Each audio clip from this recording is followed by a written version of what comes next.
PPP मॉडेलवर ते करायला दिलं तर महानगरपालिकेला त्याच्यामधनं इन्कमचा स्रोत उपलब्ध होईल हा कारण देऊन ते टेंडर रद्द केलेलं आम्हाला ब्रीफिंगमध्ये सांगितलं अध्यक्ष महोदय. पण सदस्यांनी आत्ता ज्या काही 2-3 गोष्टी माझ्या निदर्शनास आणून दिल्या, मला असं वाटतं अध्यक्ष महोदय की ह्या संबंधीची एक बैठक मी स्वतः बोलवते. जे काय याची परिस्थिती आहे तर ती जाणून घेऊन आपण त्याच्यावर पुढची कारवाई करू. अध्यक्ष महोदय, फार चांगला उत्तम प्रश्न या सभागृहाचे सन्माननीय सदस्य श्री रईस शेख यांनी उपस्थित केला आहे. अध्यक्ष महोदय, 4 वर्षाचा कार्यकालावर श्वेतपत्रिका काढायची गरज नाही आहे. सभागृहाचे सर्व पक्षीय सदस्यांना माझी विनंती आहे. फार गंभीर विषय आहे. 1 नाही 2 नाही 85 हजार कोटीचा अर्थसंकल्प असलेली महापालिका आहे आणि या महापालिकेमध्ये 4 वर्ष ज्या प्रशासनिक अधिकाऱ्यांनी कार्य केलंय त्याच्यावर SIT बसवायची गरज आहे. SIT बसवली पाहिजे. अध्यक्ष महाराज, अध्यक्ष महोदय, 10,000 रुपया प्रति स्क्वेअर फीट आणि एका सदस्यांनी पत्र लिहिलं आणि त्या पत्रामध्ये त्यांचं लक्षात आलं की 700 कोटी रुपये आपण कशाला गुंतवायचे, आपण PPP मॉडेलवर केलं. मग तुम्ही बसले होते जेव्हा सही करायला अधिकारी IAS ऑफिसर, 1 नाही 2 नाही 3 नाही 4 नाही 5 IAS officer, senior most ACS लेवलचे IAS ऑफिसर तिकडे बसवतात. All are enjoying their holidays only there. त्यांचे मजा मारायला तिथे जातात. अध्यक्ष महोदय, SIT बसवायची गरज आहे आणि माझी सभागृहाच्या सर्व सदस्यांना विनंती आहे. हे एक वस्तू नाही अध्यक्ष महाराज, सिमेंट कॉन्क्रीटचे रोड. अध्यक्ष महोदय, मी दाव्यानिशी सांगतो, जबाबदारीने सांगतो आणि या सभागृहामध्ये सांगतोय M40चे त्या तिकडे कॉन्क्रीट टाकायला पाहिजे. M20चे M15चे कॉन्क्रीट टाकतात. एक दुसरा अध्यक्ष महोदय, मेजरमेंट घेताना रईस भाई, मेजरमेंट घेताना अध्यक्ष महोदय केवळ चलन बनवतात. M40चे मटेरियल जेवढं पाहिजे त्याच्यापेक्षा 3 पटीने 3 टाइम्स मोर त्याचे बिल बनतात. ऑन रेकॉर्ड आपल्याला पाहिजे तर आपल्या चेंबरमध्ये येऊन त्यांचे फोनवरती झालेले संभाषण मी आपल्याला ऐकून दाखवतो अध्यक्ष महोदय. आणि म्हणून अध्यक्ष महोदय, याच्यावर श्वेतपत्रिका नाही, आपण मंत्री महोदय आज उत्तर दिलं पाहिजे. या 4 वर्षाच्या कार्यकालावर आपण SIT नेमून महापालिकेमध्ये असे झालेले सर्व भ्रष्टाचार विभागाचे, स्टॉर्म वॉटर ड्रेन विभागाचे, सिवेज ट्रीटमेंट विभागाचे, रोड डिपार्टमेंटचे, सगळ्या डिपार्टमेंटचे आपण भ्रष्टाचाराची SIT मार्फत चौकशी करणार का? आणि त्या SIT मध्ये अध्यक्ष महोदय महानगरपालिकेच्या एकही अधिकाऱ्याला न घेता, एकही निवृत्त अधिकाऱ्याला न घेता, हायकोर्टच्या रिटायर जज असतील आणि UD1चे सेक्रेटरी जे सिटिंग असतील त्यांच्या अध्यक्षतेखाली आपण करणार का? हा माझा प्रश्न आहे. अध्यक्ष महोदय, जसं मी सांगितलं की प्रश्न जनरलाइज नाही करतायत, पण सदस्यांच्या ज्या भावना आहेत त्याप्रमाणे चौकशीचे आदेश दिले जातील, त्याची चौकशी निश्चित केली जाईल आणि ह्या संबंधीची, आणि म्हणून मी म्हटलं की ज्या पद्धतीने सगळ्यांच्या भावना आहेत आणि महानगरपालिकेचे इतर सगळे विषय आहेत त्या संबंधीची एक मीटिंग बोलवण्यात येईल. तिथे तुम्ही तुमच्या इतर गोष्टी पण जर सांगितल्या तर अध्यक्ष महोदय एकत्रित ह्या सगळ्याची चौकशी लावता येईल. आत्ता जर आपला ह्या प्रश्नाच्या अनुषंगाने जर विचार करायचा झाला अध्यक्ष महोदय तर आपण याची चौकशी लावण्यात येईल. अध्यक्ष महाराज, माझा एकच प्रश्न आहे अध्यक्ष महाराज, आणि प्रश्नापेक्षा जास्त विनंती आणि ती तुम्हाला आहे अध्यक्ष महाराज, की 80,000 कोटीचे फिक्स डिपॉझिट असणारी महानगरपालिका, 75,000 कोटीचं बजेट करणारी मुंबईची महानगरपालिका, 4 वर्षाची चौकशी मागितली, पण ज्यांच्याबरोबर आपण सत्तेमध्ये बसला होता त्या 25 वर्षाची पण चौकशी तुम्ही मागा रईस भाई, म्हणजे सगळं बरोबर होईल. 4 साल की आपने मांगी ना, 25 साल जिनके साथ में आप सत्ता में 2.5 साल बैठे थे उसकी भी चौकशी आप मांगो, ऐसा मैं बोल रहा हूं आपको. 25च्या 25 वर्ष स्टँडिंग कमिटीचा चेअरमन तुमचा होता, महापौर तुमचा होता आणि स्टँडिंग कमिटीचा चेअरमन तुमचा होता, आणि आम्ही दर आठवड्याच्या स्टँडिंग कमिटीच्या 5% आम्ही जगत नाही. आणि आता कशी चालवायची हे आम्ही शिकू. अध्यक्ष महाराज, माझा एकच प्रश्न आहे, माझी एकच विनंती आहे की जे वॉर्ड ऑफिस, मुंबईच्या महानगरपालिकेचं वॉर्ड ऑफिस आणि अशी 24 वॉर्ड ऑफिसेस या मुंबई शहरामध्ये महापालिकेची आहेत, जी महापालिकेच्या कारभाराची केंद्रबिंदू आहेत अध्यक्ष महाराज, ते कॉर्पोरेशनचं वॉर्ड ऑफिस सुद्धा पीपीपी मॉडेलमधनं करण्याचा जो महान निर्णय ज्या कुणी अधिकाऱ्यांनी घेतला असेल आणि जर त्या ठिकाणी कमर्शियलाइज करायचं असेल, त्या जागेचा वापर करायचा असेल तर महापालिका स्वतः करेल ना अध्यक्ष महाराज. महापालिका स्वतः ती जागा रेंटवरती देऊन विकून ही रेव्हेन्यू कमवू शकते. तर तुम्हाला पीपीपी मॉडेलमधनं वॉर्ड ऑफिस तयार करण्याची गरज काय? आणि त्यामुळे हा एक जो निर्णय घेण्यात आला, असे अनेक निर्णय आहेत.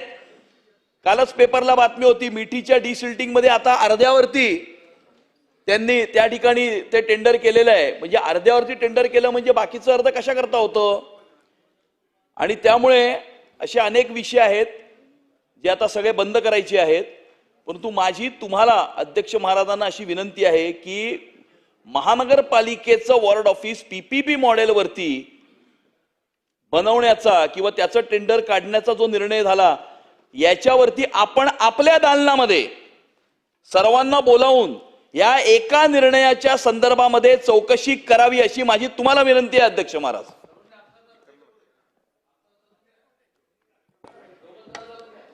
अध्यक्ष महोदय, अमित साटमजी सदस्यांनी जे आता सांगितलं की आता सत्ता आलेली आहे महानगरपालिकेत आणि जे काही आधीचे सगळे निर्णय झाले त्याची पडताळणी पण केली जाईल. आणि ह्याच्या संबंधी जर तुम्ही तुमच्या अध्यक्षतेखाली तुमच्या दालनामध्ये जर मीटिंग लावली तर मला वाटतं अध्यक्ष महोदय तुम्ही मुंबईचे आहात, तर त्या मीटिंगमध्ये आपल्याला ही चौकशी करता येईल. मंत्री महोदय जी को कहूंगा कि हमारे अध्यक्ष हमेशा मुंबई को न्याय देते हैं, लेकिन आज प्रश्न आपके टेबल पे, महाराष्ट्र को, मुंबई को नहीं, महाराष्ट्र के, लेकिन मुंबई को आपने न्याय दिया है, भिवंडी को भी दिया है. अध्यक्ष महोदय, स्पेसिफिक प्रश्न है कि प्रश्न क्रमांक 1 में मैंने पूछा है कि ई वार्ड की ऑफिस को पीपीपी पे आपने निर्णय लिया है, जो 1.5 साल से आप वो निर्णय भी कंप्लीटली ले नहीं रहे. मेरा प्रश्न है कि क्या ई वार्ड के बारे में पीपीपी या ईपीसी जो भी आप करने वाले हो, क्या आप 2 दिन में ये निर्णय लोगे और उसके बाद कितने दिन में टेंडर होगा और ई वार्ड की ऑफिस कब चालू होगी, नागरिकों को कब मिलेगी? ये पहला प्रश्न है. दूसरा, ताई, आपके उत्तर में आपने लिखा है कि आपने ये टेंडर को रद्द किया और मेरे पत्र पे किया. क्या आपको ब्रीफिंग में ये नहीं बताया गया कि वह पार्किंग की रिजर्वेशन नहीं थी? क्या आपको बताया नहीं गया कि फाइल पे आ चुका है कि टेंडर इन्फ्लेटेड था? क्या आपको ये नहीं बताया गया कि ये कार्टेल हुआ था एक ही कंपनी के लिए? क्या आपको ये नहीं बताया गया कि ये पूरे को रद्द करने के पीछे आईएएस ऑफिसर्स है? आपने कहा इंक्वायरी करेंगे. आप बताइए ना, क्या आप एसीएस UD1 से कराएंगे, कोई वरिष्ठ अधिकारी से कराएंगे, क्या करेंगे? या ये भ्रष्टाचार को एक मीटिंग के अंदर दबा देंगे? आप कह रहे मीटिंग रखेंगे. इस प्रश्न में ही आपने कहा कि रद्द किया गया है. 1.5 साल आपने फिर क्या किया? कंसल्टेंट को पैसा क्यों दिया?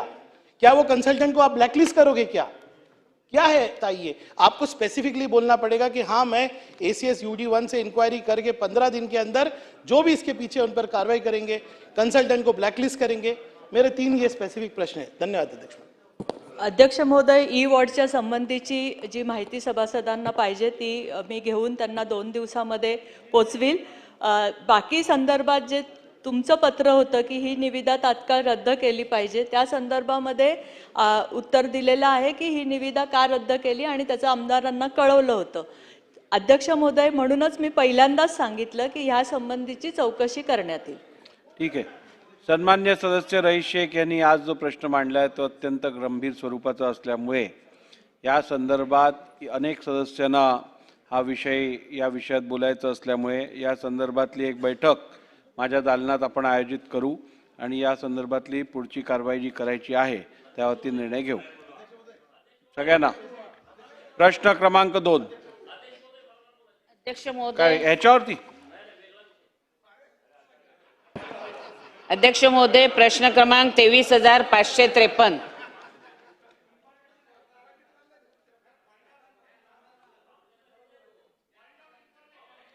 लक्ष थांबा जरा, थांबा. प्रश्नोत्तराचा तास झाल्यावर बोलायला देतो.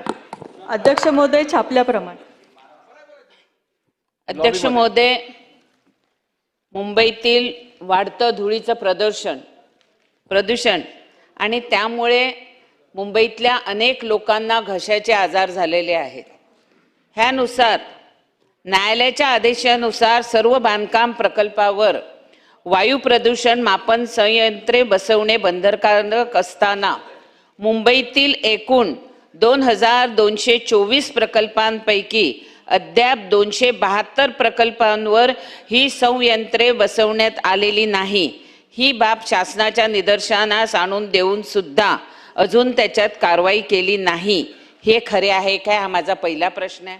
अध्यक्ष महोदय, माझा दुसरा प्रश्न आहे की ज्या बांधकाम प्रकल्पावर वायू प्रदूषण मापन संयंत्रे बसवण्यात आलेली आहेत त्या संयंत्राद्वारे मिळणारा PM 2.6 आणि PM 10 चा जो डेटा आहे तो नागरिकांसाठी सार्वजनिकरित्या उपलब्ध करून देणे हे बंधनकारक आहे. तरी सुद्धा त्याबाबत कोणतीही व्यवस्था केलेली नाही आहे. ती तुम्ही करणार का? तिसरी गोष्ट आहे अध्यक्ष महोदय, सुप्रीम कोर्टाच्या आदेशानुसार बांधकाम स्थळावरती धूळ प्रदूषण रोखण्यासाठी उभारण्यात येणारे उंच पत्र्याचे कुंपण किंवा बॅरिकेड लावलेले आहेत. अध्यक्ष महोदय, 3 दिवसापूर्वी माझ्या मतदारसंघामध्ये 20 फीट उंचीचे जे बॅरिकेड्स लावलेले ते अचानक SV रोडवर पडले. जीवितहानी झाली नाही, पण हे बॅरिकेड लावत असताना जी प्रिकॉशन घ्यायला पाहिजे, उदाहरणार्थ पावसाळ्यामध्ये जर जोराचे वारे सुटले ते हे सर्व पत्रे रस्त्यावर पडून मोठा धोका निर्माण होऊ शकतो. आणि ह्यासाठी माझा प्रश्न आहे की ह्यासाठी तुम्ही मुंबई महानगरपालिकेतर्फे एक सेफ्टी प्रोटोकॉल निश्चित करणार का? हा माझा तिसरा प्रश्न आहे.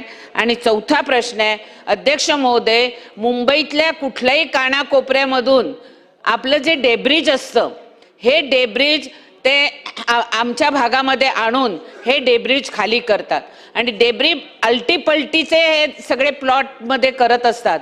ज्या वेळेला डेब्रिज खाली करतात तेव्हा धूळ जोरात उडते आणि वाऱ्याने ती सर्व ठिकाणी प्रसरते. तरी ह्याबाबत आपण ज्याप्रमाणे पोलिसांना, मुंबई महानगरपालिकांना आणि RTOंना सुद्धा असे काही डंपर येतात त्याच्यावर कारवाई करणार का? आम्ही जेव्हा हायवेवरून येत असतो त्यावेळेला सुद्धा अनेक डंपर हे त्या डेब्रिज घेऊन त्याच्यावर कोणतीही नेट टाकलेली नसते, ती त्याच्यावर कारवाई करणार का? आणि चौथी गोष्ट अध्यक्ष महोदय, ज्या वेळेला बिल्डिंग डिमॉलिशन करतात त्यावेळेला वॉटर स्प्रिंकल हे करणं गरजेचं आहे आणि ते करत नाहीयेत. तर जोपर्यंत वॉटर स्प्रिंकल तिकडे लावत नाही तोपर्यंत तुम्ही परमिशन देऊ नये अशी सुद्धा मी मागणी करते. माझ्या ज्या प्रश्न आहेत त्याची उत्तरं सविस्तर द्यावी आणि कारवाई करावी अशी मंत्री महोदयांना विनंती करते.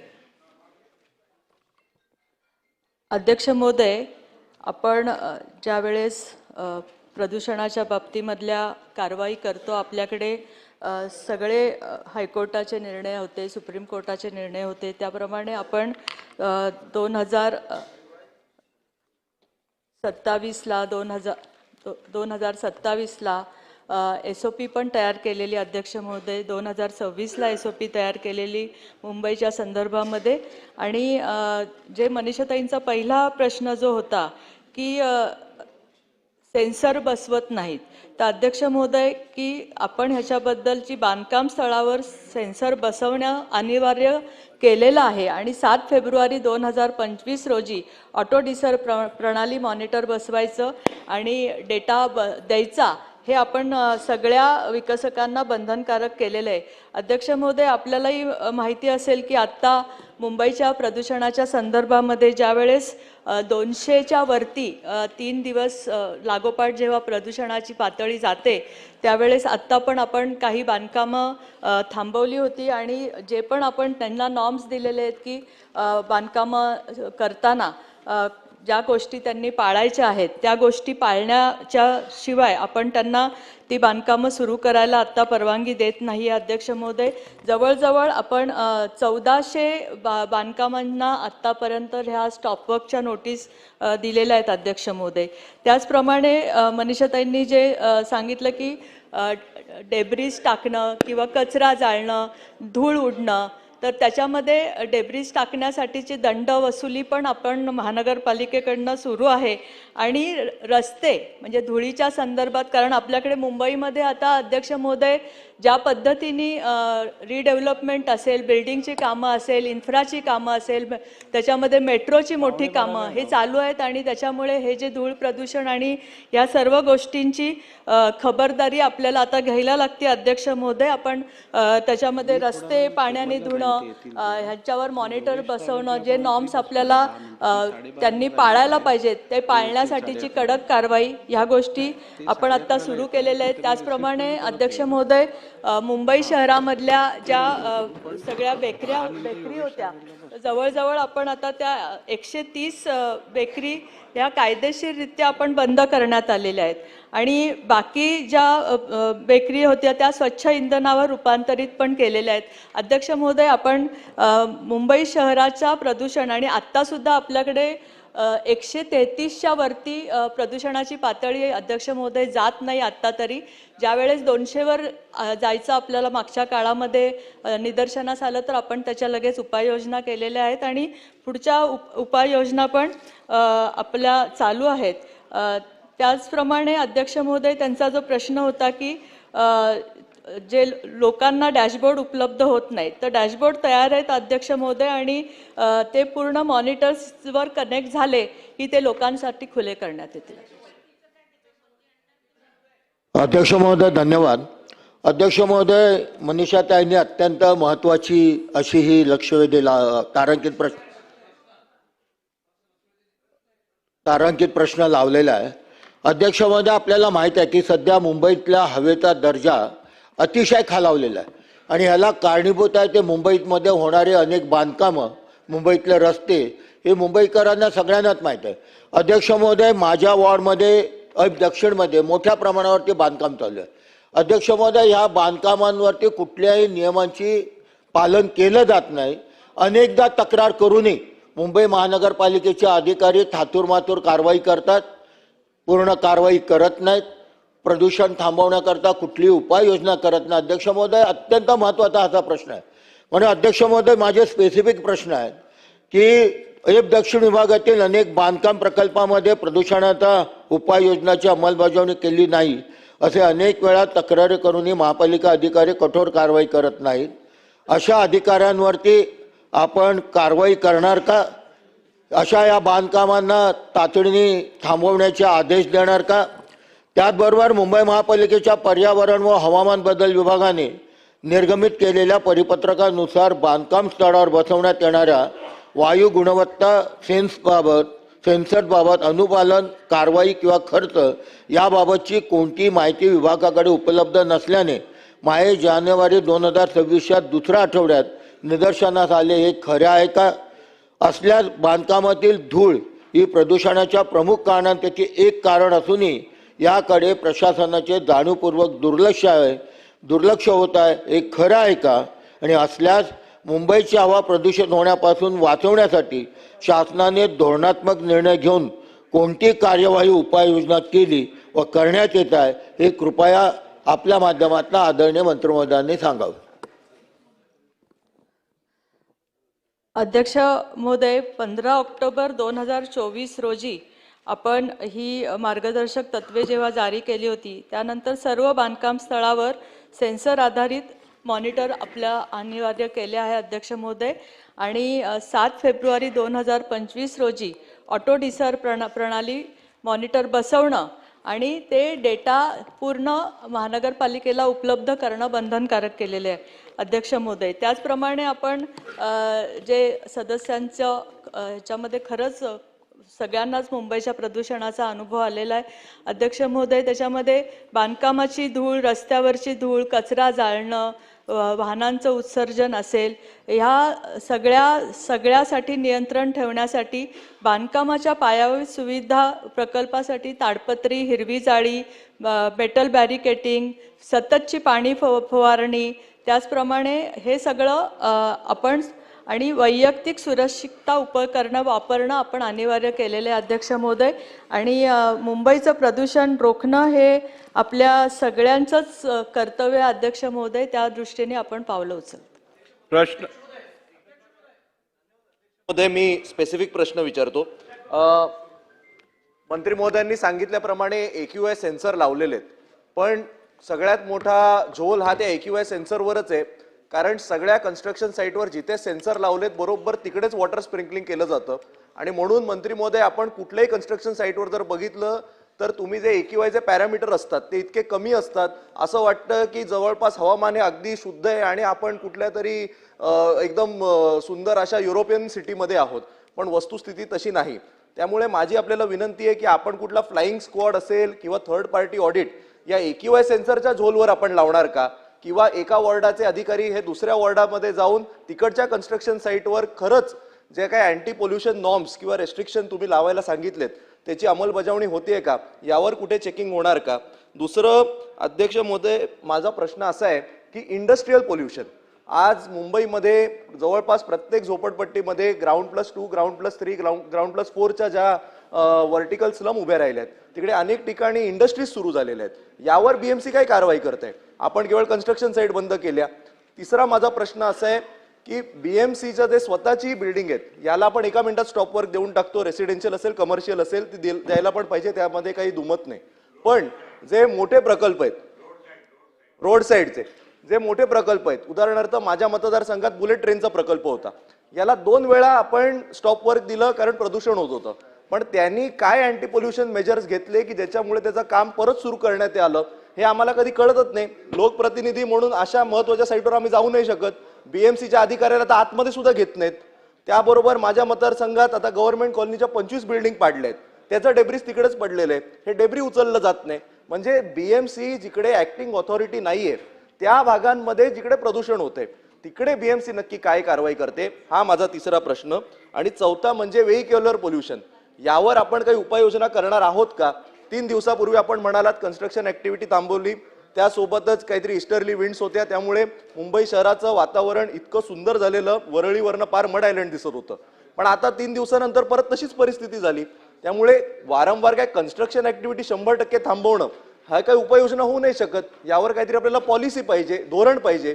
ही पॉलिसी आणि धोरण काय आहे? केवळ कन्स्ट्रक्शन ऍक्टिव्हिटी थांबवणं हे तर होऊ नाही शकत. याची मला कृपया माहिती मिळावी. धन्यवाद. अध्यक्ष महोदय, सदस्यांनी जसं सांगितलं तसं आपण आत्ता पूर्ण डेटा महानगरपालिकेला त्यांनी देणंच बंधनकारक केलेलं आहे. त्यामुळे आपण ते तपासलं जाईल. स्क्वॉड आपले ऑलरेडी असतात, म्हणजे बांधकामाच्या ठिकाणी स्क्वॉड जातात, चेक करतात, ते ऑलरेडी होते अध्यक्ष महोदय. आणि सदस्यांच्या भावना बरोबर आहेत, पण कुठल्याही गोष्टीमध्ये जेव्हा आपण इन्फ्राचे कामं करतो अध्यक्ष महोदय किंवा बांधकामं चालू असतात तर आपल्या नॉर्म्सप्रमाणे जर त्यांनी परत आपल्याला सगळा प्रिकॉशन्स घेतल्या आणि त्या जर आपल्या निदर्शनास आल्या तर आपल्याला परत बांधकामांना त्या परवानगी द्यायलाच लागते अध्यक्ष महोदय. त्याचप्रमाणे जी इन्फ्राची कामं आहेत, मेट्रोची कामं आहेत, ज्याच्यामुळे हे सध्या थोडंसं धुळीचं प्रदूषणाचं प्रमाण वाढलेलं आहे अध्यक्ष महोदय. पण त्याच्यामध्ये काही गोष्टी त्याच्यात काळजी घेऊन बंधनकारक करून आपल्याला ती कामं पण पूर्ण करणं अनिवार्य आहे मुंबई शहराच्या दृष्टीने अध्यक्ष महोदय. पण त्याच्यामध्ये आम्ही बऱ्याचशा गोष्टीच्या जसं मी सांगितलं तसं प्रिकॉशन घेतो अध्यक्ष महोदय. डेब्रीजसाठी सुद्धा अध्यक्ष महोदय 2 मिनिटं थांबा.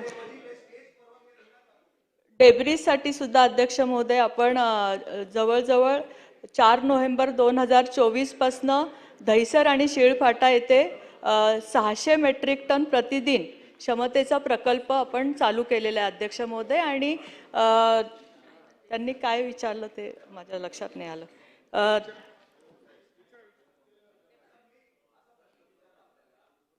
सगळ्या परवानग्या आपण सर्रास देतो, सगळे वॉर्ड एकत्र स्वतंत्र त्यांच्या हिशोबाने परवानग्या देतात.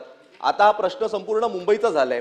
त्यामुळे पॉलिसी डिसिजन म्हणून तुम्ही काही स्टेजेस करून परवानग्या देणार का, की बाबा आता अमुक अमुक एक्स नंबर ऑफ बांधकामं आता सुरू आहेत, ही बांधकामं जोपर्यंत होत नाहीत तोपर्यंत मी पुढची इन्फ्रास्ट्रक्चर प्रोजेक्ट किंवा पुढची बांधकामं मी करणार नाही, कारण वारंवार नाही तर असंच होत राहील, आपण सगळ्याला स्टॉप वर्क देऊ आणि मग पुढे जाऊ. माझा फक्त प्रश्न असा आहे की आपलं पॉलिसीचं धोरण काय आहे? स्टॉप वर्क देणं आणि मग त्यांनी एकदा काय नेट लावली, पाण्याचं सुरू केलं, मग सुरू करणं, यावर मॅडम कधी उपायच नाही मिळणार. आज 1 वर्ष झालं आपली तीच परिस्थिती आहे. मला फक्त जाणून घ्यायचं आपलं धोरण काय आहे, एवढंच माझा प्रश्न. अध्यक्ष महोदय, सदस्यांनाही माहिती आहे, मुंबईची परिस्थिती पण माहिती आहे. मुंबईच्या ह्याच्यामध्ये जे आपण सँक्शनिंग देतो, आता रिडेव्हलपमेंटची कामं चालू आहेत, आपल्यालाच मुंबईला गरजेची असलेली इन्फ्राची कामं चालू आहेत अध्यक्ष महोदय. आणि कुठलीही महानगरपालिका यासंबंधी असे निर्णय घेतच असते. जसं सदस्यांनी सांगितलं की काही धोरण, तर प्रत्येक महानगरपालिकेकडे त्याचं धोरण असतंच. मला असं सांगायचं अध्यक्ष महोदय की प्रदूषण रोखण्यासाठीच्या ज्या उपाययोजना आहेत त्या आपण सर्वात जास्त स्तरावर आता महानगरपालिकेकडनं करतोय अध्यक्ष. चला पुढे जाऊया. झालेत. बोला. शेवटचा प्रश्न घ्या. अध्यक्ष महोदय, मुंबई शहराच्या दृष्टीने अत्यंत महत्त्वाचा प्रश्न आहे. उत्तरामध्ये काय म्हटलंय, 2224 बांधकाम प्रकल्पांपैकी 1952 ठिकाणी वायू प्रदूषण मापन संयंत्रे बसवण्यात आलेली आहेत. खरं तर हे काय रॉकेट सायन्सची यंत्रणा नाही आहे, पण तरी सुद्धा आपण पाहतो की बांधकामांच्या ठिकाणी ही यंत्रणा बसवली जात नाही. माझा स्पेसिफिक प्रश्न असा आहे की सूचना दिल्यानंतर, नियम केल्यानंतर जे बिल्डर्स त्या ठिकाणी ही यंत्रणा बसवत नाही त्यांच्यावर कठोर पिनल ॲक्शन करणार का? लाखो रुपयाचा दंड लावा त्यांना.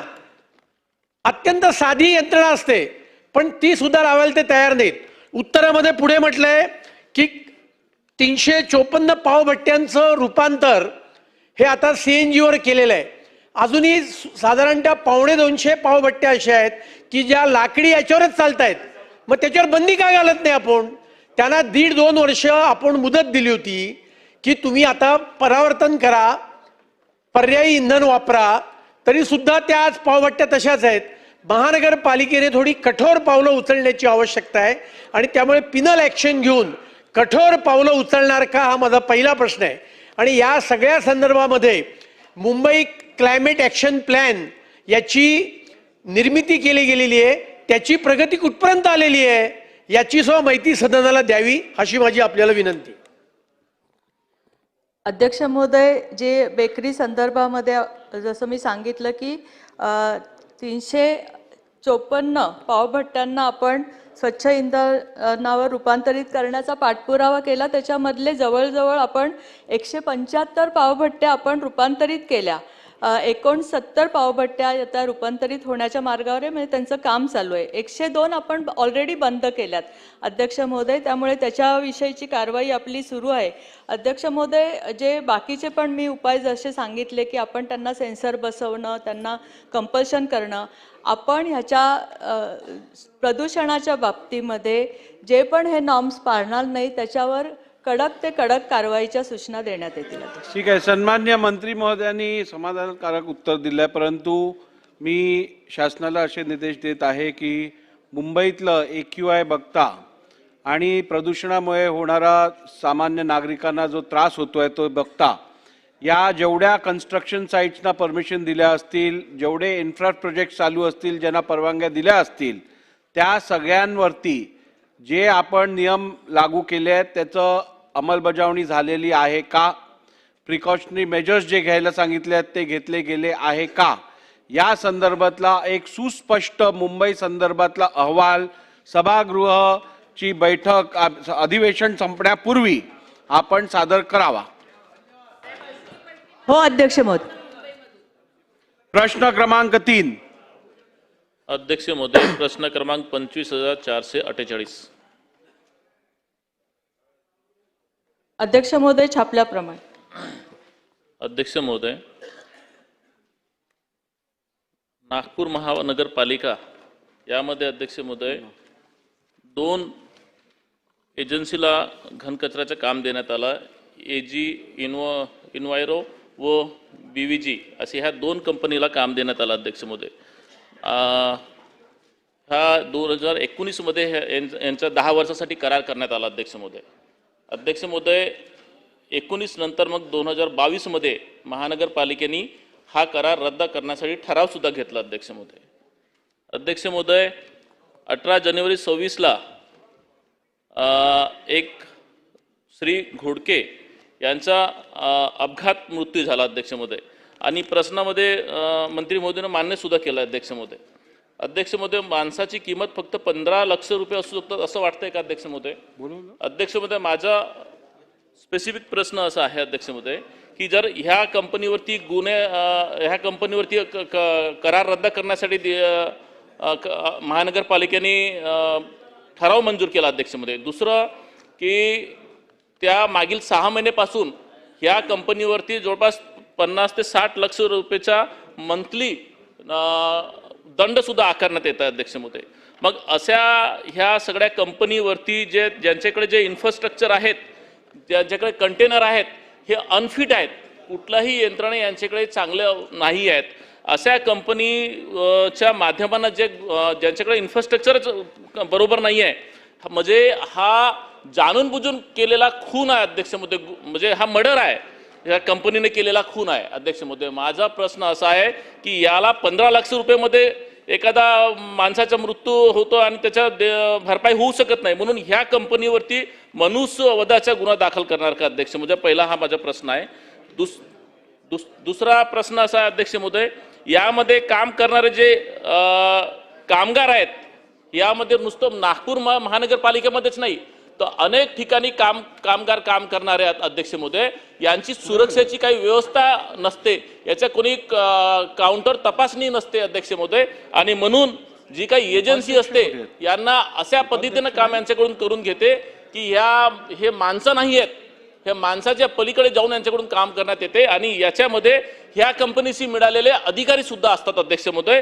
म्हणून शासन या सगळ्या महाराष्ट्राच्या, नागपूरच्या उदाहरण म्हणून संपूर्ण महाराष्ट्राच्या कामगारांसाठी काही एखादा व्यवस्था अशी उभी करणार की त्यांच्या सुरक्षेसाठी. तिसरा माझा प्रश्न अध्यक्ष महोदय की या कामगारांचा जो पगार आहे हे नाममात्र पगार आहे, शासनाकडून पगार वेगळं मिळते ना त्यांना दिलं जाते वेगळं. तर याच्यासाठी काही शासन अशी यंत्रणा उभारणार का की यांचा पगार जे शासनाच्या नियमानुसार देते त्यांच्यापर्यंत तो पगार जाईल का? असे हे माझे 3 प्रश्न आहेत अध्यक्ष महोदय. अध्यक्ष महोदय, हा ॲक्सिडेंट झाला हा एन्व्हायरो प्रायव्हेट लिमिटेड कंपनीला जे आपण काम दिलं होतं त्यांचा जो कचऱ्याचा डंपर असतो अध्यक्ष महोदय, तिथे ड्रायव्हरनी अचानक बटन दाबल्यामुळे ह्या घोडके नावाच्या व्यक्तीचा दुर्दैवी मृत्यू झाला अध्यक्ष महोदय. ह्याच्यामध्ये महानगरपालिकेच्या संदर्भात जर तुम्ही अध्यक्ष महोदय बघितलं तर महानगरपालिका ज्या वेळेस हे करारनामे करते त्यावेळेस त्यांची यंत्रसामुग्री संपूर्ण तपासून घेण्यात येते, त्याचप्रमाणे त्याची नियमित तपासणी केली जाते अध्यक्ष महोदय. कर्मचाऱ्यांची व्हेरिफिकेशन, शारीरिक चाचणी इत्यादी बाबी पण तपासल्या जातात अध्यक्ष महोदय. हा जो विषय ह्या घोडके नावाची व्यक्तीचा जो दुर्दैवी मृत्यू झाला अध्यक्ष महोदय, त्याच्यामध्ये त्याच्या मिसेसना 15 लाख रुपये आणि त्याच्या आईला 5 लाख रुपये देण्यात आले अध्यक्ष महोदय कंपनीतर्फे. आणि त्याच्यामध्ये त्याच्या बायकोला नोकरी पण अध्यक्ष महोदय या कंपनीकडनं देण्यात आलेली. दुसरी गोष्ट अध्यक्ष महोदय की त्याच्या नावावरचा जो विमा उतरवला होता कंपनीने, तर 25 लाखाच्या विम्याची रक्कम पण त्याला मिळण्यात ती प्रोसिजर चालू आहे अध्यक्ष महोदय. याची भरपाई करण्यासाठी अध्यक्ष महोदय ज्या काही कायद्याने आपल्याला ज्या तरतुदी करता येतील त्या अध्यक्ष महोदय आपण केलेल्या आहेत.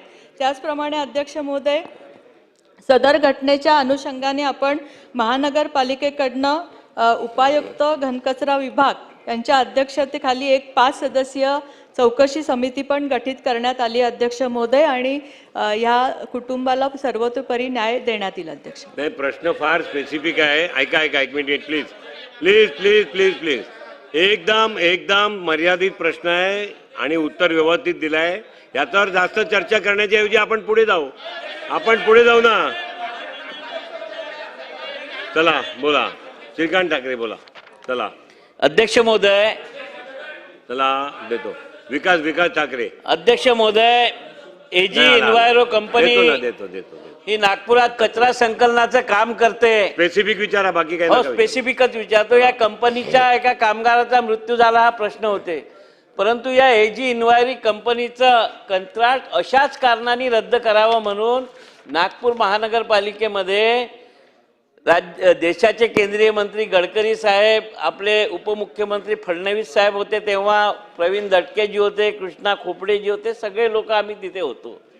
आणि त्यावेळेस निर्णय झाला होता की यांचं कंत्राट अशाच कारणावरनं रद्द करा, कारण की कामगारांचे मृत्यू, नागपुरात वेगवेगळ्या ठिकाणी डम्पिंग यार्ड बनवणं, रेसिडेन्शियल एरियामध्ये कोणाचीही परवानगी न घेता जिथे ग्राउंड दिसेल मोकळी जागा कॉर्पोरेशनची तिथे कचऱ्याचं यार्ड बनवलं.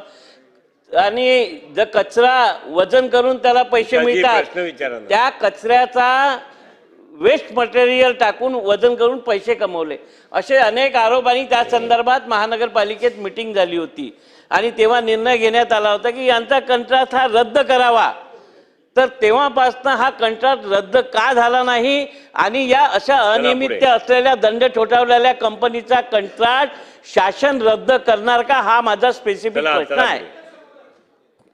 मर्यादित उत्तर द्या. अध्यक्ष महोदय, सदस्यांनी जे विचारले त्याची माहिती घेऊन उत्तर देणं. चला, प्रवीण दटके. अध्यक्ष महोदय, माननीय अध्यक्ष महोदय, मान्य विकास भाऊंनी जे सांगितलं त्या बैठकीत मान्य नितीनजी, देवेंजी, मान्य पालकमंत्री सगळे उपस्थित होते. मान्य आयुक्त अभिजित चौधरी उपस्थित होते. माननीय अतिरिक्त आयुक्त पंत मॅडम उपस्थित होत्या. आणि 5 वर्षाकरता कंत्राट दिलं होतं. 5 वर्ष संपले माननीय अध्यक्ष महोदय. आणि परत महानगरपालिकेत अविनाश ठाकरे म्हणून सभागृहाचे नेते होते, मी त्या सभागृहाचा सदस्य होतो. सभागृहाच्या नेत्यांनी समितीतनं हे कंत्राट तात्काळ रद्द करावं असा ठराव मंजूर केला माननीय अध्यक्ष महोदय. त्याच्यानंतर त्याच्यावर एक्सपर्ट ओपिनियन घेतलं झालं. हे सगळं झाल्यावर या दोन्ही कंपनीनी जे मान्य बोंडेकर साहेबांनी म्हटलं, छळ मांडलाय, कुठलाही नियम निकष अटी शर्ती काही नाही. 2 दिवस आंदोलन केल्यावर 15 लाख अधिक 5 लाख रुपये मिळाले, किमान 1 कोटी रुपये मिळायला पाहिजे होते. आणि या कंपनीवर रोज, या एजी आणि बीव्हीजीवर रोज करोडो रुपयाचा दंड महानगरपालिका ठोकते आहे. पण माननीय कृष्णाभाऊ असतील, मोहनभाऊ असतील, विकासभाऊ असतील, त्या बैठकीत निर्णय झाला की हे टेंडर तात्काळ रद्द करावं आणि तात्काळ रद्द करून एक झोनशहा हे टेंडर काढावं असा आदेश माननीय केंद्रीय मंत्री, माननीय मुख्यमंत्री, माननीय पालकमंत्री यांनी दिला. माझा एकच प्रश्न आहे की जे कंत्राट 5 वर्षाकरता देण्यात आलं होतं ते 5 वर्ष संपल्यानंतर महानगरपालिकेने का कंटिन्यू केलं? प्रशासक महोदय होते, त्यांनी का, जर स्टँडिंग कमिटीला अधिकार नव्हता द्यायचा तर का ते कंत्राट आपण कंटिन्यू केलं? आणि हे कंत्राट आपण या दोन्ही कंपन्यांचं कंत्राट आपण आज या सभागृहात रद्द करणार आहोत का? मंत्री महोदय. अध्यक्ष महोदय, पुढे जाऊया आपण, प्रश्नाच्या अनुषंगाने अध्यक्ष महोदय मी उत्तर दिलेलं आहे. आणि अध्यक्ष महोदय, आपण 5 जणांची समिती पण गठीत केलेली आहे. अध्यक्ष महोदय, जे सदस्य विचारतायत ते या प्रश्नाच्या स्कोप बाहेरचं आहे, त्यामुळे त्याची माहिती घेऊन सांगण्यात येईल. कृष्णा खोपडे. चला, सन्मान्य मंत्री महोदया, सन्मान्य सर्व सदस्य, दोन्ही बाजूचे वारंवार ज्याचा उल्लेख करत आहेत की त्याला पुढे कॉन्ट्रॅक्ट रिन्यूअल करायचं नाही, असं असताना प्रशासकीय व्यवस्थेमध्ये प्रशासक असताना तो कॉन्ट्रॅक्ट पुन्हा रिन्यूअल करण्यात आला आहे, त्याच्या संदर्भात आपण निवेदन करा. थांबा, ते निवेदन करतायत त्या संदर्भात दोन्ही बाजूच्या सदस्यांची भावना बघा. अध्यक्ष महोदय, त्याचा कालावधी होता जो 2022ला 5 वर्षाचा पूर्ण झाला आणि त्यानंतर आपण परत 5 वर्ष वाढवलाय. अध्यक्ष महोदय, त्याचा तात्काळ रद्द करण्याचा निर्णय काय तेव्हा झाला अध्यक्ष महोदय झाला नव्हता. अध्यक्ष महोदय, मी सभागृहाच्या सदस्यांना ऐकून घ्या रे. सभागृहाच्या सदस्यांना हेच सांगू इच्छिते की अध्यक्ष महोदय, आपण ह्या प्रसंगाच्या अनुषंगाने आपण तात्काळ समिती गठीत केली आणि याचा अहवाल घेतो. ह्याचा अहवाल आल्यानंतर आपण यांचं कॉन्ट्रॅक्ट रद्द करण्याची पण कारवाई करू शकतो अध्यक्ष महोदय. त्यामुळे आपण ही समितीच त्याच्यासाठी गठीत केली की त्या समितीद्वारे आपण जे काय आहे त्याची चौकशी करू. चला पुढे चला पुढे. प्रश्न क्रमांक 4. प्रश्न क्रमांक 4 भास्कर जाधव. प्रश्न क्रमांक 4. अध्यक्ष महोदय, हो पुढे जाऊया ना. नाही उत्तर दिलंय ना, समिती नेमली आहे.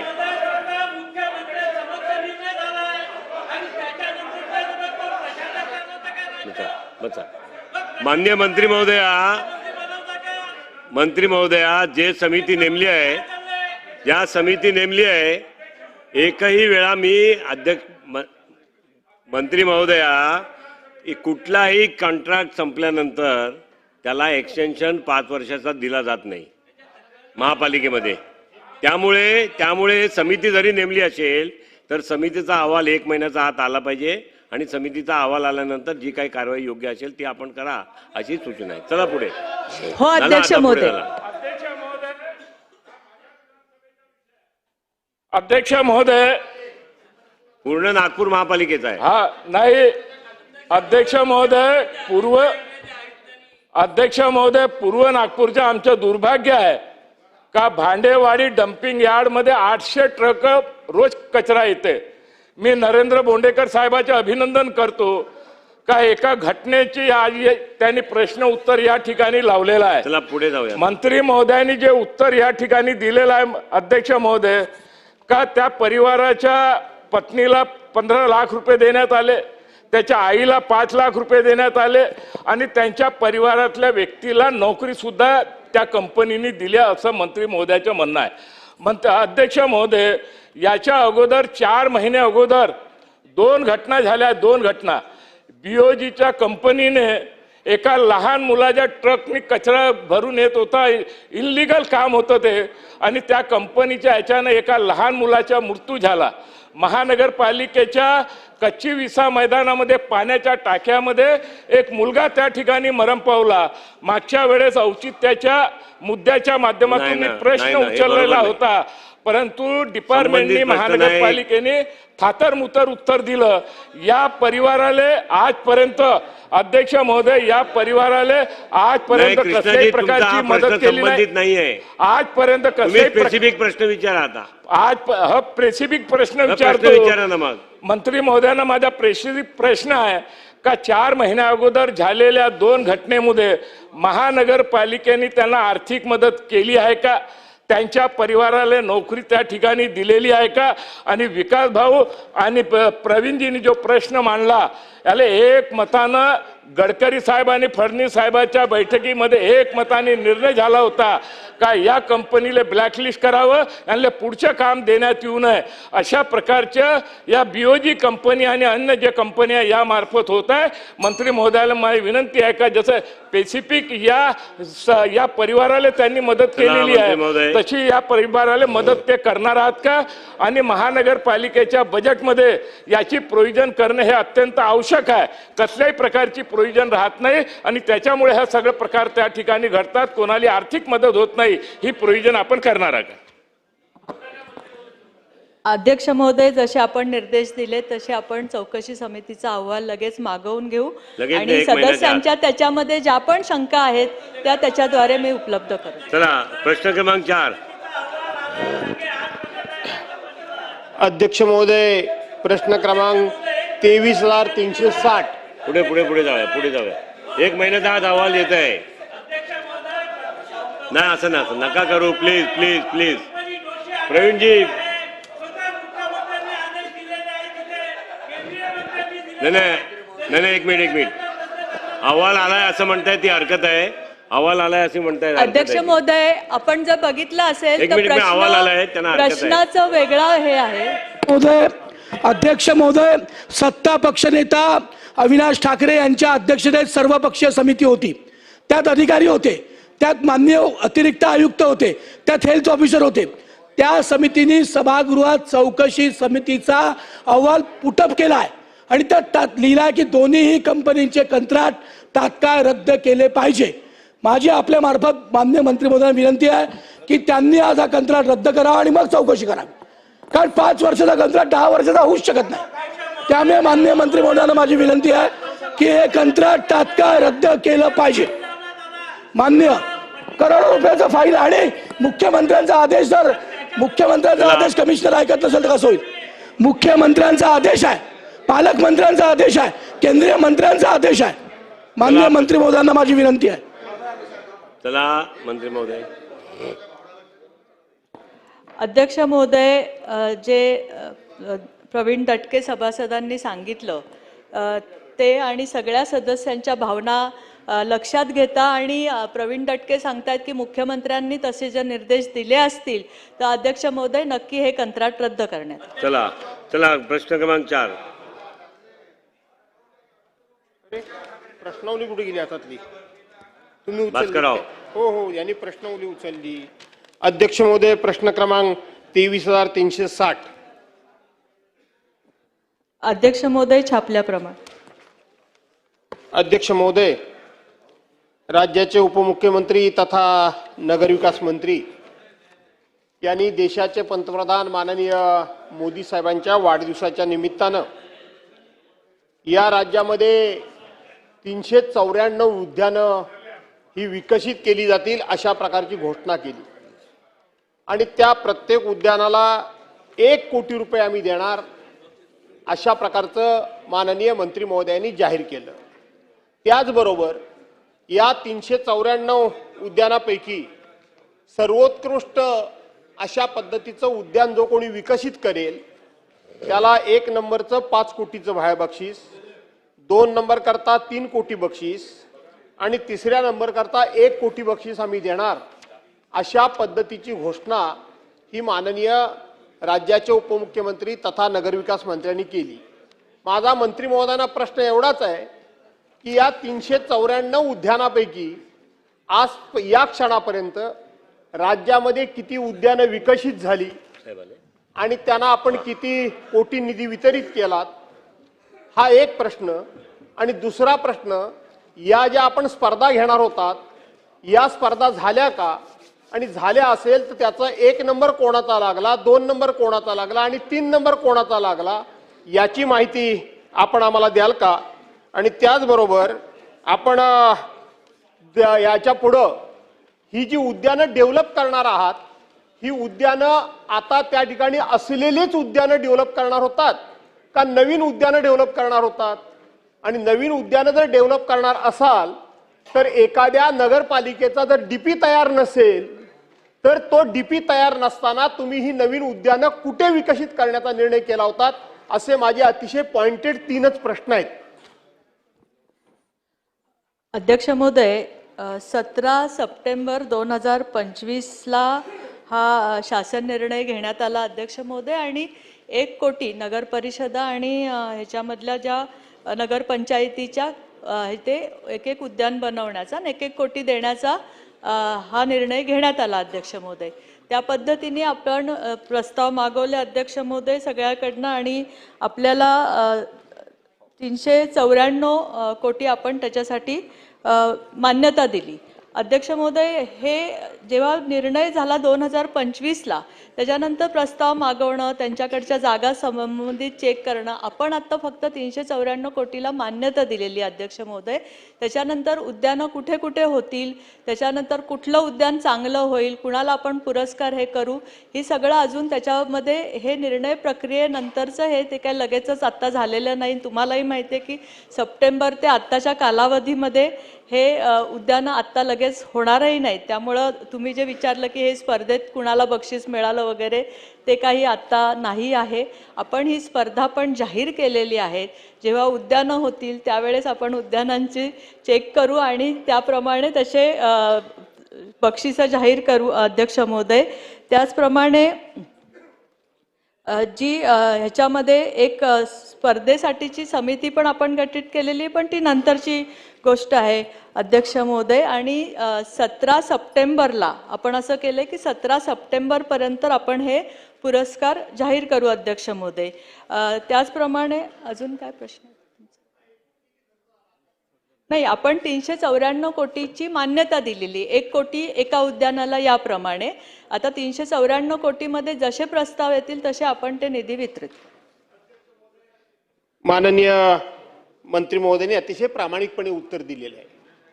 याच्यातून एक गोष्ट स्पष्ट होते की देशाच्या पंतप्रधान महोदयांचा 75वा वाढदिवस, या वाढदिवसाच्या निमित्तानं ही स्कीम जाहीर केली होती. परंतु आता आपल्याला माहिती आहे पुढच्या वर्षी त्यांचा 76वा वाढदिवस होईल. या स्कीमच्या अंतर्गत मंत्री महोदयांनी सांगितल्याप्रमाणे या क्षणापर्यंत 394 पैकी एकही उद्यान डेव्हलप झाल्याचं त्यांच्या उत्तरातून कुठेही होत नाही. माझा असा अनुभव म्हणजे मला असं वाटतं की ही 1 वर्षाकरता स्कीम असावी आणि म्हणून पुढच्या 17 सप्टेंबरच्या पूर्वी ही स्कीम पूर्णत्वात जाईल का, आणि जाणार नसेल तर ही योजना पंचवार्षिक म्हणून आपण जाहीर करणार का? अध्यक्ष महोदय, याचा मासिक आढावा घेण्यासाठी सर्व संबंधित जिल्हाधिकाऱ्यांना 30 डिसेंबर 2025 व 13 जानेवारी 2026ला आपण सूचना पण दिल्या त्याच्या आढावा. त्याच्यामध्ये आपण ज्या वर्क ऑर्डर्स दिल्यात उद्यानाच्या त्या 27 ठिकाणी दिलेल्या आहेत. ज्याच्या हे ई निविदा प्रसिद्ध झाल्या त्या 37 ठिकाणच्या झालेल्या आहेत अध्यक्ष महोदय, आणि प्रशासकीय मान्यता आपण 85 उद्यानाला दिलेल्या आहेत. ठीक आहे, चला प्रश्न या विषयात बोलणार का? अध्यक्ष महाराज, देशाचे पंतप्रधान माननीय नरेंद्रजी मोदी यांच्या वाढदिवसानिमित्त नमो उद्यानच्या संदर्भातला हा विषय आहे. माननीय मंत्री महोदयाने सांगितलं की आम्ही 394 कोटीला मान्यता दिली आहे, पण याचे प्रस्ताव यायचे आहे. माझ्या मूर्तिजापूर मतदारसंघातील मूर्तिजापूर नगरपालिका आणि बारसाकळी नगरपंचायतचे प्रस्ताव गेलेले आहे, पण या अधिकारशाहीच्यामुळे त्या प्रस्तावाला अजून मान्यता दिली नाही. असे अनेक प्रस्ताव हे शासन दरबारी कलेक्टर ऑफिसले नियोजन ऑफिसले पेंटिंग आहे. तर ज्या कोणी अधिकाऱ्यांनी या प्रस्तावाला मान्यता देण्यासाठी, कारण पंतप्रधान नरेंद्र मोदीजींच्या वाढदिवसानिमित्त काढलेली ही योजना आहे आणि देशाच्या पंतप्रधानाच्या नावाची योजना असल्यावर नमो उद्यानले जर कोणी अधिकारी डिले करत असतील, मुद्दामून थांबत असतील, तर अशा सगळ्या अधिकाऱ्यावर तुम्ही कारवाई करणार आहेत का? आणि आता 1 कोटी रुपये आपण मंजूर केलेले आहेत, जे कोणाचे आता होईल मान्यता दिल्यावर कोणाचे 2 वर्षांनी होईल. जसं भास्करराव जाधव साहेबांनी सांगितलं तर 3-3 वर्ष लागीन बनवाले. मग आता आपण यांचं बक्षीस वितरण कसं करणार आहोत? कारण पहिल्यांदा जे तर झालं 3 वर्षात त्याची दुरावस्था होऊन जाईल. तर एका वेळेस एट ए टाईम पूर्ण मान्यता सुमोठं शासन स्तरावरून नगर विकास खात्याला सांगून यांच्या प्रशासकीय मान्यता करण्यात येऊन 6 महिन्याच्या आत हा नमो उद्यानचा कार्यक्रम पूर्ण करून याची बक्षीस वितरणाची मोदींच्या 76व्या वाढदिवसानिमित्त करण्यात येईल का? हा माझा तिसरा प्रश्न आहे. अध्यक्ष महोदय, आपण सर्व जिल्हाधिकाऱ्यांना 15 जुलैपर्यंत आपल्या जिल्ह्याचे अहवाल देण्यास सादर करण्यास विभागीय समितीत सांगितलेत अध्यक्ष महोदय. त्याचप्रमाणे आपण 10 ऑगस्टपर्यंत 3 नमो उद्यानाची निवड करणार आहोत त्याच्या पुरस्कारासाठी. आणि अध्यक्ष महोदय, मी सदस्यांना सांगू इच्छिते की आपण ह्याला 15 दिवसात प्रशासकीय मान्यता देण्याच्या पण सूचना सगळ्या जिल्हाधिकाऱ्यांना दिलेल्या आहेत. आणि ही जी योजना आहे ही काही फक्त 1 वर्षासाठी नाही, योजना पूर्ण होईपर्यंत ती चालू राहील. प्रश्न क्रमांक 5. अध्यक्ष महोदय, पुणे महानगर विकास प्राधिकरण क्षेत्रात माझ्या शिरूर हवेली मतदारसंघातील अनेक नवीन गावांचा समावेश झालेला आहे. PMRD ने प्रश्न पुकारा. प्रश्न क्रमांक 5. पुणे महानगरपालिका हद्दीतील आराखडा तयार करण्यास विलंब होणं. 26,700. ठीक आहे. 517. अध्यक्ष महोदय, छापल्याप्रमाणे.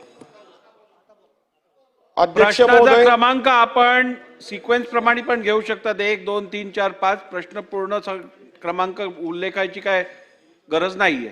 चला. पुणे महानगर विकास प्राधिकरण क्षेत्रामध्ये माझ्या शिरूर हवेली मतदारसंघातील अनेक नवीन गावांचा समावेश झालेला आहे. PMRD ने सुमारे 7,000 चौरस किलोमीटर लांबीच्या विकास आराखडा तयार केलेला. फार कमी वेळ राहिलाय. प्रश्न घ्या डायरेक्ट. परंतु त्यावरून तो वाद झाल्याने रद्द करण्याचा निर्णय शासनाने घेतला व विकास आराखडा तयार करण्यापूर्वी हद्दीचा जो स्ट्रक्चर प्लॅन तयार करावा असा निर्णय राज्य शासनाने घेतला होता. त्याच्यावर PMRDच्या हद्दीचा स्ट्रक्चर प्लॅन तयार न झाल्यामुळे प्राधिकरणाच्या हद्दीत रस्त्यांचे मोठे जाळे निर्माण करण्यास विलंब होत असून त्याचा परिणाम वाहतूक होऊन मोठ्या प्रमाणात कोंडी होत आहे. माझे स्पेसिफिक अध्यक्ष महोदय 3 प्रश्न या ठिकाणी आहेत. पहिला प्रश्न माझा असा आहे की हद्दीचा स्ट्रक्चरल प्लॅन तयार करण्यापूर्वी नगर रचना विभागातील अधिकाऱ्यांची नियुक्ती करावी असा प्रस्ताव प्राधिकरणाने 6 महिन्यापूर्वी शासनाला पाठवला आहे, परंतु अद्याप नगर रचना अधिकाऱ्यांची शासनाने नियुक्ती कागदपत्रे सभागृहाच्या पटलावर ठेवणे. माननीय मुख्यमंत्री महोदय. 1 मिनिट. काय हक्कभंग संदर्भात मांडायचा आहे. काय विषय? ठीक आहे, मी तपासून घेऊन उचित कारवाई करीन. बसा.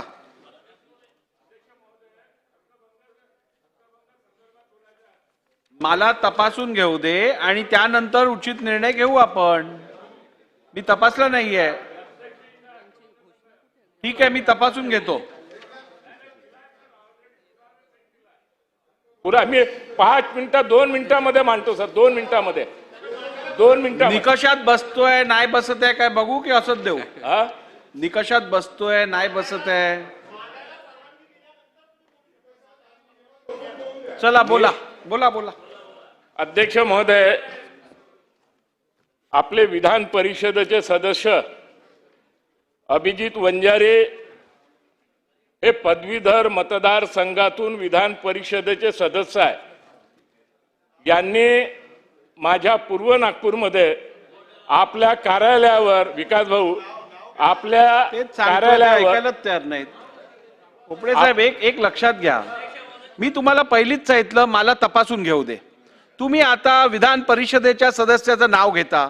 तुम्ही 35 ची नोटीस दिली नाहीये आणि तुम्ही डायरेक्ट बोलायला चालू करता. तुम्ही ऐकत चला ना, मी सांगतो तेव्हा. मला तपासून घेऊ दे, त्यानंतर निर्णय देतो.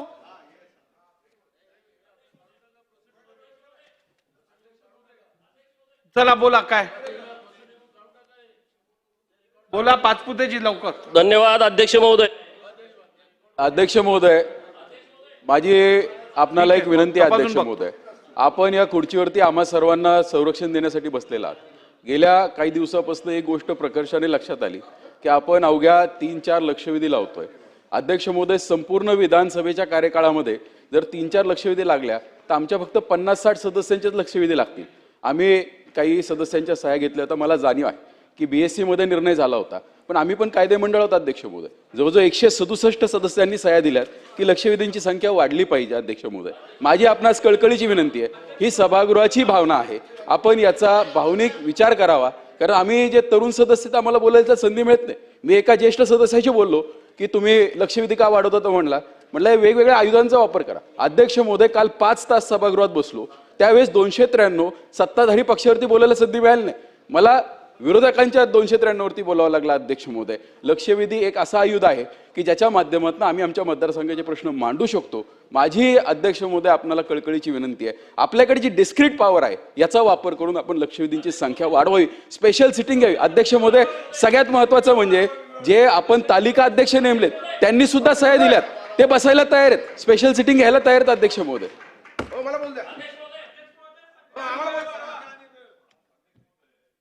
लक्षवेधी वाढवण्यासाठी काही आमची अडचण नाही आहे, मंत्र्यांची नाही, सरकारची, CM साहेबांची नाही आहे.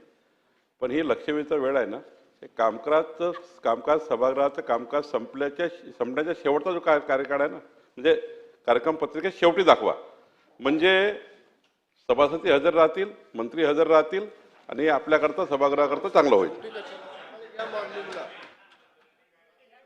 अध्यक्ष महोदय, हो दे त्यांचं. अध्यक्ष महोदय, वेगवेगळ्या आयुधांच्या माध्यमातून सदस्य महोदय प्रश्न मांडत असतात. लक्षवेधी अत्यंत प्रभावी आयुध आहे आणि मी गेले 8 दिवस आपल्याकडे विनंती करतोय, आमची एक लक्षवेधी घ्या. परंतु रोज 3च लक्षवेधी घ्यायचं कामकाज सल्लागार समितीमध्ये ठरलंय असं आम्हाला कळालं. नागपूरच्या हिवाळी अधिवेशनामध्ये 10 दिवसामध्ये जवळपास 150 लक्षवेधी झालेले आहेत.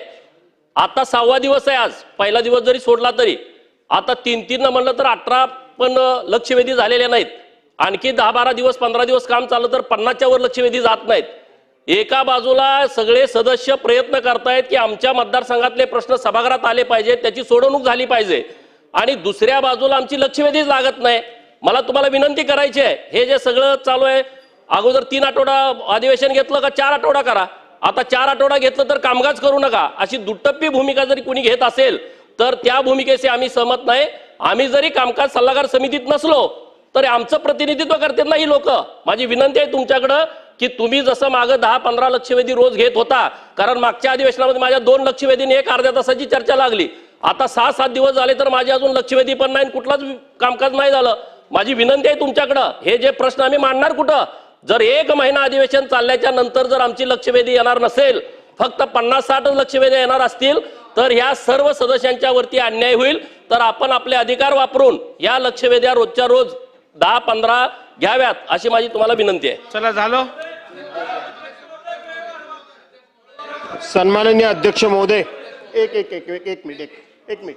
सन्माननीय अध्यक्ष महोदय, खरं तर हा जो विषय सुरू झाला आहे, मी काय या विषयामध्ये बोलण्याकरता उभा नव्हतो, परंतु माननीय या सभागृहाचे ज्येष्ठ मंत्री बावनकुळे साहेब बोलले म्हणून मी बोलायला उभा राहिलोय. बावनकुळे साहेब, आपण त्या ठिकाणी BSc मध्ये आहात, कामगार सल्लागार समितीमध्ये सुद्धा आपण आहात. आपण इथं आता मत मांडताना असं मांडलं की लक्षवेधी जादा घ्यायला काय आमचा विरोध नाही, परंतु त्या कामकाजाच्या शेवटी कार्यक्रम पत्रिकेमध्ये दाखवण्यात याव्या. याच्यावर आपल्या कामकाज सल्लागार समितीमध्ये सुद्धा चर्चा झाली होती. पहिली गोष्ट, लक्षवेधी तुम्ही किती घ्या, कशाही घ्या. आज माझ्यासारख्या सदस्याचे, मी मागच्या वेळेला अध्यक्ष महोदय इथं मी म्हटलं होतं की आपण मला एकदा सांगा की आपण लक्षवेधी किती घेतल्या. ज्या वेळेला सभागृहाचा समारोप झाला, म्हणजे ॲडजंट झालं सभागृहात, तसं त्यावेळेला आपण ते वाचून दाखवलं. सभागृहात मी नव्हतो. त्याच्यामध्ये भास्करराव किती बोलले, किती प्रश्नावर बोलले, किती विषयावर बोलले, किती तासावर बोलले, पण भास्कररावाच्या लक्षवेधी किती लागल्या ह्याचं आपण उत्तर दिलेलं नाही. मी आपल्याला क्रॉस केलं नाही, मी करत नाही. आजही माझ्यासारख्या सिनियर माणसाची एकही लक्षवेधी लागलेली नाही. मुद्दा एवढाच आहे की तुम्हाला 2 गोष्टी कराव्या लागतील. एक तर नियम समितीमध्ये जावं लागेल. नियम समितीच्या विधानसभा अधिनियमामध्ये 8 प्रमाणे 3 लक्षवेधीच्या वरती लक्षवेधी घेताच येत नाही, हा नियम आहे. एखादी घ्यायची झाली तर घ्या. आज सुद्धा 7 लक्षवेधी आहेत, नाही अशातला भाग नाही. पण अध्यक्ष महोदय, ह्या जर वाढवायचे असतील तर याच्याकरता आपल्याला BSc मध्ये जावं लागेल, याच्याकरता आपल्याला कामगार सल्लागार समितीसमोर जावं लागेल, हा विषय घ्यावा लागेल. आणि याच्यामध्ये थोडंसं आपल्याला एक सुसूत्रता अध्यक्ष महोदय आणावी लागेल की आपण कितीही लक्षवेधी घेतल्या. मी गेल्या वेळेला नव्हतो, पण मी नंतर आपलं सगळं ऐकलं, वाचलं की एकूण 157 लक्षवेधीचं कामकाज झालं असं आपण त्यावेळेला सांगितलं होतं. त्या 157 मध्ये सर्वांचं समाधान होऊ शकतं का? तर होऊ शकत नाही. एक जरी प्रत्येकाची आली असती तरी 288 घ्याव्या लागल्या असत्या. आणि म्हणून याच्यामध्ये ही जी काही नाराजीची भावना आहे किंवा ठराविकच लोकांच्या लक्षवेधी लागतात अशा प्रकारचा जो आक्षेप आहे, याच्याकरता जसं प्रश्नाचं बॅलट आलं तशा पद्धतीनं लक्षवेधीचं बॅलट येतंय का हे सुद्धा आपल्याला बघावं लागेल. आणि म्हणून राहू दे, आता मी रुलिंग देतो. समन्यायीप्रमाणे समन्यायी वागणुकीत सगळ्यांचं समाधान करता येणार नाही, परंतु किमान याच्यामध्ये सगळ्यांना न्याय देण्याचा प्रयत्न केलाय अशा पद्धतीचं कुठेतरी आपल्याला भावना किंवा तशा पद्धतीनं आपल्याला कुठेतरी विचार मांडावे लागतील, निर्णय घ्यावे लागतील. आणि म्हणून बावनकुळे साहेब, BSc मध्ये तुम्ही 3ला कबूल केलं आणि इथे येऊन म्हणता की कितीही घ्या, तर तुम्ही लावा घेऊ गुरुवारी पुन्हा BSc करू चर्चा आपण त्याच्यामध्ये. 1 मिनिट बसा, बसून घ्या. थांबा जरा, आता बस झालं, आता रुलिंग देऊ द्या मला. बस झालं, आता मला रुलिंग देऊ द्या. तोच मुद्दा परत होतोय, आता थांबा. सन्मान्य सदस्य विक्रम पाचपुते यांनी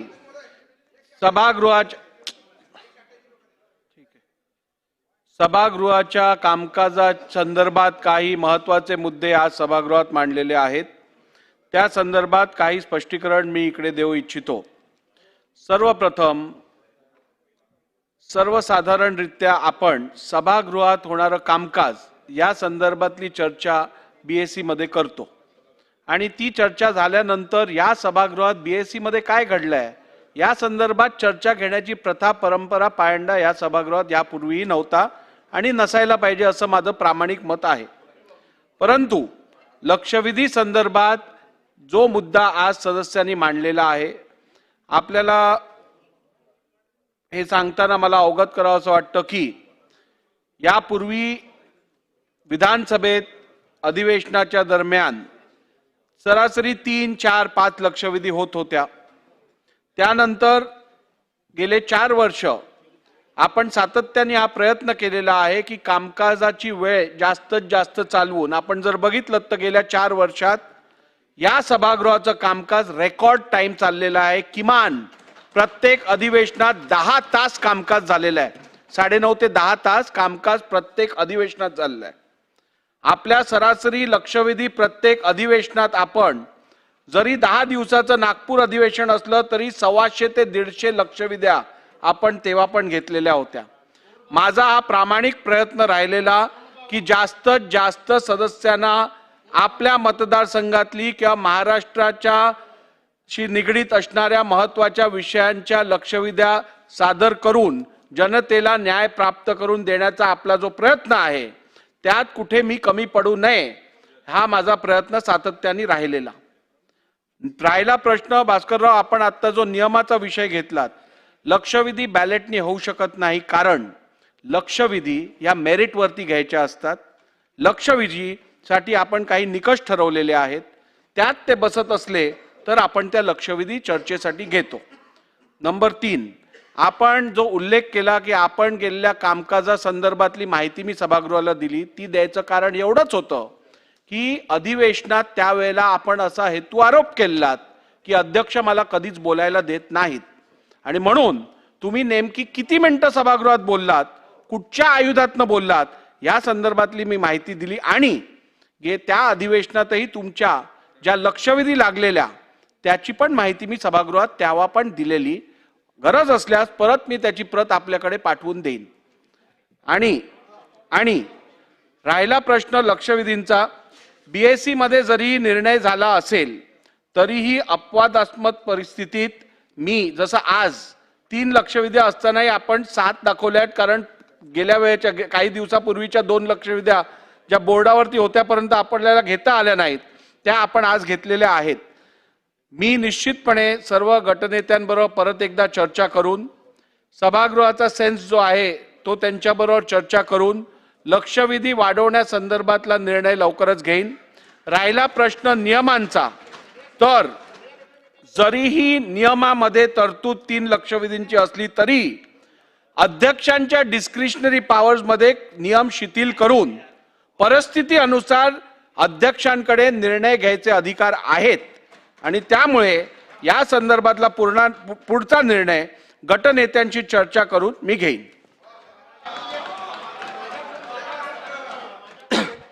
अध्यक्ष महोदय, माझ्याकडून अनावधानानं मी विधानसभा अधिनियम 8 म्हणालो. विधानसभा अधिनियम 8 नाही, तो तालिका सभा ठरवण्याकरता आहे. विधानसभा अधिनियम 5 एवढी दुरुस्ती करावी. 105 विधानसभा अधिनियम 105 अन्वय. चला पुढे. कागदपत्रे सभागृहाच्या पटलावर ठेवणे. माननीय मुख्यमंत्री महोदय. अध्यक्ष महोदय, मी आपल्या अनुमतीने महाराष्ट्राची आर्थिक पाहणी सन 2025-26 हे प्रकाशन सभागृहासमोर ठेवतो. महाराष्ट्राची आर्थिक पाहणी 2025-2026 हे प्रकाशन सभागृहात समोर ठेवण्यात आले. 1 मिनिट, एक घोषणा करू दे मला. मला सर्व सन्मान्य सदस्यांना कळवण्यास अत्यंत आनंद होतो की आज आपल्या सभागृहाचे कामकाज पाहण्यासाठी जपान देशाचे मुंबईतील वाणिज्यदूत Shri Yagi Koji, council general of Japan in Mumbai व अन्य अधिकारी विशेष अभ्यंगत कक्षामध्ये उपस्थित आहेत. आपण सर्वजण त्यांच्या टाळ्यांच्या गजरात हार्दिक स्वागत करूया. चला हो, मी जाहीर करू. बोला ना. चला, नेणार तुम्हाला पण नेणार, काळजी करू नका. महोदय, मी आपल्या अनुमतीने कंपनी अधिनियम 2013च्या कलम 394 वस्तू व सेवा कर संस्था यांचा सन 2024-2025चा वार्षिक अहवाल सभागृहासमोर ठेवतो. अहवाल सभागृहासमोर ठेवण्यात आला. सदर अहवाल विधिमंडळाच्या संकेतस्थळावर उपलब्ध करून देण्यात येईल. माननीय उपमुख्यमंत्री तथा गृहनिर्माण मंत्री.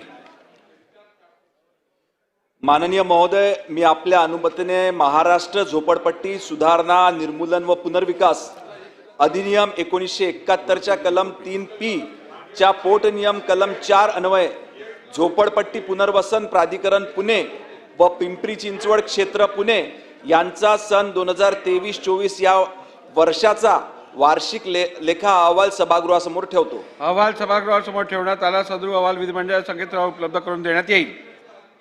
माननीय अन्न व औषध प्रशासन मंत्री. अध्यक्ष महोदय, मी आपल्या अनुमतीने कंपनी अधिनियम 2013च्या कलम 395च्या पोट कलम 1 मधील खंड ब अन्वये हाफकिन जीव औषध निर्माण महामंडळ मर्यादित यांचा सन 2021-22चा या वर्षाचा 48वा वार्षिक अहवाल सभागृहासमोर ठेवतो. सदर व अहवाल विधानसभेच्या पटलावर ठेवण्यास झालेल्या विलंबाची कारणे सोबत जुळली आहेत. अहवाल सभागृहासमोर ठेवण्यात आला. सदर अहवाल विधिमंडळाच्या संकेतस्थळावर उपलब्ध करून देण्यात येईल. स्थगन प्रस्तावाच्या सूचना. आज प्राप्त झालेल्या सगळ्या सदन प्रस्तावांना अनुमती दालनात नाकारण्यात आलेली आहे. चला पुढे. लक्षवेधी सूचना. लक्षवेधी क्रमांक 1. पॉइंट ऑफ इंफॉर्मेशन नहीं दे सकते, औचित्य के माध्यम से आप उपस्थित कीजिए. औचित्य जब पुकारेंगे तब बोलिए. लक्षवेधी क्रमांक 1. अध्यक्ष महोदय, 10 फेब्रुवारी 2026 ची एक घटना आहे. ठाणे जिल्ह्यातील डोंबिवलीवरून कळवा येथे 12वीचा एक विद्यार्थी आपल्या परीक्षेचा पहिलाच पेपर देण्यासाठी जात असताना मुंब्रा कळवा स्टेशन दरम्यान लोकलमधून पडून त्याचा मृत्यू झाला. दुर्दैवी असा मृत्यू झाला.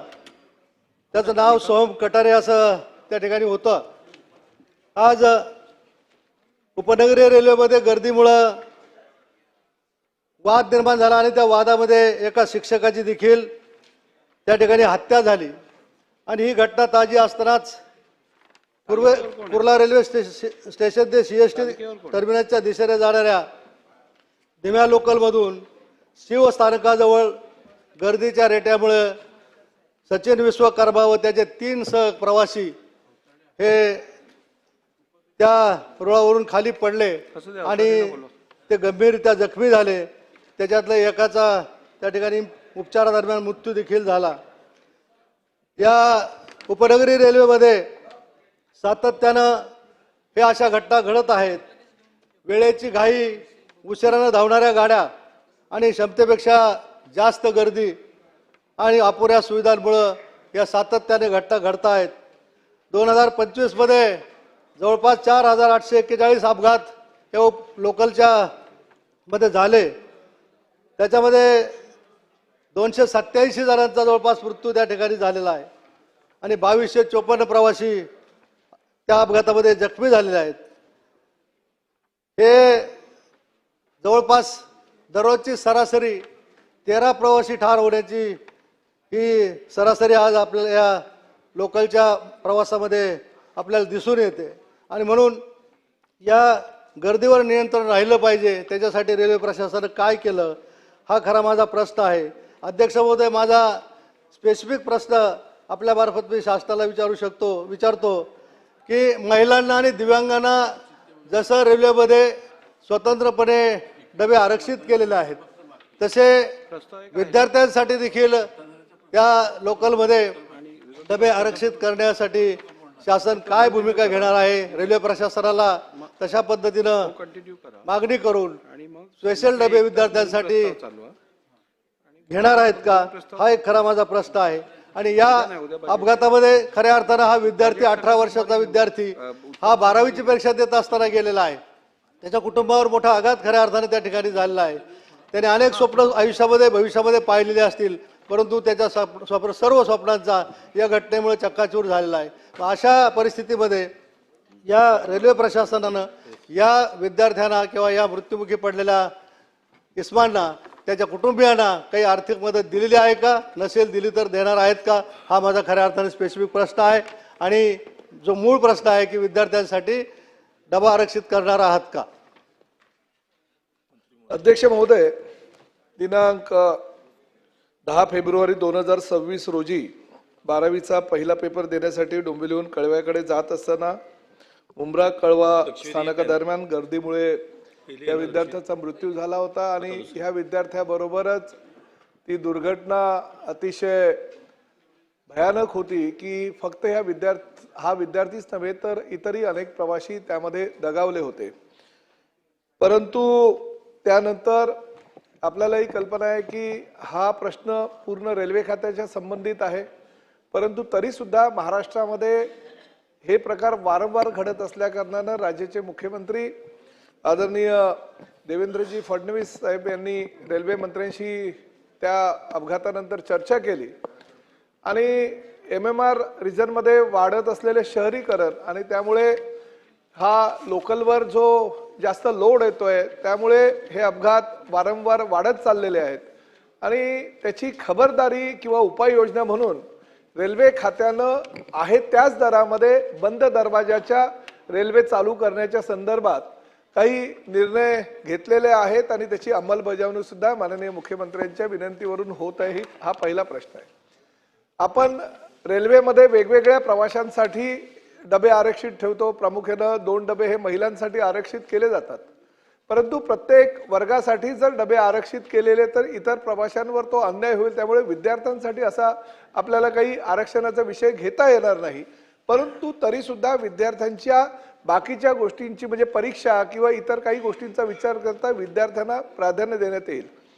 अध्यक्ष महोदय, ह्या घटना MMR क्षेत्रामध्ये 2014 पर्यंतचा जर तुम्ही आलेख बघितला तर साधारणतः मृत्यूंचं जे प्रमाण होतं 2014 मध्ये 3423 होतं, परंतु 2025 मध्ये 25 पर्यंतचा हा जर आलेख आपण बघितला तर 1136 म्हणजे 33% कमी झालेला. अध्यक्ष महोदय, जखमी प्रवासी जे आहे 2014 पर्यंतचा आलेख त्यांचा बघितला तर 3299, परंतु आज मात्र 2025चा जर आलेख बघितला तर 32% कमी झालेला आहे, 1045. ह्या सर्व ज्या अपघातांची मालिका बघता रेल्वे प्रशासनाने प्रामुख्यानं आपल्या राज्याच्या अखत्यारीतरित्या असलेल्या लोहमार्ग विभागानं अतिशय चांगली कामगिरी केलेली. अध्यक्ष महोदय, लोहमार्गानं एक हेल्प डेस्क प्रत्येक प्रमुख रेल्वे स्टेशनवर निर्माण केलेला आहे. त्यामध्ये एक नंबर सुद्धा त्यांनी जारी केलेला आहे. त्या नंबरच्या माध्यमातून रेल्वे प्रवाशांना ह्या लोहमार्ग पोलिसांच्या माध्यमातून आवाहन करण्यात येतं आणि त्यामुळे हे अपघात जे आहेत ते कमी झालेले आहेत आणि ती संख्या जी आहे ती फार कमी झालेली आहे. आणि त्यामुळे राज्य शासन रेल्वे खात्याशी समन्वय साधून जास्तीत जास्त उपाययोजना या रेल्वे प्रवाशांसाठी करता येईल का ह्याचा विचार करतोय. दुसरा महत्त्वाचा मुद्दा, आपण लोकसंख्या दिवसेंदिवस MMR क्षेत्रातही वाढते, परंतु रेल्वेच्या गाड्या काही आपण अतिरिक्त वाढू शकत नाही. त्यामुळे प्लॅटफॉर्म आपण मोठे करण्याचा किंवा लांब करण्याचे प्रयत्न करतोय. 15 डब्याच्या गाड्या सुद्धा त्या ठिकाणी उपलब्ध होतील अशी व्यवस्था रेल्वे प्लॅटफॉर्मची आपण करतोय. आणि त्याचबरोबर मेट्रोची जी संख्या आहे ती आपण MMR क्षेत्रामध्ये वाढवतोय. प्रामुख्यानं मेट्रो हा रेल्वेला एक लोकलला पर्याय आपण समजतो आणि त्या माध्यमातून आपली ती योजना राज्य शासनाच्या माध्यमातून चालू आहे. अतिशय चांगल्या प्रकारे मुख्यमंत्री आणि दोन्ही उपमुख्यमंत्री ह्या मेट्रोच्या प्रकरणामध्ये लक्ष घालून जास्तीत जास्त मेट्रोची सुविधा MMR क्षेत्रातील सर्वसामान्य प्रवाशांना कशी करता येईल यासाठी प्रयत्न करतोय. ST महामंडळ आणि त्याचबरोबर त्या म्हणजे मुंबई महापालिकेची बेस्ट सेवा, Thane corporation, Panvel corporation, Navi Mumbai corporation, Mira Bhayandar, Vasai Virar, Kalyan Dombivli, Ulhasnagar ह्या कॉर्पोरेशनच्या लोकल ज्या बसेस आहेत त्या लोकलच्या बसेस सुद्धा मुंबईपर्यंत कशा काही आणता येईल आणि त्यामुळे रेल्वेच्या प्रशासनावर किंवा रेल्वेवर त्याचा भार कमी होईल यासाठी आपण तीही उपाययोजना करतोय. अध्यक्ष महोदय. ज्योतिताई. नमस्कार. विद्यार्थ्यांसाठी आपण डबा किंवा वेगळं ट्रेन आरक्षित करण्याचं म्हणतोय, पण ते होईपर्यंत ते होणं शक्य वाटत नाही तुमच्या उत्तरानंतर मला वाटतंय. तर आपण जेव्हा मुलं एक्झामला जातात तेव्हा त्यांचं जे हॉल तिकीट असतं त्याच्या आधारे फर्स्ट क्लासमध्ये त्यांना प्रवेश मिळू शकतो का, ते आपण एक व्यवस्था करू शकता का, हा माझा पहिला प्रश्न. आणि दुसरा प्रश्न, जी आपली रेल्वेची 5 आणि 6ची लाईन चालू होते त्याला 2 दशकं झाली ते काम पूर्ण होत नाहीये. तर ह्या आता त्याचा पहिला टप्पा फक्त 30% पूर्ण झालेला आहे. तर हे काम कधीपर्यंत पूर्ण होणार आणि ह्याच्यामध्ये रेल्वे आणि MMRDचा काही समन्वयाचा काही अभाव आहे का, हा माझा प्रश्न आहे. आणि तिसरा प्रश्न एक आहे की आपण जर बघतो की रेल्वेमधून ॲक्सिडेंट होतात, आता मध्येच एक मालाडमध्ये ॲक्सिडेंट झाला, त्याच्यामध्ये त्या एका व्यक्तीवर चाकू भोकसला गेला आणि GRPने त्याची तक्रार घ्यायला इतका वेळ लावला आणि त्याला हॉस्पिटलमध्ये नेण्यासाठी ट्रेनमधून नेलं आणि त्याच्यामुळे त्याचा मृत्यू झाला. आणि एक महिला जी राम मंदिर स्टेशनवर तिथे तिचं बाळ तिने जन्माला घातलं, पण तिथे सुद्धा ॲम्ब्युलन्स नव्हती. अशी जेव्हा कंडिशन निर्माण होते तर प्रत्येक स्थानकावर आपण ॲम्ब्युलन्स आणि वैद्यकीय सुविधांचा काही उपलब्धता करून देणार का, हा माझा तिसरा प्रश्न. धन्यवाद. सन्माननीय सदस्य गायकवाडताईंचा पहिला आणि दुसरा प्रश्न मला असं वाटतं त्यांच्या घरातच त्याचं उत्तर मिळू शकेल, कारण वर्षाताईंशी त्यांनी जर चर्चा केली तर निश्चितपणे, कारण रेल्वे खात्याच्या अंतर्गत हे दोन्ही विषय असल्या कारणानं त्या संदर्भात रेल्वे मंत्रीच त्यांना त्यांच्या प्रश्नाचं उत्तर देऊ शकतील. परंतु तिसरा अतिशय महत्त्वाचा प्रश्न त्यांनी जो उपस्थित केलेला आहे, ही वस्तुस्थिती आहे की जर रेल्वे स्टेशनवर काही म्हणजे अपघातांची जी मालिका आहे ही वस्तुस्थिती नाकारता येणार नाही, परंतु त्यासाठी जी काही ॲम्ब्युलन्स किंवा इतर सुविधा आहे त्या सुविधा पुरवण्याच्या संदर्भात राज्य शासनाच्या आरोग्य विभागाला निश्चितपणे सूचना करण्यात येईल. लक्षवेधी क्रमांक 2. लक्षवेधी क्रमांक 2. अध्यक्ष महोदय, लक्षवेधी क्रमांक 2. मंत्री महोदय. केल्याप्रमाणे. अध्यक्ष महोदय, नगरपंचायत केस जिल्हा बीड इथे पंतप्रधान आवास योजना अर्बन अंतर्गत सन 21 आणि 22 या कालावधीमध्ये आर्थिकदृष्ट्या दुर्बळ BLC कॅटेगरी लाभार्थ्यांसाठी वितरित करण्यात आलेल्या केंद्र व राज्य शासनाच्या ग्रांट फंडच्या वापरण्याबाबत लेखापाल, finance controller authority office MHADA Mumbai तसेच नगरपंचायत अकाउंट्स डिपार्टमेंट यांच्या ऑडिट रिपोर्टमधून तब्बल 3.7 कोटींचा गंभीर फायनान्शियल मिसअप्रोप्रिएशन हे झाल्याचं स्पष्ट झालेलं आहे. अध्यक्ष महोदय, मी विषय एकदम सिम्पली आपल्याला सांगते. पंतप्रधान आवास योजना अंतर्गत घरकुलसाठी जे पैसे येतात ते पैसे केंद्र आणि राज्य सरकारने आपल्याला केज नगरपालिकेला COला त्याच्यामध्ये ते पैसे वर्ग केले. ते पैसे DBT मार्फत डायरेक्ट ट्रान्सफर लोकांना घरकुलसाठी करायची गरज होती, पण असं घडलं नाही. या संबंधित त्या टाइमचे जे CEO होते त्यांनी काय केलं, त्यांनी ते पैसे यूज करून नगरपालिकेच्या कॉन्ट्रॅक्टरना कामं देऊन त्यांनी त्या पैशांचं बिलं काढली.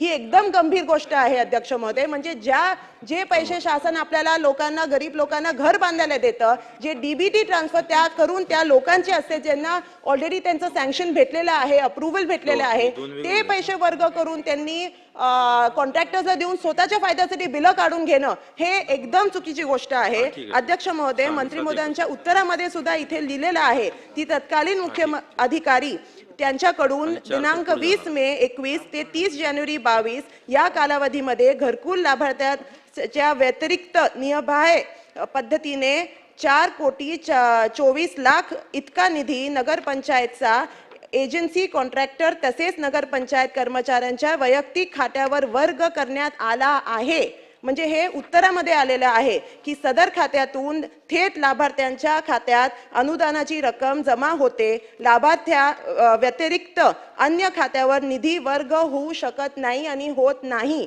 तरी पण अशी गोष्ट घडलेली आहे. हा एक भाग झाला. दुसरा भाग असा आहे अध्यक्ष महोदय की नगरपंचायत लेखापालाच्या ऑडिट रिपोर्टमध्ये सन 2019 पासून आजपर्यंत अनुदान वितरण्यासंबंधी आवश्यक account files, bills, vouchers, payment records व संबंधित डॉक्युमेंट्स उपलब्ध नसल्याचे नमूद झालेलं आहे. म्हणजे ज्या घोटाळ्यामध्ये हे सगळं घडलं त्याच्या ते आता फाईल सुद्धा मिसिंग केलेले आहेत. तर मला वाटतं हे खूपच गंभीर गोष्ट आहे अध्यक्ष महोदय. ह्या प्रकरणात CEO जे आहे मुख्य अधिकारी तसेच संबंधित तत्कालीन जे ऑफिसर्स व स्टाफ आहे यांच्या भूमिकेबाबत गंभीर डाऊट इथे निर्माण होतं. अध्यक्ष महोदय, इथे अहवाल सुद्धा आलेला आहे. एवढा मोठा अहवाल मी तुम्हाला पाठवते. ह्याच्यामध्ये क्लिअरली सांगितलेलं आहे की कसा ह्याचा म्हणजे पूर्ण फ्रॉड हे सिद्ध झालेला आहे. म्हणून अध्यक्ष महोदय, मला इकडे विचारायचं आहे की हा प्रकार म्हणजे पब्लिक फंडचा डायरेक्ट मिसयूज असून शासनाच्या पॉलिसी गाईडलाईन्स व फायनान्शियल नॉर्म्सचे गंभीर व्हायोलेशन असं आहे.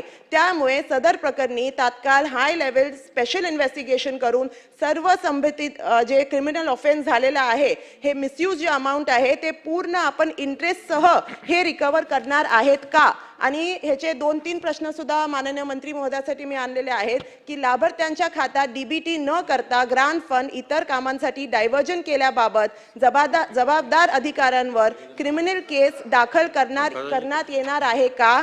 3.7 कोटींच्या गैरव्यवहार प्रकरणी SIT किंवा ACB मार्फत सखोल चौकशी करण्यात येईल का हा शासन हे नक्कीच मंत्री महोदय मी आपल्याला विनंती करते की आपण जर SIT स्थापन केली तर आपल्याला ह्या प्रकरणामध्ये खोलात जाऊन आपण न्याय देऊ शकतो, कारण हे पहिलं डिस्क्रिपन्सी नाहीये. आपल्याला असं माहिती आहे की ह्याच्याबद्दल पहिले सुद्धा बीड CEO असताना सुद्धा हा प्रॉब्लेम झालेला. आता माझ्या मतदारसंघात येऊन केस CEO असताना सुद्धा असा एवढा मोठा प्रकार घडला आहे. तर मला शासनाला विनंती आहे की आपण हे एकदम सिरियसली घेऊन SIT नाही तर ACB चौकशी कराल का. स्कीम संदर्भातील फाइल्स, बिल्स व पेमेंट रेकॉर्ड मिसिंग असल्याबाबत जबाबदार अधिकाऱ्यांवर शासन कोणती शिस्तभंग कारवाई करणार आहे. व शेवटचा प्रश्न की SNA अकाउंट मधील ग्रांट व इंटरेस्टचा नियमबाह्य वापर झाल्याने ती रक्कम इंटरेस्ट सह रिकव्हर करण्यासाठी शासन कोणती पावले उचलणार आहे. मंत्री महोदय. अध्यक्ष महोदय, सदस्य नमिता मुंदडाजींनी हा जो प्रश्न उपस्थित केला लक्षवेधीद्वारे, अध्यक्ष महोदय, उत्तरामध्ये पण आम्ही दिलेलं आहे की पंतप्रधान आवास योजनेमध्ये ज्यावेळेस केजमध्ये 374 लाभार्थ्यांना मंजुरी मिळाली अध्यक्ष महोदय, आणि केंद्र शासनाचा हिस्सा 2,24,40,000 आणि राज्य शासनाचा 3,62,00,000 हिस्सा, हे दोन्ही 5,86,40,000 हे महाराष्ट्र ग्रामीण बँकेच्या खात्यामध्ये हे पैसे प्राप्त झाले अध्यक्ष महोदय. मुळामध्ये ह्याची जी सुरुवातच झाली अध्यक्ष महोदय, ही संबंधित त्यावेळचे जे अधिकारी आहेत त्यांनी ही चुकीचीच पद्धत केली होती. कारण अध्यक्ष महोदय, PMY योजनेसाठी राष्ट्रीयकृत बँकेत खातं उघडायचे आदेश असताना सुद्धा हे ग्रामीण बँकेत खातं उघडलं गेलं अध्यक्ष महोदय.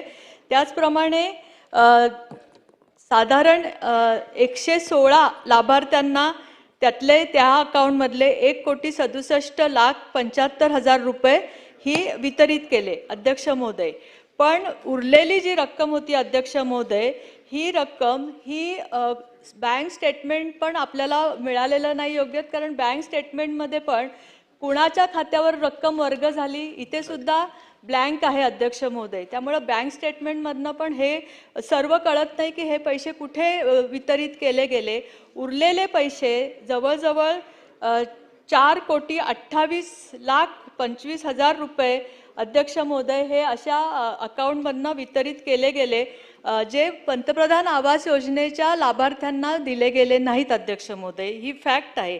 आणि ह्याच्या संबंधीचं कुठलं पण ऑडिट, कुठलं पण बुक उपलब्ध नाही अध्यक्ष महोदय. जसं सदस्यांनी निदर्शनास आणलं तसे कुठलंही साधं व्हाउचर सुद्धा आपल्याला उपलब्ध झालेलं नाही. बँकेचं स्टेटमेंट पण अध्यक्ष महोदय, लक्षवेधी हे झाल्यानंतर बँकेने स्टेटमेंट दिलं पण त्याच्यामधनं पण काही निदर्शनास अध्यक्ष महोदय जास्त येत नाही.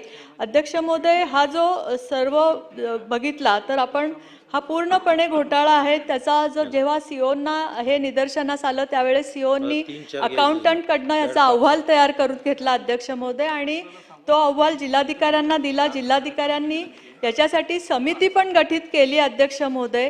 पण तरीसुद्धा हे पंतप्रधान आवास योजना ही पंतप्रधानांची अतिशय ह्याची योजना आहे. आणि अध्यक्ष महोदय, ह्या योजनेमध्ये ज्या पद्धतीचा हा घोटाळा झालेला आहे अध्यक्ष महोदय, याच्यामध्ये बँकेचे कर्मचारी पण सामील असू शकतात अध्यक्ष महोदय.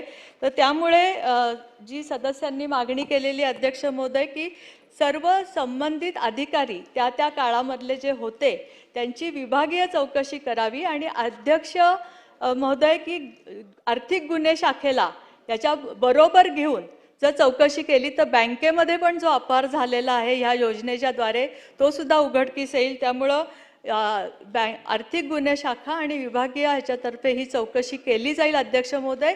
जिल्हाधिकाऱ्यांकडे जो अहवाल प्रस्थापित आहे तो जिल्हाधिकाऱ्यांनी 8 दिवसाच्या आत सभागृह संपायच्या आतमध्ये आपल्याला सभागृहास पण उपलब्ध करून द्यावा अशी चौकशीचे आदेश मी देतात. ठीक आहे.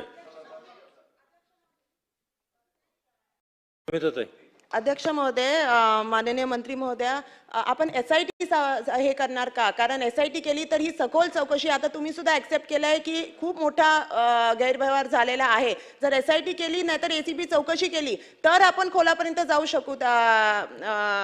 म्हणून मी आपल्याला विनंती करते. आणि दुसरी रिकव्हरीचं काय माननीय मंत्री महोदय, आपल्याला पैसे जे रिकवर करून बरोबर ज्यांना सँक्शन झालं आहे त्या सगळ्या जे लाभार्थी आहेत त्यांना ते पैसे पोचले पाहिजे. तर इंटरेस्ट सह ती रिकव्हरी साठी सुद्धा आपण काहीतरी सांगावं. धन्यवाद.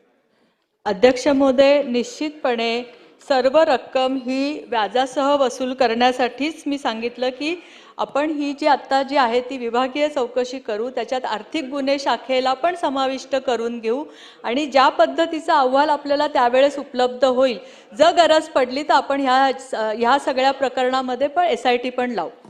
आता चौकशी करतो म्हणून सांगितलं की हरीश भाऊ सगळं आता अध्यक्ष महाराज सांगितले एक मिनिट अध्यक्ष महाराज, चौकशी होईल, पैसे वसूल होईल, पण ज्या लाभार्थ्याले PMJSYचे घरकुल आवास मंजूर झाले होते त्या घरकुलच्या संदर्भात शासन काय निर्णय करणार आहे?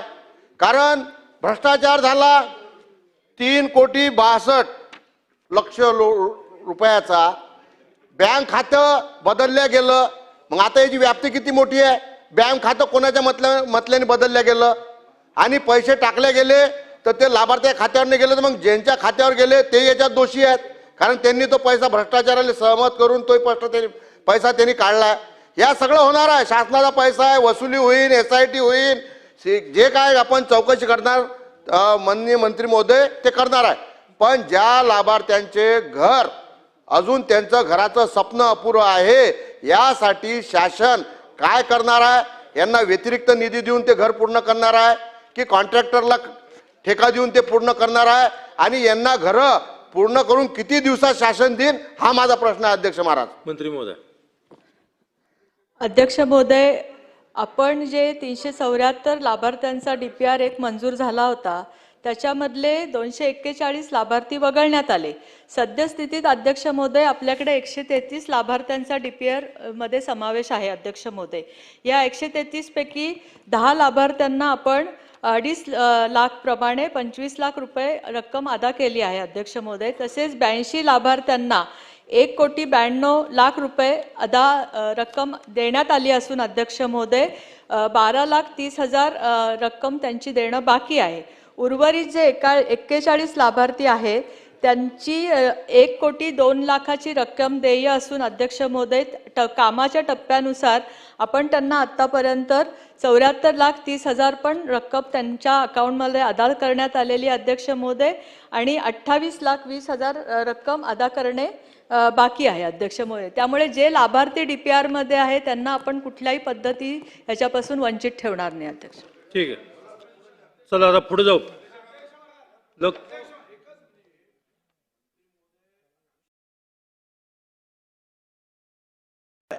पण किती अधिकाऱ्यांना निलंबित केलं, किती अधिकाऱ्यांवर कारवाई केली, किती अधिकाऱ्यांना FIR केला? आपला अनुभव असा आहे मंत्री महोदया की चौकशीच्या नावाने फक्त टाइमपास केला जातो आणि कोर्टात जरी केस केले तर मी आता हायकोर्टाचा कागद वाचत होतो 56,91,150 केसेस प्रलंबित आहे, अजून एक केस पेंडिंग होईल.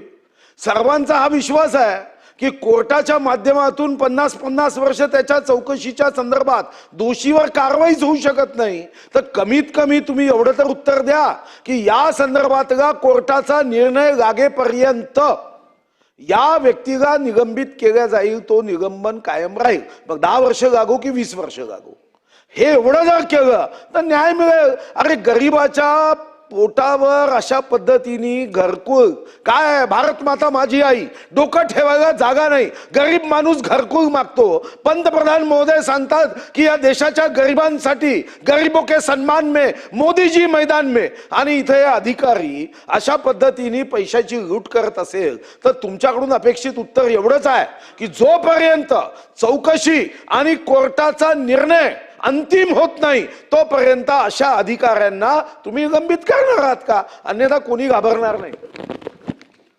अध्यक्ष महोदय, हा जो सगळा घोटाळा झाला हा 1 जानेवारी 2019 ते 30 जानेवारी 2022 या कालावधीमध्ये हा घोटाळा झाला. अध्यक्ष महोदय, हे जेव्हा सीओच्या लक्षात आलं, म्हणजे जे तिथले सीओ होते त्यांनी त्याच्यानंतर तो अकाउंटंटचा अहवाल मागवला, त्यांनी त्याच्यानंतर तो अहवाल सगळा जिल्हाधिकाऱ्याकडे दिला. कोर्ट केस ह्याच्यामध्ये संदर्भात कुठलीच झालेली नाही. जिल्हाधिकाऱ्यांना अध्यक्ष महोदय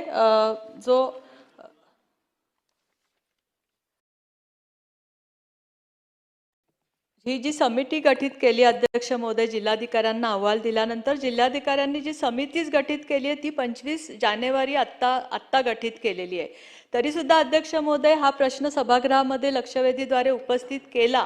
त्यामुळं ह्या सगळ्या बाबी तपासून घेता अध्यक्ष महोदय बँक स्टेटमेंट सुद्धा उपलब्ध करून दिलेलं नव्हतं आमच्या अधिकाऱ्यांना. त्यामुळेच मी आत्ता की ह्याची सगळी विभागीय चौकशी होऊन आर्थिक गुन्हे शाखेला बरोबर घेऊन ह्याची चौकशी व्हावी अध्यक्ष महोदय. आणि पंतप्रधान आवास योजनेचा हा घोटाळा असल्या कारणाने जर त्या चौकशीमध्ये जेवढे पण अधिकारी दोषी निघतील त्यांच्यावर फौजदारी कारवाई केली जाईल अध्यक्ष महोदय. आणि ही जी सर्व रक्कम आहे ती व्याजासकट वसूल केली जाईल अध्यक्ष महोदय. त्याच्यासाठी जे पण लागणारी कारवाई ती केली जाईल. अगोदर प्रश्न विचारतो. अध्यक्ष महाराज, प्रश्नाच्या ब्रीफिंगमध्ये दोषी कोण हे साधारणपणे ज्याला मेंदू आहे देवानी दिलेला त्याला लक्षात येतं. आता याच्यामध्ये जिल्हाधिकाऱ्याची चौकशी होऊ द्या ना, पण जो त्याचा प्रमुख आहे HOD आहे त्यालाही तुम्ही निलंबित करणार नाही. अध्यक्ष महाराज, विधिमंडळाच्या कामकाजामध्ये प्रश्न आपण विचारण्याची मुदत ही 24 तास का नाही ठेवली? हा गंभीर आयुध आहे. 180 पानाच्या महाराष्ट्र विधानसभा नियम पुस्तिकेत गंभीर आयुधापैकी हे आयुध आहे. आणि याला तुम्ही निलंबितच करणार नाही तर मी तुम्हाला लिहून देतो. कारण प्रश्न लक्षवेधी लागणे किंवा इतर प्रश्न लागणे तुम्हाला माहिती आहे मर्यादा येतात. आता या लक्षवेधीमध्ये पुन्हा ही लक्षवेधी येणार नाही, मग चौकशी कधी होईल? निलंबित कोणाचं होईल? अध्यक्ष महाराज, तो जो कोणी HOD आहे जो ब्रीफिंगमध्ये तुम्हाला सांगितलं गेलं त्याला कमीत कमी निलंबित केलं पाहिजे, नाही तर कोणाला धाक नाही राहणार. आणि मग तुम्हाला माहिती आहे की ह्या अधिकारी तिकडे कसं मॅनेज करतात. दुरून नाटकात गोतं काढतात, कुणी जातपात काढते, कुणी राजकीय दबाव टाकतो. सस्पेन्शन होत नाही अध्यक्ष महाराज, मी एवढे वर्ष आहे. म्हणून कमीत कमी याच्यात का दोषी अधिकारी या माहिती असते त्याला सस्पेंड केलं पाहिजे. आता पुन्हा चौकशीचा काय विषय आहे? ठीक आहे मंत्री महोदय. अध्यक्ष महोदय, मी तेच सांगितलं की ह्याच्यामध्ये जे पण संबंधित अधिकारी आहेत तर तो जो अहवाल आहे जिल्हाधिकाऱ्यांनी तो सभागृह संपण्याच्या आतमध्ये आता 8 दिवसामध्ये त्यांनी तो सभागृहात सादर करावा. आणि त्यावेळेस जसं सदस्य आमचे सुधीर भाऊजींनी सांगितलं त्याप्रमाणे जे जे अधिकारी ह्याच्यामध्ये सामील असतील त्यांना त्यावेळेस निलंबित केलं जाईल. ठीक आहे, चला पुढे जाऊया. लक्षवेधी क्रमांक 3 मंत्री महोदयांनी विनंती केली सगळ्याच लक्षवेधी झाल्यानंतर करूया. लक्षवेधी क्रमांक 4 ही पुढे ढकलण्यात आलेली आहे. लक्षवेधी क्रमांक 5. लक्षवेधी क्रमांक 5 मंत्री महोदय, निवेदन आलेलं नाही सर अजून.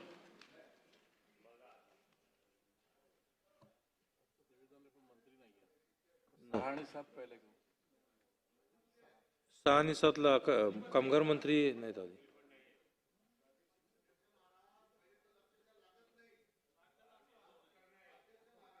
मंत्री अध्यक्ष महाराज, सन्मान्य सदस्य 3 महिन्यापासून तयारी करतात, प्रश्न उत्तर लक्षवेधी लावतात. आजच अध्यक्षांनी रोलिंग दिलं, तुम्ही सगळ्या सदस्यांना 158 सदस्यांनी सह्या केल्या की लक्षवेध्या लागल्या पाहिजे.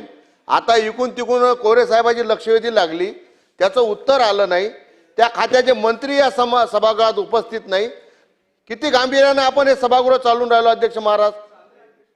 हे काय पद्धत आहे काय? मग आता सन्मान्य नाही अध्यक्ष महाराज, नाही त्या खात्याचे कॅबिनेट राज्यमंत्री तर असले पाहिजे ना. मग आता लक्षवेधी क्रमांक 3 मंत्री महोदयांनी सांगितलं की सगळ्यात शेवटी माझी लक्षवेधी ठेवा, दुसऱ्या कामकाजामध्ये आहेत. आणि लक्षवेधी क्रमांक 4 मंत्री महोदयांनी विनंती केलेली आहे की माझी लक्षवेधी पुढे ढकलण्यात यावी.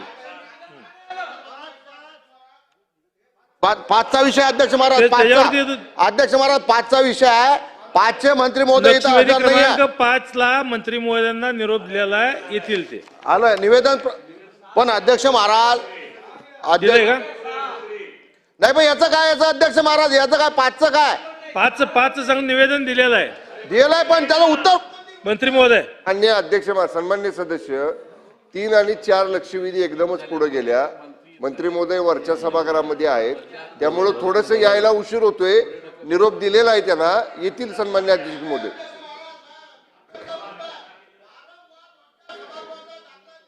सभागृहाचा अपमान केला जाते अध्यक्ष महाराज. काय 288 सदस्य इथं लोकातून निवडून येतात, वरच्या सभागृहातले त्यांना काही जनतेचं मत पडत नाही, पण वरच्या सभागृहाचा दाखला देऊन खालच्या सभागृहाचा अवमान करणं हे काही योग्य नाही अध्यक्ष महाराज. तुम्ही समज द्या मंत्री महोदय आले, नाही तर 5 मिनिटं सभागृह बंद करा, ऍडजस्ट करा.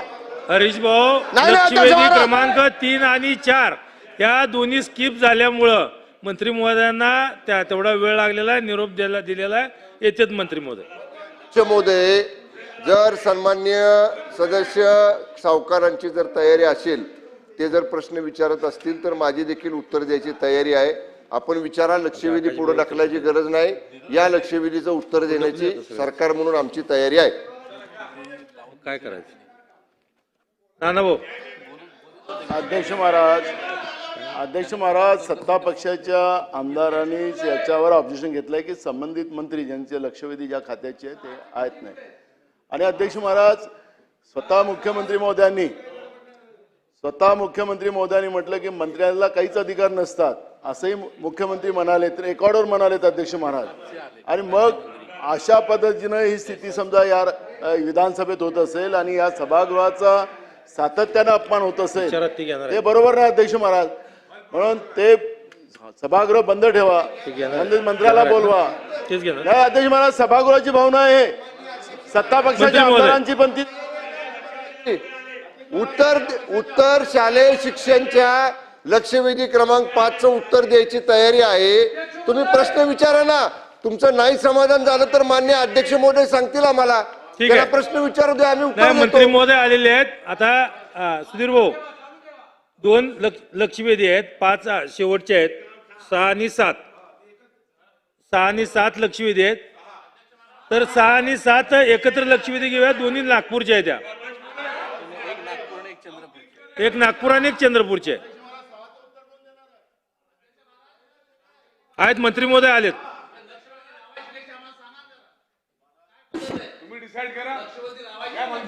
दोन्हीची उत्तरं कॉमनच आहेत. 6 आणि 7 एकत्र करायची लक्षवेधी. सुधीर भाऊ, मंत्री महोदय आलेत ना. अध्यक्ष महाराज, वेगळे करायचे आहे का नाना भाऊ? वेगळ्या करूया का? पातकळकर साहेबांची एकन सुधीर भाऊंची. आमचा काही आक्षेप नाही. ते लक्षवेधी 6 वाजतील, मी 7 वाचेल. पण अध्यक्ष महाराज, आम्हाला समर्पक उत्तर यावी एवढी अपेक्षा आहे. तुम्ही एकत्रित केल्याने आमचं नुकसान नाही आहे, समर्पक उत्तर यावी. ठीक आहे, वेगळ्या घेऊ. चला, लक्षवेधी क्रमांक 6. लक्षवेधी क्रमांक 6. अध्यक्ष महोदय, वितरित केल्याप्रमाणे. अध्यक्ष महोदय, नागपूर जिल्ह्यातील एसबीएल एनर्जी या औद्योगिक आणि पायाभूत सोयीसुविधांकरता बारुदे बनवणाऱ्या कंपनीतल्या स्फोटाच्या संदर्भातली ही अत्यंत महत्त्वपूर्ण लक्षवेधी आहे. हा स्फोट एवढा भीषण होता की जागेवर 18 कामगारांचा आणि ज्यामध्ये दुर्दैवाने सर्वाधिक महिला होत्या यांचा मृत्यू झाला आणि 19 कामगार हे आत्ता आपल्या जीवाशी त्या ठिकाणी संघर्ष करतायत जगण्याकरता. खरं तर या विषयीच्या बातम्या भरपूर छापून आलेल्या आहेत, त्यामुळे मी फार याच्या प्रकरण 19 गेले, आता विस्तृत याच्यामध्ये मी जात नाही. पण लक्षवेधीचे उत्तरामध्ये या 3 गोष्टींचा मी उल्लेख करतो. एका ठिकाणी लक्षवेधीच्या उत्तरात काय म्हटलंय की अपघातामुळे प्रभावित झालेल्या 4 इमारतींकरता प्रतिबंधक आदेश पारित करण्यात आले आहेत. सदर अपघाताबाबत पुढील सविस्तर चौकशी चालू असून चौकशी झालेल्या भंगाबाबत व्यावसायिक सुरक्षा आरोग्य व कामाची स्थिती 2020 अन्वये कायदेशीर कारवाई करण्यात येईल. उत्तराच्या पुढे काय म्हटलंय? 26/4/2025 या इमारतीमध्ये, या कारखान्याच्या इमारतीमध्ये महिला कामगार डिटोनेटर टेस्टिंग करत असताना स्फोट झाला. त्या 2 महिला कामगार जखमी झाल्या. हे 26/4/2025 आणि 31/3/2025ला त्याच्या आधी याच फॅक्टरीमध्ये इलेक्ट्रिक पॅनल रूममध्ये त्या ठिकाणी आग लागली होती. म्हणजे ही घटना घडण्याच्या आधी एकदा नव्हे 2दा याच फॅक्टरीमध्ये अशा प्रकारच्या घटना घडल्या. उत्तरामध्ये सांगितलंय की मालकानं अटक केली, त्यांच्यावर कायदेशीर कारवाई केली आहे. Culpable homicide not amount to murder या संदर्भातले कलम त्यांच्यावर लावलेली आहेत. त्याला 7 मार्चपर्यंतची त्या ठिकाणी पोलीस कस्टडी आहे. अध्यक्ष महोदय, माझा पहिला प्रश्न हा आहे की जेव्हा वर्षभरापासून याच फॅक्टरीमध्ये अशा घटना घडतायत, तर मग राज्याचे कामगार खात्याचे अधिकारी हे त्या ठिकाणचे झोपले होते काय? त्यांनी कुठली कारवाई केली? जेव्हा त्या फॅक्टरीमध्ये 2-2दा अशा घटना घडतायत आणि तरी सुद्धा कामगार खात्याने त्या संदर्भात कुठलीही पावलं उचलली नाहीत. आणि त्यामुळे याला मालक जबाबदार आहेतच, कारण कामगार खात्याच्या अधिकाऱ्यांचा निष्काळजीपणा हा याला जबाबदार आहे. आणि त्यामुळे कामगार खात्याचे आयुक्त असतील त्या विभागातील किंवा अन्य जे कोणी जबाबदार अधिकारी असतील यांच्यावर तुम्ही निलंबनाची कारवाई करणार का, हा माझा, आणि गुन्हा दाखल करणार का, हा माझा पहिला प्रश्न या लक्षवेधीच्या निमित्ताने तुम्हाला आहे.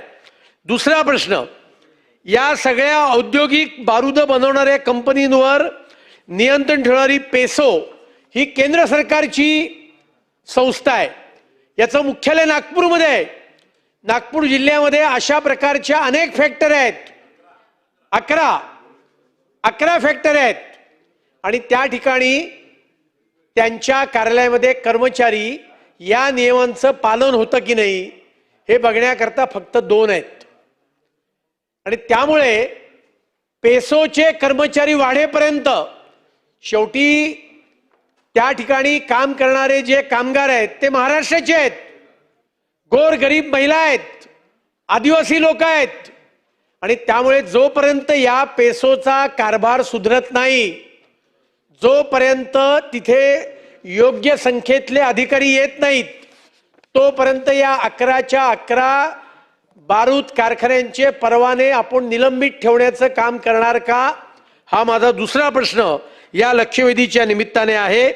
आणि या सगळ्या कारखान्यांमध्ये ऑटोमेशन येण्याकरता, यंत्राने यातली अधिकाधिक कामं निर्माण होण्याकरता केंद्र सरकारला आपण काही विस्तृत निवेदन या संदर्भात देणार का, असे माझे 3 प्रश्न या लक्षवेधीच्या निमित्ताने आपल्याला आहेत. मंत्री महोदय. अध्यक्ष महोदय, ही अतिशय दुर्दैवी आणि दुःखद घटना नागपूर जिल्ह्यात या ठिकाणी घडलेली आहे. जेव्हा ही घटना घडली तेव्हा मी आणि आपले महसूल मंत्री आम्ही दोघंही त्या घटनास्थळी गेलो. आणि वस्तुस्थिती अशी आहे की हे जे जुने यापूर्वीचे जे कंप्लायन्स होते, या कंप्लायन्सच्या संदर्भात मीच माहिती काढली. आणि मी SP कलेक्टर सर्व त्या ठिकाणी होतो, पालकमंत्री महोदय देखील त्या ठिकाणी होते. आणि आम्ही त्याच दिवशी या पूर्ण प्रकरणाच्या संदर्भामध्ये थेट मालकासहित सर्वांवर 21 लोकांवर सदस्य मनुष्यवधाचा गुन्हा त्या दिवशी दाखल केला. यापूर्वी ज्या कंप्लायन्स या ठिकाणी निघाल्या होत्या त्याची देखील मी स्वतःच माहिती घेतली आणि मी ही माहिती पोलिसांना पुरवली की याप्रमाणे आपण गुन्हे दाखल करा. प्रश्न असा आहे की नागपूर भागामध्ये अशा पद्धतीचे अनेक कारखाने जे एक्सप्लोजनशी रिलेटेड आहे ते त्या ठिकाणी आहे. यापूर्वी देखील जेव्हा अशा पद्धतीची घटना घडली तेव्हा याचा सर्व ठिकाणचा आपण ऑडिट केलं आणि ऑडिट केल्यानंतर सदोष मनुष्यवध गुन्हा नागपूरमध्ये पहिल्यांदा दाखल करण्यात आला थेट मालकावर. त्यांनी देखील अशा पद्धतीची व्यवस्था केली होती की एका माणसाला डायरेक्टर करून टाकायचं आणि त्याला त्याच्यावर सर्व जबाबदारी टाकून द्यायची. आम्ही लगेच त्याच दिवशी 9 लोकांना अटक केली. नंतर दुसऱ्या दिवशी सकाळी बैठक झाली. बैठकीमध्ये विभागीय आयुक्त कार्यालयात सर्व लोकांना आपण बोलवलं. त्या दिवशी केंद्रीय मंत्री पियुष गोयल ज्यांच्या अंडरमध्ये तो पेसो डिपार्टमेंट आहे त्यांच्याशी देखील स्वतः महसूल मंत्री यांनी चर्चा केली. त्यांच्या संदर्भात देखील संपूर्ण माहिती दिली.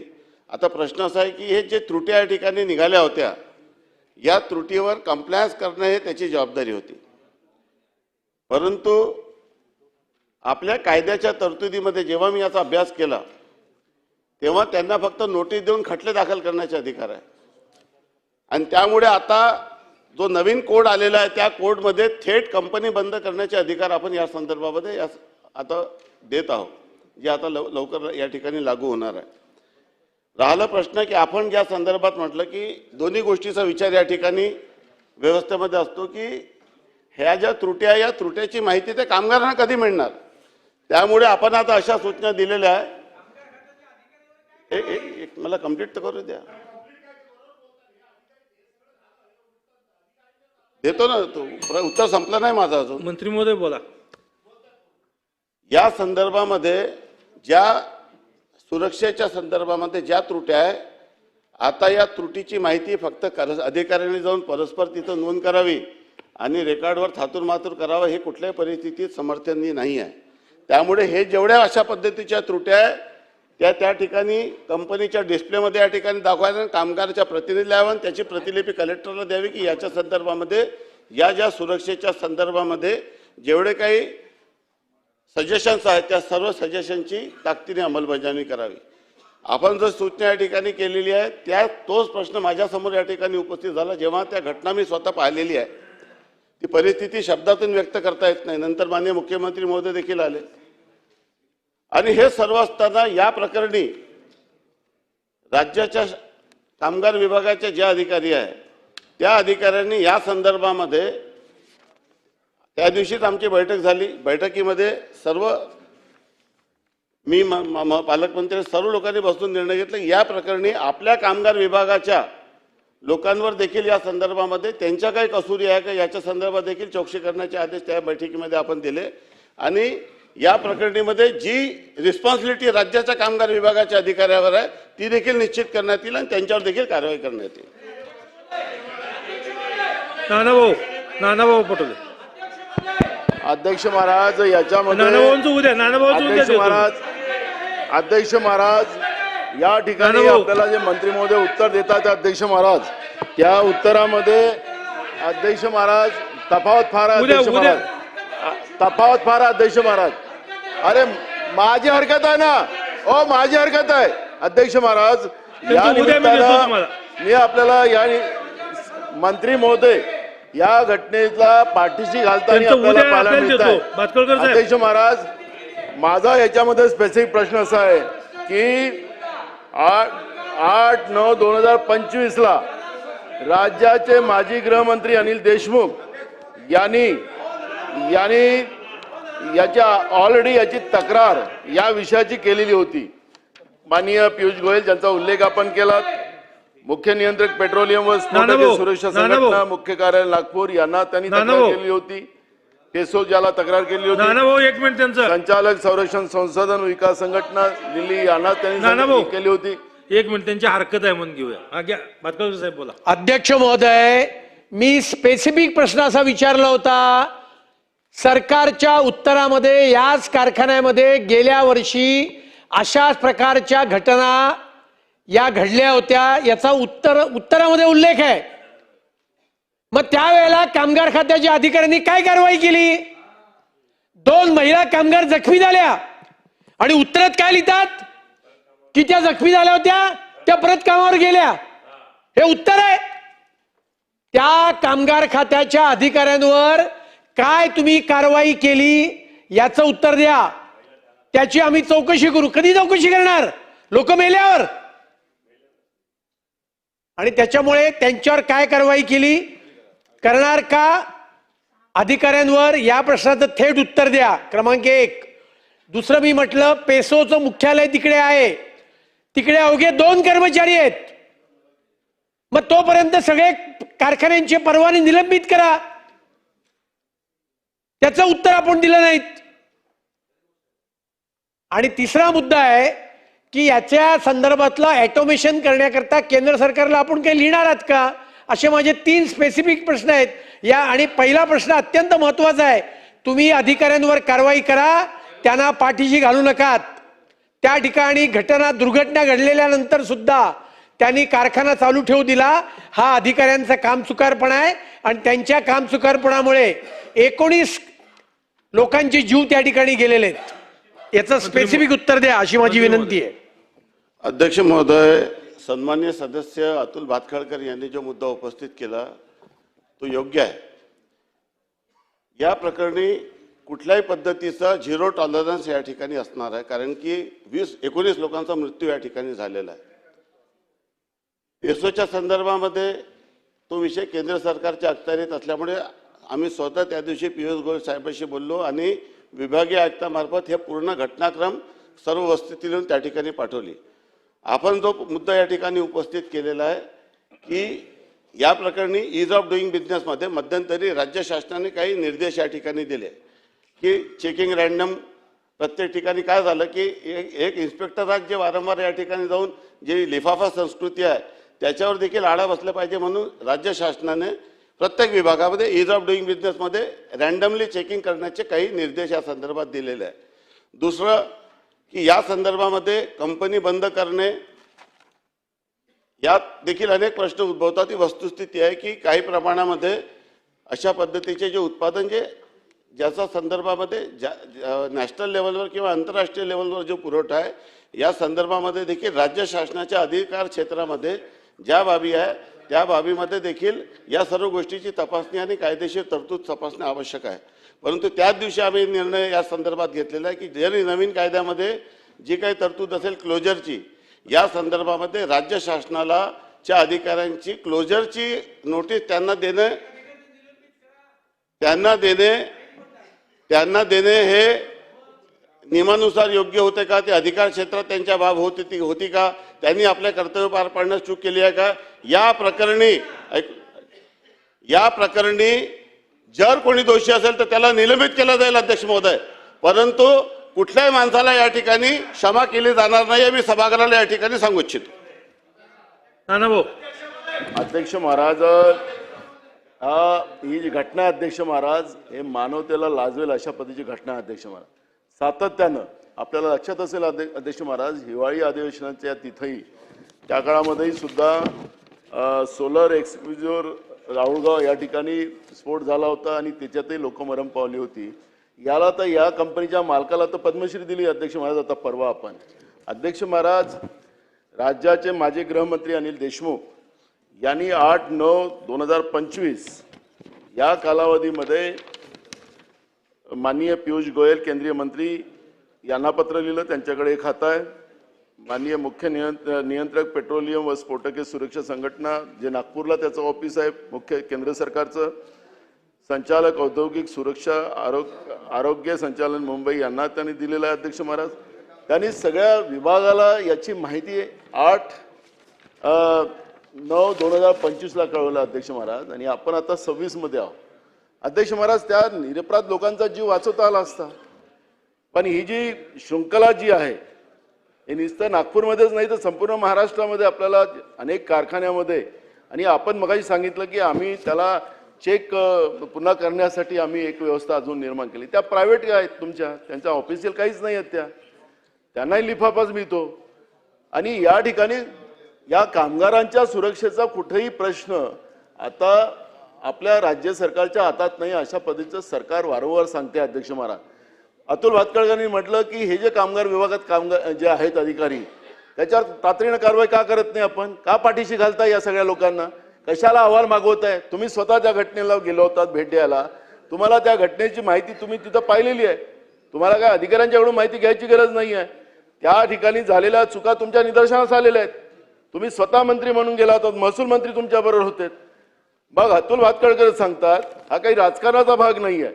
महाराष्ट्रातल्या निर्दोष कामगारांचा मृत्यू होतोय, आदिवासी असतील, गरीब असतील, या सगळ्यांचा निर्दोष मृत्यू होता आणि थोडेफार पैसे दिलेत. आता तुम्हाला माहितीसाठी 13 लोक अजूनही ऍडमिट आहेत काय, आणि ते एकदम सिरियस आहेत. मग किती किती लोकांचा जीव तुम्हाला अपेक्षित आहे? आणि म्हणून मी तुम्हाला सांगतो की या सगळ्या घटनेला राज्याचे माजी गृहमंत्री सुद्धा पहिले सांगतात की या पद्धतीची परिस्थिती निर्माण झालेली आहे आणि त्यावेळेस लक्ष नाही. ते सुधीर भाऊ नेहमी सांगतात की सुधीर भाऊ तुम्ही नेहमी सांगता की बर्फाच्या चाकून तुम्ही खून करता असं तुम्ही म्हणता, तर त्या पद्धतीची खून करायची व्यवस्था निर्माण केली बर्फाच्या चाकून या लोकांनी. काय अधिकाऱ्यांना तुम्ही सोडून दिलेलं आहे का सगळं? आणि म्हणून या सगळ्या हत्याकांडाला, हे हत्याकांड आहे, हे काही स्फोट झाला आणि त्याच्यात मरण पावले असं नाही, हत्याकांड आहे. हत्याकांडाला जबाबदार तो कारखान्याचा मालक असो की हे सगळे अधिकारी असोत, त्यांच्यावर गुन्हे दाखल करून कारवाई करणार का, हा आमचा स्पेसिफिक प्रश्न आहे. ठाकूर साहेब मंत्री महोदय उद्या. ठाकूर साहेब थांबा. ठाकूर साहेब मंत्री महोदय, सदर घटनेचं गांभीर्य खूप आहे आणि म्हणूनच आजतागायत या जिल्ह्यामध्ये जेवढेही घटना घडल्या होत्या यापूर्वी, कुठल्याही घटनेपेक्षा जास्त सर्वात जे मॅक्झिमम पॉसिबल जे ॲक्शन्स असेल ते सर्व ॲक्शन या ठिकाणी घेण्यात आलेलं आहे, परंतु जीव परत येत नाही. आणि हा जीव, हे जे लोकांचा मृत्यू झालेला आहे, या मृत्यूमध्ये कोणालाही वाचवण्याचा प्रश्नच उद्भवत नाही. मुख्यमंत्र्यांच्या जिल्ह्यामध्ये अशा पद्धतीची दुर्दैवी घटना घडलेली आहे आणि स्वतः तिथले जे स्थानिक आमदार आणि खासदार त्या ठिकाणी ते देखील आमच्यासोबत, आम्ही सार्वजनिकपणे या संदर्भामध्ये निर्णय घेतला. मी स्वतः या पूर्ण प्रकरणामध्ये मी स्वतः ॲडव्होकेट आहे आणि कामगार खात्यामधून ज्या ज्या गोष्टीचा लॅक्युना होता, मी स्वतः SP ला या संदर्भामध्ये कुठले कुठले ॲक्शन्स आणि या संदर्भात घेता येईल हे स्वतः मी या ठिकाणी दिलं. व्यवस्था अशी केली जाते की एखाद्या माणसावर गुन्हा दाखल करण्यासाठी त्याच्यावर रिस्पॉन्सिबिलिटी फिक्स केली जाते, त्याच्यावर एक जबाबदारी निश्चित करण्यासाठी यापूर्वी जितके प्रकरण झाले त्या प्रकरणाचा एक डायरेक्टर त्याला रिस्पॉन्सिबल धरण्यात येते. आम्ही थेट मालकावर सहित 21 लोकांवर गुन्हे सदोष मनुष्यवधाचे या ठिकाणी दाखल केले. अजूनही सभागृहाच्या ज्या सदस्यांच्या भावना असतील किंवा जे कायदेशीर कारवाई करण्यामध्ये अजून जरी कुठे कमतरता झाली असेल तर ती कारवाई केली जाईल, परंतु या प्रकरणी कुठल्याही व्यक्तीला सोडण्याचा प्रश्न उद्भवत नाही. जयंत पाटील साहेब. महोदय, आशिषभाई, माझ्या माहितीप्रमाणे अध्यक्ष महोदय, सोलर एक्सप्लोजिव्ह राहुळगाव तालुका काटोल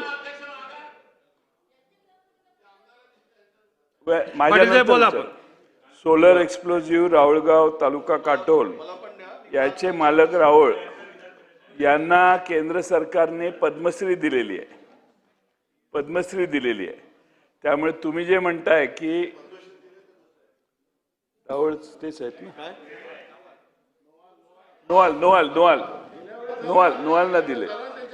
अध्यक्ष महोदय, अनिल देशमुख यांनी यापूर्वी माननीय मुख्यमंत्री महोदयांना आणि इतरांना पत्र पाठवलेली होती.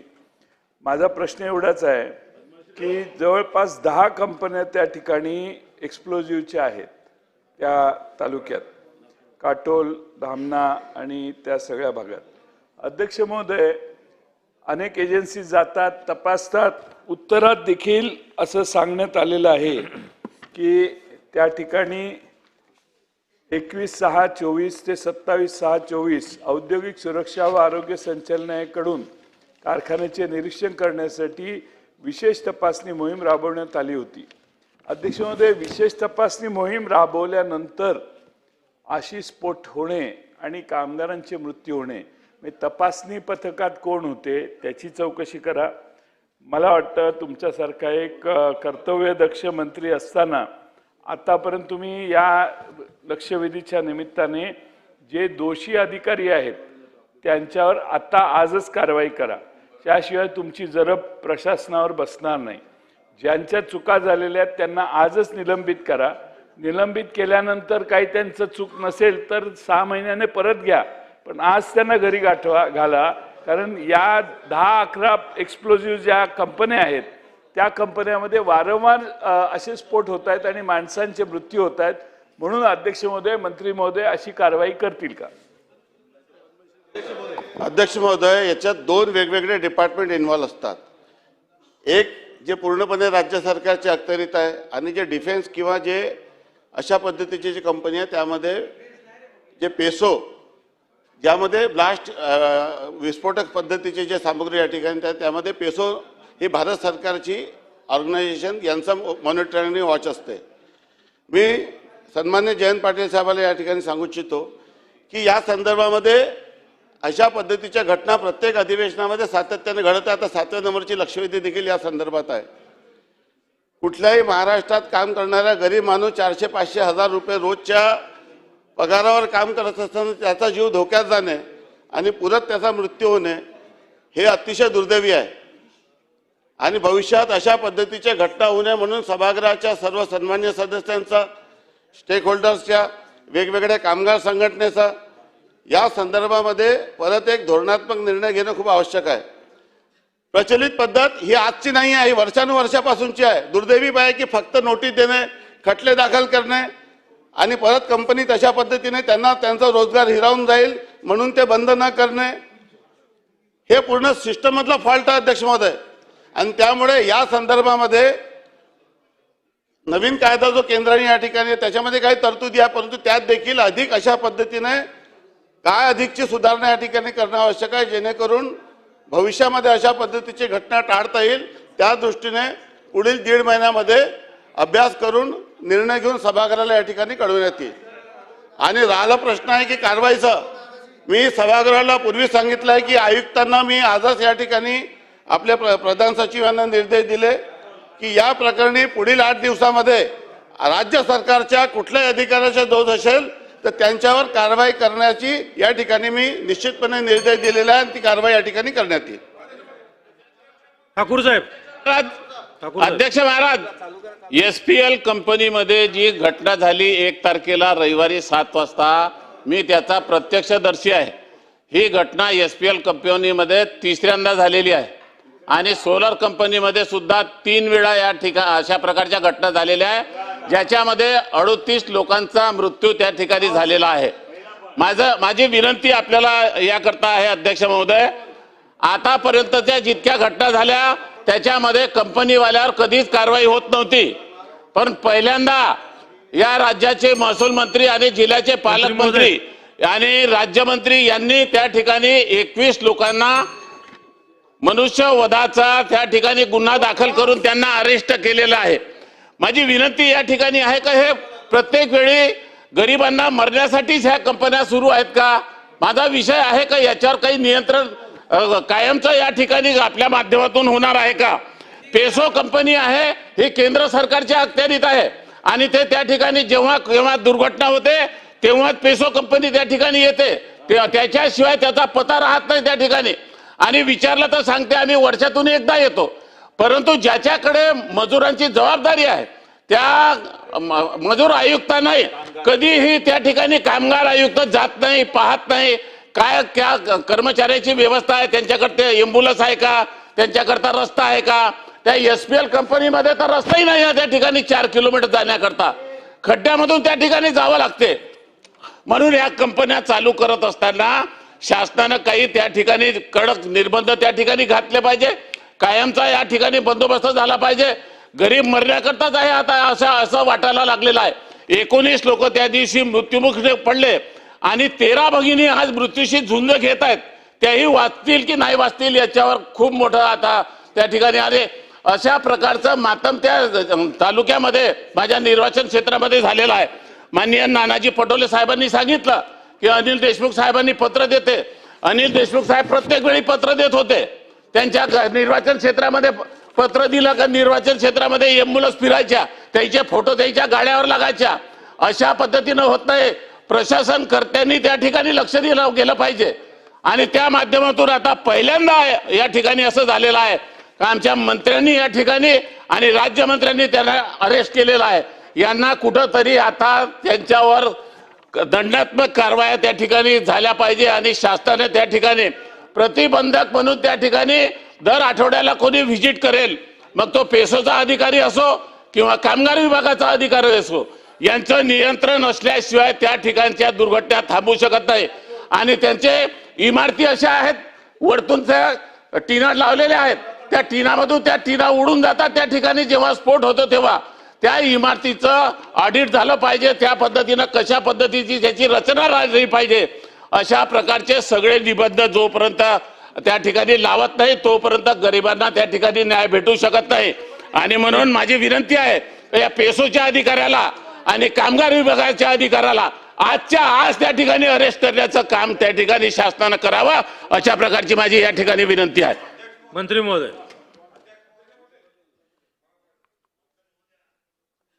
अध्यक्ष महोदय, सन्मान्य सदस्य चरणसिंग ठाकूर हे त्या भागाचे आमदार आहे. ज्या दिवशी घटना घडली त्या दिवशी ते स्वतः आणि आम्ही त्या ठिकाणी घटनास्थळी उपस्थित होतो.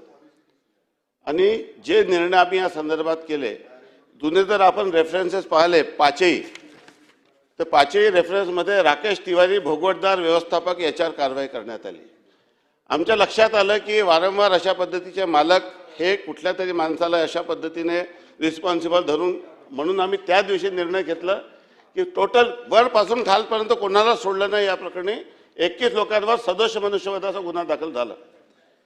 आणि या संदर्भामध्ये अनेक विषय ज्याचा उल्लेख मी यापूर्वी माझ्या उत्तरात केलेला आहे की या खात्याचा कारभार हाती घेतल्यानंतर मी आणि माननीय मंत्री महोदय आम्ही या संदर्भामध्ये वारंवार बैठकी घेतल्या. आणि या सूचनेच्या संदर्भामध्ये आता या जे कामगारांचा अपघात होतो किंवा मृत्यू होतो त्यांच्या मुलांना नोकरी कशी त्या ठिकाणी देता येईल याच्या संदर्भात धोरण करण्याच्या सूचना दिल्या.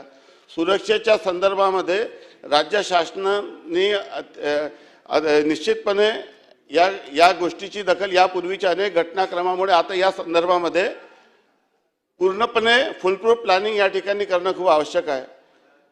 अनेक कंपन्या या ठिकाणी आहे की ज्यामध्ये कामगारांचा जीव धोक्यात येते, ते रिस्क वेगवेगळे कॅटेगरी आहे त्या संदर्भामध्ये.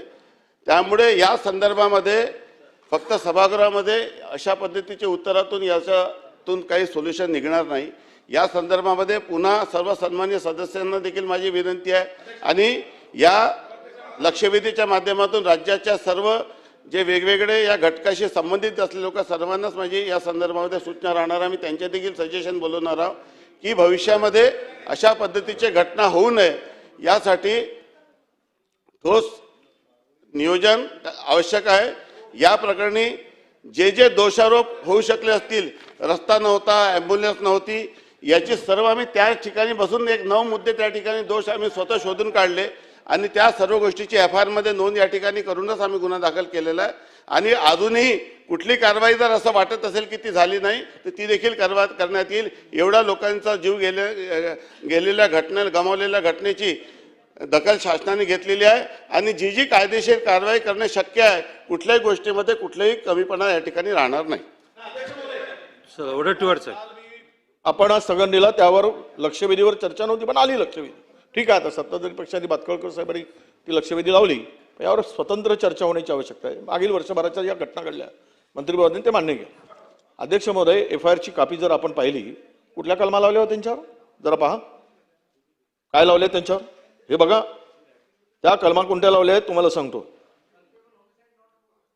तुम्ही वाचलं ना? तुम्ही वाचलं असाल तर मी नाही वाचत. नाही, असं आहे, भारतीय न्याय संहिता बेनेस 2023 म्हणजे आपलं जे नवीन अमेंडमेंट झालं त्याप्रमाणे 105 कलम यामध्ये फक्त, आणि पुढच्या कलम असतो नंतर सांगतो याचा अर्थ काय. भारतीय न्याय संहिता बेसन 2023 125A हा बेलेबल आहे, 125B हा पण बेलेबल आहे, 288 हा पण बेलेबल आहे आणि 105 फक्त हाच नॉन बेलेबल आहे. त्याच्यातही 7 वर्षाची सजा आहे आणि त्यापेक्षा काही नाही. 288 म्हणजे 105 तेच त्याचा अमेंडमेंट झाल्यानंतर 304A चा 205 केला, 105 केला. मला सांगा, मी पुढे जातो, यामध्ये FIR मध्ये जी नोंद केली गेली त्यामध्ये तुम्ही असं म्हणताय की काय काय पूर्तता करायला पाहिजे. काहीच पूर्तता नाही त्यामध्ये.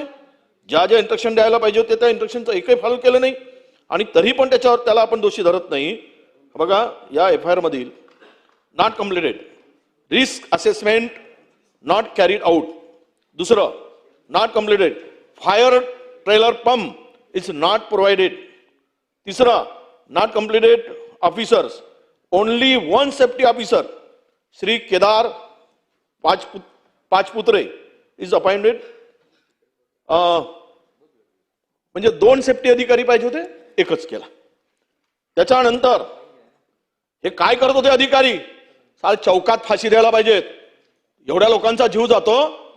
आणि हे या कंपनी, अरे 302च दाखल व्हायला पाहिजे ना. पुन्हा मी पुढचं वाचून दाखवतो अध्यक्ष महोदय. Not completed.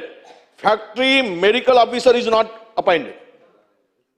त्यानंतर leave with wages recorded is not submitted to DISH officer.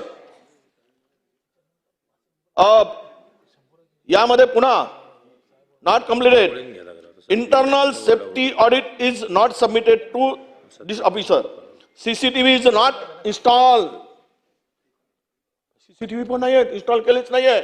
Explosive आहे, नाही आहे. त्याच्या पलीकडे जाऊन म्हणजे नॉट कम्प्लिटेड. हे training record submitted to DISH officer. आता सांगा, ही 9 प्रकारच्या एकही नॉट कम्प्लिटेड. या सगळ्या मेडिकल हेल्थ चेकअप कंडिशन हे सगळं वगैरे. आणि म्हणजे पुन्हा या पलीकडे doctor Shashank Dongre for 183 workers out of 809 workers. आणि हा कधीच जात नाही तिथे, हा नेमून हेही त्यात लिहिला आहे. आता अशांना 302 नाही लावणार तुम्ही. तुम्ही त्या ठिकाणी पेसोचा ऑफिसर हेडक्वार्टर नागपुरात आहे, हेड ऑफिस देशाचा, त्याच्या नाकावर हे सगळं घडते.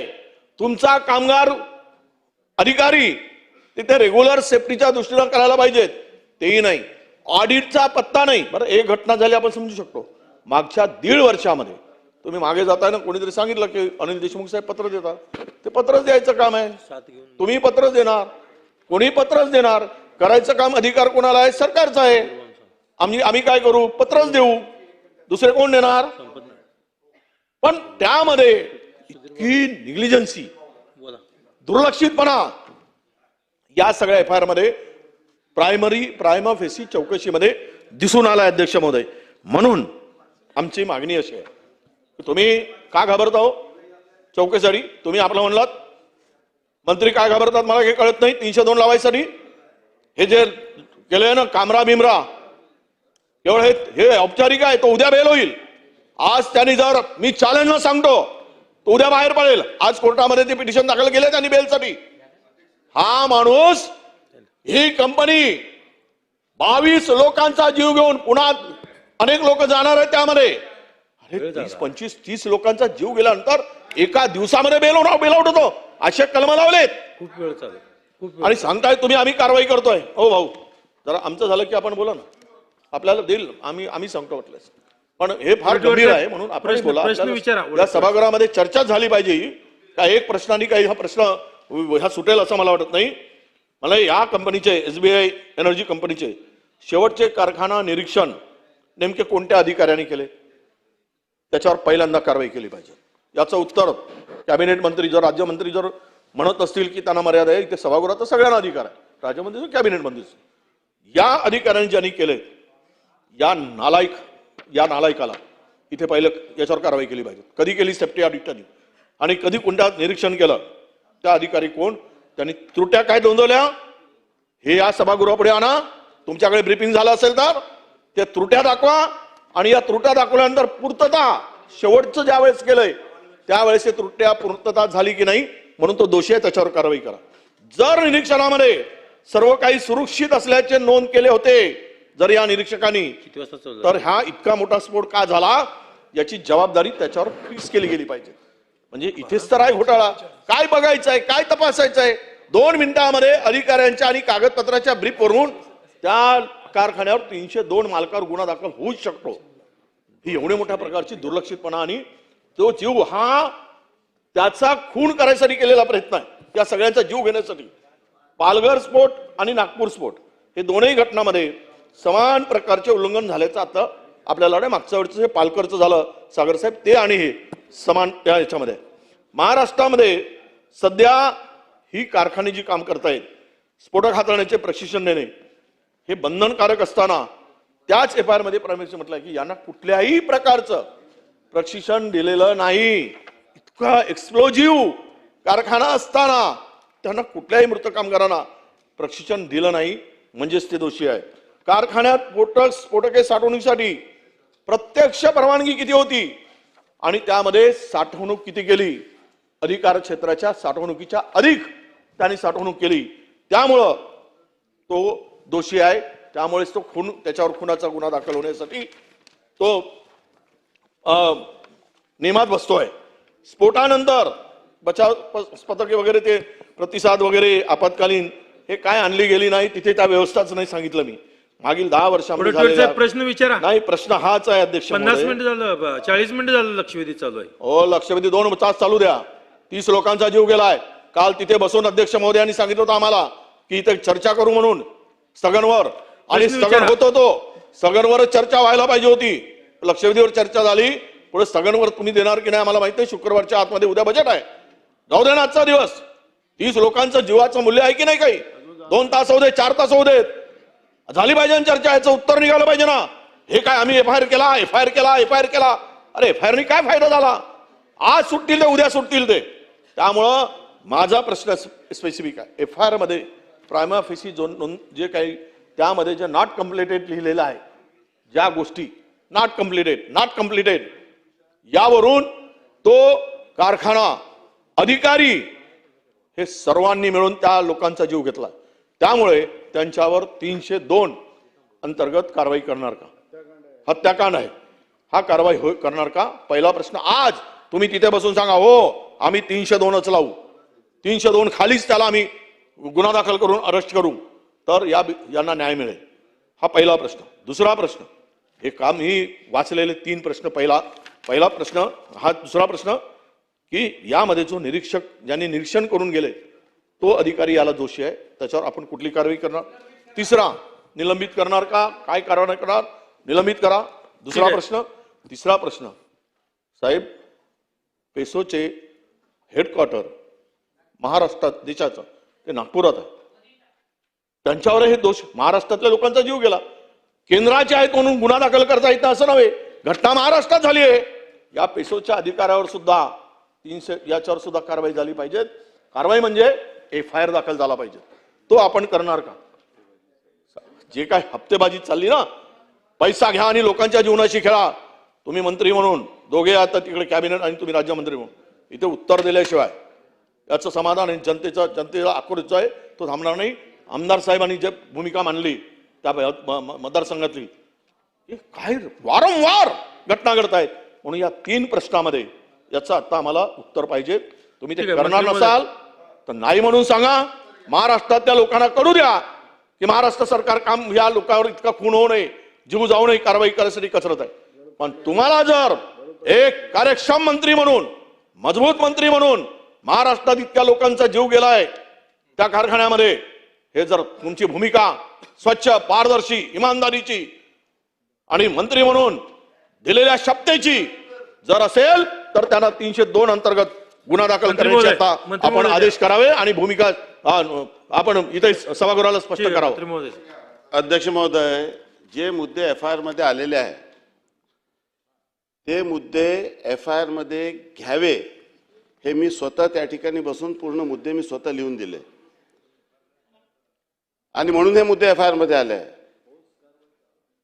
दुसरं की 21/6/2024 जेव्हा आपण इन्स्पेक्शन केलं होतं, नाही मी सांगू ना, मी आणि SP ने बसून याच्यावर 7 वर्षाची शिक्षा कशी लावता येईल, बेल नाही झाली पाहिजे आणि या सर्व गोष्टीचा विचार करून आणि अजून कायदेशीर दृष्ट्या जे काही कलमा लावणे अजून शक्य असेल, जे कदाचित जर अनावधानाने काही राहिलं असेल त्याची काही शक्यता नाही, जे मी आणि SP दोघांनी बसून या संदर्भामध्ये तिथल्या आमदार, खासदार आणि पालकमंत्र्यांनी बसून या सर्व संदर्भामध्ये काय कठोर ऍक्शन घेता येईल ते मॅक्झिमम पॉसिबल जे ऍक्शन घेण्याची पॉसिबिलिटी होती ते आपण या ठिकाणी केलेली आहे.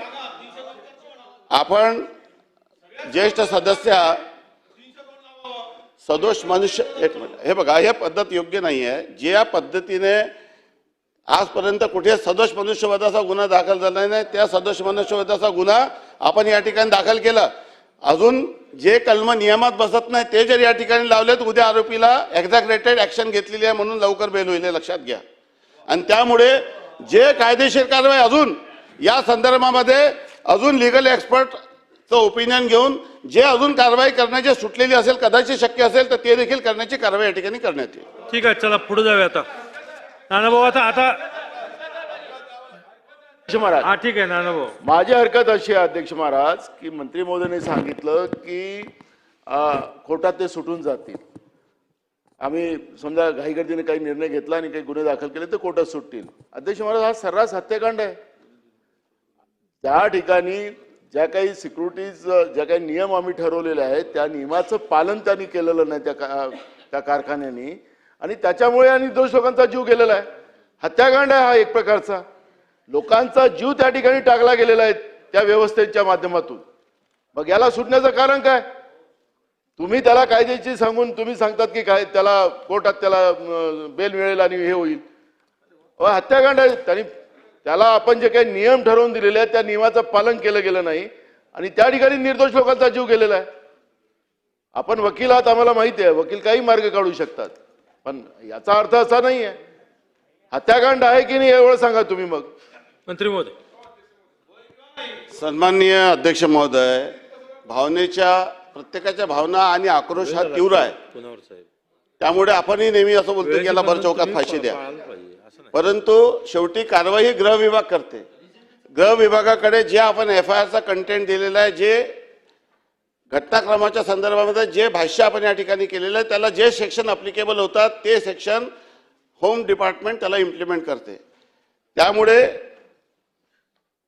आपण मनात आपल्या सर्वांच्या भावनांनी दुःख तीव्र आहे. त्यामुळे आपलं हत्याकांड हे वक्तव्य करणं हे बाब मी समजू शकतो, परंतु कायद्याच्या दृष्टीने जे कलम लावलेले आहे ते कलम योग्य आहे. त्यात अधिक काही सुधारणा करणे शक्य असेल तर ते देखील करण्यात येईल. कुणावर साहेब, दोघांचे मंत्री महोदय दोघांचे एकदमच द्या, आता दोघच राहिले. हा, कुणावर साहेब. अध्यक्ष महोदय, महत्वाची लक्षवेधी आहे. 19 लोकांचे जीव गेले. 2 मिनिटामध्ये याच्यामध्ये माझा माझे प्रश्न 22 लोक जे काय मरण पावले, याच्यामध्ये माझा पहिला प्रश्न एक आहे का सेफ्टी मेजरची जबाबदारी कोणाची? सेफ्टी मेजरची जबाबदारी ही कामगार विभागाची आहे किंवा नाही हे सांगा. जर सेफ्टीची जर त्यांची जबाबदारी असेल तर मग त्यांच्यावरती काय कारवाई, याच्यामध्ये त्यांच्यावर गुन्हे दाखल करावाच लागेल. तुम्ही आयुक्ताला पकडा किंवा जो कोणी तिथला अधिकारी असेल त्याच्यावर गुन्हा दाखल करा. तातडीने वाचवण्याचा विषय नाही, कारण की दरवर्षी 100च्या वरती लोक मरतात.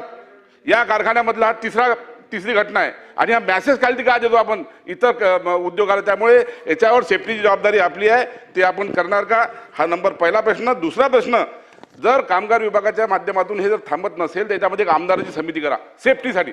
पूर्ण महाराष्ट्रामध्ये एक आमदाराची समिती करा, जेणेकरून ती समिती जिल्ह्यावर दौरा करेल. कमीत कमी या उद्योगाला समजेल की कामगाराचा जीव किती महत्वाचा आहे. त्यामुळे ही समिती आपण करणार का? हा माझा दुसरा प्रश्न आहे. आणि पेसोसाठी आपण केंद्र सरकारला आपण तुम्ही आग्रह करा की याच्यावरती कारवाई झाली पाहिजे आणि खाली गुन्हा दाखल झाला पाहिजे. माझे 3 प्रश्न आहे, या तिन्ही प्रश्नाचे उत्तर आपण द्याविषयी विनंती. अध्यक्ष महोदय, दोघांची उत्तर एकदम द्या. मंत्री महोदय, सदस्यांचा आक्रोश हे आपण समजू शकतो, पण वारंवार घटना ह्या घडतात, का घडतात याच्यावरती आपण भाष्य करत नाही. सेफ्टी कल्चर आपल्या संस्कृतीमध्ये नाही. आपण आपल्या मुलांना फटाके कसे जाळायचे शिकवतो का? नाही. आपण आपल्या मुलांना बाईक घेऊन देतो. एक मिनिट सर, एक मिनिट, महत्वाचं आहे म्हणून म्हणतोय, भूमिका ठेवू द्या सर. प्रश्न विचारा सर. दुसरं तर आपले जे नियम आहेत, सेफ्टीचे नियम, ते पाळल्या जात नाही. आणि म्हणून सर मी याकरता म्हणतोय की सदर घटना, मंत्री महोदय माझ्या मतदारसंघामध्ये आले होते, असंच एक एक्सप्लोजन आमच्याकडे झालं आणि तेव्हा पहिल्यांदा आपण या महाराष्ट्रामध्ये 60 लाखाचा निधी त्यांना उपलब्ध करून दिला. आज 65 लाख रुपये त्यांना मिळालेले, पण जीवाची किंमत नसते. माझा एकच निवेदन आहे मंत्री महोदय, आपल्याला प्रश्न विचारा. सर मॅडम एकच निवेदन करतो की वारंवार मी लिखित रूपात सेफ्टी ऑडिट करण्याकरता एक समिती बनवायला पाहिजे, हे वारंवार लिखित रूपे एसडीओना दिलेलं आहे साहेब, हे झाल्यानंतर. आणि जोपर्यंत ही सेफ्टी ऑडिट आपण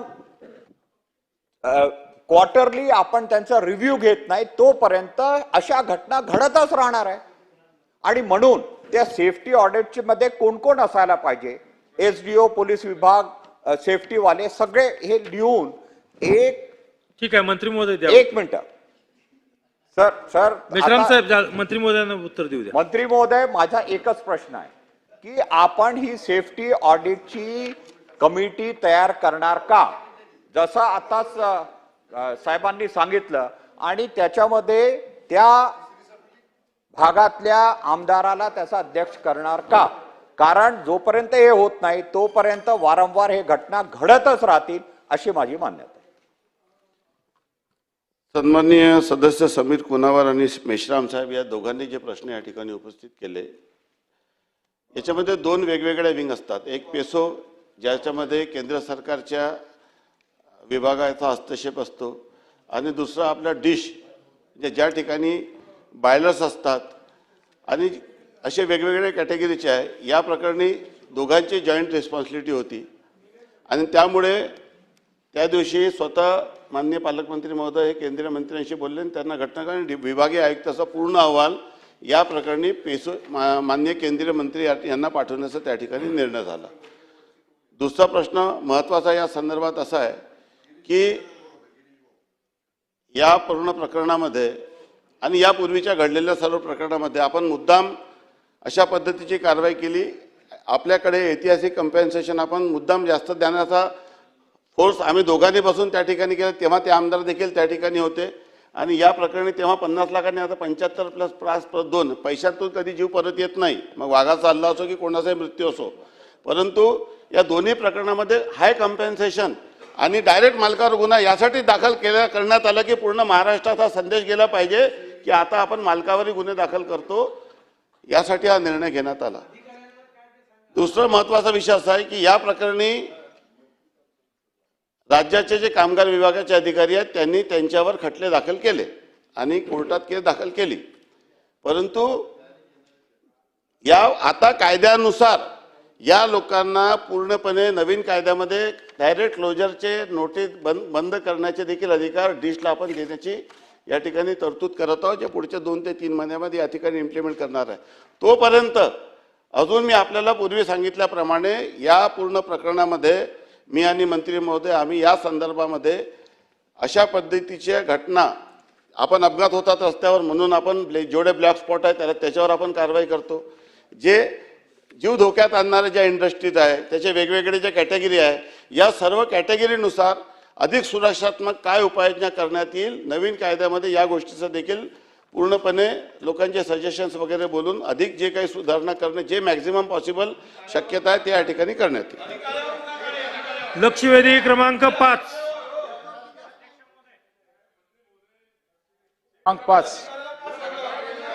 5 वितरित केल्याप्रमाणे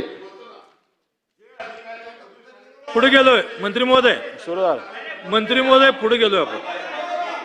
अध्यक्ष महोदय, कोरे साहेब बोला. आपण शिक्षण विभागाकडची ही लक्षवेधी पुढे गेलो साहेब, पुढे गेलोय आपण. आता खऱ्या अर्थानं घ्या. कोरे साहेब बोला.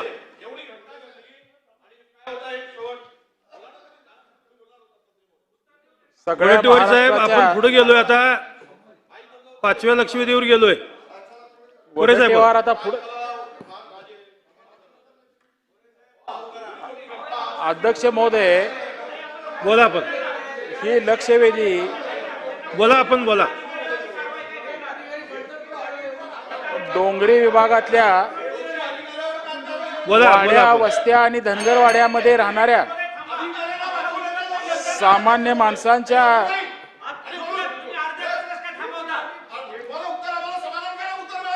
नाही उत्तर दिलंय ना वडेट्टीवार साहेब, मंत्री महोदयांनी. कोरे साहेब बोला. आपण अध्यक्ष महोदय दिलं ना उत्तर. काय दिलं ना उत्तर. मंत्री महोदय बोलते. एक मिनिट. विजूभाऊ बोलते. सन्मान्य अध्यक्ष महाराज, सन्मान्य सदस्यांच्या प्रश्नाला जवळपास अर्धा तास झाला नाही आणि 45 मिनिटं झाले. ऐका किती मिनिटं झाली? आपल्या भावना जशा तीव्र आहेत तशा सरकार देखील या प्रकरणामध्ये गंभीर आहे. माननीय मंत्री हे बघा, जरा आता सरकारची बाजू पण ऐकून घ्या ना. माननीय मंत्री महोदयांनी काय सांगितलं की यांना जामीन होऊ नये यासाठीची कलम ड्राफ्ट करताना, कलम लावताना पोलीस अधीक्षकांना त्यांनी आवश्यक त्या सूचना दिल्या. ऐका, माननीय राज्यमंत्री महोदय तिथं बसून होते.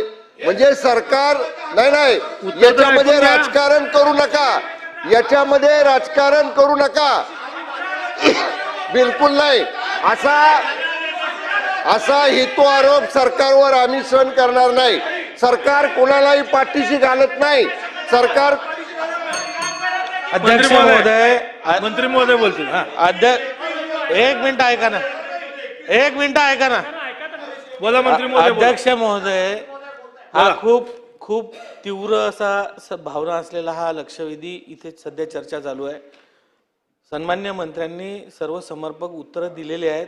आणि एक मिनिट मला बोलू द्या ना एक मिनिट. अरे बोलतोय ना मी ऐकून घ्या. मी बोलतोय ना, तुम्ही ऐका तसं. ऐकून घ्या बसा. तुम्ही एक मिनिट ऐका ना.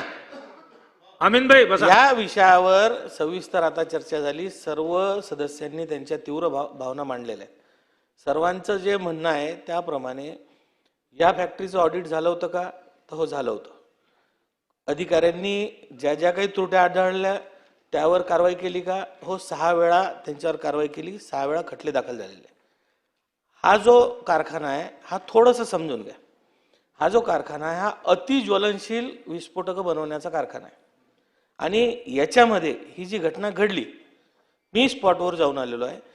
यामध्ये असं आहे की फ्रॅक्शन ऑफ सेकंडमध्ये एक ह्युमन एरर जी असते, PETN नावाचं एक्सप्लोजिव्ह तिथे बनवलं जाते. त्याचं जर मॉइश्चर कमी झालं तर विदिन मायक्रो सेकंद तिथं ब्लास्ट होतो. आणि त्या PETN टाकत असलेल्या त्या डिटोनेटरमध्ये तिथे स्फोट झाला.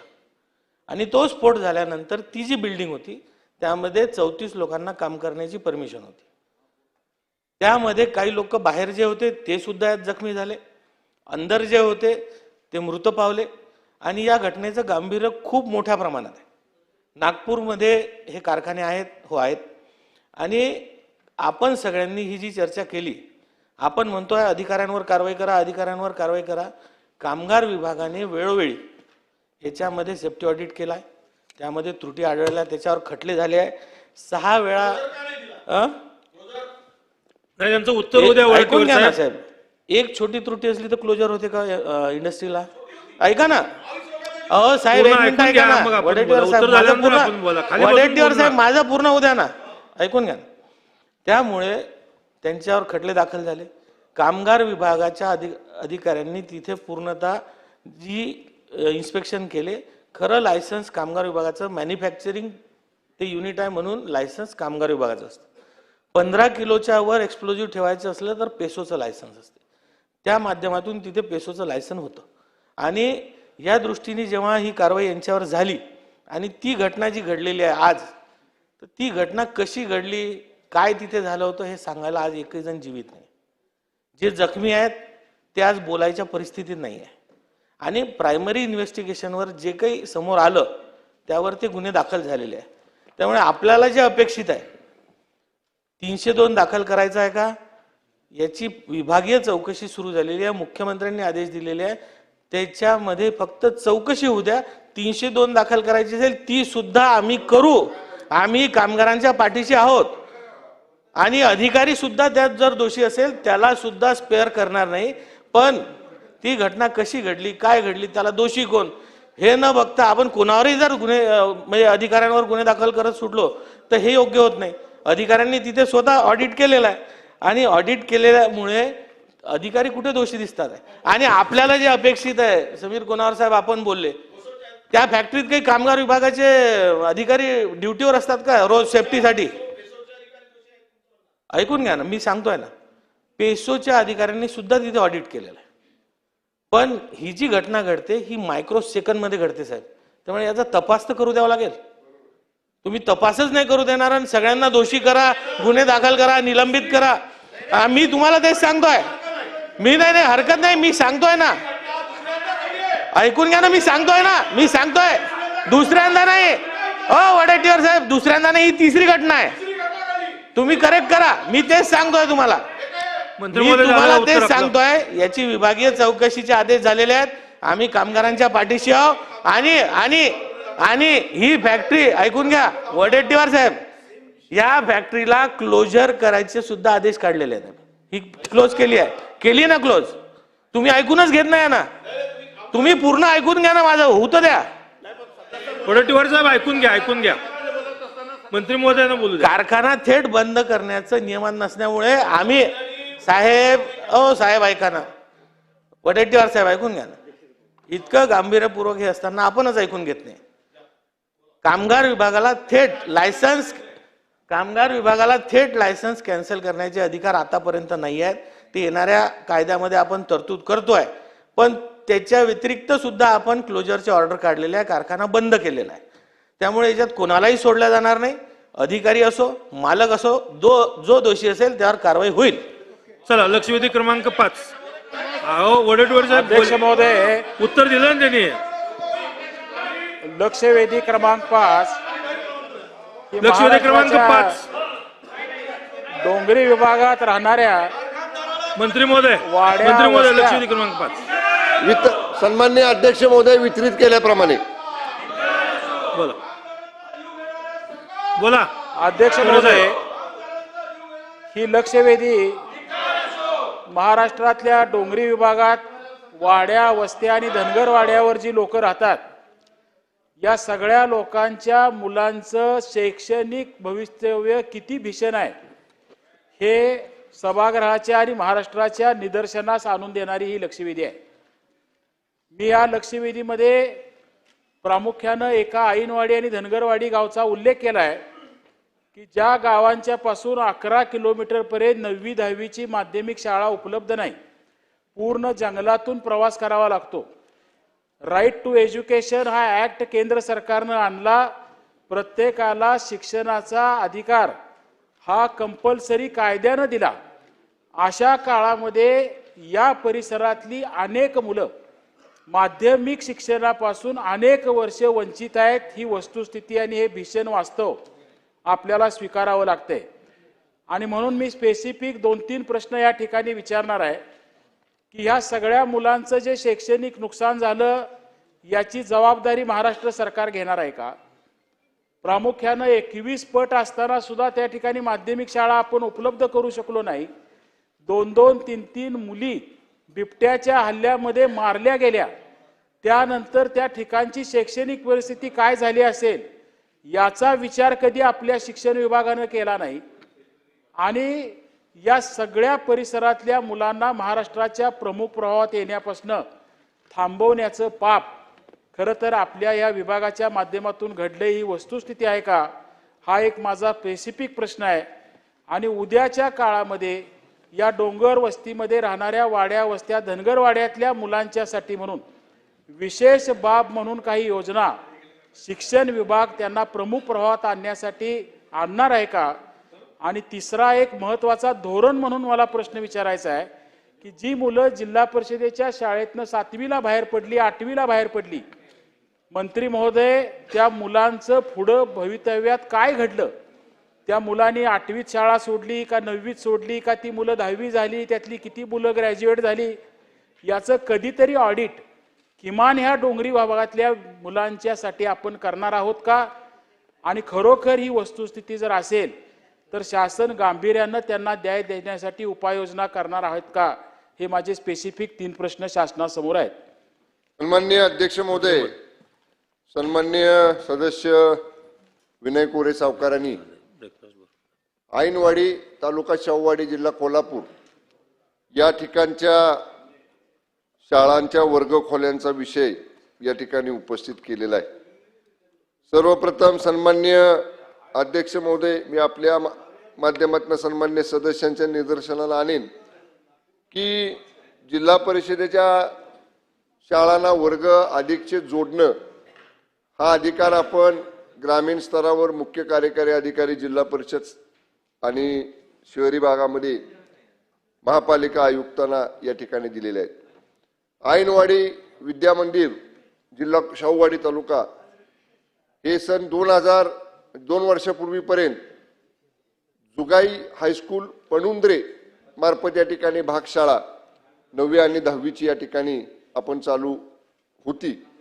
परंतु सन्मान्य अध्यक्ष महाराज, ऐनवाडी शाळेतनं 8वीतले उत्तीर्ण झालेले 4 विद्यार्थ्यांपैकी 3 विद्यार्थी मुंबईला गेले आणि 1 विद्यार्थी कापशी या शाळेमध्ये गेल्यामुळं सदरची भागशाळा विद्यार्थी नसल्यामुळं त्या ठिकाणी बंद जरी झाली असली तरी जसं सन्मान्य सदस्य विनय कोरे सावकार डोंगरी भागातले आहेत, सावकार मी पण तसेच डोंगरी भागातला आहे आणि आपली वस्तुस्थिती आपलं म्हणणं रास्त आहे की विद्यार्थ्यांची गैरसोय 3-3, 4-4 किलोमीटर 5-5 किलोमीटर चालत जायला लागू नये आणि विशेषतः डोंगरी भागात वन्य श्वापदांचा त्रास, पावसाळी काळामध्ये ओढ्यांना नाल्यांना येणारा पूर आणि विद्यार्थ्यांना एकटं जावं लागल्यामुळं असणारी असुरक्षितता, तर या सगळ्या गोष्टीचा विचार करून एक समग्र अशा पद्धतीचं नवीन धोरण शैक्षणिक त्याचा एक शासन निर्णय हा नजीकच्या काळामध्ये आपण आणतोय. तथापि आता जे आपण सांगताय ते पुणिंद्रे बरोबर ना, ऐनवाडी तालुका शाहूवाडी जिल्हा कोल्हापूर इथल्या चालू शैक्षणिक वर्षापासून 9वी आणि 10वीचे वर्ग विशेष बाब म्हणून चालू करण्याचे आदेश जिल्हा परिषदेच्या मुख्य कार्यकारी अधिकाऱ्यांना आजच दिले जातील.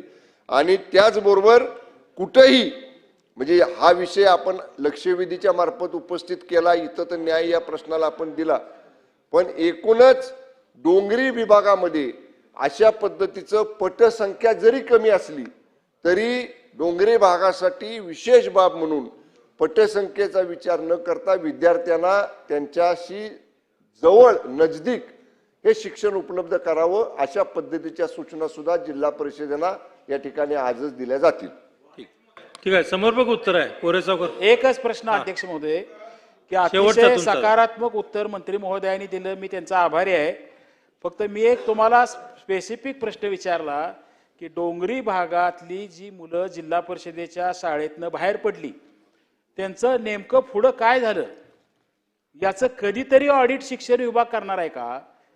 आज मी तुम्हाला सांगेन की या भागातल्या 50% मुली 10वी पर्यंत सुद्धा शिकत नाहीत. स्पेसिफिक ह्या डोंगरातल्या वाड्या वस्त्यात राहणाऱ्या, हे भीषण वास्तव आहे महाराष्ट्राचं आणि हे आपल्याला हे ऑडिट केल्याशिवाय समजणार नाही आणि हे ऑडिट करावं आणि हे समग्र धोरण जे आपण आणणार आहात ते लवकरात लवकर आणण्याचा प्रयत्न करावा एवढी आपल्याला विनंती आहे. अध्यक्ष महोदय, सन्मान्य सदस्य विनय कोरे सावकारांची सूचना एकदम रास्त आहे. अशा पद्धतीनं डोंगरी भागातल्या विद्यार्थ्यांचं जिल्हा परिषद शाळेतनं बाहेर गेल्यानंतर त्यांना माध्यमिक शिक्षण, उच्च माध्यमिक शिक्षण, 11वी 10वीच्या कॉलेजचं शिक्षण मिळतं का या संदर्भात एक ड्राईव्ह घेण्याच्या सूचना सर्व जिल्हा परिषदेच्या माध्यमिक विभाग, प्राथमिक विभागाच्या शिक्षण अधिकाऱ्यांना दिल्या जातील आणि त्या पद्धतीनं या विद्यार्थ्यांना नजदीक उच्च शिक्षण सुद्धा मिळावं या अनुषंगानं या समग्र शिक्षण धोरणामध्ये या मुद्द्याचा सुद्धा विचार निश्चितपणाने केला जाईल आणि धोरण लवकरात लवकर मंत्रिमंडळापुढे आणलं जाईल. लक्षवेधी क्रमांक 7 समर्पक अध्यक्ष महाराज, धोरण करता येते. ठीक आहे. लक्षवेधी क्रमांक 7 लक्षवेधी क्रमांक 7 अध्यक्ष महोदय छापल्याप्रमाणे. अध्यक्ष महाराज, एका गंभीर विषयाच्या संदर्भातली ही लक्षवेधी आहे आणि अध्यक्ष स्थानावर समाधानजी आहे, तर आमचं समाधान होईल असं उत्तर मंत्री महोदयांकडून अपेक्षित आहे. अध्यक्ष महाराज, माझा पहिला स्पेसिफिक प्रश्न आहे की असा भेदभाव होता कामा नये जखमींच्या संदर्भात. नागपूरमध्ये आत्ता तुम्ही उत्तरात म्हणजे 1:35 उत्तरात तुम्ही सांगितलं की हाय कॉम्पेन्सेशन नागपूरला दिलं, मग तोच नियम चंद्रपूरला लागणार नाही का? या दागमिया सिमेंटमध्ये ज्या ऍसिडचा हा अपघात झाला, मग यांना माझा पहिला तुम्हाला प्रश्न आहे की हाय कॉम्पेन्सेशन फक्त नागपूरपुरतं मर्यादित असेल की जखमींना 25 लाख रुपये तुम्ही दिलेत, तर ही 25 लाख रुपयाची राशी ही चंद्रपूरला तुम्ही देणार आहात का? दुसरा प्रश्न अध्यक्ष महाराज, की जगातलं सर्वात उंच युद्ध क्षेत्र कोणतं आहे? सियाचीन ग्लेशियर. त्या युद्ध क्षेत्रामध्ये सुद्धा अध्यक्ष महाराज दरवर्षी सरासरी 2009 ते 2019 हे 16 ते 17चा मृत्यू झाला. हवामान -35 आहे. आमच्याकडे -35 डिग्रीचं हवामान नाही आहे, पण ऍव्हरेज मध्ये दरवर्षी 25 कामगारांचा मृत्यू होतो. आता हा जो 25 कामगारांचा मृत्यू होतो, या संदर्भामध्ये माझा दुसरा प्रश्न आहे की गेल्या 10 वर्षात किंवा 5 वर्षात किती लोकांवर गुन्हे दाखल झाले आणि त्या गुन्ह्यानंतर त्यांना काय शिक्षा झाली? माहिती नसेल तर पटलावर ठेवावी. माझा तिसरा प्रश्न आहे अध्यक्ष महाराज, की सन्माननीय आमचे मित्र विजय वडेट्टीवारजी 302चा गुन्हा गावा म्हणत होते. आता खरं तर वडेट्टीवार साहेब 302चा गुन्हा तर गावता येत नाही. याचं कारण आहे, कारण त्या गुन्ह्याच्या संदर्भामध्ये अशा पद्धतीचा गुन्हा जर 302 मध्ये लागलाच तर तो एका मिनिटात कोर्टामधून काढला जाईल, कारण 302चा गुन्हा कुठेही गावता येत नाही. मला आठवतं की हा प्रश्न मी शेतकऱ्यांच्या आत्महत्येच्या संदर्भात जेव्हा विधानसभेत विचारला तेव्हा स्वर्गीय विलासराव देशमुखांनी अतिशय समर्पक उत्तर दिलं.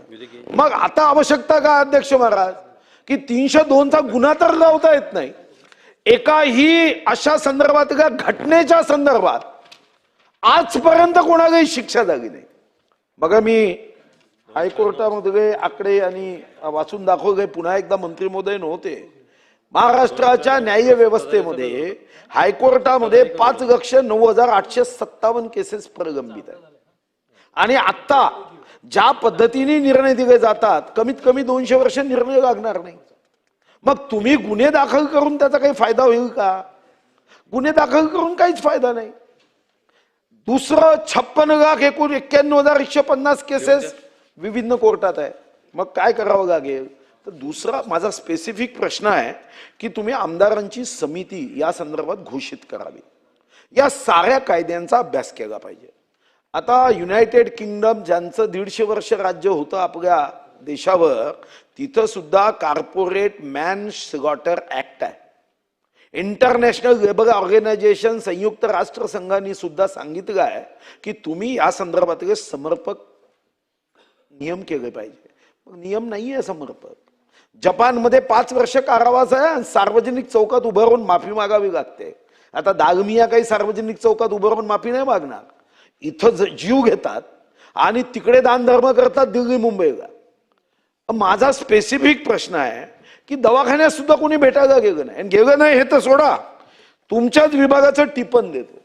तुमच्याच विभागाचं काय म्हणताय तुमचा विभाग, की आम्ही केंद्राशी संबंधित केंद्र शासनाचे श्रम कायदे आहे, हा नियंत्रित उद्योग आहे सिमेंट उद्योग, म्हणून आम्ही माहिती विचारली तर आम्ही पत्र दिल्यावर त्यांनी उत्तर सुद्धा दिलं नाही. हे फोटो बघा, हे फोटो बघितल्यावर रात्री झोप येणार नाही. म्हणजे तुम्हाला येणार नाही. आता एखादा ज्याला पत्थर का हृदय असेल तर त्याला झोप येईल, तुम्हाला येणार नाही हे फोटो बघितल्यावर. मग अध्यक्ष महाराज, माझा या संदर्भातला प्रश्न आहे की तुम्ही या संदर्भात कायदा बदलवणारी समिती करणार आहात का? माझा तिसरा प्रश्न आहे की 25 मृत्यू होतात, बाकी सर्व बाबतीमध्ये जिल्हा स्तरावर समिती आहे. या संदर्भात आमच्या जिल्ह्यातील मृत्यू, जे महाराष्ट्रातले 4 जिल्हे आहेत जिथं सर्वात जास्त मृत्यू कामगारांच्या अपघाताचे होतात, त्याच्यात चंद्रपूर. तर तुम्ही जिल्हा समिती करणार का? जिल्हाधिकारी व सर्व आमदारांची एक समिती का? आम्ही नियंत्रण ठेवण्याच्या दृष्टीने मदत करू. तुम्ही तुमच्या स्तरावर चंद्रपूरमध्ये बैठक घेणार का? हा माझा चौथा. याची समर्पक उत्तर अपेक्षित आहे. बाकी मग अजून एखादं सुटलंच तुमच्या उत्तरात तर मी बाकी गोष्टी सांगतो तुम्हाला. 25 लाख देणार आहे का हे पहिलं. अध्यक्ष महोदय, सन्माननीय सुधीर भाऊंनी जो प्रश्न उपस्थित केला यामध्ये ही गोष्ट खरी आहे की एवढ्या या काही काळामध्ये प्रोडक्शन वाढलंय, आणि त्यामुळे ॲक्सिडेंटच्या घटनांमध्ये खूप वाढ होते.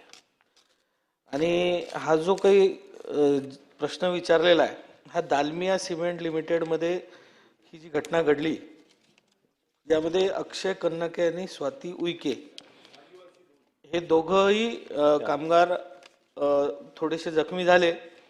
आणि जखमी होण्याचं कारण असं होतं की सल्फ्युरिक ॲसिडचं जे टँकर होतं ते त्याचं टँकरमधलं ॲसिड टँकमध्ये ट्रान्सफर करण्याचं काम सुरू होतं. आणि ते टँकमध्ये ट्रान्सफर केल्यानंतर टँकर चालकाच्या चुकीने त्यांनी तो हाऊस पाईप काढला आणि त्या टाकीवर ठेवला. आणि त्या दरम्यान बाजूनी हे दोन्ही कामगार जात असताना त्यांच्यावर हे ॲसिड पडलं. ही जी मुलगी आहे स्वाती लक्ष्मण उईके, हिचा हात यामध्ये भाजला आणि अक्षय कन्नके जे आहेत त्यांचे जवळपास पूर्ण पाठ ह्यामध्ये भाजले. आणि त्यांच्यावर रुग्णालयामध्ये उपचार सुरू आहेत. दोघांची तब्येत आता स्थिर आहे.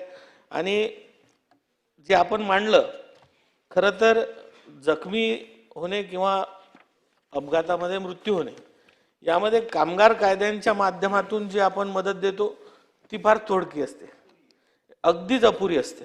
म्हणून आपण व्यवस्थापनाला तिथे विचारात घेऊन व्यवस्थापनावर आपण हे करून एक्स ग्रेशिया मानवताच्या याच्यातून आपण ती भरीव मदत देण्यास त्यांना भाग पाडत असतो. आणि त्याच माध्यमातून ही 25 लाख जी जखमींना मदत दिली गेली आहे ती दिली आहे. आणि दालमिया या कंपनीच्या अपघातामध्ये जी घटना घडली आहे यामध्ये सुद्धा निश्चित 25 लाख तर नाही सांगत, पण जितकी जास्तीत जास्त देता येईल, कारण हा काही असा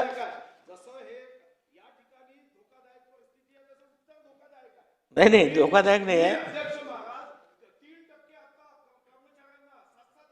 मिनिटात वाढवून देता, आमदारांचे पगार वाढवता. इकडे आपण म्हणतो की ही पृथ्वी शेषनागाच्या मस्तकावर नाही, श्रमिकाच्या मुठीवर आहे. आणि त्याच ठिकाणी त्या श्रमिकाचा जीव एवढा असा स्वस्त फुटाण्यासारखा, हा दालमियानी हजारो कोटी रुपये कमवायचे, 500-500 कोटी CSR द्यायचा आणि 25 लाख. मी तर म्हणतो की या संदर्भातला कायदाच केला पाहिजे की जखमी झाला की 25 लाख, मृत्यू झाला की 75 लाख. नागपूर हा नागपूरचा अशा पद्धतीच्या मदतीचा करार हा महाराष्ट्राला लागू करा. जास्तीत जास्त म्हणजे काय, म्हणजे पाठ आहे त्याची छोटी मुलगी येऊन सांगताय की त्यांना दवाखान्यात कोणी भेटायला सुद्धा गेलं नाही. अध्यक्ष महोदय, सुधीर भाऊंची जी भावना आहे ती योग्य आहे, तीव्र आहे. पण सुधीर भाऊ, अशाही काही घटना समोर आलेल्या आहे की घटना घडल्यानंतर मालकाला अटक झाली, मालकाला स्वतःला बेल घ्यायसाठी सुद्धा पैसे उरले नाही. हे मग हा कायदा जर झाला तर मोठ्या युनिटचं ठीक आहे, पण लहान युनिटचे मालकांनी पैसे आणायचे कुठून? त्यामुळे कायदा करताना सुद्धा सगळ्या गोष्टी तपासाव्या लागणार आहे.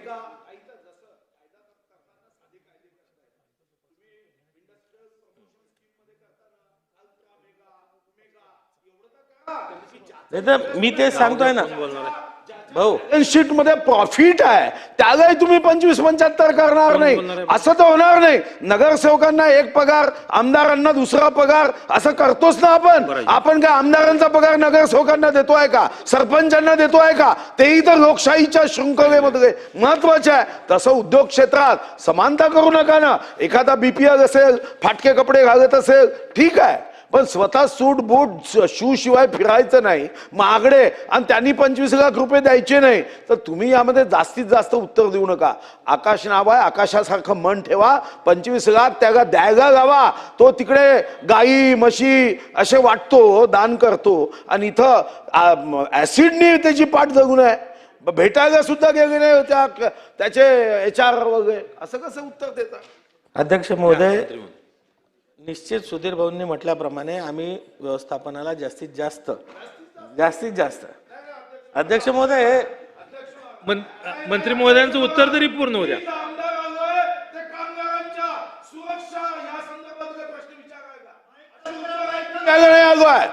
म्हणजे तुम्ही अध्यक्ष महाराज अशा पद्धतीने थट्टा कराल? 25-25 लोक मृत्युमुखी पडताय आणि इथं विधानसभेत आम्ही आलो कशासाठी? त्यांना न्याय नाही द्यायचा अध्यक्ष महाराज. तुम्ही ऍसिड, मी तुम्हाला सांगतो, चला मी 1 कोटी रुपये देतो, त्या मालकाला आणा, त्याच्या पाठीवर आपण ऍसिड टाकू, 25 लाख सोडा, जमेल? आणि तुम्ही मान्य केलं उत्तरामध्ये दोष कोणाचा आहे? त्या कामगारांचा दोष नाही, ते तर बिचारे तिथून आदिवासी समाजाचे 2 लोक आहे, राष्ट्रपती आमच्या आदिवासी भगिनी आहे, तुमच्या समोर आमचे आदिवासी विभागाचे मंत्री बसले आहे आणि तुम्ही आदिवासींना न्याय देत नसाल तर अध्यक्ष महाराज हे आमच्यासाठी धोक्याची घंटा आहे, धोक्याची घंटा आहे. दोन्ही आदिवासी आहेत, काय चूक आहे अध्यक्ष महाराज? अरे मंत्री तुम्ही महोदय, उत्तर घ्या. 25 लाख रुपये तर द्यावेच लागतील, बाकी तर मग नंतर आहे प्रश्न.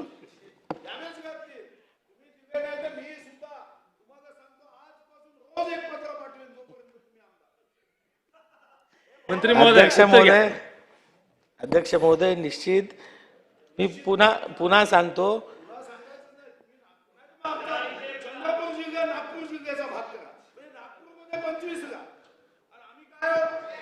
सुधीर भाऊ आपण माझ्यापेक्षा अनुभवी आहे. आमचं जेवढं आयुष्य आहे तेवढा तुमचा अनुभव आहे आणि मी तेच मंत्री महोदय, सांगतोय आपण उत्तर कंप्लीट होऊ द्या भाऊ. मी तेच सांगतोय की कायद्याने जेवढं मदत करता येते ती ऐकून तर घेऊया. मी सांगतोय ना, सुधीर भाऊ बोलू दे द्या. सरकारचं म्हणणं ऐकून घेऊया आणि मग आपण मी अनुभवी आहे, त्यांचा अनुभव थोडा कमी आहे, म्हणून मी एकदम ट्रेन करण्याचा प्रयत्न करतोय, त्यांना ट्रेन करण्याचा प्रयत्न करतोय की मंत्रीपद आहे, मी अनुभव आहे, एक दिवस जाणार आहे, त्यांचंही जाणार आहे, माझंही गेलं, मग कमीत कमी काही पुण्य कमवण्याची संधी कारण त्यांना दिली पाहिजे. आपलं एकदम सहकारी आहे, आता ते पुण्य कमवणार नाही तर पुढे काय होईल? म्हणून आणि काय दागमिया कोण कशा घाबरायचं आहे का? त्या दागमियाला उद्योगपतीला घाबरण्यासाठी आपण थोडी आलो इथं सभागृहात. तो किती बदमाश आहे याच्यावर मी बोलणार नाही, पण तुम्ही त्याला घाबरायचं काय कारण आहे? 25 काय मागितलं? कामगारांना 25 लाख रुपये देणे, एक कायद्यासाठी आमदारांची समिती करणे, जिल्ह्यामध्ये येऊन तुम्ही बैठक घेणे. मी तुम्हाला यासाठी सांगतोय, अन्यथा मी आकडे शोधतोय, गेल्या इतक्या वर्षामध्ये एकाही तिच्या CMD कुणालाही कधीच शिक्षा झाली नाही. हे सर्व बकवास आहे. ही तुमचे कायदे म्हणजे कशी भीती आहे माहिती आहे का? माझी 3 वर्षाची नातीन आहे, हुशार आहे, ती नेहमी मला घाबरवण्यासाठी काय करते, कधी प्लॅस्टिकचं उंदीर असं आणून सोडते, कधी अजून काही सोडते. ठीक आहे, मी घाबरण्याचा भास करतो, पण तिला एवढी बुद्धी आहे की आजोबाला एकदा उंदीर ठेवला तर दुसऱ्या वेळी ती उंदीर ठेवत नाही, कारण माहिती आहे की उंदीर ठेवला हे माहीत झालं तर प्लॅस्टिकचं ठेवायचं नाही. तुमचे कायदे तसे आहे, कायदे बदलले पाहिजे. तेच ते कायदे, या कायद्याला कोण घाबरत आहे तुम्हाला? तुम्हाला आमदारांची समिती करणं गरजेचं आहे. 25 लाख द्या, आमदाराची समिती करा आणि मन मोठं ठेवा, पुण्य कमवा, पुढे जा, आयुष्यात मोठे व्हा. हीच एक अनुभवी मंत्री म्हणून आपल्या छोट्या 25 लाख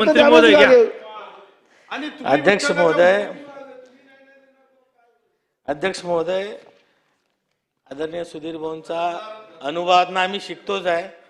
आणि भाऊ तुम्ही जसं म्हटलं की पुण्य घे, तर मी तेच म्हणतोय की जास्तीत जास्त मध्ये पुण्य 25च्या वर जर तो तयार झाला तर तुम्ही 25 वर का थांबताय?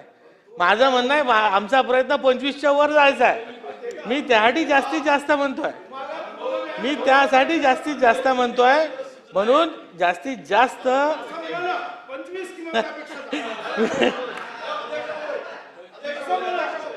मंत्री महोदय घ्या.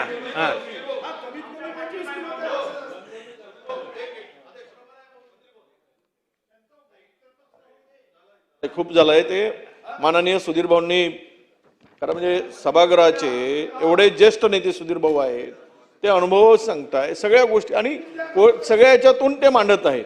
त्याला हो म्हणत आणि बघा सरकारकडून द्यायचे नाहीत, त्या कारखानदार तो यापूर्वी याच्यापेक्षा अधिकची मदत दिली गेली आहे. तुम्ही प्रयत्न केले तर 50 लाखही मिळतील, सुधीर भाऊने तर 25 लाख म्हटले प्रयत्न.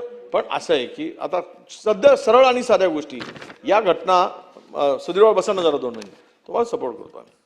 तर शेवट काय, आपण जिल्ह्यातले आहोत आपण, आणि प्रश्न कामगारांचा आहे. कामगारांच्या प्रश्नासाठी एकत्र आलो नाही तर कशासाठी यायचे? आणि म्हणून मंत्री महोदय, या दालमिया सिमेंटमध्ये एकूण खरं तर पहिला प्रश्न असाच येतो की या कंपनीमध्ये अपघातानंतर एक उच्चस्तरीय नेमण्याचा, सगळे आता झाले सिमेंट दालमिया कंपनीचे काही या ठिकाणी, पण झालेल्या या गंभीर औद्योगिक अपघातानंतर शासनाने स्वतंत्र चौकशी समिती नेमण्याचा निर्णय घेतला का? घेण्याची आवश्यकता आहे. सदर कारखान्यात धोकादायक रसायन हाताळण्याचं आवश्यक सुरक्षा प्रशिक्षण देण्यात कामगारांना आले काय? तिथे देण्यात आलेलं नाही. मी माहिती घेतली, त्याची पडताळणी आपण करावी. हे प्रश्न निर्माण होतात असे, आणि वारंवार या प्रश्नांना यानंतर अशा घटनांची पुनरावृत्ती होते. एकदाचा कायमचा कुठेतरी यावर चेक बसला पाहिजे. ह्या घटना घडू नयेत वारंवार, यामुळे आवश्यक आहे. कारखाना निरीक्षकांनी मागील काही वर्षात या कंपनीची तपासणी करून काही त्रुटी निदर्शनास आणून दिल्या होत्या, अजिबात आणून दिल्या, पण त्याची पूर्तता झाली नसेल. मगांचा प्रश्न आणि या प्रश्नामध्ये काही प्रमाणात साम्य आहे, ते पण आता करण्याची आवश्यकता आहे. जर प्राथमिक चौकशी सुरक्षा नियमाचे उल्लंघन झाले असल्याचे सिद्ध झाले, मग तिथे जर 304 लावला तर इथे पण 304 मालकावर लागू शकतो. कारण निरीक्षण झालं, तपासणी अहवाल पुढे आला, त्रुट्या आढळल्या, 1 नाही 2 नाही 4 वेळा दिल्या, तरी पण त्यातून ते सुधारायला तयार नाही. तो आसराणीचा जुना पिक्चर आहे तसा, हम नहीं सुधरेंगे, तर तो पिक्चर पाहिला असेल त्यांनी, तो नाही सुधरेंगे. पण तुम्हाला सुधारायसाठी संधी आहे ना. हे नियमामध्ये जर काटेकोरपणे जर आपण हात घातला, लक्ष घातलं, तर मला वाटतं सुटायला हरकत नाही. या अपघाताची संपूर्ण संबंधित प्रशासनाकडून चौकशी करण्याची आवश्यकता आहे, त्याची जबाबदारी निश्चित करण्याची आवश्यकता आहे. खरं तर हे धोकादायक रसायने हाताळणाऱ्या उद्योगांची एक विशेष सुरक्षा तपासणी करण्याचे पूर्ण आदेश शासनाने दिले पाहिजेत, आणि ते विहित कालावधीमध्ये झाले पाहिजे. एक कालावधी फिक्स करा की या कालावधीमध्ये हे सर्व असे काही रसायनं आहेत, एक्सप्लोजिव्ह आहेत, रसायनं आहेत, हे हाताळणाऱ्या उद्योगांचं तपासणीसाठी विशेष पथक आपण तपासणी करण्याचे महाराष्ट्र स्तरावर असे आदेश देण्याची आवश्यकता आहे. या घटनेमध्ये जखमी झालेल्या कामगारांच्या उपचाराचा खर्च कंपनीकडून ते ठीक आहे, पण सेफ्टी ऑफिसर तिथे नियुक्त होता का? असल्यास त्यांनी त्या कामासाठी काय अंमलबजावणी वगैरे केली? अशा 10 प्रश्न मी काढून आणले. पण मला एकच प्रश्न आपल्याला आहे की नागपूर जिल्ह्यासाठी सुधीरभाऊ म्हणतात तो एक न्याय, आणि चंद्रपूर जिल्ह्यासाठी दुसरा नाही काय? बरं, मृत्यू झालाय, जखमी झाला असता तर आपण समजू शकलो असतो. म्हणजे जखमी आहे, जखमीला तिथे 25 आणि इथे 50 40, इथे तुम्ही काय देत नाही? बरं, ह्या घटना त्या सिमेंट इंडस्ट्रीमध्ये मी पण युनियन चालवतो अनेक सिमेंट इंडस्ट्रीमध्ये. मी माझ्याकडे ती सगळ्या सिमेंट इंडस्ट्रीमधल्या युनियन आमच्याकडे काही किंमतच नाही हो कामगारांची. ज्या पद्धतीने सगळी मालकं वागतात, पाणी इथला, जमीन इथली, दगड इथला, लागणारे सर्व साहित्य इथले, कामगार इथला, पैसे कमवणार ते, जीव आमचा जाणार, आमच्या माणसाचा जीव जाणार. ह्यांना कुठे वटणीवर आणणार तुम्ही? कधी वटणीवर आणणार हे कामगार? म्हणून तुम्ही एकदा सुधीर भाऊंनी सांगितल्याप्रमाणे सोपे काम आहे. हो म्हणा, आम्ही तुम्हाला बरोबर बसू, आणि हो म्हणा तुम्ही, आम्ही तुम्हाला मदत करू, सुधीर भाऊ मदत करतील, आणि त्या कामगारांचं भलं होईल. अध्यक्ष महोदय, आदरणीय विजू भाऊ, आदरणीय सुधीर भाऊ, 293 ना? नाही, मला आठवण आहे. हो, एकदा उत्तर तर उद्या. समिती नेमणार का? 25 लाख देणार का? आणि आमदारांची समिती करणार का? ईश्वर तुम्हाला चांगलं उत्तर देण्याची सद्बुद्धी देव. भगवान विठ्ठलाच्या भूमीतून आले आहे. आज उत्तर नाही आलं तर भगवान विठ्ठल सुद्धा त्या याच्यावरून निघून जाते. मंत्री महोदय, उत्तर घ्या. अध्यक्ष महोदय, निश्चित आता आपले मी बोलतो. अध्यक्ष महोदय, हा गंभीर प्रश्न आहे. सुधीर भाऊंनी विचारला आमदारांची समिती बनवणार का? तर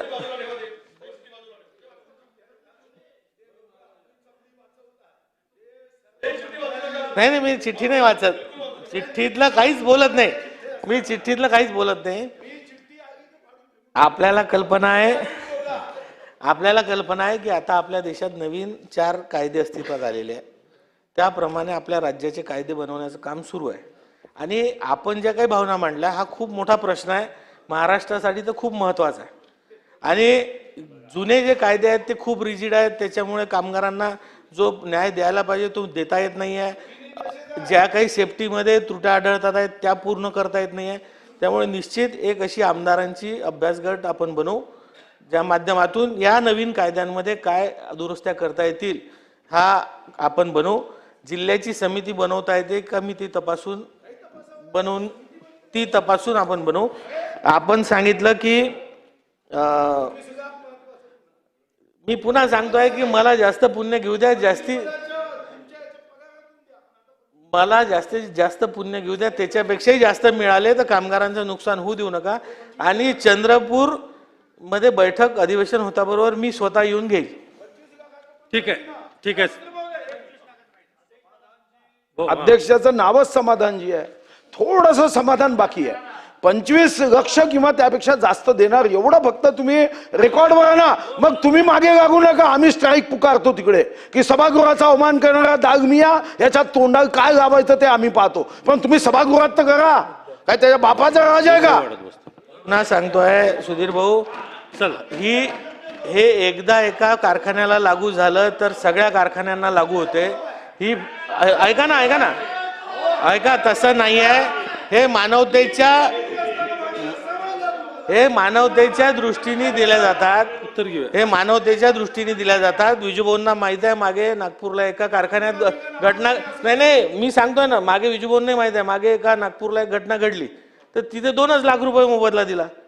असं मी तेच सांगतोय की ज्याची फायनान्शियल कॅपॅसिटी आहे त्याप्रमाणे आपण मानवतेच्या दृष्टीकोनातून जास्तीत जास्त देण्याचा प्रयत्न आपण करत असतो. त्यामुळे जास्तीत जास्त कम्पेन्सेशन देण्याचा आपण प्रयत्न करू.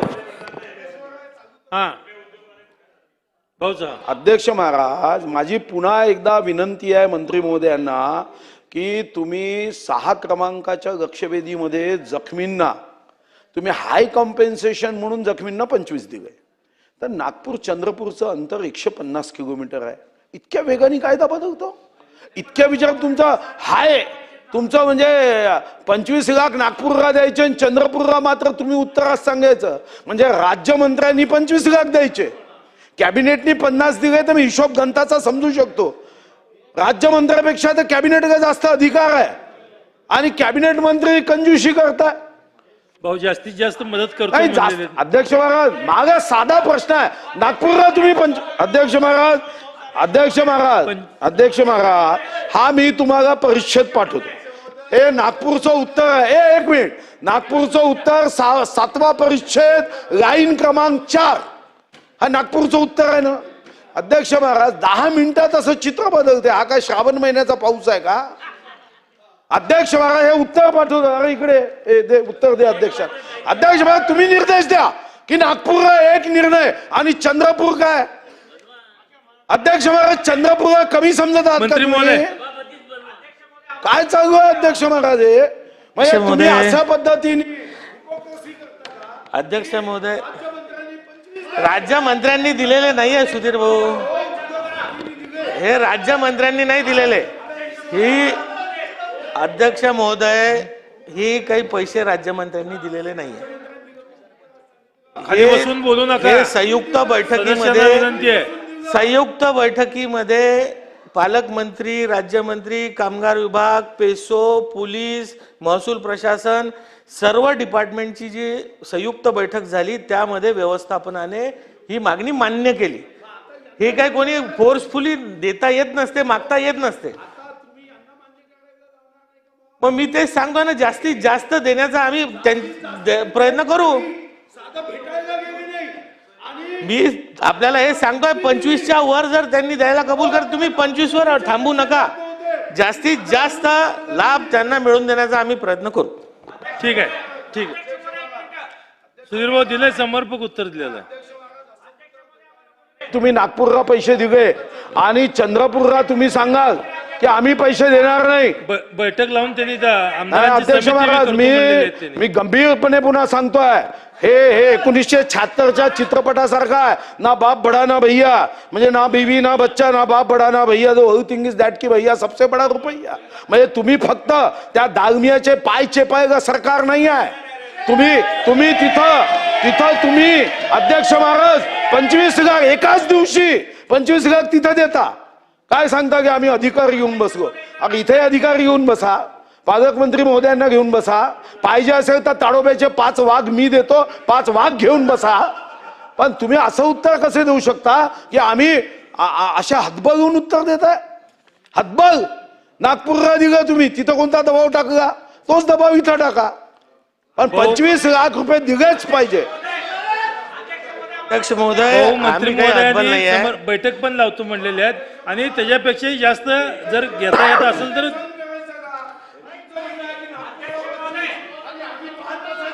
25 लाखापेक्षा सुद्धा जास्त मिळत असेल तरी आपण प्रयत्न करून घेऊया असं त्यांचं म्हणणं आहे. मंत्री अध्यक्ष महोदय, महोदय, इथे कोणी हतबल नाही आहे. आम्ही कामगारांसाठीच काम करतोय आणि जे सुधीर भाऊ म्हणतात आहे तर मी सांगतोय की त्याच्यापेक्षाही जास्त जर मिळत असतील तर आम्ही तेही मिळून देण्याचा प्रयत्न करणार बैठकीमध्ये भावना घेऊन पण विषय मांडा. स्पेसिफिक सांगतोय की दालमियान कडूनच याच्यापेक्षाही जास्त मिळत असतील तर तेही आम्ही मिळून देण्याचा प्रयत्न करणार. ठीक आहे. लक्षवेधी क्रमांक 3 आपण पुढे ढकलण्यात आलेली आहे. आता कालच्या विरोधी पक्षाच्या प्रस्तावावर कोणाला बोलायचे असलेस त्यांनी न्याय द्यावी, नाहीतर आपण विरोधी पक्षाचा प्रस्ताव नवीन सुरू करू. चला बसा, आता पुढे गेलो आपण. चला, विरोधी पक्षाच्या प्रस्तावावर कोणाला बोलणार आहे का? झाला, बराचसा वेळ झाला. चला पुढे घ्या. आहेत का कोण?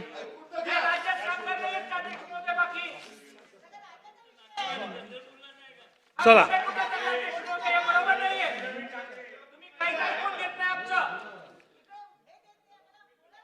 चला पुढे जायचं आहे. विरोधी पक्षाचा नवीन प्रस्ताव आपण सुरू करू. हो, विरोधी पक्षातनं कोण बोलणार आहे? वडेट्टीवार साहेब आपण बोलणार आहे? वडेट्टीवार साहेब आपण बोलणार आहे विरोधी पक्षाच्या प्रस्ताव, नवीन प्रस्ताव? हा हा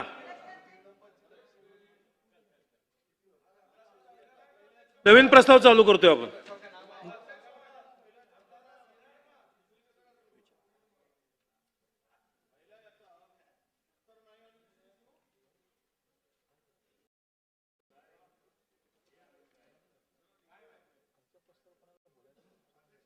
कालच्या प्रस्तावावर बोलायचं आहे का? कोणता? सत्तारचं. नाही, सत्ताचं संपलं ना. नाही नाही, विरोधी आता आमचा विरोधकाचा आहे. आमचा विरोधी पक्षाच्या प्रस्तावावर, कालच्या प्रस्तावावर कुणाला बोलायचं असेल आमचा कालच्या याच्यावर बोलणार आहे का नवीन याच्यावर? नाही रे, आमचा कालचा जो आहे. हा ठीक आहे, कालच्या प्रस्तावावर नाना भाऊ. आमचा तो संपला, तो संपला. सत्ताधाऱ्याचा नाही आहे, तो संपला. कालच्या विरोधी पक्षाच्या प्रस्तावावर नानाभाऊ बोलतील आता. चाल.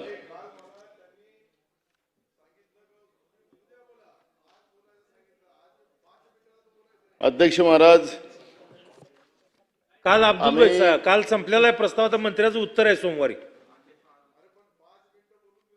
अध्यक्ष ते झालं ना, त्या आमचा प्रस्ताव, आमच्या प्रस्तावावर बोलायचं असेल तर बोलू द्या. अध्यक्ष महाराज,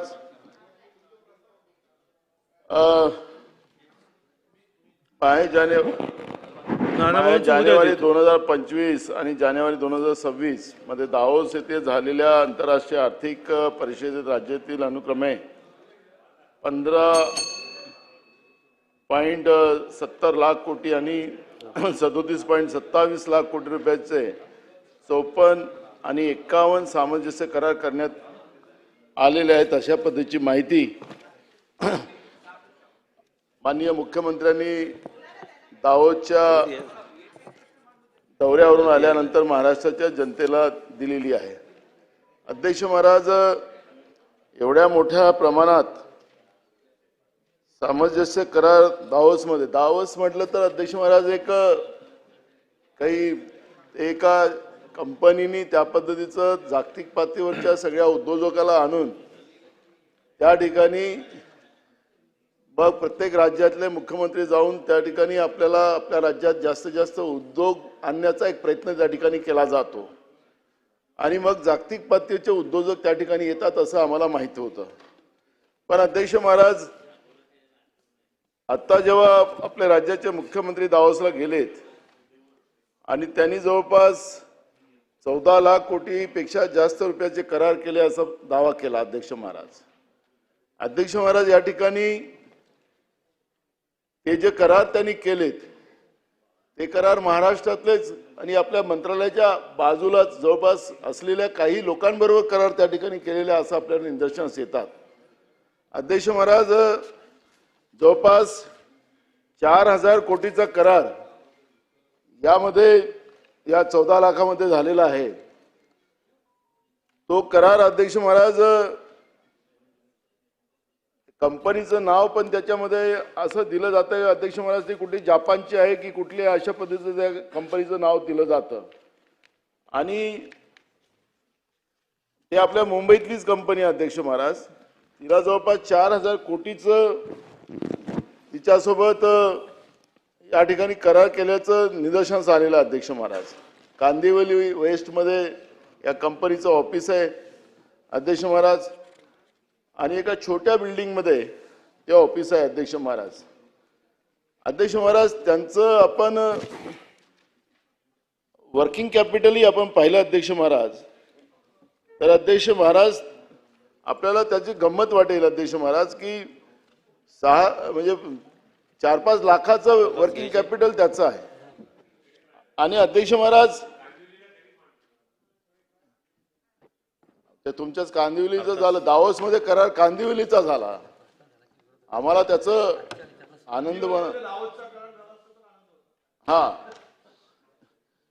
तर अध्यक्ष महाराज, या करारामध्ये जे काही निदर्शनास येतात अध्यक्ष महाराज की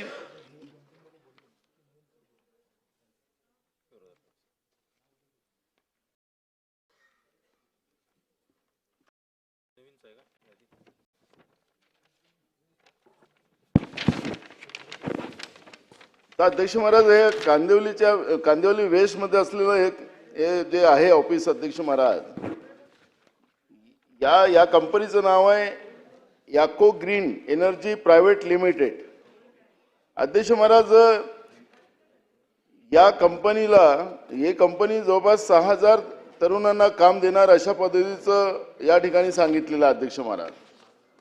अध्यक्ष महाराज, खरं तर करार करत असताना या कंपनीचं स्टेटस, या कंपनीचं वर्किंग कॅपिटल, या सगळ्या गोष्टीची पाहणी करणं आवश्यक असतं. पण या पद्धतीच्या आकडे फुगवून सांगणं आणि राज्याच्या जनतेचं आणि विशेष करून तरुणांची दिशाभूल करणं हे कुठपर्यंत त्याच्यामध्ये आपल्याला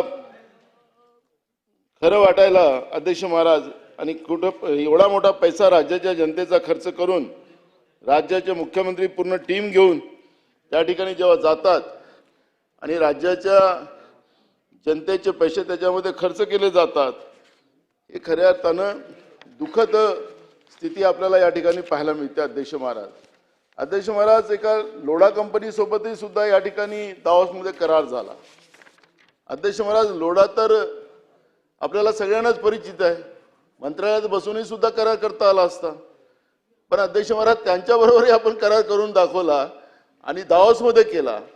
अध्यक्ष महाराज, या पद्धतीचं जे दिशाभूल करण्याचं काम आणि जे काही चाललेलं आहे अध्यक्ष महाराज, ते खऱ्या अर्थानं म्हणजे राज्याचे मुख्यमंत्र्याकडून मला अपेक्षा नव्हती की या पद्धतीनं ते खोटे करार करून राज्याच्या जनतेची दिशाभूल करतील असं मला वाटत होतं. अध्यक्ष महाराज, लोढा डेव्हलपर्स असेल, अदानी समूह असेल,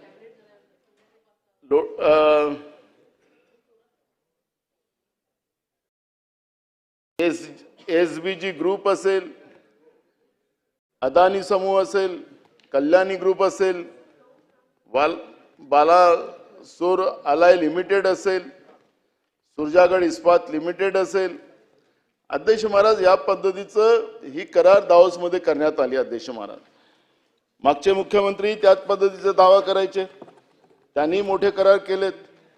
पण अध्यक्ष महाराज, हे सगळं करत असताना महाराष्ट्र हे बेरोजगारांचा महाराष्ट्र असा या महाराष्ट्राची ओळख आता अलीकडच्या काळात होत चालली. अध्यक्ष, शाहू फुले आंबेडकरांचा महाराष्ट्र ही ओळख आता बेरोजगारांचा महाराष्ट्र म्हणून ओळख होत असेल तर ही या राज्यासाठी भूषणावं नाही. अध्यक्ष महाराज, राज्यामध्ये मोठ्या प्रमाणात बेरोजगार मोर्चे काढताना पाहतोय. आता अलीकडेच राज्य सरकार कॉन्ट्रॅक्ट बेसवर तरुणांची फसवणूक करताना आपण पाहतो. अध्यक्ष महाराज, पण हे एवढे मोठे उद्योग आणले गेलेत, हे उद्योग इम्प्लिमेंट झाले की नाही झाले, त्याची एक श्वेतपत्रिका राज्य सरकारने गेल्या 4-5 वर्षाची या महाराष्ट्रात त्यांनी महाराष्ट्राला दाखवली की वास्तविक काय, वास्तविकमध्ये ते उद्योग झाले की नाही झाले हे आपल्याला त्या ठिकाणी पाहायला मिळणार. अध्यक्ष महाराज, त्याच्या पलीकडे सांगतो की नगर जिल्ह्यामध्ये आपलं एक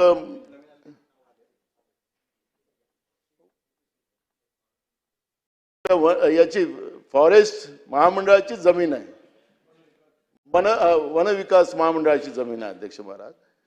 ती जमीन त्या ठिकाणी अध्यक्ष महाराज, ती महामंडळाची जमीन आहे. ती जमीन MIDCला घ्यायची आणि ती जमीन 4000 एकर जमीन ती अशा बोगस कंपन्यांना द्यायची आणि त्या जमिनी 4000 एकर जमीन नगर जिल्ह्यात अशा पद्धतीचं एक प्लॅनिंग या राज्यामध्ये सुरू झालेलं आहे. राज्याच्या ज्या प्रॉपर्ट्याज आहेत, महामंडळाच्या असतील, राज्य सरकारच्या जमिनी असतील, या अशा बोगस या कंपन्यांना द्यायचं म्हणजे ती एक वेगळी लूट या ठिकाणी चालू केलेली आहे. त्याचं उत्तरात माननीय मुख्यमंत्र्यांनी आम्हाला सांगितलं पाहिजे की ती नगर जिल्ह्यातली जी जमीन आहे वनविकास महामंडळाची, ती जमीन ते सरळ त्याला देता येत नाही म्हणून ती MIDCला घ्यायची, MIDCची जमीन मग त्याला मोफत द्यायची. अशा पद्धतीचं राज्याच्या तिजोरीला चुना लावायचं काम हे सरकार करताना आपण पाहतोय. हे याको कंपनी कोणाची आहे, या कंपनीचं भागभांडवल किती आहे, हे आम्ही त्याच्याशी करार कसा केलेला आहे, कशासाठी केलेला आहे, याची पण माहिती आम्हाला या निमित्तानं अध्यक्ष महोदय आम्हाला पाहिजे आहे. अध्यक्ष महाराज, दावोस कराराचा फुलपणा ज्याला आपण म्हणतो, आपण अध्यक्ष महाराज आकडेवारीचा खेळ या ठिकाणी महत्त्वाचा चालतो आणि या आकडेवारीच्या खेळामध्ये आपण याला वास्तविक अंमलबजावणी जी एकूण 52.97 लाख कोटीच्या करारापैकी प्रत्यक्षात किती प्रकल्पाला जागा वाटप झाली आणि कितीचे भूमिपूजन झाले आणि कागदावरच आपण जे रोजगारात याला सगळं परिवर्तित करतात आहात, तर याची वास्तविकता आम्हाला या निमित्तानं पाहिजे. अध्यक्ष महाराज, आपल्या राज्यामधले जे उद्योग आहेत जे आमच्या सरकारच्या काळात आलेले होते, ते सरकार मग वेदांता फस्कॉन असेल, टाटा एअरबस असेल, ब्लड ड्रग्स पार्क असेल, अशा अनेक प्रकल्प महाराष्ट्रातून या सरकारच्या नंतर आलेल्या नंतर जे सरकारचं गुजरातमध्ये पाठवण्याचं काम झालं. अध्यक्ष महाराज, यामुळे महाराष्ट्रामध्ये मोठ्या प्रमाणात बेरोजगारीचा वाढता भस्मासूर आपल्याला पाहायला मिळतोय. जवळपास 71 लाख बेरोजगाराची नोंद आज महाराष्ट्रामध्ये आहे. आता अलीकडे नोंद करणं बंद झाली अध्यक्ष महाराज, पण मी तुम्हाला सांगतो की जो आकडा आता शासनाचा आहे तो 71 लाख बेरोजगारांचा अध्यक्ष महाराज आहे. आणि या तरुणांना यांचं आता भविष्य काही ओव्हरेज होत चाललेत. त्यांच्याजवळ स्किल्ड आहे पण त्याला काम करायला नाही. त्यांना सरकार सांगतं की तुम्ही छोटे उद्योग उभे करा, तर बँका त्यांना कर्ज देत नाही. त्यांना मोठ्या उद्योजकांना अशा बोगस कंपन्यांना तुम्ही 4-4 हजार एकर जमीन द्यायला निघालेत आणि या तरुणांना आपण थोडी जागा द्यायची गोष्ट केली तर त्याला तालुका पातळीवरच त्याला हाकललं जातं.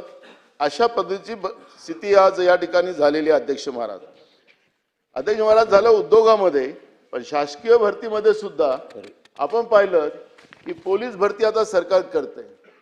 अध्यक्ष महाराज, महाराष्ट्राभरातून मुलं मुली मुंबईला येतात. आपण पाहिलं अनेक टीव्हीला पेपरला बातम्या पाहतो अध्यक्ष महाराज की ते मुली असतील मुलं असतील रस्त्यावर झोपलेले आपल्याला पाहायला मिळतं. मागच्या काळातही आम्ही सांगितलं होतं काही लोक मृत्युमुखी पण पडतात. मागच्या काळातही आम्ही सांगितलं की पोलीस भरती सरकार जेव्हा घेते त्यावेळेस हे तरुणांचं ज्या काही नोंदी असतात त्यांना राहायची आणि खायची व्यवस्था त्या ठिकाणी आपण करून दिली पाहिजे, कारण आपल्या राज्यातले मुलं मुली आहेत. पण सरकार त्याच्यावर लक्ष घालणार नाही. पण अशा बोगस उद्योजकावर हजारो कोटी रुपये खर्च करायला तयार आहे, पण राज्यातल्या बेरोजगारांवर आणि त्यांना नोकर भरती जेव्हा सरकार करते त्यावेळेस त्याच्यासाठी सोयी उपलब्ध करून द्यायसाठी सरकारजवळ पैसे राहत नाही, अशी परिस्थिती आपण पाहतोय. आणि म्हणून मागच्या काळातही आम्ही सांगितलं की आपण या पोलीस भरतीमध्ये या व्यवस्था या मुलामुलींसाठी कराव्यात, त्याची नोंद सरकारने घ्यावी. सरकारी नोकरी भरतीमध्ये मोठ्या प्रमाणात पेपरफुटी होते अध्यक्ष महाराज. कंत्राटी भरतीमुळे तरुणांमध्ये संतापाचे वातावरण आहे. अध्यक्ष महाराज, राज्यामध्ये नवीन उद्योग येणं जवळपास बंद झालेलं आहे. अध्यक्ष महाराज, राज्यामध्ये विद्युतचं जे काही उद्योगासाठी जे काही व्यवस्था निर्माण करायला पाहिजे ती आपल्या राज्यामध्ये केली गेली नाही. बाजूच्या मध्य प्रदेश, छत्तीसगड या राज्यामध्ये आपल्या राज्यातले उद्योग चाललेत आणि म्हणून आपल्याकडे सगळ्यात महागडी विद्युत आज आपल्याला मिळते आहे आणि त्याच्यामुळे महाराष्ट्रात उद्योग आता यायला तयार नाही अशी परिस्थिती निर्माण झाली आणि त्यामुळे बेरोजगाराचं प्रमाण वाढताना आपण पाहतोय. अध्यक्ष महाराज, माझे काही प्रश्न या ठिकाणी आहे की मी मगाशी म्हणालो की श्वेतपत्रिका सरकारने जाहीर करावी. त्याच्यामध्ये दावोसमध्ये झालेले 52.97 लाख कोटीच्या करारापैकी प्रत्यक्षात किती रुपयाची गुंतवणूक जमीन उतरली, किती लोकांना रोजगार आपण दिलेत, वेदांता, फॉस्कॉन आणि टाटा एअरबस सारखे प्रकल्प महाराष्ट्रातून का निसटले आणि याच्यावर जे काही उत्तर आम्ही सरकारकडून ऐकतोय की ते तुमच्या सरकारमध्ये गेलं, आमच्या सरकारमध्ये गेलं, या आरोप प्रत्यारोप आता तुम्हाला काही करण्याचं काही कारण नाही. तुम्ही मोठा काळ आता सत्तेमध्ये आहात, त्यामुळे मोठा काळ सत्तेमध्ये असल्यावर जुन्या काळात काय झालं त्याच्यापेक्षा तुम्ही काय केलं हे तुम्हाला आता जनतेला सांगावं लागणार आहे. त्यामुळे आमच्या काळात नाही झालं, त्यांच्या काळात झालं, तुमच्या काळात महाराष्ट्र विकायचं काम झालं काय, मग ते तरी जनतेला आपण सांगितलं पाहिजे. ही भूमिका या ठिकाणी आपण स्पष्ट केली पाहिजे. जवळपास 71 लाख बेरोजगारांसाठी सरकारने पुढील एका वर्षात नक्की किती शाश्वत नोकऱ्या निर्माण करण्याचे उद्दिष्ट ठेवलेले आहेत त्याचाही माननीय मुख्यमंत्र्यांच्या भाषणामध्ये उल्लेख आला पाहिजे की आम्ही कशा नोकऱ्या देणार आहोत. कंत्राटी भरतीचा घाट घालून सरकार सुशिक्षित तरुणाची जी थट्टा करते आहे, हे कंत्राटी भरती आपण बंद करणार का? आता तर आपण पाहतो की कॉन्ट्रॅक्टर म्हणजे हॉस्पिटल असेल, ज्या काही व्यवस्था ज्या सार्वजनिक व्यवस्था आम्ही जनतेसाठी करायला पाहिजे आरोग्यासारख्या महत्वामध्ये, तिथं आपण कंत्राटी लोकांना भरती करतो. कॉन्ट्रॅक्टर त्याला पगार देत नाही 6-6 महिने, दवाखाने बंद पडलेले आहेत, लोक मृत्युमुखी पडतात त्या ठिकाणी आणि म्हणून सरकारने याच्यातली भूमिका स्पष्ट केली पाहिजे. या ठिकाणी आवर्जून आम्ही उल्लेख करतो. अध्यक्ष महाराज, महाराष्ट्रामध्ये काही ना काही कारण सांगून अनेक वर्ष स्थानिक स्वराज्य संस्थांच्या निवडणुका झाल्या नाहीत आणि अध्यक्ष महाराज, स्थानिक स्वराज्य संस्थांच्या निवडणुका झाल्या नाहीत, त्यामुळे ग्रामीण भागात असो की शहरी भागामध्ये असो त्याचे परिणाम आपल्याला जाणवतात. मुंबईसारख्या महानगरपालिका जी एक काळातली हजारो कोटी रुपये त्यांचं ठेवी होत्या, त्या प्रशासकीय काळामध्ये त्या सगळ्या ठेवी खाली करण्याचं काम झालं. एक मोठी लूट त्या ठिकाणी झाली आपण पाहतोय. आखरी त्या पैशाचं प्रशासकीय काळामध्ये सरकार आणि प्रशासक यांनी त्या पैशाचं म्हणजे नुसत्या मुंबईच नाही तर राज्यातल्या ज्या काही महानगर, पिंपरी चिंचवड, त्या पिंपरी चिंचवडचं तर अजितदादा आता नाहीत, अजितदादांनी त्या काळात सांगितलं होतं की या ठिकाणी प्रशासकाच्या काळामध्ये कसा भ्रष्टाचार झाला त्याचं मी जाहीरपणे मी सांगणार आहे, पण त्या आज नाही आहेत. म्हणजे राज्यातल्या सरकारतल्या उपमुख्यमंत्री सुद्धा, माजी उपमुख्यमंत्र्यांनी ते मान्य केलं होतं की मग नाशिक असेल, पिंपरी चिंचवड असेल, पुणे असेल, मुंबई असेल, संभाजीनगर असेल, अशा अनेक महानगर, नागपूर असेल, अशा या सगळ्या महानगरपालिकेमध्ये मोठ्या प्रमाणात लूट सरकारने निवडणुका न घेता प्रशासक आणि सरकार यांनी या पद्धती केलं आणि जनतेला मच्छराच्या स्वाधीन केलं, माशाच्या स्वाधीन केलं, घाण्याच्या स्वाधीन केलं आणि लोकांचे हाल अपेष्टा त्या ठिकाणी निर्माण करण्याचं काम सरकारने केलं. हे तेवढंच सत्य आहे अध्यक्ष महाराज. त्याचप्रमाणे नगरपालिका असेल, नगरपंचायत असेल, तिथेही तीच परिस्थिती निर्माण केली आणि मग अशा पद्धतीची परिस्थिती निर्माण करून मला त्यावेळेस स्वतः देवेंद्र फडणवीस साहेब सांगायचे विरोधी पक्ष नेता असताना की मी 24 तासात ओबीसीचं आरक्षण आणून देईन, 24 तासात मला सत्ता द्या. तुम्ही अनेक वर्ष नाही आणून दिली, आता पुन्हा निवडणुका थांबल्यात, अजूनही ओबीसीच्या आरक्षणाचा प्रश्न निर्माण झाला. राज्यामध्ये स्थानिक स्वराज्याच्या संस्थेच्या निवडणुका तुम्ही गेल्या 4-5 वर्षापासून घेऊ शकला नाहीत आणि बोलायचं भात आणि बोलायची कडी ही भूमिका समजा सरकारची असेल तर जनता या सरकारच्या बद्दलचं जनतेच्या मनात अविश्वास निर्माण व्हायचं काम सुरू झालेलं आहे. आणि म्हणून मी आपल्याला निमित्तानं सांगेल, आज पिण्याच्या पाण्याचा प्रश्न निर्माण झालेला आहे. आज हर घर में नल, नल में जल, काय म्हणलं मंत्री महोदय, हर घर में नल, नल में जल. कुठं गेलं हर घर में नल, हर घर में जल? त्याचे पैसे दिले नाहीत. गावामध्ये तुम्ही खोदून ठेवले रस्ते, गाव पूर्ण उद्ध्वस्त करून ठेवलेत. खाली विचारलं तर पैसे नाहीत. राज्य सरकार म्हणतं की आम्ही आमच्या राज्याच्या तिजोरीतून देऊ. मागच्या वेळेस पाणी पुरवठा मंत्री सांगत होते. अजूनपर्यंत त्या नळ योजना पूर्ण झाल्या नाहीत. लोकांना पिण्याचं पाणी नाही. केंद्र सरकार आम्हाला पैसे देत नाही असं तुम्ही सांगताय. मग 2 इंजिनचं सरकार कशासाठी 2 इंजिनचं सरकार पाहिजे? तुमच्या धमक नाही. जा ना दिल्लीमध्ये, ज्या हर घर में नल में जल असं देशाचे प्रधानमंत्री सांगत होते आणि महाराष्ट्र सारख्या राज्याला आज पैसे देत नसतील तर हे तुमची कमकुवत की देशाच्या प्रधानमंत्र्याची कमकुवत हा याच्यामध्ये प्रश्न निर्माण झालेला आहे. आणि म्हणून ह्या पाणी पुरवठ्याच्या योजना आपण पूर्ण केव्हा करणार त्याचं उत्तरही आपल्याला द्यावं लागणार आहे. आणि जे गावात संपूर्ण रस्ते खराब करून ठेवलेले आहेत ते रस्ते आपण केव्हा दुरुस्त करणार या पद्धतीची भूमिका सुद्धा या ठिकाणी आपण स्पष्ट केली पाहिजे. अध्यक्ष महाराज, महिला बाल कल्याण विभाग असेल, पाणी पुरवठा विभाग असेल, या विभागामध्ये पैसेच नाही आणि त्याच्यामुळे आज कुपोषणाचं प्रमाण आता आपल्याला आदिवासी मंत्री इथं बसलेले आहेत. आपल्या राज्याचा आदिवासी भागामध्ये सरकारचा आकडा जो आहे 3,500 मुलं कुपोषणाने मरण पावली अशा पद्धतीचा सरकारचा आकडा आहे. त्याच्यापेक्षा जास्त असू शकतं.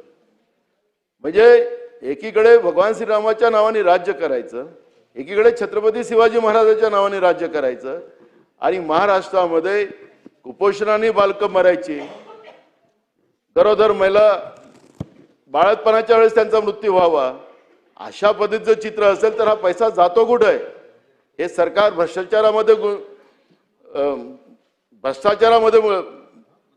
गुंजलेलं आहे की कुंपणच शेत खात आहे अशा पद्धतीचं परिस्थिती आज निर्माण झालेली आहे.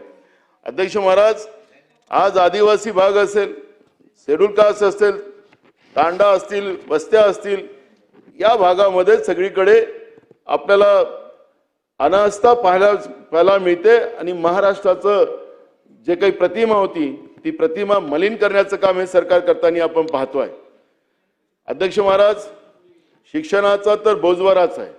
एकीकडे आपण मराठी भाषेला अविभाज्य दर्जा प्राप्त झालेला आहे याचा गौरव आपण करतोय, पण एकीकडे महाराष्ट्रामध्ये मराठी भाषेच्या शाळाच आपण बंद करायला निघालेल्या आहेत.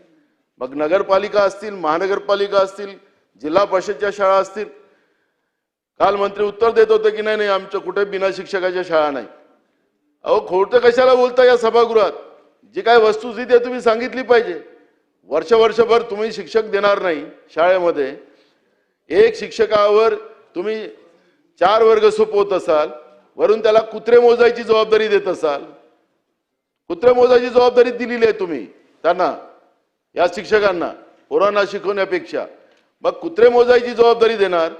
मग जिल्हा परिषदच्या शाळा ज्या मराठी भाषिक शाळा आहेत, नगरपालिकेच्या शाळा त्या मराठी भाषिक आहेत, महानगरपालिकेच्या शाळा त्या मराठी भाषिक आहेत आणि तिथल्या शिक्षकाला तिथं शिक्षक कमी असताना सुद्धा कुत्रे मोजायला लावत असाल तर मग तिथं काय पोरं शिकतील? आणि मग तुम्ही 20 पेक्षा पटसंख्या कमी झाली आणि मग पटसंख्या कमी झाली म्हणून तुम्ही ती शाळा बंद करायला निघाल्यात. अनेक मराठी शाळा तुम्ही बंद केलेल्या आहेत. तुम्ही गुजराती शाळा चालू करायला निघालेल्या आहेत. गुजराती शाळा. आता मुंबईमध्ये तर गुजरात्यांचं साम्राज्य आहे, त्यांच्याबद्दल काही बोलता येणार नाही. ज्या ठिकाणी मराठी भाषिक असेल आणि गुजराती मोहल्ला असेल तर त्याला किरायानं घर पण देत नाही, अशा पद्धतीची परिस्थिती या मुंबईत झालेली आहे. मग महाराष्ट्राला आणि मराठी भाषेला अविभाज्य दर्जा मिळाला त्याचा स्वाभिमान आम्हाला आहे एवढंच सांगण्यापुरतं तुमची कथा आहे. पण मराठी भाषिकांना या महाराष्ट्रातून संपुष्टात आणण्याचं काम आपण करतात हे कोणालाही नाकारता येणार नाही.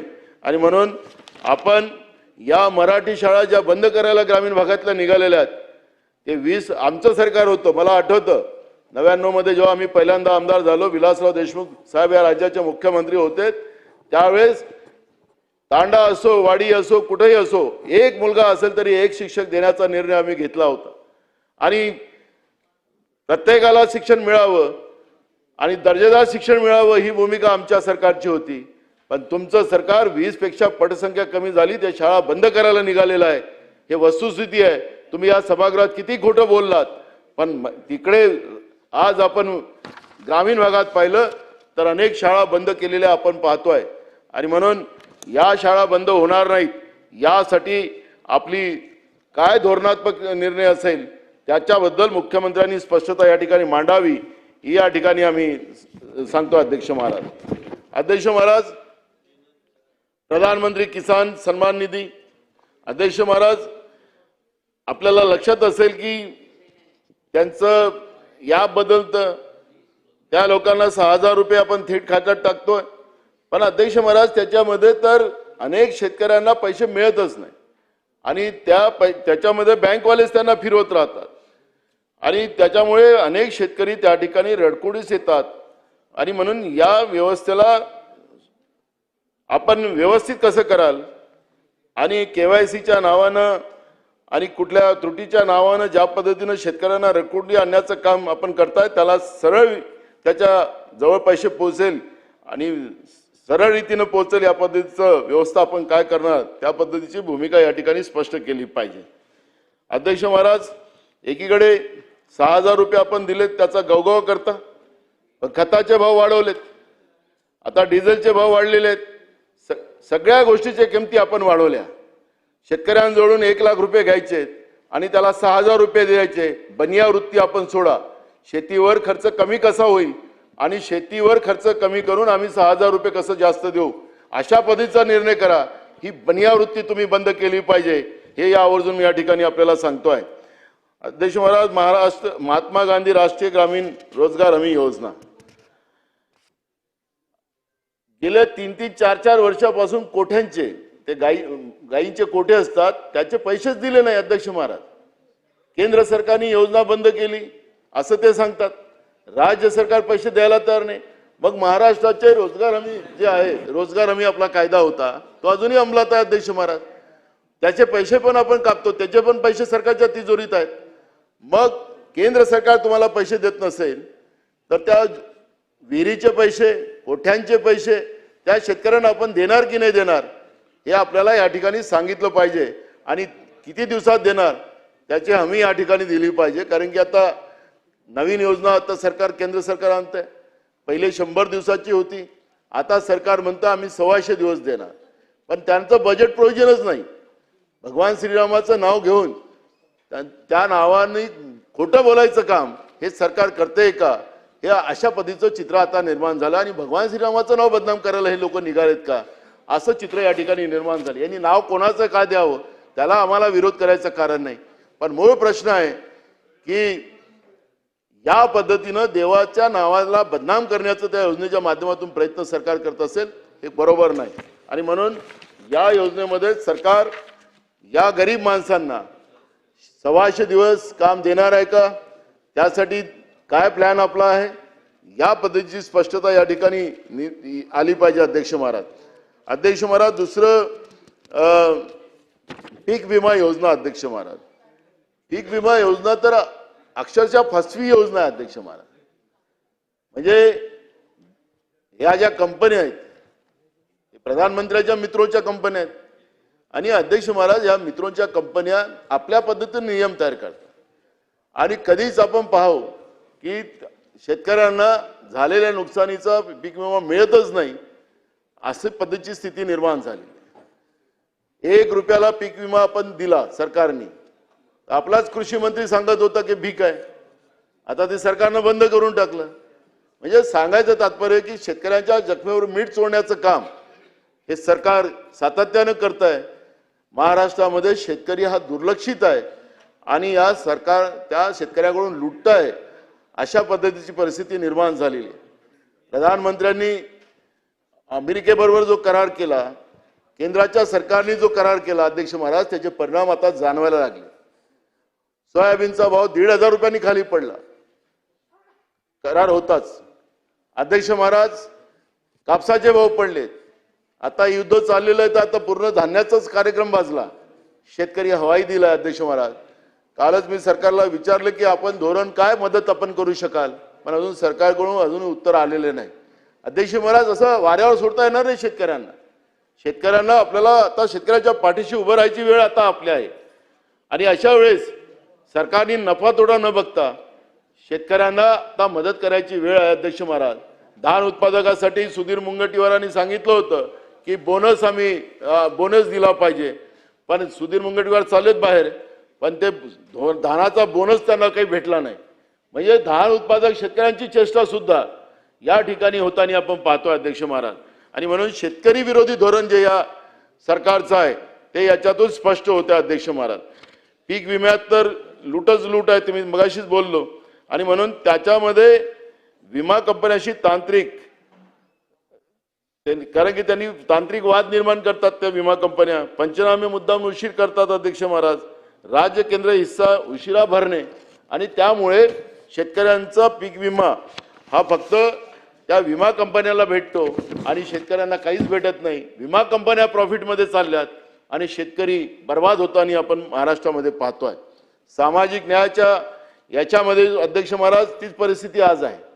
आणि म्हणून मी अध्यक्ष महाराज, आदिवासी असेल, शेड्यूल कास्ट असेल, ओबीसी असेल, एनटी व्हिजंटी असेल, या सगळ्यांचीच परिस्थिती गंभीर आहे अध्यक्ष महाराज. ओबीसीच्या मुलांची स्कॉलरशिप गेल्या 3-4 वर्षापासून आपण दिलेली नाही. एकीकडे सरकार सांगतं की आम्ही ओबीसीच्या पाठीशी आहोत, पण तुम्ही त्यांच्या स्कॉलरशिपच देत नाही, परदेशी शिक्षणाचे स्कॉलरशिप देत नाही, राज्यातल्या शिक्षणातल्या स्कॉलरशिप देत नाही, आणि मग त्यांच्या पाठीशी म्हणजे त्या मुलांच्या शिक्षणालाच गोळ करून त्यांचं शैक्षणिक नुकसान करून त्यांना शैक्षणिकच बर्बाद करण्याचं काम हे सरकार करताना आम्ही पाहतोय. आणि म्हणून या सरकारने शेड्यूल कास्ट असेल, शेड्यूल ट्राईब असेल, ओबीसी असेल, एनटी व्हिजंटी असेल, या मुलांच्या शिक्षणाच्या शिष्यवृत्तीच्या बाबत आणि जे नोकर भरती केली जाते त्याच्यामध्ये ओबीसीच्या मुलांच्या नोकरीच्या बाबतची भूमिका जी आहे, ओबीसीच्या मुलांना नोकऱ्याच मिळत नाही अध्यक्ष महाराज, कारण की त्याचं रोस्टरच येत नाही. आणि म्हणून ते रोस्टर त्या ठिकाणी क्लिअर केलं पाहिजे, ही मागणी मी या ठिकाणी अध्यक्ष महाराज मी करतो. लाडकी बहीण योजना, लाडक्या बहिणीमुळे हे सरकार आलं अध्यक्ष महाराज. आता तर ह्या लाडक्या बहिणी आता यांना नकोशा झालेल्या आहेत अध्यक्ष महाराज. या सरकारने लाडक्या बहिणीला आता इतका त्रास द्यायला सुरुवात केलं की तुला ह्या योजनेचा पैसा आहे, तुला त्या योजनेचा पैसा आहे. त्यावेळेचे एकनाथ शिंदे मुख्यमंत्री होते, त्यांनी जाहीर केलं मागेल त्या माझ्या लाडक्या बहिणीला ही योजना आम्ही लागू करू.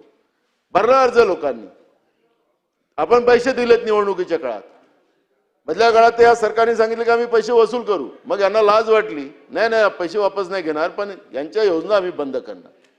आता या बहिणींना महिन्याचे पैसे देत नाही, 3 महिने, मग निवडणूक आहेत का, मग निवडणुकीच्या वेळेस पूर्ण पाठवून टाका, निवडणुकीच्या काळात पैसे. हे काय राजकारणासाठी बहिणीचा वापर करतात आहे? लाज वाटायला पाहिजे सरकारला अध्यक्ष महाराज. त्याला दर महिन्याला तुम्ही तर 2100 सांगितलं होतं, 1500वरच तुम्ही आणलेल्यात, का नाही देत 2100 रुपये त्यांना? पैशाची तिजोरी तुमची काय खाली झाली? अहो, तुम्हाला पैसे कसे तुम्ही डुबवलेले आहेत, कसे तुमचे सत्ता पक्षाच्या लोक कसं राज्याची तिजोरी लुटते त्याचं आम्ही पुढच्या काळात आम्ही सांगू, आणि पैसा कसा उभा करायचा आम्ही तुम्हाला सांगू. पण तुम्ही या लाडक्या बहिणींची फसवणूक करताय हे तुम्हाला कधी नाकारता येणार नाही. आणि लाडक्या बहिणी आता तुम्हाला सांगणार आहे की तुमच्या लाडक्या बहिणी नाही, तुम्ही आमचे खरे भाऊ नाही, तुम्ही सावत्रापेक्षा सावत्र वागतात आमच्यासोबत, असं आता बहिणीची भूमिका या ठिकाणी झालेली आहे. घरकुलवाल्यांचं अध्यक्ष महाराज तशीच परिस्थिती आहे. अनुदानच देत नाही, पैसेच येत नाही अध्यक्ष महाराज. 1,40,000 रुपयाचं घरकुल ग्रामीण भागात नाही.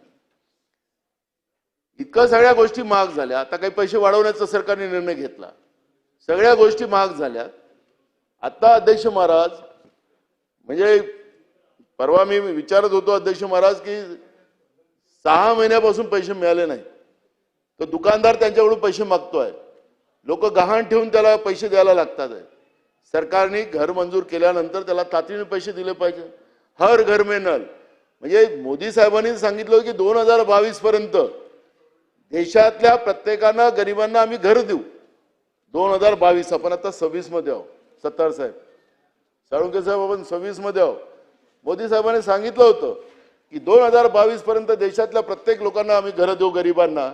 आणि घर में नल और घर में जल कुठं आता 22 नाही, आपण 26 मध्ये आलो ना. घर में नलही आलं ना, जलही आलं ना, घरही नाही झाले. अजूनही लोक प्रतीक्षेमध्ये उभे आहेत. आपण हे घर किती दिवसात पूर्ण करणार, त्याला वेळेवर पैसे केव्हा देणार, या सगळ्या गोष्टीचा खुलासा सरकारने या ठिकाणी करावा, ही या ठिकाणी मी आपल्या माध्यमातून सरकारला विचारतो. अध्यक्ष महाराज, अध्यक्ष महाराज, खूप बोलायचं आहे पण आमचे अजून लोक बोलणार आहेत. अध्यक्ष महाराज, शिक्षण, आरोग्य योजना, या सगळ्या गोष्टीवर, शाळेचा पायाभूत सुविधा, या खूप साऱ्या विषय आहेत अध्यक्ष महाराज. पण मी अध्यक्ष महाराज, दावोस हा विषय ज्या पद्धतीनं त्याला जाहिराती दिल्या जातात, राज्याच्या तिजोरीतून तेवढा पैसा खर्च केला जातो, खरंच दावोसच्या झालेले सामंजस्य करार, त्याची अंमलबजावणी या राज्यामध्ये झाली काय, 3 वर्षाचा आढावा सरकारने द्यावा, म्हणजे आम्हाला त्याच्यातली स्पष्टता येईल. आणि मग ह्या पैशाची लूट होत नाही किंवा नकली त्याला उद्योजक निर्माण करून राज्याची तिजोरी सरकार लुटते का, याची स्पष्टता सरकारने मांडावी, ही भूमिका या ठिकाणी मांडतो आणि माझे 2 शब्द पूर्ण करतो. धन्यवाद. अब्दुल सत्तार साहेब.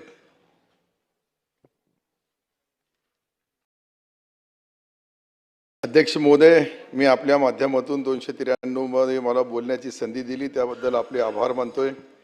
राज्याची अर्थव्यवस्था कणा असलेल्या शेतीला जे काही पद्धतीने AIच्या माध्यमातून आपण चालना देण्याचा निर्णय घेतला, माझा राहिलेला होता, मी उपासासाठी गेलो होतो, मला मागासवर्गीय म्हणून विशेष सवलत दिली. आज अल्पसंख्याक मला मिळत नाही या राज्य, सॉरी.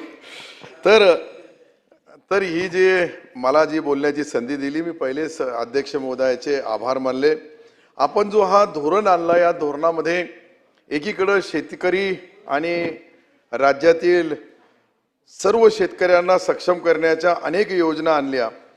यामध्ये शेतीमालाला भाव नाही एकीकडं. सर्वात महत्त्वाचा मुद्दा, मी काही फार जास्त वेळ घेणार नाही, परंतु मी आपल्या माध्यमातून फक्त जी मक्काची परिस्थिती आमच्या मराठवाड्यामध्ये इतकी भयानक झालेली आहे का शेतकरी आत्महत्या करतोय, शेतकरी हवालदिल आहेत. एकीकडं मक्काचा भाव 800 ते पहिल्या सुरुवातीला वला होता, आता 1400 झाला आणि 1400 झाल्यानंतर ही शेतकऱ्याची हमी आपल्या सरकारची आहे खरेदी करण्याची मकाचा 2400 भाव. तर 2400 आणि या दोघांमधला जो फरक आहे 1000 रुपयाचा प्रति क्विंटल फरक आहे. आणि याच्यामुळं खरेदी बंद असल्यामुळं कधी बारदाना राहत नाही, कधी खरेदीचा टार्गेट संपून जातो. याच्यामुळं ज्या पद्धतीने मी माझ्या स्वतःच्या मतदारसंघामध्ये सर्वात महाराष्ट्रामध्ये जास्त मका पिकवणारा शेतकरी कुठं असेल तर सिल्लोड सोयगावमध्ये आहे. पण अशा या परिस्थितीमध्ये जो भाव फरक आहे, मध्य प्रदेशमध्ये अध्यक्ष महोदय शिवराज चौहान साहेब ज्यावेळेस मुख्यमंत्री होते त्यावेळेस त्यांनी भाव फरक दिला होता का जो गॅप आहे मधला, समजा आज 1400 रुपये आहे, तो 2400 सरकारची हमी आहे, तर 1000 रुपये गॅप आहे, सरकारने ते हमी भावाचा मधला गॅप द्यावा, ही विनंती आपल्या माध्यमातून मला सरकारला करायची आहे. विशेषतः आपण कदाचित हे पाहिलं तर कापसाची परिस्थिती 1000 रुपये कमी भावाने आज प्रायव्हेट जे जिनिंगवाले आहेत ते खरेदी करू लागले, CCIची खरेदी बंद झालेली आहे. अशा परिस्थितीमध्ये ज्या शेतकऱ्याकडे कापूस आहे तो शेतकरी हवालदिल आहे, त्याला ही आत्महत्या करण्याची परिस्थिती आपल्या राज्यामध्ये निर्माण झालेली आहे. अशा या परिस्थितीमध्ये सरकारने विशेष लक्ष द्यावं ही विनंती आपल्या माध्यमातून करतो. रोजगार हमी योजनेचे अनेक पैसा जो आहे तो द्यायचा आहे. आपण गायगोठा दिला, आपण शेतकऱ्याला विहीर दिली, परंतु त्यांचा 4 वर्षापासून आजपर्यंत पैसा मिळाला नाही. मला आपल्या माध्यमातून एकच विनंती करायची आहे का माझ्या मतदारसंघात जे कुशल अकुशल हे देयक अद्याप बाकी आहे, हे देण्यासाठी सरकारने काही ना काहीतरी विशेष नियोजन करावं. आता आम्हालाही 14 महिने झाले आमदार होऊन, पण आमदार होऊन नवीन आमदाराला तर पैसा मिळत नाही. दादा बसलेले, दादाला मिळाला असेल तर मला माहीत नाही, परंतु आम्ही जुने आमदार आहे, त्यांना पैसाही मिळत नाही. लोकांच्या अपेक्षा फार आहे. आणि हे विहिरीचे पैसे मी गोगावले साहेबाला 2दा भेटलो.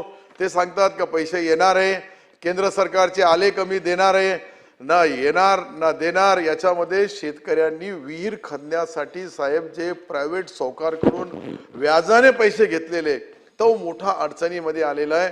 मला आपल्या माध्यमातून एकच विनंती करायची का आपणच स्वतः आदेश द्यावा की यामध्ये किती दिवसामध्ये ते पैसे देणार.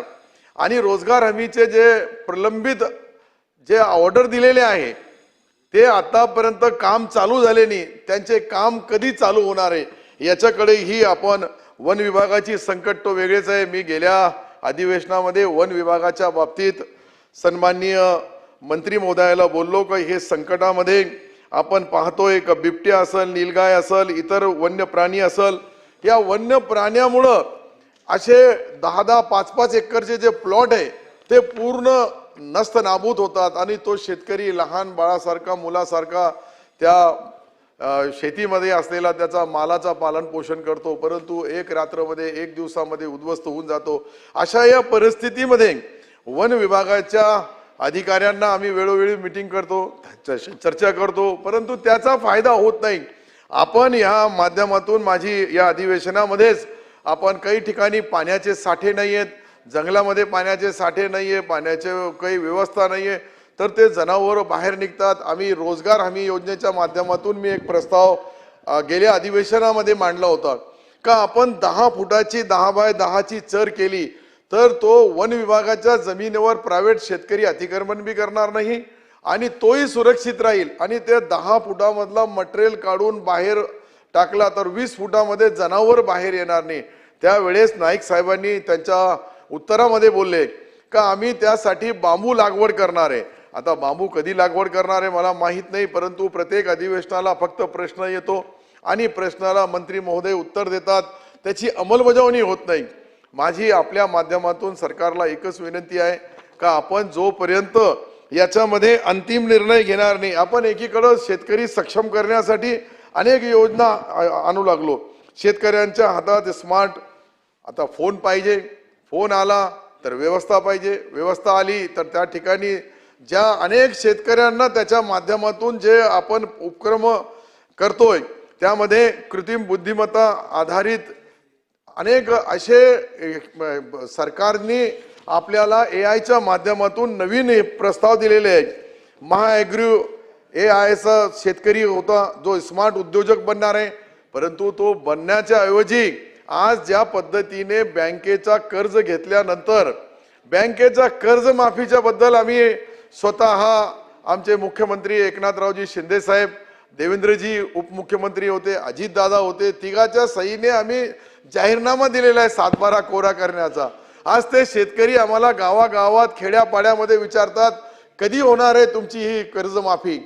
सरकारने सांगितलं लवकरात लवकर होणार आहे, आम्ही त्यांना लवकरात लवकर बोलतोय, परंतु ज्या ज्या निवडणुकीच्या काळामध्ये जे प्रश्न शेतकरी विचारतात त्याच्याबद्दल ह्या अधिवेशनामध्ये तरीही अंतिम ती कर्जमाफी करताना फार जाचकाठी करू नये. जे काही कर्जमाफी करायची आहे 3 लाख करायची, 5 लाख करायची, 10 लाख करायची, सरसगट करायची का सर पूर्ण 7/12 कोरा करायचा आहे, जे काही असेल तो निर्णय जे रेग्युलर शेतकरी भरतात पैसा त्या रेग्युलर शेतकऱ्याला आपण मदत करत नाही. मग जे शेतकरी भरतात तेही भरणार नाही. आज बँका अडचणीमध्ये आलेल्या आहे, नॅशनलाइज बँका असतील, जिल्हा मध्यवर्ती बँका असतील, सहकार बँकाच्या अनेक शाखेमध्ये ज्या पद्धतीचा पैशाचा तुटवडा येऊ लागला याचा अर्थ असा आहे का शासनाने याच्यामध्ये ह्या अधिवेशनामध्ये तरीही अंतिम निर्णय घ्यावा. आणि एकदा अंतिम निर्णय घेतला तर ती कर्जमाफी झाल्याशिवाय शेतकरी सक्षम होणार नाही, शेतकऱ्याच्या आत्महत्या थांबणार नाही, शेतकऱ्याच्या मालाला भाव पाहिजे. ती खरेदी करताना जे जे माल आपल्या केंद्र सरकारने आधारभूत किंमती दिलेल्या आहे त्या किमतीमध्ये का होत नाही, पण ते होणं खरेदी जरुरी आहे. आता याच्यासाठी काही ठिकाणी गोडाऊन नाही म्हणतात, काही ठिकाणी बारदाना नाही, अशा अनेक छोट्या छोट्या अडचणीमध्ये अधिकारी फक्त गोल घुमवतात आणि याच्यामुळं शेतकरी हवालदिल झालेला आहे. मला आपण स्पेशल बोलण्याची संधी दिली त्याबद्दल मी आपले आभार मानतो. जय हिंद. बापूसाहेब पठारे. या ठिकाणी विरोधकाच्या प्रस्तावावर बोलत असताना मला या ठिकाणी सांगावंसं वाटते की आपण या राज्यामध्ये सांगतोय की सार्वजनिक बांधकाम विभागाच्या माध्यमातून सार्वजनिक उपक्रम उभे राहत आहेत, परंतु या ठिकाणी जर आपण पाहिलं तर माझ्या मतदारसंघामधून या ठिकाणी रिंग रोडचे 2 कामं गेले 10 वर्षापासून होत नाही. एक आंतर रिंग रोड आहे, दुसरा बाह्य रिंग रोड आहे. या राज्याचे लोकप्रिय माजी मुख्यमंत्री कैलासवासी अजितदादांच्या निधनानंतर या रिंग रोडचं काय होणार हा प्रश्न आमच्या सरकारच्या समोर पडलेला आहे. कारण त्या रिंग रोडचं काम पूर्ण होत नाही, ते रिंग रोड होत नाहीये. या देशाचे लोकप्रिय मंत्री या राज्याचे गडकरी साहेब आहेत आणि त्यांच्याकडं रस्ते बांधणीचं काम ते या देशामध्ये अत्यंत चांगल्या पद्धतीने करतायत. त्यांचा नावलौकिक या देशामध्ये आहे आणि त्यांनी पुण्यामध्ये आम्ही मागणी केली आणि पुणे ते रांजणगाव हा उन्नती मार्ग करण्याचं ठरवलं. त्यामध्ये 2 मजली पूल बांधण्याचं आणि त्यावर वरती पुलावरून वाहनांच्या वरनं मेट्रो अशा पद्धतीचं वातावरण या ठिकाणी निर्माण झालं.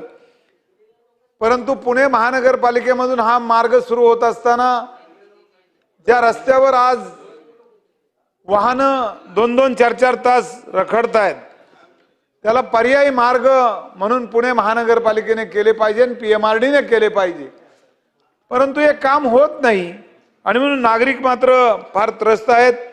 शासनानं या गोष्टीकडे लक्ष देण्याची गरज आहे.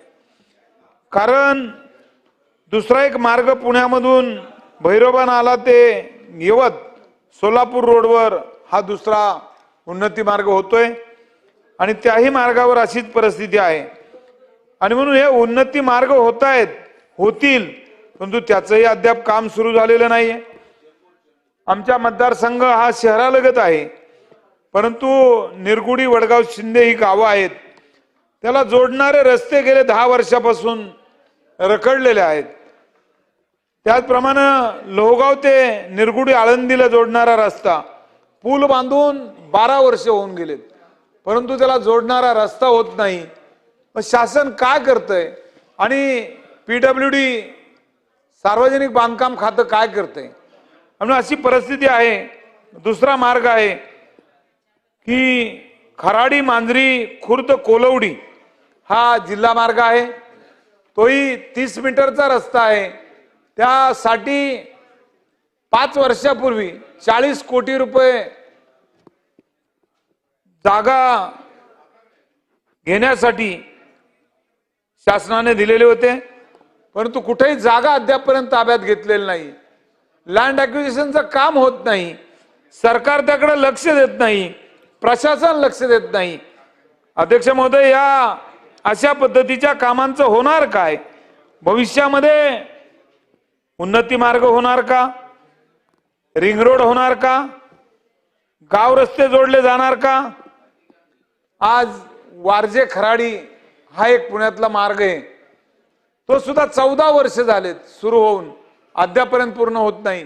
मी आमदार झाल्यानंतर अधिकाऱ्यांच्या पाठीशी लागून त्या ठिकाणी लँड ॲक्विजिशनचं काही काम पूर्णत्वाला आणलेलं आहे, पण महानगरपालिकाही त्याकडे लक्ष देत नाही आणि शासनही त्यांना काही बोलत नाही. अशा पद्धतीची परिस्थिती आज आहे. खऱ्या अर्थानं आज शेतकऱ्यांच्या बाबतीत जर पाहिलं तर शेतीमालाला हमी भाव नाहीये. शेतीमालाला हमी भाव नसल्यामुळं या ठिकाणी अनेक शेतकरी आपला माल त्या ठिकाणी पिकवतायत.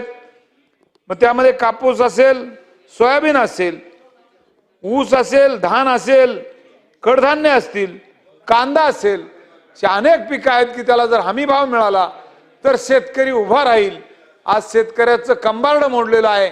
कांद्यासारख्या पिकाला मोठा खर्च येतो आणि त्या ठिकाणी त्याला हमी भाव मिळत नाही. शेतकरी हवालदिल आहे आणि म्हणून सरकार चांगल्या पद्धतीचं काम करत असताना दाखवतंय, परंतु शेतकरी मात्र या ठिकाणी आज मेटाकुटीला आलेला आहे. या ठिकाणी व्यापारी पैसे कमवतोय, परंतु शेतकरी उपाशी राहतोय. अशा पद्धतीची आज समाजामध्ये गती निर्माण झालेली आपल्याला पाहायला मिळते. गेले 10-20 वर्ष जर आपण पाहिलं तर शैक्षणिक क्षेत्रामध्ये जर पाहिलं तर अनेक शिक्षक आज अनुदाना वाचून ते हवालदिल आहेत की त्यांना अनुदान मिळत नाही. कित्येक वर्ष काम करायचं, काही रिटायरमेंटला आलेत तरी सुद्धा काहींना अनुदान नाही. म्हणून शिक्षणाच्या बाबतीत सुद्धा सरकारने लक्ष देण्याची गरज आहे. आज जर शिक्षकांच्या बाबतीतली जी परिस्थिती आहे ती इतर कर्मचाऱ्यांची आहे. त्यांना सुद्धा या ठिकाणी परमनंट केलं जात नाही.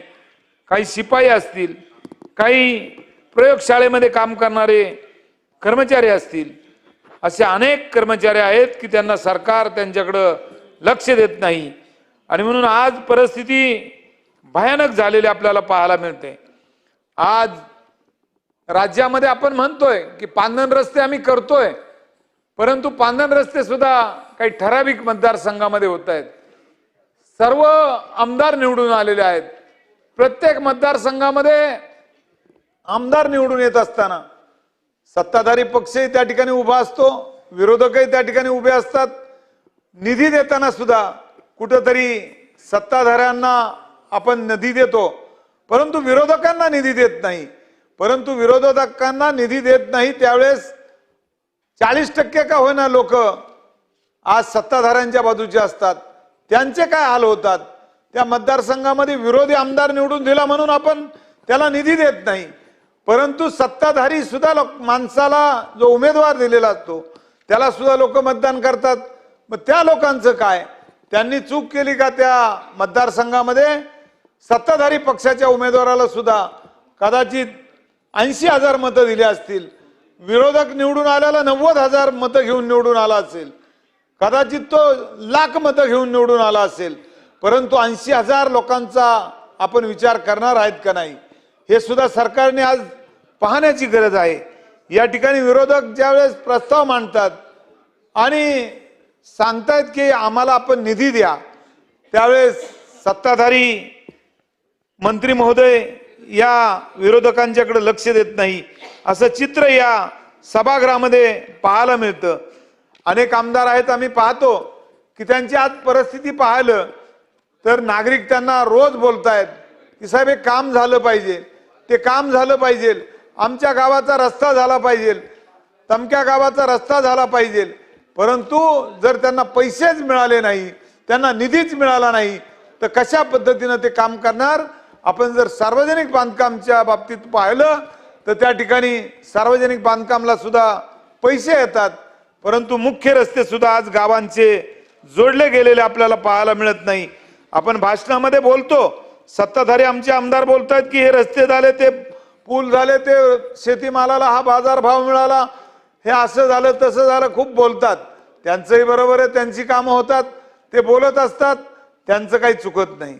परंतु चुकतं कुणाचं, तर विरोधी जे आमदार निवडून येतात त्यांचं चुकतं. ते कितीही बोलले, काही बोलले तरी सरकार ऐकून घेतं, परंतु त्यांना निधी देण्याचं काम मात्र सरकार करत नाही. मग सरकार का करत नाही? मी सांगितल्याप्रमाणे या ठिकाणी कोणत्याही मतदारसंघामध्ये 40% का होईना लोक मतदान आपल्याही उमेदवाराला केलेलं असतं. आणि म्हणून त्यांची 10-20%, 25% तरी कामं करा, त्यांचं काम करा, तेही या आमदारांना मान्य पडेल.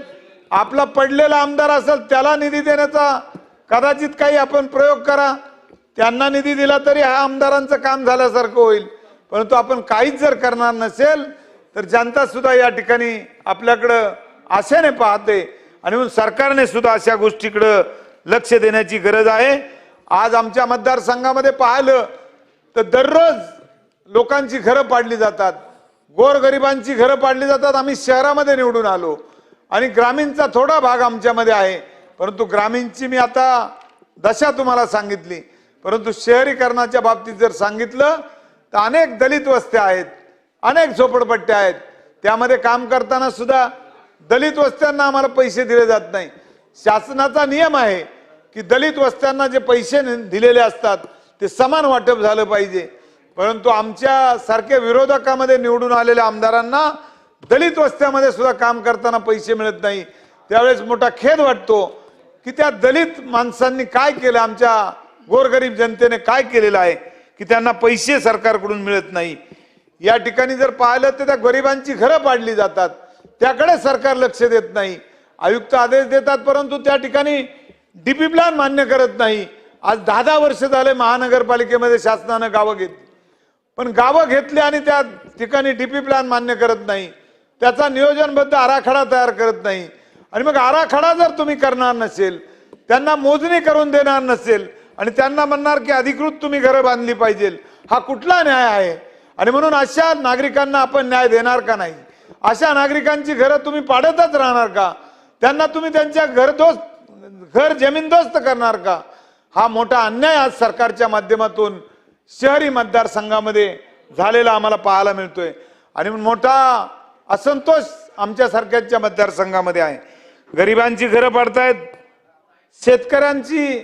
शेतकरी होते त्या ठिकाणी जमिनीचा आता शेती राहिली नाही, तर आता प्लॉटिंग झालं, घरं बांधता येत नाही, रोजगार नाही, अनेकांना आपले प्राण गमवावे लागत आहेत.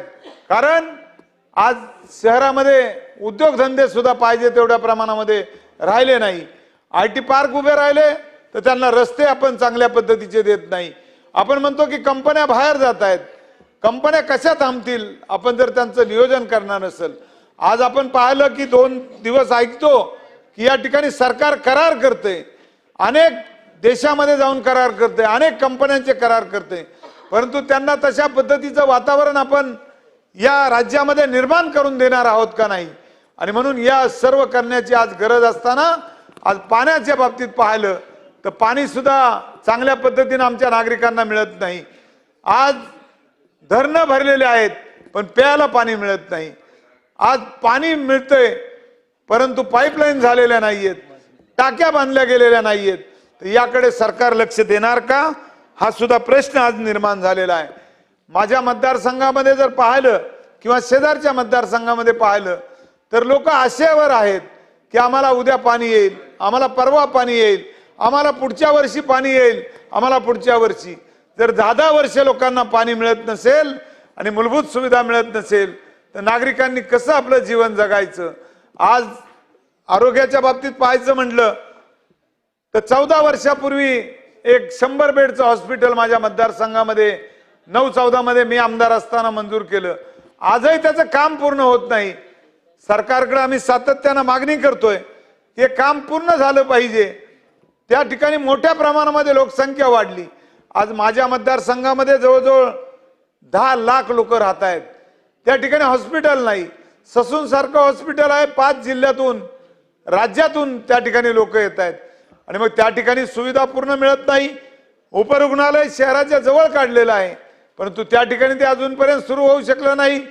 आम्ही या ठिकाणी मंत्री महोदयांना सांगतो मीटिंग घ्या, त्यांना काहीतरी सुविधा द्या, परंतु तेही काम होत नाही. या ठिकाणी आमच्या मतदारसंघामध्ये, माझ्या मतदारसंघामध्ये मेंटल हॉस्पिटल आहे. मेंटल हॉस्पिटलची ती परिस्थिती आहे. मेंटल झालेले लोक त्या ठिकाणी आणले जातात, जिल्ह्यातून राज्यातून मेंटल झालेले लोक त्या ठिकाणी आणून सोडतात, त्यांची व्यवस्था व्यवस्थित होत नाही. आणि मग मेंटल झालेल्या लोकांना जर आपण पाहू शकलो नाही तर सरकार करतंय काय? अशा पद्धतीची परिस्थिती आज राज्यामध्ये निर्माण झालेली आहे. आणि मग मेंटल झालेली लोक ओरडत राहतात की सरकार करतंय काय, आमच्याकडे लक्ष देत नाही, आम्हाला आंघोळी घातले जात नाही, आम्हाला पाणी मिळत नाही. आणि म्हणून अशा पद्धतीची परिस्थिती आज राज्यामध्ये आहे. आणि म्हणून राज्य सरकार अशा पद्धतीच्या गोष्टीकडे लक्ष देणार नाही का? आरोग्याकडे पाहणार नाही का? सार्वजनिक रस्ते तयार करणार नाही का? आणि म्हणून अशा अनेक गोष्टी आहेत की त्यावर आम्ही कितीही बोललो तर कमी पडणार आहे. परंतु माझी सरकारला विनंती आहे की ज्या ज्या मतदारसंघामध्ये आपण लक्ष देणार नाही त्या मतदारसंघातल्या जनतेचा आशीर्वाद आपल्या पाठीशी वेगळ्या पद्धतीने राहील, एवढंच मला या ठिकाणी सांगायचं. आपण बोलण्याची संधी दिली त्याबद्दल आपलं अभिनंदन करतो आणि या ठिकाणी थांबतो. जय हिंद. हेमंत उगले.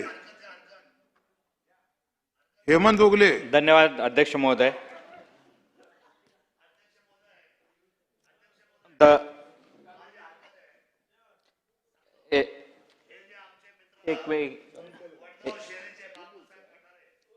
एक मिनिट, माईक चालू, एक मिनिट. सोनवणे. अध्यक्ष महोदय, मी सभागृहाच्या निर्देश आणून देतो. हे वडगाव शहरीचे आमचे मित्र आमदार हे शरदचंद्रजी पवार साहेबांच्या गटातून निवडून आलेले आहेत. त्यांचा मुलगा आणि त्यांची मुलगी भारतीय जनता पार्टीचे नगरसेवक आहेत. साहेब हे इथून इतक्या त्वेषाने बोलताय, सरकारवर आरोप करतायत. हेमंत उगले. माझी विनंती धन्यवाद त्यांना अध्यक्ष महोदय. हेमंत उगले. विरोधकांचा 293च्या प्रस्तावावरती या ठिकाणी बोलण्यासाठी मी उभा आहे. अध्यक्ष महोदय, आपल्या महाराष्ट्र राज्याच्या आरोग्य विभागाने 2026 पासून मोफत उपचारासाठी जे केस पेपर असतात ते बंद केलेले आहेत. तर सरकारने सांगितलं की ते परत आम्ही चालू करू, परंतु अद्यापर्यंत काही चालू झालेलं नाही आहेत. आज सध्याला आपण पाहतोय की महाराष्ट्र राज्यामध्ये आरोग्य विभागाचा पूर्णपणे खेळखोंडाबा झालेला आहे. अन्न, वस्त्र, पाणी, निवारा याच्याबरोबर आरोग्य ही एक महत्त्वाची गरज आहे. परंतु आज राज्यामध्ये आरोग्य विभागामध्ये ज्या काही परिस्थिती आपण पाहत आहोत त्या अतिशय विदारक आणि अतिशय दुःखदायक आहे. एवढे मोठे आपल्याकडे यंत्रणा आहे आरोग्य विभागाची, परंतु आज त्या यंत्रणेमध्ये जवळपास 1400 डॉक्टर हे कमी आहेत. त्यांची भरती होणं गरजेचं आहे. जर हे डॉक्टर नसतील तर त्या एवढ्या मोठ्या इमारती, एवढा मोठा आपण पैसा खर्च करते राज्य सरकार, तर त्याचा काही उपयोग होणार नाही. आरोग्य विभाग हा लोकांशी निगडीत असलेला सर्वात महत्त्वाचा विभाग आहे आणि याच्यामध्ये जर 1400 जागा खाली असतील, 1400 डॉक्टर, तर हे खूप मोठी धक्कादायक बाब आहे. आपण पाहताय की राज्यामध्ये प्रत्येक ठिकाणी बऱ्यापैकी चांगली रुग्णालय उभं आहे, परंतु त्यांची आजची अवस्था काय, त्या अवस्थेवरती पण लक्ष देणं गरजेचं आहे. मागच्या 1 वर्षामध्ये मी माझ्या विधानसभा मतदारसंघामध्ये श्रीरामपूरमध्ये त्या डॉक्टरांनी अशी विनंती केली की आमच्याकडे साधा एक पेपर घ्यायला पैसे नाहीत, आपल्या आमदार निधीतून काही पैसे देता येतात का. जर ही अवस्था अशी असेल, राज्य आपण म्हणतो की भारतातलं सगळ्यात मोठं राज्य, सगळ्यात जास्त आर्थिक सदनता असलेलं राज्य आणि त्याच्यामध्ये सगळ्यात महत्त्वाचा आरोग्य विभाग आहे, त्या आरोग्य विभागाकडे साधा केस पेपर घ्यायला, साधा एक झेरॉक्स पेपर घ्यायला जर पैसे नसतील तर आपण राज्य कुठे घेऊन चाललोय याच्यावरती थोडासा विचार करण्याची गरज आहे. अध्यक्ष, माझ्या श्रीरामपूर मतदारसंघामधले काही मी मागेही विषय मांडले होते आणि आत्ताही मी मांडणार आहे. तत्पूर्वी राज्यभरातली जी आरोग्य व्यवस्था आहे ती आरोग्य व्यवस्था आज खरोखरच दुरुस्त करण्याची गरज आहे. आज ही आरोग्य व्यवस्थाच ICU मध्ये गेलेली आहे. आज तिला कुठेतरी बाहेर काढण्याची गरज आहे. माननीय मंत्री असतील, सार्वजनिक आरोग्य मंत्री असतील, राज्यमंत्री असतील, त्यांनी याच्यावरती कुठेतरी विचार करणं गरजेचं आहे. आज सध्याची आपण प्राधान्यक्रम सरकारने काय ठरवलंय हे कळत नाहीये. आरोग्य विभागाकडे अक्षम्य दुर्लक्ष आपल्या सरकारचं चाललेलं आहे. मुख्यमंत्री सहाय्यता निधी असेल त्याच्यामधून काम होत आहे, परंतु 50,000पेक्षा जास्त निधी त्यामध्ये दिला जात नाही. तर तो आजची जी महागाई आहे त्या महागाईचा विचार करून ती जी 50,000ची रक्कम आहे ती कमीत कमी 2 लाखापर्यंत केली पाहिजे. आणि आज ती गरज आहे. जुन्या काळामध्ये कधी 50,000 रुपयाची रक्कम चालू केली, ती अजून चालू आहे, तर त्याच्यामध्ये 2 लाखापर्यंत साधारणतः पैसे दिले गेले पाहिजेत.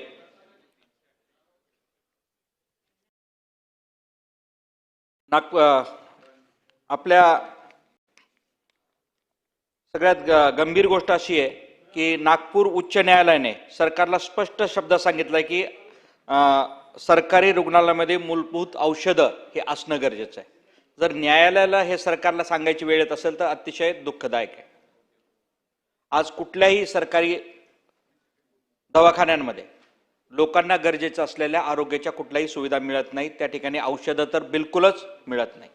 खूप वेळा तिथले डॉक्टर म्हणतात माफ करा, चिठ्ठी लिहून देतात आणि बाहेरून घ्यायला सांगतात. त्यांचाही दोष नाही, सरकारने या औषधं आणि तिथल्या ज्या बेसिक गोष्टी ह्या लवकरात लवकर दिल्या पाहिजेत. जर उच्च न्यायालय सरकारला फटकारत असेल तर ही अतिशय दुःखदायक बाब आहे. याच्यावरती सरकारने थोडा तरी विचार करणं गरजेचं आहे. आज ढासळलेली आरोग्य व्यवस्था पाहिली तर मला सरकारला विचारायचं आहे की डॉक्टरांची भरती का रखडली आहे आजपर्यंत. भूलतज्ञ जे सगळ्यात महत्त्वाचे असतात, गर्भवती महिलांसाठी ज्यावेळेस त्या ग्रामीण भागातल्या ॲडमिट केल्या जातात बाळंतपणासाठी, त्यावेळेस तिथं भूलतज्ञ फार महत्त्वाचे आहेत. आणि आज ते सगळ्यात जास्त जर कमी कुठले असेल ह्या रखडलेल्या मोहिमेमध्ये भूलतज्ञ विशेषज्ञ आहेत यांची सगळ्यात जास्त कमी आहे.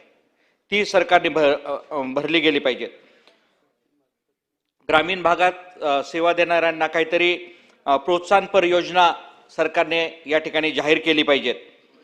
मला आपल्याला माध्यमातून अजून एक विनंती अध्यक्ष महोदय की ग्रामीण भागातल्या ज्या महिला आहेत यांच्यावरती सगळ्यात वाईट अवस्था त्याच वेळेस येते की ज्यावेळेस त्या सरकारी दवाखान्यात जायचं असतं त्यांना ॲम्ब्युलन्स उपलब्ध होत नाही. ॲम्ब्युलन्स उपलब्ध झाली त्या ठिकाणी गेलं तर लाईट नसते. लाईट नसेल, लाईट असेल सर्व असेल तर त्या डॉक्टर उपलब्ध नसतात. डॉक्टर उपलब्ध असले तर भूलतज्ञ उपलब्ध नसतात. यांनी जायचं कुठं गरिबांनी. सगळ्यात धक्कादायक बाब अशी होती, मागच्या वेळेसही मी सांगितलं विधानसभेत की एका ॲम्ब्युलन्सवाल्याने एक मातेला आणि मुलाला रस्त्यामध्ये सोडून दिलं होतं. ती 6 किलोमीटर माता चालत गेली होती. अशा लोकांवरती आपण काही करणार आहोत की नाही. कुठेतरी याचा विचार सरकारने करणं गरजेचं आहे अध्यक्ष महोदय. अध्यक्ष महोदय, माझी या ठिकाणी आपल्या माध्यमातून मागणी आहे. 1400 वरून 1460 जवळपास रिक्त जागा आहेत, त्या डॉक्टरांची तत्काळ भरती करण्यात यावी. प्रत्येक जिल्हा रुग्णालयात आणि उपजिल्हा रुग्णालयात एक भूलतज्ञ हा अनिवार्य करण्यात यावा. ग्रामीण सेवेसाठी विशेष भत्ता व प्रोत्साहनपर योजना लागू करावी. मातांसाठी सुरक्षित प्रसूती ही हमी सरकारने जाहीर करावी. आणि हे मी आपल्या माध्यमातून सांगतोय. प्रत्येक रुग्णालयामध्ये स्वच्छतागृहांची फार वाईट अवस्था आहे. स्वच्छतागृह व्यवस्थित असले पाहिजेत. अग्निसुरक्षा यंत्रणा, कारण आपण पाहतात की फायर NOCच्या माध्यमातून एखादी दुर्घटना झाली, काही हॉस्पिटलमध्ये झाली होती, तशी झाली तर ती फायर सेफ्टीची एक यंत्रणा कार्यान्वित करणं गरजेचं आहे. ती एक करण्यात यावी. त्याचबरोबर राज्यातील सर्व रुग्णालयांची संरक्षणात्मक एक तपासणी होणं गरजेचं आहे. आज एक स्ट्रक्चरल ऑडिट असणं सरकारकडे गरजेचं आहे. माझ्या माहितीप्रमाणे की हे कित्येक वर्ष स्ट्रक्चरल ऑडिट झालेलं नाहीये. त्यामुळे सरकारला विनंती की हे स्ट्रक्चरल ऑडिट आपण करावं. त्याचबरोबर रुग्णालयांची दुरुस्ती करणं गरजेची आहे. माझी सरकारकडे मागणी आहे की फायर NOC नसलेल्या रुग्णालयांची तपासणी करून त्याच्यामध्ये फायर NOC ते देण्यात यावं. फायर एक्सटिंग्विशर, सगळ्या इमारतींची दुरुस्ती करणं गरजेचं आहे. आणि रुग्ण सुरक्षा हे सर्वोच्च प्राधान्य सरकारने जाहीर करावं. अध्यक्ष महोदय, तर मागणी असूनही वेळेवरती जर औषधांचा पुरवठा होत नसेल तर याला जबाबदार कोण. आणि या माध्यमातून जर कोणाचा मृत्यू होत असेल तर याला जबाबदार कोण, याचं सरकारने आम्हाला उत्तर देणं गरजेचं आहे. ग्रामीण भागामध्ये ज्यावेळेस रुग्णालय आणि राहणारे यांचं अंतर खूप असतं, त्यावेळेस झोळी करून घेऊन जावं लागतं. तर अशा वेळेस तिथल्या थोड्याशा रस्त्यांकडेही लक्ष देणं सरकारचं कर्तव्य आहे. अध्यक्ष महोदय, आज ग्रामीण भागामध्ये रस्त्यांची अवस्था अतिशय वाईट आहे. मी माझा मतदारसंघ हा 3 नद्यांच्या मध्ये येतो. 3 नद्या, गोदावरी नदी, प्रवरा नदी आणि मुळा नदी, या 3 नद्यांच्या मध्ये येतो. रस्त्याची अतिशय वाईट अवस्था आहे आणि वाळूमुळे पूर्ण नद्यांच्याकडेचे रस्ते संपून गेलेले आहेत. आणि मागच्या 4 ते 5 वर्षामध्ये एकही पैसा रस्ते दुरुस्तीसाठी आलेला नाही. आता जुजबी आम्हाला 5 कोटी रुपयाचं दिलेलं आहे, पण 5 कोटीमध्ये 86 गावामध्ये काहीही काम होऊ शकत नाही. 2 नगरपालिका आणि 86 गावामध्ये 5 कोटीमध्ये कुठल्याही रस्त्याची दुरुस्ती होऊ शकत नाही. आज कित्येक शाळा आणि कॉलेजमध्ये येणारे मुलं यांना त्या आपली सरकारची जी लाल परी जाते ती लाल परीच पोहोचू शकत नाही. त्यामुळे रस्ते बंद झालेले आहेत. आणि त्या मुलांच्या सगळ्यांना, काही मुलांना 2-2, 3-3 किलोमीटर चालत येऊन मग त्या ST बसमध्ये बसावं लागतात. तरी आपल्या माध्यमातून विनंती आहे की रस्ते दुरुस्तीसाठी सरकारने विशेष पॅकेज हे जाहीर केलं पाहिजे. अध्यक्ष महोदय, माननीय मुख्यमंत्री महोदयांनी 8 ऑगस्ट 2025 रोजी वैद्यकीय शिक्षण विभागाच्या सचिवांना स्पष्ट आदेश दिले होते. BJ medical college Pune Sassoon, Nagpur येथील गव्हर्नमेंट मेडिकल कॉलेज आणि हॉस्पिटल आणि मुंबई येथील ग्रँट मेडिकल कॉलेज जे JJ हॉस्पिटल म्हणून आहे, या वैद्यकीय महाविद्यालयांना स्वायत्त दर्जा देण्याचं सरकारने कबूल केलं होतं. मुख्यमंत्री महोदयांनी तसे आदेश दिले होते. आज या गोष्टीला जवळपास 6 महिने झालेले आहेत. नाही, ऑगस्ट ते मार्च 8 ते 9 महिने झाले आहेत. परंतु अद्यापपर्यंत एकही सूचना त्या बाबतीत काही आरोग्य विभागाने केलेली नाही. मी सरकारला विचारू इच्छितो की माननीय मुख्यमंत्र्यांनी सूचना देऊनही या अजूनपर्यंत अंमलात का आणल्या गेलेल्या नाहीत? वैद्यकीय शिक्षण विभाग हा इतका निष्क्रिय पद्धतीने कसा काम करतोय आणि समिती स्थापनेमध्ये काही अडथळे आहेत का तेही सरकारने सांगावं. आणि या 3 महत्त्वाच्या वैद्यकीय संस्थांना स्वायत्ता देण्यासाठी सरकारची खरोखरच भूमिका आहे का? कारण या संस्थांच्या माध्यमातून हजारो डॉक्टर्स, लाखो रुग्णांना या ठिकाणी उपचार मिळतात आणि डॉक्टर तयार होतात. ह्या जर संस्था ह्या स्वायत्त झाल्या तर ह्या उत्तम पद्धतीत अजून काम करू शकतात. त्यामुळे आपल्या माध्यमातून विनंती की हे माननीय मुख्यमंत्री महोदयांनी एवढं सांगूनही यांना अजून स्वायत्ता का देण्यात आली नाही, आणि जर नसेल देण्यात आले तर तात्काळ त्या बाबतीत समिती स्थापन करावी, निश्चित कालमर्यादा द्यावी आणि वैद्यकीय महाविद्यालयांचं धोरण सरकारचं या बाबतीत काय आहे ते सरकारने स्पष्ट करावं. अध्यक्ष महोदय, ग्रामीण भागातले जे PSC आहेत त्यांच्या सुरक्षेचा विषय फार महत्वाचा आहे. आपण पाहिलं की मागच्या काही दिवसापूर्वी फलटणमध्ये एका महिला डॉक्टरांनी आत्महत्या केली होती. त्याच्यामध्ये हीच अडचण होती की त्यांना जी व्यवस्था पाहिजे होती आणि जो त्यांना आधार पाहिजे होता तो त्यावेळेस उपलब्ध नसल्यामुळे त्यांनी फ्रस्ट्रेशनमध्ये येऊन कुठलाच आधार नसल्यामुळे आत्महत्या केली. त्यामुळे जे ग्रामीण रुग्णालयात PSC मध्ये जे असे काही डॉक्टर किंवा कर्मचारी काम करतात त्यांना कुठेतरी आपल्या माध्यमातून एक संरक्षण मिळणं गरजेचं आहे. त्या ठिकाणी माझी विनंती असेल आपल्या माध्यमातून जे ग्रामीण PSC आहेत 24 तास प्रशिक्षित रक्षकाची नियुक्ती त्या ठिकाणी केली जावी. CCTV कॅमेरा आणि त्याचबरोबर प्रवेश नियंत्रित प्रणाली ही त्या ठिकाणी बसवली जावी. त्यांना उत्तम अशी निवास व्यवस्था एक उपलब्ध सरकारने करून द्यावी. कारण त्यांना डॉक्टरांना यायचं जायचं म्हणलं कधी कधी रात्रीचा कॉल असतो. मग अशा वेळेस जर ते तिथे नसले तर खूप अडचणी तयार होतात. त्यामुळं त्यांची जी निवासाची व्यवस्था आहे ती एक चांगली करण्यात यावी. तक्रार निवारण केंद्राची एक यंत्रणा उभारली गेली पाहिजेत. आणि शेवटी त्यांनी कुठेतरी या ज्या महिला डॉक्टर ग्रामीण भागात वगैरे दूर ठिकाणी कुठे काम करतात त्यांनी कुठेतरी तक्रार कशा मांडायची तक्रारी हा एक मुद्दा असतो. त्यामुळे त्यांची तक्रार यंत्रणा एक सरकारने तयार केली पाहिजेत आणि महिला सुरक्षा समितीची त्या ठिकाणी स्थापना केली गेली पाहिजे डॉक्टरांना आणि नर्सेस वगैरे आहेत यांच्यासाठी. ही एक आपल्या माध्यमातून विनंती आहे. त्याचबरोबर अध्यक्ष महोदय, सध्याला सर्वात महत्वाचा एक असा मुद्दा आहे आपल्या माध्यमातून ग्रामीण भागातला रस्त्यांचा जो मुद्दा मांडलाय त्याच्यामध्ये मी वारंवार एकच मुद्दा मांडतो. माझ्या अहिल्यानगर ते शिर्डी हे आंतरराष्ट्रीय कीर्तीचं स्थळ आहे. परंतु तो रस्ता मागच्या 11 ते 12 वर्षापासून सातत्याने कंटिन्यू काम चाललंय, अद्यापपर्यंत पूर्ण झालेलं नाही. आपण अब्जावधी रुपये आज 1 लाख कोटीचा आपला नवीन रस्ता प्रस्तावित करतोय. आपण रस्ते झाले पाहिजे, ही काळाची गरज आहे. समृद्धीसारखा रस्ता हा 3, 4, 5 वर्षात एवढा मोठा 700-800 किलोमीटरचा रस्ता होऊ शकतो. आमचा 100 किलोमीटरचा रस्ता आहे, ऑलरेडी रस्ता आहे, त्यात कुठेही अधिग्रहण करण्याची गरज नाही किंवा कुठे पैसे देण्याची गरज नाही. परंतु जो आहे तो रस्ता 11 वर्ष कसा चालू शकतो त्याचा कुठेतरी ऑडिट झालं पाहिजेत. आजपर्यंत मी आपल्याला मागच्या 1 वर्षात अध्यक्ष महोदय मागच्या 1 वर्षातले जर आकडे काढले तर 117 ते 130च्या आसपास मृत्यू त्या रस्त्यावरती झालेले आहेत आणि हजारो लोक जखमी झालेले आहेत. परंतु अद्यापही सरकारला त्यामध्ये जाग येत नाही. त्यामुळे आपल्याला विनंती आहे की तो एक माझ्या मतदारसंघातनं जाणारा रस्ता आहे, त्यामुळे तो त्यामध्ये आपण थोडंसं लक्ष द्यावे. एकच मिनिटं घेतो, जास्त वेळ घेणार नाही. शेवटचा आपल्याला एक मुद्दा मांडतो आणि थांबतो अध्यक्ष महोदय. जो आपलं शिक्षकांची खूप सारी पदं रिक्त आहेत, तर ही शिक्षकांची पदं कधी आपण भरले जाणार आहेत हे एक थोडंसं सरकारने सांगावं. ग्रामीण आणि आदिवासी भागामध्ये एकच शिक्षकांचे वर्ग आहेत आणि तेही शिक्षक वेळेमध्ये उपलब्ध नसतात.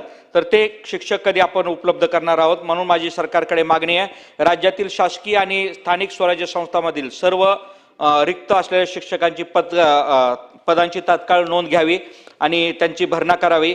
कंत्राटी पद्धतीने शिक्षक भरती करण्याचा निर्णयाचा पुनर्विचार करावा आणि त्यांना कुठलंही त्यामध्ये संरक्षण मिळत नाही, त्यामुळे त्याचा पुनर्विचार करून नियमित ह्या शिक्षकांची नियुक्ती करावी. विद्यार्थ्यांना गुणवत्तापूर्वक शिक्षण मिळावे यासाठी कायमस्वरूपी शिक्षकांची नियमित भरती राबवावी आणि शिक्षकांना वेतन, समानता, सेवा, स्थैर्य आणि आरोग्य सुविधा उपलब्ध करून द्याव्यात. धन्यवाद. जय हिंद, जय महाराष्ट्र. मी 20/257 प्रस्ताव 93 बोलण्यासाठी उभा आहे. अध्यक्ष महोदय, माझ्या करमाळा मतदारसंघातील कुर्डवाडी नगर परिषदेच्या हद्दीमध्ये रेल्वेचे जंक्शन फार मोठे आहे. रेल्वे डबा कारखाना व औद्योगिक वसाहत असल्याने तसेच शहरामध्ये शिक्षण, आरोग्य आदी सुविधा मिळत असल्याने खेडेगावाहून कुर्डवाडी शहरामध्ये रहिवाशासाठी येणाऱ्या नागरिकांची संख्या लक्षणीय आहे. कुर्डवाडी शहराची प्रस्तावित हद्दवाढ ही कुर्डवाडी शहराच्या ईशान्य दिशेस कुर्डवाडी बोसरे शिवरस्ता MIDC पर्यंत, पूर्व दिशेस राष्ट्रीय महामार्ग क्रमांक 465 बायपास रोड, आग्नेय दिशेस सावकार नाला, दक्षिण दिशेस महात्मा ज्योतिबा फुले चौक, राष्ट्रीय महामार्ग पर्यंत, नैऋत्य दिशेस गावकर नाला, कुर्डू हद्द तसेच महात्मा ज्योतिबा फुले चौक, राष्ट्रीय महामार्ग क्रमांक 465 बायपास रोड पर्यंत, पश्चिम दिशेस गोरे वस्ती, कदम हॉस्पिटल, श्री समर्थ नगर, कुर्डू हद्द आणि वायव्य दिशेस कुर्डू बारलोणी हद्दीपर्यंत लोकवस्ती पोचलेली आहे. कुर्डवाडी शहराच्या बाहेर हद्दीमध्ये नागरिकांना घरकुल तसेच कोणत्याही इतर वैयक्तिक शासकीय योजनेचा लाभ मिळत नसल्याने तसेच इतर भागातील वस्त्यांची रस्ते, गटारी, पाणीपुरवठा योजना, वीज पुरवठा आदी मूलभूत सुविधा मिळण्यासाठी शहराची हद्दवाढ निश्चित करणे गरजेचे आहे. अध्यक्ष महोदय, आपण कुर्डवाडी नगर परिषदेच्या हद्दीबाहेरील राहणाऱ्या नागरिकांना घरकुल तसेच इतर वैयक्तिक शासकीय विविध योजनेचा लाभ मिळण्यासाठी तसेच त्या भागातील रस्ते, गटारी, पाणीपुरवठा योजना मंजूर होण्यासाठी नगर परिषद हद्द वाढ करण्याचा प्रस्ताव त्वरित मागून मंजुरी देण्यात यावी अशी मी आपल्या माध्यमातून विनंती करत आहे. अध्यक्ष महोदय, माझ्या करमाळा मतदारसंघामध्ये मौजे केम तालुका करमाळा सोलापूर येथे प्राथमिक आरोग्य केंद्र आहे. मौजे केम गावामध्ये रेल्वे स्थानक, बाजारपेठ, कुंकू कारखाने असल्याने पंचक्रोशीतील ग्रामस्थ व्यापारी मोठ्या प्रमाणात येतात. त्यामुळे सदर प्राथमिक आरोग्य केंद्रात उपचार करून घेण्यासाठी रुग्णांची मोठ्या प्रमाणात कायम वर्दळ असते. मौजे केम तालुका करमाळा येथे पंचक्रोशीतील एकही चांगले रुग्णालय नसल्याने तसेच उपजिल्हा रुग्णालय करमाळा किंवा इतर ठिकाणच्या रुग्णालयाचे अंतर दूर असल्याने रुग्ण व त्यांच्या नातेवाईकांची गैरसोय होत आहे. तरी मौजे केम या प्राथमिक आरोग्य केंद्राचे श्रीवर्धन करून 30 खाटांच्या ग्रामीण रुग्णालयात होण्यासाठी प्रस्तावित विहित आराखड्यात अंदाजपत्रकासह सोलापूर जिल्ह्यातील इतर आरोग्य संस्थांमधील अंतर दर्शविणाऱ्या तक्ता व नकाशा आदी बाबींची पूर्तता करून माननीय संचालक आरोग्य सेवा मुंबई यांच्याकडे सादर केलेला आहे. अध्यक्ष महोदय, आपण मौजे केम तालुका करमाळा या प्राथमिक आरोग्य केंद्राचे श्रीवर्धन करून 30 खाटांचा ग्रामीण रुग्णालयात मंजुरी द्यावी अशी आपल्याला मी विनंती करीत आहे. अध्यक्ष महोदय, माझ्या करमाळा जिल्हा सोलापूर मतदारसंघातील कुर्डवाडी तालुका करमाळा येथे 20 खाटांचे नवनिर्वाचित ट्रामा केअर सेंटरच्या इमारतीच्या रुग्णालयाचे बांधकाम 90% पूर्ण झालेले आहे. कुर्डुवाडी हे ठिकाण शहराच्या मध्यवर्ती असल्याने शहरातून व आसपासच्या गावातून अनेक रुग्ण उपचारासाठी येत असतात. तसेच कुर्डुवाडी येथे मध्य रेल्वेचे जंक्शन असल्याने तसेच आठवड्याचे प्रवेशद्वार असल्याने शहरामध्ये प्रवासी व नागरिकांचे मोठ्या प्रमाणात वर्दळ असते. सोलापूर जिल्हा मतदारसंघात ऊस कारखानदारी प्रमाण जास्त असल्याने ऊसतोड मजूर, औद्योगिक वसाहत असल्याने कामगार आदींचे प्रमाण जास्त आहे. तसेच राज्यमार्ग व इतर जिल्हा मार्गाचे रस्ते खराब असल्याने अपघाताचे प्रमाण जास्त आहे. यामुळे अपघातातील व कारखान्यातील रुग्णावर उपचार करण्यासाठी ट्रॉमा केअर सेंटर सुरू होणे गरजेचे आहे. तसेच महासंचालक आरोग्य सेवा पुणे मंडळ यांनी ट्रॉमा केअर सेंटर कुर्डुवाडी तालुका करमाळा येथील इमारतीचे बांधकाम 90% पूर्ण झालेले असल्याने आकृतीबंधानुसार पदनिर्मिती करण्याचा प्रस्ताव दिनांक 6/2/2025 रोजी आपणास सादर केलेला आहे. अध्यक्ष महोदय, आपण माझ्या करमाळा जिल्हा सोलापूर मतदार संघातील ट्रॉमा केअर सेंटर कुर्डुवाडी तालुका माडा येथील इमारतीचे बांधकाम पूर्ण झालेले असल्याने पदनिर्मिती करण्यात येऊन रुग्णालय सुरू करण्यात यावे अशी आपल्याला या माध्यमातून मी विनंती करीत आहे. अध्यक्ष महोदय, माझ्या करमाळा मतदारसंघामध्ये उपजिल्हा रुग्णालय करमाळा जिल्हा सोलापूर येथे 50 खाटाचे रुग्णालय आहे. करमाळा हे तालुक्याचे मुख्य ठिकाण असून मोठी बाजारपेठ आहे. करमाळा शहराजवळून राष्ट्रीय महामार्ग NH 561 हा जात असून त्यामुळे अपघाताचे प्रमाणही जास्त आहे. यामुळे प्रवासी, रुग्ण, नागरिक यांच्या आजारावर निदान व उपचार करण्याकरता कायमच आपल्या शासकीय रुग्णालयामध्ये जास्त वर्दळ असते. तसेच करमाळा येथील ठाणे न्यायालयाच्या आदेशान्वये तपासणीसाठी उपचारासाठी आरोपी येत असतात. परंतु उपजिल्हा रुग्णालय करमाळा येथील वैद्यकीय अधीक्षक, दंतशल्य चिकित्सकासह अन्य पदे रिक्त असल्याने रुग्ण, नातेवाईक व नागरिकांची गैरसोय होत असल्याने रिक्त पदे तात्काळ भरणे गरजेचे आहे. अध्यक्ष महोदय, आपण जिल्हा रुग्णालय करमाळा येथील वैद्यकीय अधीक्षक, दंतशल्य चिकित्सकासह अन्य पदे रिक्त पदे तात्काळ भरण्याची आवश्यकता असल्याने मी वारंवार पाठपुरावा करीत आहे. सदर उपजिल्हा रुग्णालय करमाळा या ग्रामीण रुग्णालयाच्या रिक्त पदे भरण्याकरता शासनाने मंजुरी द्यावी अशी मी आपल्या माध्यमातून विनंती करीत आहे. अध्यक्ष महोदय, करमाळा मतदारसंघामध्ये मौजे, उंबरठ, पोपळत, वडशिवणे, गुळसळी, पाडळी, सावडी, राजुरी तालुका करमाळा तसेच मौजे, सापन्ने, घाटणे, भोगेवाडी तालुका माडा येथे प्राथमिक आरोग्य केंद्र व उपकेंद्रे मंजूर आहेत. आरोग्य केंद्राच्या इमारतीचे बांधकाम 100% पूर्ण झालेले असून कर्मचाऱ्यांची पदे भरलेली नसल्यामुळे ग्रामस्थ रुग्णांना आरोग्य सेवा मिळत नाही. त्यामुळे रुग्णांना उपचाराकरता कुर्डुवाडी, सोलापूर, अहिल्यानगर, बारामती, पुणे, अकलूज, करमाळा आदी ठिकाणी जावे लागत असल्याने त्यांची गैरसोय होत आहे.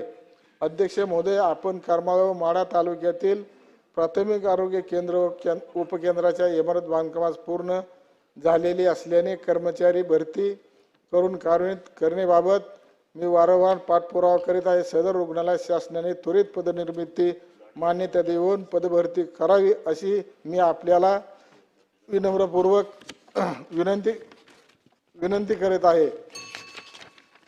अबू आजमी. अध्यक्ष महोदय, मैं 293 के प्रस्ताव पर बोलने खड़ा हुआ हूँ. अध्यक्ष महोदय, मेरा विधानसभा मानकुश शिवाजी नगर क्षेत्र में MMRDA ने एक नेटवर्क पार्क वसाहत बनाई है. अध्यक्ष, वहाँ की बिल्डिंगें इतनी ख़राब हो गई हैं कि बिल्डिंग का प्लास्टर गिर रहा है, घर के अंदर सीलिंग से पूरा पानी लीकेज हो रहा है, टॉयलेट ख़राब है, बाथरूम बिल्कुल लीकेज है. वहाँ 27 बिल्डिंगों में से 10 बिल्डिंग का वन टाइम पॉलिसी में मरम्मत का काम हो गया है, लेकिन 17 बिल्डिंग का काम नहीं हुआ है और कभी भी वहाँ पे कुछ एक्सीडेंट हो सकता है. लोगों की हालत बहुत ख़राब है. अध्यक्ष, ये जो सड़क से लोग उठा के गए वहाँ रखे गए, मुझे लगता है कि दूसरा एक स्लम तैयार हो गया है. मेरी मांग है कि सर जल्द से जल्द विभाग की नटवा पार्क कंपाउंड का जो है इसकी मरम्मत जल्द की जाए. कंपाउंड का रास्ता बहुत ख़राब है, जहाँ तकरीबन 25-30 हज़ार लोग रहते हैं. अध्यक्ष महोदय, वहाँ पर खाली जगह है, उनके लिए एक मार्केट बनाने का बंदोबस्त करना चाहिए. और मैक्सिमम लाइट वहाँ की ख़राब है, गार्डन नहीं है, खेलने का मैदान बिल्कुल ऐसे कचरा भरा हुआ है. उसके अंदर जितनी सिक्योरिटी लगाई है MMRDA ने, उसकी आधी सिक्योरिटी भी वहाँ काम नहीं करती है. पूरी की पूरी सिक्योरिटी लगाई जाए और जल्द से जल्द उसका बिल्डिंग का जो 17 बिल्डिंग बची है उसका जल्द से जल्द कारपोरेशन के जिम्मे है. वो MMRDA ने 10 बिल्डिंग MRDA की हो गई है, 17 बिल्डिंग जो है MRDA इसके कारपोरेशन के अंडर में है, उसका काम जल्द से करवाने का ऑर्डर दिया जाए। अध्यक्ष महोदय, महानगर पालिका की तरफ से फोटो पास जो पहले रेसिडेंस की जगह के लिए फीस 8,000 रुपये थी, अब उसे बढ़ाकर 40,000 रुपये कर दिया गया है। अध्यक्ष महोदय, और कमर्शियल जगह की फीस जो 15,000 थी उसे बढ़ाकर 60,000 रुपये कर दिया गया है। अध्यक्ष महोदय, इससे क्या हो रहा है कि लोग जो है अब अपना झोपड़े खरीद फरोख्त जो है वो अफिडेविट पे कर रहे हैं, और उनसे अफिडेविट वालों से भाड़ा नहीं लिया जा रहा है। वो ओरिजिनल लोगों से जो बेच चुके हैं वो है नहीं, उनसे भाड़ा मांगा जा रहा है, वो है ही नहीं वहाँ पर। अध्यक्ष में इससे बहुत बड़ा रेवेन्यू का नुकसान हो रहा है। मेरा कहना है कि जो पहले ये स्लम में रहने वाले लोग हैं, मेरी मांग है कि फोटो पास जो 8,000 में बनता था और कमर्शियल 15,000 में बनता था, उसमें थोड़ी बहुत अगर वृद्धि करना है तो करें, लेकिन ये बहुत ज़्यादा बहुत महंगा है। स्लम के लोग की हैसियत नहीं जो इतना पैसा दे सकें, वो लोग सब एफिडेविट के ऊपर खरीद फरोख्त कर रहे हैं। इसलिए इसको जल्द से जल्द ये इसका जो चार्ज है वो कम करके लोगों को जल्द से जल्द फोटो पास दिया जाए। अध्यक्ष महोदय, जो आज जो है पोल्यूशन पे चर्चा पूरी दुनिया में चल रही है। प्रदूषण इंसानी जिंदगी के लिए कितना बड़ा मसला पैदा हो चुका है, सारी दुनिया में इस पर चर्चा हो रही है, टॉक ऑफ द टाउन बन चुका है। अध्यक्ष महोदय, मानकुछ शिवाजी नगर में SMS कंपनी की वजह से, और दूसरा अध्यक्ष महोदय RMC प्लांट जो वहाँ पे धूल एकदम बिल्कुल पब्लिक के बीच में है, इतनी धूल, और वहीं उसी के RMC प्लांट के बगल में 4 शादी के हॉल है जहाँ हजारों लोगों को रोज खाना पकता है। पूरा एरिया जो है धूल से भरा रहता है, और जब इतनी ज़्यादा पोल्यूशन की प्रॉब्लम है अध्यक्ष महोदय, तो कई बार उस पर बात हुई है, जल्द से जल्द उसको वहाँ बंद किया जाए, और जहाँ पब्लिक नहीं है, जहाँ पॉपुलेशन नहीं है, दूर कहीं उसको भेजा जाए। और उसकी वजह से बहुत ज़्यादा एक्सीडेंट भी हो रहा है। वो बहुत बड़ी गाड़ी रहती है, पीछे दिखता नहीं उसमें है, और बहुत एक्सीडेंट हो रहा है। अध्यक्ष महोदय, उसको जल्द से जल्द ना सरकार उसको वहाँ बंद करे और SMS कंपनी को बंद करे, क्योंकि लोगों की बीमारी बहुत बढ़ती जा रही है वहाँ पर। यहाँ तक कि यहाँ लोगों की उम्र का एवरेज 39 ईयर्स इस SMS कंपनी और इस वजह से हो चुका है। पोल्यूशन की तरफ सरकार का ध्यान खींचना बहुत ही जरूरी है। अध्यक्ष महोदय, ये मालूनी टाउनशिप म्यूनिसिपल कॉलोनी में एक स्कूल है मालूनी मारबे रोड पर, जो 100 कमरों का बहुत आलीशान स्कूल BMC ने बनाया है। इसको प्राइवेट संस्था ये जो है प्रयास फाउंडेशन को दे दिया गया है, जबकि सुप्रीम कोर्ट का ऑर्डर है कि TTE की सर्टिफिकेट होने के बगैर टीचर वहां नहीं आ सकता, लेकिन वहां के टीचर के पास TTE नहीं है और प्राइवेट का संस्था चला रही है। जल्द से जल्द सरकार उसमें जो है ना TTE के टीचर्स की भर्ती करे और उस पर जल्द से एक्शन लेना चाहिए। अध्यक्ष महोदय, कांदिवली पश्चिम गांधीनगर 90 फुट रोड पर कई सालों से लगभग 50 मछली वाले अपना रोजगार फुटपाथ पर कर रहे हैं, जिससे ट्रैफिक जाम हो रही है। शासन प्रशासन द्वारा हमेशा उन्हें परेशान किया जाता है। म्यूनिसिपलिटी आके उठा देती है, कभी उसे हफ्ते मांगते हैं लोग। समाजवादी पार्टी कई सालों से महानगर पालिका में पत्र के माध्यम से अस्थायी फिश मार्केट बनाने की मांग की है, जिससे वहां की ट्रैफिक की समस्या भी खत्म होगी। वार्ड नंबर 20 और 31 में कई BMC स्कूल के प्लॉट खाली पड़े हैं, उसमें जल्द से जल्द मार्केट बनाने का सरकार प्रावधान करे। अध्यक्ष महोदय, मानकुछ शिवाजी नगर की जमीन जो है प्राकृतिक रूप से ऊंची नीची है। दिक्कत ये है कि जब भी वहां किसी काम या गली का पक्का करने का काम, सुधारने का काम होता है, तो वहां इलाके के लेवल को ध्यान रखकर नहीं किया जाता है। इसका नतीजा ये होता है कि नई बनी सड़क ऊंचाई आसपास की गलियों की ज्यादा हो जाती है, जिससे पानी के बहने का नेचुरल रास्ता पूरी तरह बिगड़ जाता है। इससे लगभग जैसे जल भराव की समस्याएं पैदा हो रही हैं। बिना प्लानिंग के बनी सड़क 6 से 12 महीने में ही टूट जाती है, जिससे सरकारी फंड का बार बार खर्च करना होता है। मेरी मांग है कि मुंबई महानगर पालिका तुरंत मानकुछ शिवाजी नगर क्षेत्र का जमीन की ऊंचाई और नीचाई की बनावट का डिटेल सर्वे करवाए और बस्ती की गली के एक बेंचमार्क लेवल निर्धारित किया जाए और कंटूर मैपिंग के आधार पर रोड और सीवर और ड्रेनेज का एक इंटीग्रेटेड मास्टर प्लान तैयार किया जाए। और इससे जो है वहाँ का हो गया। सर 2 मिनट सर राज्य में एडवोकेट और वकीलों की धमकी बहुत हो रही, पे हमला हो रहा है, गाली गलौज का मामला बहुत ज़्यादा होता जा रहा है। वकीलों में एक डर का माहौल पैदा हो गया है। बार काउंसिल ऑफ महाराष्ट्र ने एक ड्राफ्ट सरकार को दिया था और सरकार ने आश्वासन दिया था कि वकीलों की सिक्योरिटी के लिए जल्द सरकार कदम उठाएगी। डॉक्टर्स को कोई धमकी दे, हमला करे तो उसके लिए सरकार ने अलग कानून बनाया है। 2023 में राजस्थान ने Rajasthan advocate protection bill pass किया और वहां हो चुका है। अध्यक्ष महोदय, महाराष्ट्र में भी महाराष्ट्र एडवोकेट प्रोटेक्शन बिल का प्रपोज्ड है, बिल तैयार, ड्राफ्ट तैयार है। मेरी मांग है कि जल्द से जल्द इन वकीलों की सिक्योरिटी के लिए सरकार ये कानून बना दे। अध्यक्ष महोदय, हो गया बस। अध्यक्ष महोदय, 6 जनवरी 225 दिलीप मम्मा लांडे। अध्यक्ष महोदय, 6 जनवरी 2025 को बीजेपी नेता। अध्यक्ष महोदय, धन्यवाद। आपण या ठिकाणी महाराष्ट्र विधानसभा नियम क्रमांक 293 वरती माझं मत मांडण्याची आपण संधी दिलीत। या ठिकाणी या ठरावाच्या माध्यमातून शासनाबद्दल असणारा रोष ही वस्तुस्थिती मांडायला पाहिजे होती, परंतु कुठंतरी स्वतःला कावीळ झालेले आहे। आपण स्वतः काही करू शकलो नाही त्या कालावधीमध्ये, म्हणून जे शासन आता चांगलं कामं करत आहेत त्याबद्दल विरोधकांच्या पोटामध्ये उठलेला हा गोळा जो आहे तो या माध्यमातून इथं बोललं जातं। या ठिकाणी बऱ्याचशा सदस्यांनी सांगितलं की शासनाच्या माध्यमातून वैद्यकीय मदत केली जात नाहीये। अध्यक्ष महोदय, तुमच्या माध्यमातून विरोधकांना सांगू इच्छितो की या ठिकाणी महात्मा ज्योतिबा फुले जी योजना आहे, या योजनेच्या माध्यमातून गोरगरिबांना मोफत उपचार केले जात होते, उपचार केले जात आहेत। आणि हे उपचार करत असताना आत्ताच्या परिस्थितीमध्ये त्या ठिकाणी उपचार करताना थोडीशी रक्कम कमी पडत होती, म्हणून शासनाने, महायुती सरकारने त्या ठिकाणी 3.5 लाखाच्या 5 लाखापर्यंत सुविधा देण्याचं काम सुरू केलं, परंतु विरोधकांना ते दिसत नाहीये। आणि म्हणून माझी तुमच्या माध्यमातून विरोधकांना विनंती आहे, सूचना आहे की ज्या पद्धतीने अध्यक्षांनी चष्मा घातलेला आहे अशाच पद्धतीने विरोधकांनी, मी मोफत चष्मे वाटायचं काम करत असतो अध्यक्ष महोदय, प्रत्येक महिन्याला कॅम्प असतो, चांगल्या दर्जाचे चष्मे देत असतो। आणि म्हणून अध्यक्ष महोदय, माझी तुमच्या माध्यमातून विरोधकांना विनंती आहे की विकासाचा चष्मा माझ्याकडे आहे तो आपण घाला। तो घातल्यानंतर आपल्याला महाराष्ट्रातील झालेला विकास, देशामध्ये देशाचे पंतप्रधान आदरणीय नरेंद्र मोदी साहेबांनी देशाच्या हितासाठी, गोरगरिबांच्या हितासाठी, शेतकऱ्यांच्या हितासाठी जे घेतलेले निर्णय आहेत त्या चष्म्यातून तुम्हाला दिसतील। आणि म्हणून अध्यक्ष महोदय, या ठिकाणी आरोग्याच्या माध्यमातून त्यांनी सांगितलं या सुविधा मिळायला पाहिजेत। होऊ शकतं काही जिल्ह्यामध्ये, काही तालुक्यामध्ये अपवाद असू शकतो, तिथपर्यंत रुग्णवाहिका पोहोचत नसेल।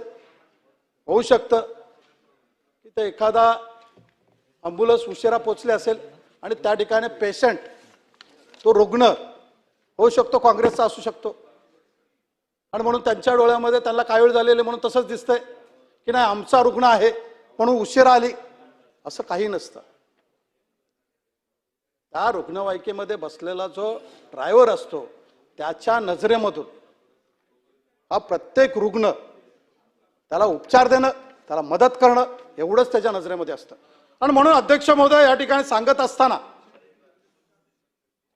मी पण खेडेगावातून आलेलो आहे, मला खेडेगावची चांगली माहिती आहे। आणि म्हणून मुंबई शहराप्रमाणेच खेडेगावामधील रुग्णालयामध्ये औषध पुरवठा असेल, डॉक्टरांचा त्या ठिकाणी सल्ला असेल, उपचार असतील, हे चांगल्या प्रतीने, चांगल्या दर्जाचे द्यायचं काम शासन त्या ठिकाणी कठोरपणे करत आहे, करत राहील। जिथे कुठं तुम्हाला वाटतंय की या ठिकाणी सुविधा कमी आहेत तुम्ही सांगा, शासनाबरोबर तुम्ही पण आहात, तुमची जिम्मेदारी आहे, तुम्हालाही लोकांनी निवडून दिलेलं आहे। त्यामुळे फक्त निधी मिळाला नाही याच्यापेक्षा आपल्या विभागातील विकासाची कामं शासनाला सांगा।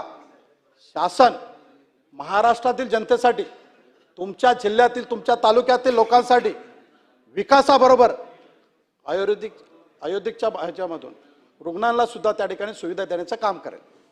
आणि म्हणून अध्यक्ष महोदय, जे हॉस्पिटल असेल, साईन हॉस्पिटल असेल, या पुण्याचं ससून हॉस्पिटल असेल, या माध्यमातून शासनाने लोकांना चांगलं आरोग्य सेवा द्यायचं काम सुरू आहे। या ठिकाणी कोणी सांगितलं की बाबा रुग्णवाहिका उशिरा येते, रुग्णवाहिका हे लोकांच्या घरापर्यंत पोहोचण्याचं काम, विशेषतः अध्यक्ष महोदय मी मुंबई शहरातलं सांगेल तुम्हाला, लोकांना वेळेवर रुग्णवाहिका त्यांच्या घरापर्यंत हॉस्पिटलमध्ये पोहोचते.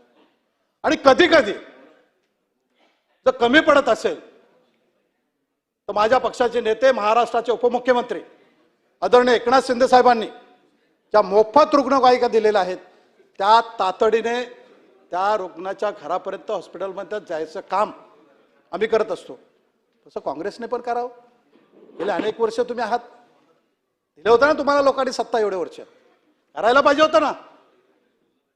आणि म्हणून अध्यक्ष महोदय या ठिकाणी रुग्णांची सेवा चांगल्या पद्धतीने आहे त्याबद्दल का अध्यक्ष महोदय ज्या बाकडावरती आपण इकडे बसलेलो आहात त्याच्या समोरच्या बसलेला माणूस 34 मिनिटं बोलला.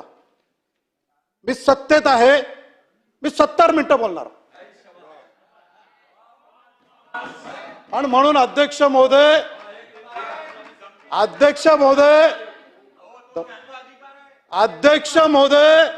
खाली बसून असं कोणी बोलू शकत नाही. अध्यक्ष महोदय सदस्य किती वेळ बोलायचा हा त्याला अधिकार आहे. त्याला खाली बसवायचं त्या बोलून द्यायचं नाही हा तुमचा अधिकार आहे. आणि म्हणून अध्यक्ष महोदय या ठिकाणी वैद्यकीय क्षेत्रातून महाराष्ट्राची सेवा चांगल्या पद्धतीने चालू आहे. पुढे निधी कमी पडत असेल तर पंतप्रधान निधीतून या ठिकाणी दिलं जातं. याचबरोबर या ठिकाणी सांगितलं वाहतूक कोंडी आहे. वाहतूक कोंडी आहे ना, आम्ही कबूल करतोय. जी खरी परिस्थिती आम्ही कबूल करायला तयार आहे. जे विकास होतोय तो पण ह्यांनी कबूल केला पाहिजे. आणि म्हणून अध्यक्ष महोदय महाराष्ट्राचे तत्कालीन मुख्यमंत्री एकनाथ शिंदे साहेबांनी या मुंबई शहरामध्ये लोकांना जो खड्ड्याचा त्रास होत होता, खड्ड्यातून जावं लागत होतं, अनेक शहरं असतील, तालुके असतील, जिल्हे असतील, हे खड्डे मुक्त व्हावेत या दृष्टिकोनातून चांगला निर्णय घेतला आणि संपूर्ण रस्ते हे सिमेंट कॉन्क्रीटचं बनवायचं काम सुरू झालं. अध्यक्ष महोदय रस्ता बनत असताना वेळ लागणार, चांगल्या दर्जाची कामं झाली पाहिजेत. पूर्वी जसं रस्ता बनवला की वाहून गेला हे न होता चांगले रस्ते बनवले पाहिजेत, म्हणून थोडा वेळ लागतोय. आणि म्हणून हे काम चांगलं करत असताना, चांगले रस्ते देत असताना वाहतूक कोंडी होत्या, थोडे दिवस होईल परंतु कायमस्वरूपी चांगले रस्ते मिळले जातील. अध्यक्ष महोदय या ठिकाणी आपण पुणे मुंबई हायवेचं पाहिलं असेल. पुणे मुंबई हायवेचा पण थोड्याच दिवसामध्ये रस्त्याचं काम अंतिम टप्प्यात आहे. तो रस्ता झाल्यानंतर पुणे मुंबई हायवे अतिशय लोकांच्या वाहतुकीसाठी असणारा तो अडथळा आहे तो दूर होऊन त्या ठिकाणी चांगल्या पद्धतीची वाहतूक करण्यासाठी, येण्या जाण्यासाठी लोकांना मोकळा होईल.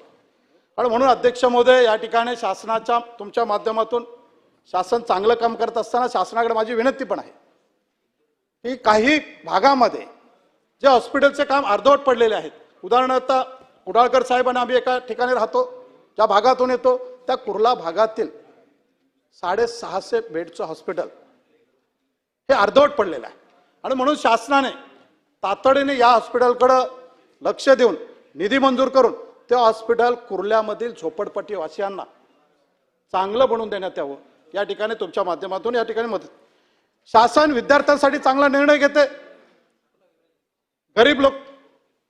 गरीब शेतकरी असतील, गरीब लोक असतील, त्यांच्या मुलांना शिक्षणासाठी मोफत शिक्षण देणं, साहित्य मोफत देणं, त्याचबरोबर उच्च शिक्षण घेत असताना फीस भरू शकत नाहीये. अध्यक्ष महोदय मला जे आदरणीय एकनाथ शिंदे साहेबांनी सांगितलेलं उदाहरण तुम्हाला सांगतो आणि मी माझं थोडा वेळ दिलेला थांबतो. अध्यक्ष महोदय त्यांनी एकदा आम्हाला असं सांगितलं की कुठल्या तरी एका खेड्यातली, परभणी का कुठे जालना होती, खोतकर साहेबांना माहीत असेल, त्या खेड्यातली एक मुलगी उच्च शिक्षणाची फी भरू शकत नाही. 50% शासन भरत होतं, 50% भरू शकत नाही. आपले वडील आत्महत्या करण्यापूर्वी फीस भरू शकत नाही म्हणून त्या मुलीने आत्महत्या केली. अध्यक्ष महोदय त्यावेळेचे मुख्यमंत्री आदरणीय एकनाथ शिंदे साहेब सकाळी 5 वाजेपर्यंत झोपले नाहीत.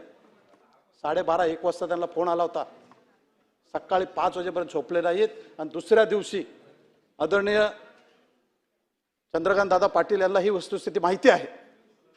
दुसऱ्या दिवशी दादांना बोलून घेतलं आणि अशा विद्यार्थ्यांना, गरीब विद्यार्थ्यांना आत्महत्या करायला लागू नये म्हणून 100% उच्च शिक्षणासाठी फीस भरण्याचा निर्णय घेतला. अशा पद्धतीने हे महायुतीचं सरकार काम करत आहे. शिक्षण असेल या माध्यमातून मदत आहे. अध्यक्ष महोदय, शेतकऱ्यांच्या हिताचे निर्णय घेतले जातात. महाराष्ट्रात घेत आहेत. देशाचे पंतप्रधान सुद्धा शेतकऱ्यांच्या हिताचे निर्णय घेत आहेत. पूर्वी अध्यक्ष महोदय, तुम्हालाही माहिती आहे, तुमच्या गावी आहे, माझ्या गावी आहे, जे जनावरांपासून शेतकऱ्यांचं नुकसान होत होतं, धान्याचं नुकसान होत होतं. हे पंतप्रधानांनी योजना आणून 72 तासात त्याची नोंद करायची आणि या झालेल्या शेतकऱ्याचं नुकसान भरून दिलं जाईल अशा पद्धतीच्या अनेक योजना आणल्या. शेतकऱ्यांना मागेल त्याला पंप द्यायचं केलं, मागेल त्याला वीज द्यायचं केलं. शेतकऱ्यांच्या माहितीसाठी पाऊस कधी येणार आहे, दुबार पूर्ण होऊ नये, त्रास होऊ नये, हवामान, अवकाळी पाऊस याची माहिती देण्यासाठी नवीन पद्धत आणली 2026ची.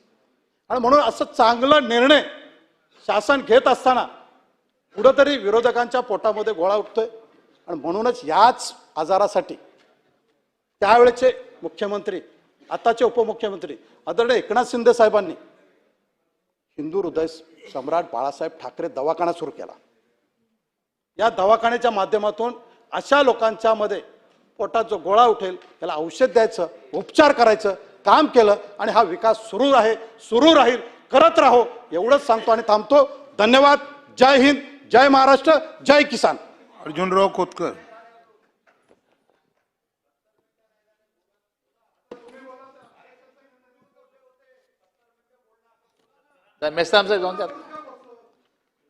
माननीय अध्यक्ष महोदय, 293च्या विरोधकांच्या प्रस्तावावर मी बोलण्यासाठी आणि माझे विचार मांडण्यासाठी उभा आहे. माननीय अध्यक्ष महोदय, राज्यातल्या समस्या मांडणं हे विरोधकांचं काम आहे, ती त्यांची जबाबदारी आहे. परंतु त्या समस्याचं निराकरण करणं ही सरकारची जबाबदारी आहे. आणि आमचं सरकार हे जबाबदारीपासून पडणार नाही. ती जबाबदारी स्वीकारून उपाययोजना करणारं सरकार माननीय देवेंद्रजी आणि एकनाथ शिंदे साहेब यांच्या नेतृत्वामध्ये काम करणारं सरकार अध्यक्ष महोदय. त्यामुळे विरोधकांनी जो प्रस्ताव आणला अध्यक्ष महाराज, हा त्यांनी स्वतःच एकदा तपासून बघावा. हे प्रस्ताव आणत असताना आपण आपल्या कालखंडामध्ये काय केलं याचा कदाचित विसर हा प्रस्ताव आणणाऱ्याला या ठिकाणी पडलेला मला दिसतो. आरोग्याच्या बाबतीमध्ये मागच्या कालखंडामध्ये माननीय एकनाथ शिंदे साहेबांच्या नेतृत्वामध्ये ज्या सरकारने काम केलं, संपूर्ण देशाला दिशा देणारं काम माननीय एकनाथ शिंदे साहेबांनी या ठिकाणी केलेलं आहे. माननीय शिंदे साहेबांनी देणारा हात हा असा मदतीचा हात ज्याला म्हणता येईल, निश्चितपणे राज्याने देशाने या ठिकाणी बघितलेला आहे. राज्यातल्या आरोग्य सेवा मजबूत करण्याच्या संदर्भाने ज्या पद्धतीने मोफत उपचार हा सर्वसामान्य माणसाला जात पात धर्म काही न बघता हा मिळाला पाहिजे, ही भूमिका माननीय शिंदे साहेबांनी मागच्या कालखंडामध्ये घेतली. तुम्हाला आठवत असेल अध्यक्ष महोदय, एका मुस्लिम मुलीचे प्राण वाचवले म्हणून त्या मुलीचं नाव दुवा किंवा काहीतरी त्या ठिकाणी ठेवण्याचा प्रयत्न त्या मुलीने आईने केला. राज्यामध्ये उदाहरण निर्माण झालेलं आहे. त्यामुळे विरोधक ज्या पद्धतीने या ठिकाणी हा दावा करते की आरोग्याची सेवा ढेपाळलेली, महात्मा फुले जन आरोग्य योजना ही आता माननीय शिंदे साहेब आणि देवेंद्रजी फडणवीस यांच्या नेतृत्वामध्ये अत्यंत प्रभावीपणे, बोलून तर द्या ना, अत्यंत प्रभावीपणे या ठिकाणी राज्यातल्या जनतेचा आधार होऊन या ठिकाणी बसलेली आणि आयुष्यमान भारत यासारख्या योजनांना व्यापक विस्तार या ठिकाणी केला पाहिजे किंवा केलेला आहे. राज्यातल्या सर्व नागरिकांना जे जे गरजू आहेत या सर्व नागरिकाला या माध्यमातून आयुष्यमान भारत असेल किंवा महात्मा जन आरोग्य योजना असेल, या सर्व योजनांचा अत्यंत सकारात्मक अशा प्रकारचा परिणाम समाजमध्ये आणि समाज माध्यमामध्ये सुद्धा या ठिकाणी पाहायला मिळतो. अध्यक्ष महोदय, मला आपल्याला सांगून द्या अध्यक्ष महोदय, ही गोष्ट खरी आहे की ग्रामीण भागामध्ये अजूनही डॉक्टरची कमतरता आहे, परंतु ही कमतरता दूर करण्याच्या संदर्भाने आमचं सरकार निश्चितपणे प्रयत्न करते. भरतीची नवीन प्रक्रिया सुरू केलेली आहे आणि वैद्यकीय पायाभूत सुविधा वाढवण्याचं काम सुद्धा यालाही फार मोठ्या प्रमाणात गती आत्ताच्या सरकारने या ठिकाणी घेतलेली आहे.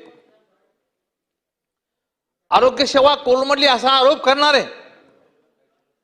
किंवा असा आरोप करणं सोपं आहे अध्यक्ष महोदय, पण लाखो गरिबांना मोफत उपचार देणं किंवा देणारं सरकार म्हणून ग्रीनिज बुक ऑफ वर्ल्ड मध्ये या सरकारचा उल्लेख अध्यक्ष महाराज या ठिकाणी होईल. सरकार ही व्यवस्था कितीही ताण सरकारवर आला तर निश्चितपणे या व्यवस्थेमध्ये कुठेही पाठीमागे राहत नाही अध्यक्ष महोदय, हे राज्याने बघितलं अध्यक्ष महोदय. औषध टंचाई आणि सेवा सुधारणा अध्यक्ष महाराज, औषध पुरवठा अधिक पारदर्शक करण्यासाठी ई प्रोक्युमेशन्स या ठिकाणी व केंद्रीकृत खरेदी प्रणाली ही लागू करण्यात आलेली. अध्यक्ष माझा हा मोठा निर्णय आमच्या सरकारने या ठिकाणी घेतलेला आहे. राज्य सरकारवर मॉनिटरिंग सुरू आहे. राज्य या ठिकाणी वैद्यकीय शिक्षण असेल अध्यक्ष महोदय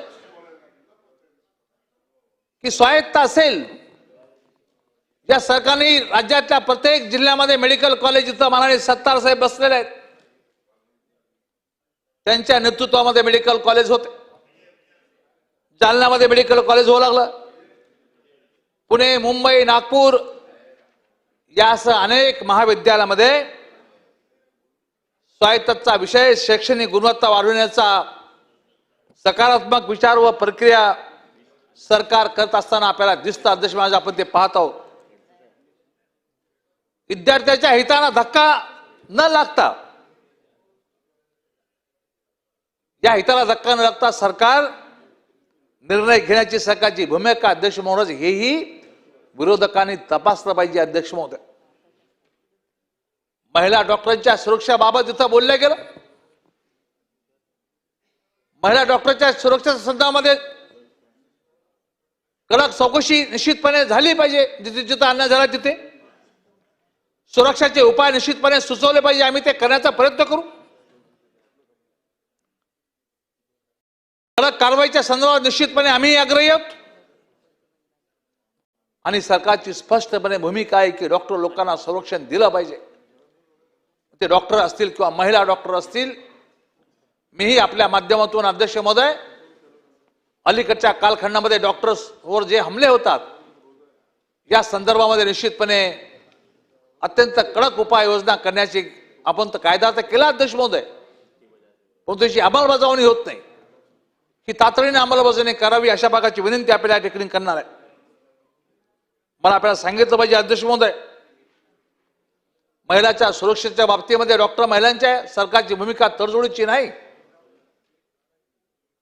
किंवा शून्य सहनशीलतेची पण नाही. या संदर्भाने आम्ही विचार केला पाहिजे अध्यक्ष महोदय. हे सरकार गांभीर्याने विचार करतं. आणि या सर्व घटकाला सुरक्षा आणि त्यांना अत्यंत निर्भय वातावरणामध्ये काम करता येईल अशा प्रकारची भूमिका या ठिकाणी घेत आहोत. रस्ते आणि पायाभूत सुविधाच्या संदर्भामध्ये बोललं गेलं अध्यक्षमध्ये. राज्यामध्ये आमचे मित्र माननीय नानाभाऊ पटोले ज्या भागातून येतात त्या भागातला नागपूर मुंबई हा समृद्धी महामार्ग या देशाच्या कौतुकाचा विषय झाला. संपूर्ण जगातले लोक तो रस्ता बघण्यासाठी येतात. ऍक्सिडेंट ठीक आहे, ऍक्सिडेंट होत कुठं नाहीत, परंतु अत्यंत चांगला समृद्ध करणारा राज्याला हा समृद्धी मार्ग या ठिकाणी निर्माण झाला. ग्रामीण रस्ते योजना असेल, शहरातील कॉन्क्रिटीकरण असेल, यामुळे निश्चितपणे अनेक रस्त्याला बळकटी देण्याचा प्रयत्न आमच्या सरकारने या ठिकाणी दिला. देशमुख माननीय शिंदे साहेबांनी, माननीय देवेंद्रजी हा प्रकल्प समृद्धी महामार्गाचा राबवला. शिवसेना प्रमुख माननीय बाळासाहेबजी ठाकरे या रस्त्याला नामकरण केल्यानंतर या रस्त्याचा दर्जा अजून उंचावला गेला. देशमुख एका महान व्यक्तित्व ज्यांनी आम्हाला घडवलं. राज्यामध्ये जनता निश्चितपणे दबदबा त्या मार्गावरून गेल्यानंतर समृद्धी बाळासाहेब ठाकरे मार्ग हे म्हणल्यानंतर निश्चितपणे आपल्याला स्वतःला गर्व आणि आनंद एक वेगळ्या प्रकारचा महसूस होतो किंवा तो वाढतो. तो मार्ग माननीय त्या तत्कालीन मंत्री माननीय शिंदे साहेब आणि तत्कालीन मुख्यमंत्री माननीय देवेंद्रजी यांच्या कारकिर्दीमध्ये झालाही आणि आज तो पूर्ण झाला. अध्यक्ष महोदय, ही गोष्ट खरी आहे की नागपूरहून नानाभाऊ पटोले 5 तासामध्ये येत असतील, पण तिथून पुढचा मार्ग अत्यंत खराब आहे. अध्यक्ष महोदय, भिवंडी बायपास त्या मार्गाच्या संदर्भामध्ये माझी आपल्या माध्यमातून विनंती राहणार. अध्यक्ष महोदय, की आम्ही नागपूरहून 5 तासामध्ये अंतर कापायचं आणि 5 तास पुन्हा भिवंडी ते मुंबईमध्ये यायचं. या संदर्भाने उपाययोजना केली पाहिजे. अध्यक्ष महाराज, लाखो लोक या रस्त्याकडे बघतात. या संदर्भात निश्चितपणे विरोधकांनी जी मागणी केली आणि आमची मागणी या संदर्भामध्ये असणार आहे. वाहतूक कोंडी प्रचंड मोठ्या प्रमाणामध्ये, अपघात टाळण्यासाठी निश्चितपणे नियोजन केलं पाहिजे. त्या संदर्भाने माझी मागणी अध्यक्ष मध्ये असणार आहे की या संदर्भाने आपण विचार, समृद्धी महामार्गाच्या पुढचा विचार या ठिकाणी तातडीने करावा. शिक्षण व शिक्षण भरतीच्या संदर्भामध्ये बोलल्या गेलं. अध्यक्ष महोदय, राजकारणासाठी भीती निर्माण करणं सोपं असतं अध्यक्ष महोदय, परंतु भविष्यासाठी विश्वास निर्माण करणे हे सरकारचे काम आहे. अध्यक्ष महाराज, पण अध्यक्ष महाराज, शिक्षणाची कमतरता दूर करण्यासाठी नियमित भरती प्रक्रिया आणि गुणवत्तापूर्ण शिक्षणावर भर दिला जाते. अध्यक्ष महाराज, राज्य बघतं या संदर्भामध्ये. मी मागाशी बोलताना सांगितलं अध्यक्ष, मागच्या भाषणामध्ये माझ्या भागातल्या मतदारसंघातला मालेगावचा विषय मी तुम्हाला सांगितला. अध्यक्ष महोदय, मी माननीय मंत्री महोदयाशी या विषयासंदर्भात बोललो की राज्यातलं शिक्षणाचं वातावरण बदललं पाहिजे. जिल्ह्यातली एकमेव एक शाळा अशी निर्माण करायची. अध्यक्ष महाराज, की जिल्ह्यातल्या प्रत्येक गावातल्या माणसाने, तरुण पोराने जाऊन ती शाळा बघितली पाहिजे. मला असं वाटतं अध्यक्ष महाराज, आपण पाहण्याने बघण्याने या ठिकाणी सुधारतो. त्यामुळे सरकारने तो निर्णय या ठिकाणी घेतलेला आहे दादा भाऊजी, की जिल्ह्यामध्ये एक शाळा आम्ही चांगली निर्माण करू. गुणवत्तापूर्ण शिक्षण नाही तसं नाही ना भाऊ, आपण त्याला पाहिल्यानंतर आपण सुधारतो. मला वाटतं, असं वाटतं की आम्ही काही चांगल्या शाळा केल्या, त्या शाळा बघितल्यानंतर निश्चितपणे समूह सुधारतो आणि त्यामुळे आपण हा प्रयत्न या ठिकाणी केला पाहिजे. विद्यार्थ्यांना चांगलं शिक्षण मिळावे, सरकारने या संदर्भामध्ये अत्यंत प्राधान्याने 4 कामं कमी करावीत नाना भाऊ, परंतु या कामाला प्राधान्य देणं गरजेचं आहे. EIचे कोर्सेस येतात. अध्यक्ष महोदय, या संदर्भाने सुद्धा विचार केला पाहिजे. कौशल्यपूर्ण अभ्यास या ठिकाणी हा शिकवला गेला पाहिजे. अध्यक्ष महोदय, शैक्षणिक स्तर वाढवण्यासाठी विविध उपाययोजना आमचं सरकार, माननीय गुलाबराव, तुम्ही ज्या सरकारमध्ये प्रमुख आहात, पाणी पुरवठा खात्यासह खातं सांभाळता, त्या खात्याने आणि सर्व खात्याने अत्यंत चांगलं काम करायचं या ठिकाणी ठरवलं. महाराष्ट्र शासनाने अध्यक्ष महोदय जलजीवन महाराष्ट्र शासनाने अध्यक्ष महोदय 2026 मध्ये विविध विकासाच्या संदर्भामध्ये पद भरायचे ठरवलं. मी तुम्हाला सांगू शकतो अध्यक्ष महोदय, गृह विभाग, पोलीस, SRPF अंदाजे 17,000 पदाची भरती सुरू आहे अध्यक्ष महाराज. आरोग्य NHM, डॉक्टर, नर्स NHM साठी 12,000 पदाची भरती सुरू आहे. महसूल, तलाठी, लिपिकांची 3,000 पद भरण्याची प्रक्रिया सुरू आहे. कारागृह अधिकारी, जेल शिपाई 700 लोकांची भरती सुरू आहे. वन विभागात 2,500 लोकांची, इतर वनाच्या इतर विभागामध्ये पुन्हा 2,500. वैद्यकीय शिक्षण, वैद्यकीय तांत्रिक पदे 1,500. ग्रामीण ग्रामपंचायत अधिकारी, आरोग्य सेवक इतर 13,000. PWD, JE, तांत्रिक सहाय्यक 3,000. कृषी सहाय्यक, लिपिक 2,000. अध्यक्ष महोदय, मंत्री महोदय दोघाले आजी माझी सांगा ना, शांत बसा म्हणून दोघाला ताकीद द्या जरा. हे मंत्री आणि हे दोघं, मी त्यांचंच नाव घेत होतो आता. भाऊ तुमच्याविषयी उल्लेख केला, मी अति आदराने उल्लेख केला. ते हात जोडायला ना बाबा माझी, मी आदरानेच केला उल्लेख. कृषी सहाय्यक लिपिक या पदासाठी 2,000 पद. शिक्षण लिपिक, शिक्षक लिपिक 10,000. मनपा अभियंते, अग्निशमन अधिकर्म कामगार 5,000. अध्यक्ष मध्ये जवळपास 70,000 पदाची भरती 2026 मध्ये शासन करते. नानाभाऊ ऐकताय ना तुम्ही, 70,000 पद. त्यामुळे निश्चितपणे जे चांगलं आहे त्याला चांगलं म्हटलं पाहिजे नानाभाऊ, आणि तुमचा तो स्वभाव आहे नानाभाऊ चांगल्याला चांगलं म्हणण्याचा. त्यामुळे 70,000 पद या सरकारमध्ये. अध्यक्ष महाराज यांना ताकीद द्यावं. अध्यक्ष महाराज, मंत्री महोदय मला डिस्टर्ब करतात.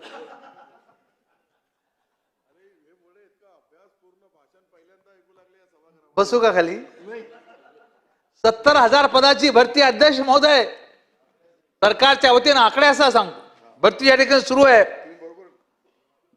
विरोधकांनी प्रतिष्ठित करणं योग्य अध्यक्ष महोदय समजू शकतो आम्ही, कारण की त्यांना तेच काम दिलेलं आहे लोकांनी. पण आमच्या सरकारचे प्रश्न टाळले नाहीत अध्यक्ष महोदय, तर त्यावर उपाय केले, त्याचे निराकरण केलं. केवळ टीका नव्हे तर विकासाच्या कामांनाही न्याय द्यावा, कौतुक होणे अपेक्षित अध्यक्ष महोदय. वा. त्यामुळे अध्यक्ष महोदय, आम्ही आता शेतीमध्ये, विज्ञानामध्ये प्लस उद्योगामध्ये AI व प्रभावी उपयोग वाढवतो होतो अध्यक्ष महाराज.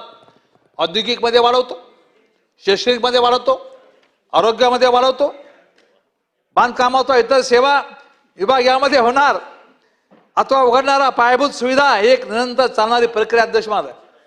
अध्यक्ष महाराज, बारामती माननीय थोरले पवार साहेब यांनी उसामध्ये AI थोरले पवार साहेब, शरद पवार साहेब त्यांनी उसामध्ये AI तंत्रज्ञान वापरलं अध्यक्ष महाराज.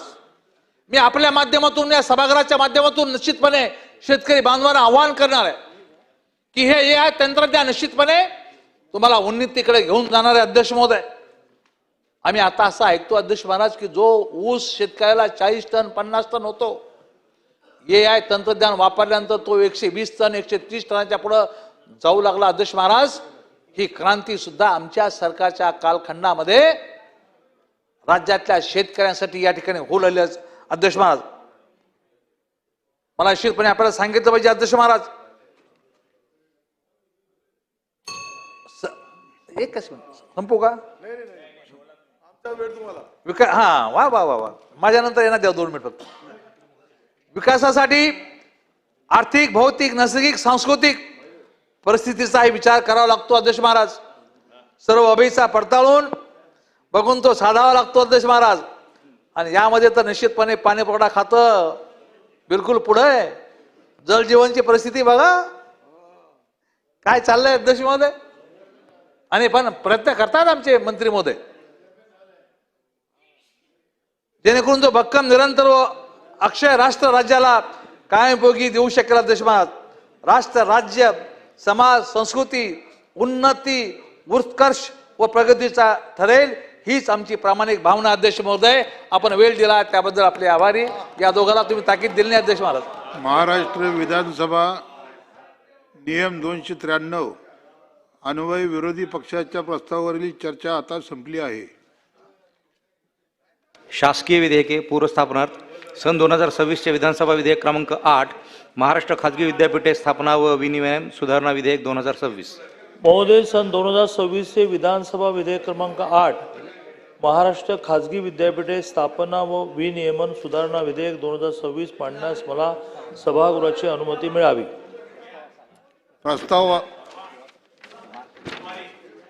प्रस्ताव असा आहे की सन 2026 चे विधानसभा विधेयक क्रमांक 8 महाराष्ट्र खाजगी विद्यापीठ स्थापन व विनियम सुधारणा विधेयक 2026 मांडण्यास अनुमती देण्यात यावी.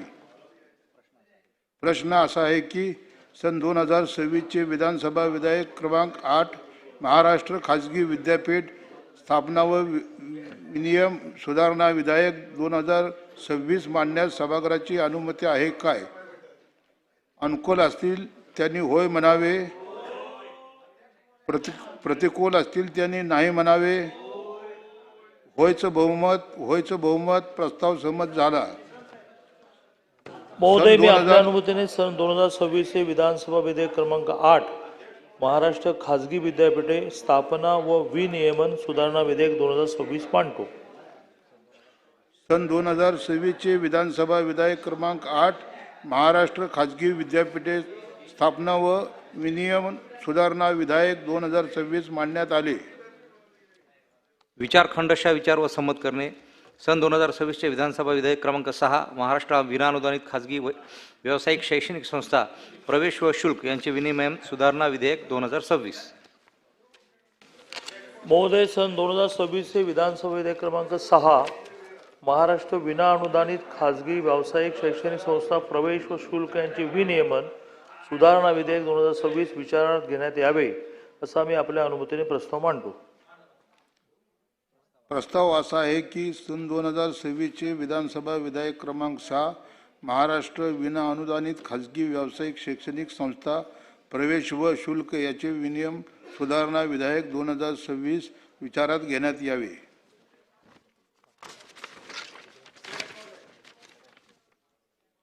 प्रश्न असा आहे की सन 2026 चे विधानसभा विधेयक क्रमांक 6 महाराष्ट्र विना अनुदानित खाजगी व्यावसायिक शैक्षणिक संस्था प्रवेश व शुल्क यांचे विनियमन सुधारणा विधेयक 2026 विचारात घ्यावे काय? अनुकूल असतील त्यांनी होय म्हणावे, प्रतिकूल असतील त्यांनी नाही म्हणावे. होयचं बहुमत. विधेयक विचारात घेण्यात येत आहे. आता विधेयक खंडशः विचारात घेण्यात येईल.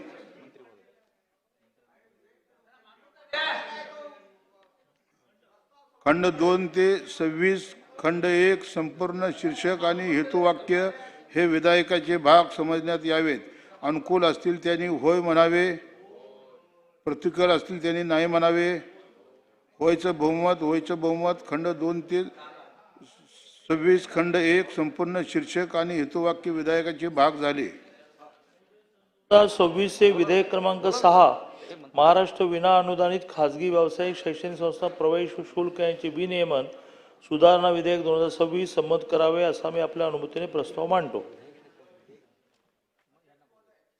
प्रस्ताव असा आहे. अध्यक्ष महोदय, हा प्रस्ताव मी समितीकडे पाठवण्याची विनंती केली होती आणि याच्यामध्ये जे संशोधन झालेले आहे त्याच्यामध्ये एक सूचना मला करायची आहे की खाजगी विद्यालयांमध्ये जेव्हा आपली सीईटीच्या माध्यमातून लिस्ट लागते त्यानंतर वेटिंग लिस्टवरती अनेक लोक राहतात आणि ती वेटिंग लिस्ट आपल्या मेरिट प्रमाणे लावल्या जातात.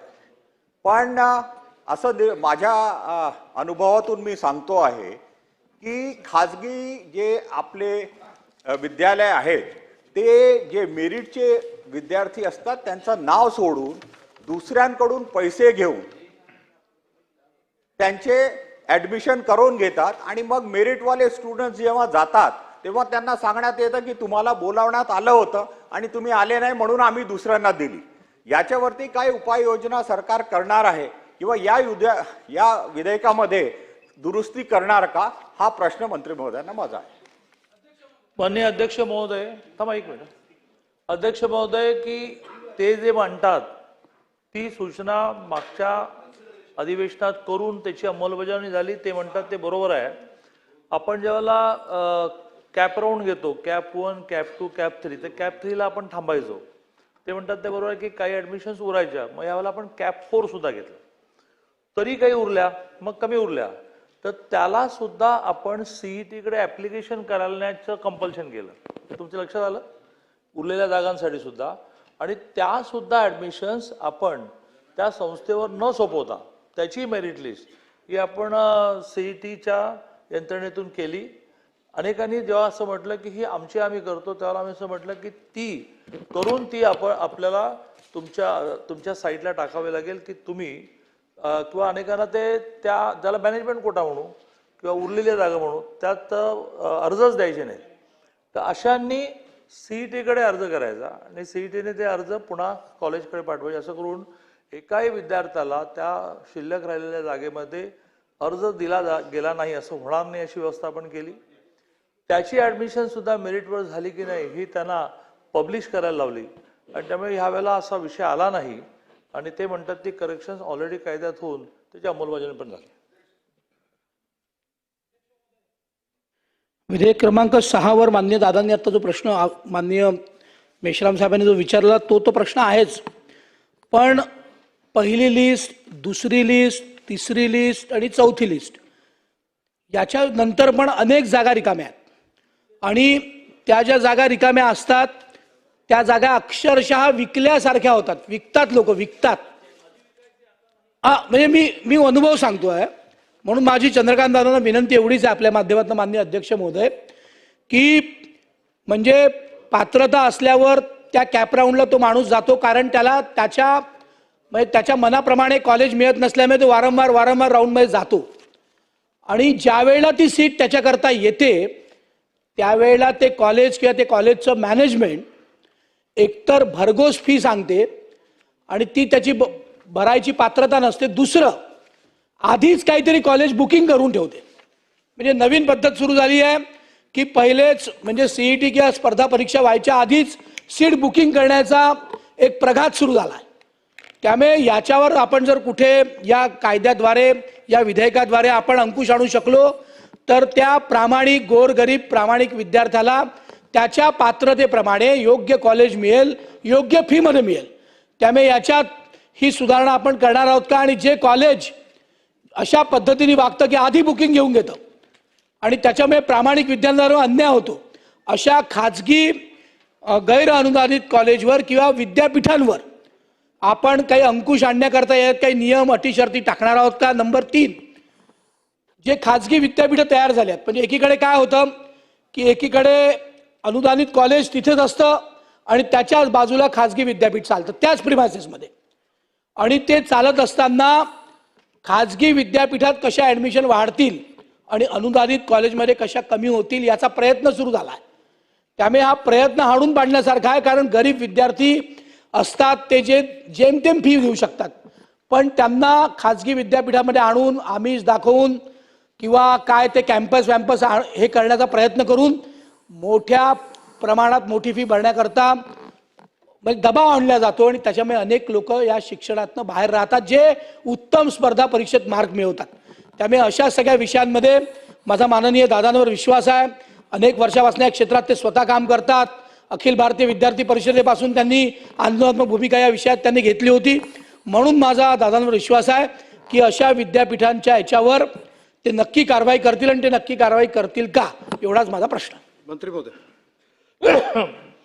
मी आपल्याला तेच म्हटलं की हे केव्हा तरी गेल्या वर्षी होत होतं. त्याच्यामध्ये बदल आपण करताना मॅनेजमेंट जेव्हा असं म्हणाल्या की बा आता तुम्ही मॅनेजमेंट कोटा जो 15% आहे त्याची पण ऍडमिशन तुम्ही करणार का मेरिटवर, मग आम्हाला संस्था म्हणून काही जणांना प्लीज करायचं असं तेही करता येणार नाही आणि आम्हाला आमची अनुदान नसताना संस्था चालवता येणार नाही. मग आपण त्याला आणखीन एक जोड दिली की अशा seats cap 1, cap 2, cap 3, cap 4 normal fee होणार. मग ह्या ज्या मॅनेजमेंट सीट्स आहेत आणि त्यात ही उरलेल्या सीट नाही, उरलेल्या सीट सुद्धा कॅप 4 प्रमाणेच ती फी द्यावी लागेल. 15% त्यांना संस्था चालवायला आपण फार आधीपासून दिल्या, त्याही आपण मेरिटवर घेतल्यामुळे आपण त्यांना फी त्या कॅप 4 मधल्या मुलांच्या ऐवजी त्याच्या 3 पट घ्यायला, म्हणजे एक समजा 40,000 रुपये फी होती, त्याच्याऐवजी 1,20,000 घ्यायला परवानगी दिली. ती 3 पटच दिली, ती काही त्याच्यापेक्षा जास्त दिली नाही. का तर त्या 15% जागांवरच वर्षानुवर्ष अनुदान नसतानाही ते चालवत आहेत. पण त्याला नॉन मेरिट करून आपण दिलं नाही. हे गेल्या वर्षी केल्यानंतर यावर्षी जिथे कुठे ही तक्रार असेल की तो विद्यार्थी मॅनेजमेंट कोट्यामध्ये गेला, त्याला फॉर्मच दिला नाही, तो मॅनेजमेंट कोट्यामध्ये गेला तर त्याला कमी मार्क्स मिळालेला ॲडमिशन मिळालं, असं होणार नाही. अधिकृतपणे त्यांनी अव्वाच्या सव्वा फी घेऊ नये म्हणून नॉर्मल फीपेक्षा तिप्पट फी आणि NRI सीट असेल तर नॉर्मल फीपेक्षा 5 पट फी. मी आपल्याला या निमित्ताने सांगतो की केवढा एक मोठा भ्रष्टाचार वर्षानुवर्षाचा आपण लॉक केला. NRIची व्याख्या कोणीतरी हळूच डायल्यूट केली होती आणि त्या डायल्यूट व्याख्येमध्ये एक रॅकेट डेव्हलप झालं की तुम्हाला मिळालं नाही ना तर NRI नावाने आम्ही तुम्हाला ॲडमिशन मिळत होतो. आणि मग त्या NRIची व्याख्या आपण केंद्राच्या NRI व्याख्येशी जोडल्यामुळे यावर्षी ह्या ॲडमिशन्स NRI कॅटेगरीतल्या पूर्णपणे NRI व्याख्येत बसणाऱ्या झाल्या. ते 10% पण नाही झाल्या. एवढा मोठा भ्रष्टाचार, आणि त्याला तर वाटतील ते पैसे घेतले जायचे. कारण सगळ्यात चांगल्या चांगल्या कॉलेजमध्ये NRI कोटा होता, तो NRI कोटा हे असा घपला करून भरायचे. आणि त्यामुळे यातले जे जे लूपहोल्स आहेत ते शोधत शोधत आपण पुढे चाललो आहोत. आताही ह्या ज्या करेक्शन्स आहेत, मूळ कायदा नाही आहे, मूळ कायद्याला करेक्शन्स आहेत, त्या करेक्शन्स सुद्धा ह्या सगळ्या गोष्टी लक्षात घेऊनच आपण केलेल्या आहेत. धन्यवाद अध्यक्ष महोदय. एकच मिनिट. हे आदरणीय दादांचं मी विशेष आभार मानतो. आपण इतकं उत्तम असं बिल आणलेलं आहे, त्याच्यामुळे नक्कीच चांगले विद्यापीठं आपल्या राज्यामध्ये येतील आणि प्रायव्हेट युनिव्हर्सिटीज आल्या तर नक्कीच याचा फायदा होणार आहे, विद्यार्थ्यांना फायदा होणार आहे. फक्त माझी या बिलाच्या बाबतीत दादा एक शंका होती, ही म्हणजे अलीकडच्या काळामध्ये जे आपल्याकडे एडेड कॉलेजेस आहेत किंवा ज्या युनिव्हर्सिटीज ऑलरेडी एस्टॅब्लिश्ड आहेत त्याच्या अंतर्गत असणाऱ्या एडेड कॉलेजची ॲडमिशन प्रोसेस ही अनेकदा आम्ही पाहतो ही डिले होती आणि प्रायव्हेट युनिव्हर्सिटीजला ॲडमिशनचा आपल्याकडे कोणता कंट्रोल नसल्यामुळे ते लवकर ॲडमिशन प्रोसेस कंप्लीट करतात. त्यामुळे हे जे एडेड कॉलेज आहेत याच्यामध्ये बरीचशी वेकन्सी राहते. आपण राऊंड 1, 2, 3, 4 घेतला तरी वेकन्सी राहण्याचं कारण असं आहे की आता तिकडे कल वाढत चाललेला आहे. पण हे सगळं होत असताना आपण ह्याच्यावरती कंट्रोल आणण्यासाठी ॲडमिशन्स एकत्र ठेवू शकू का, असा काही विचार करता येईल का?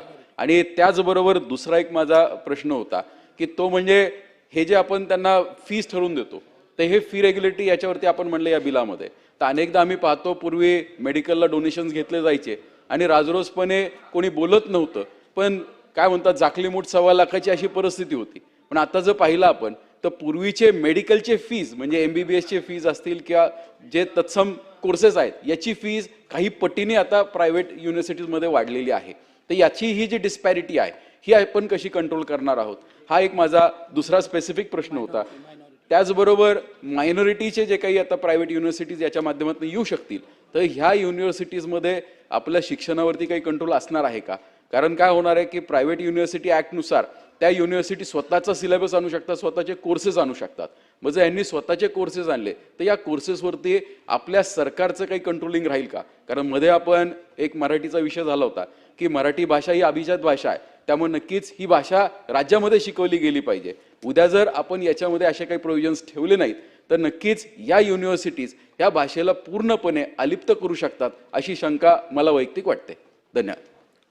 मंत्री महोदय, मला खूपच आनंद होतो आहे की नॉर्मल रस्ते आणि ब्रिजेसच्या पासून बाजूला येऊन इतका बेसिक शिक्षणाचा विचार होतोय. त्यांनी खूप महत्त्वाचा मुद्दा मांडला की ह्या प्रायव्हेट कॉलेजेसची ॲडमिशन लवकर सुरू व्हायची. प्रायव्हेट कॉलेज म्हणजे प्रायव्हेट विद्यापीठं, ज्याला आपण स्वयं अर्थसहाय्यित विद्यापीठ म्हणू, की ज्याला आपण हे स्वातंत्र्य दिलं की तुमचे कोर्सेस तुम्ही डिझाईन करा आणि ते सुद्धा नवीन शैक्षणिक धोरणामध्ये आवश्यकतेप्रमाणे रिजिडिटीला मराठी शब्द काय म्हणता येईल की आम्ही हेच वर्षानुवर्ष कोर्स चालवणार असं जे विद्यापीठात चालतं त्याच्याऐवजी आवश्यकतेप्रमाणे तुम्हाला तुमचा सिलेबस तयार करायला, कोर्सेस करायला परवानगी, याच्यातून स्वायत्त विद्यापीठं आली.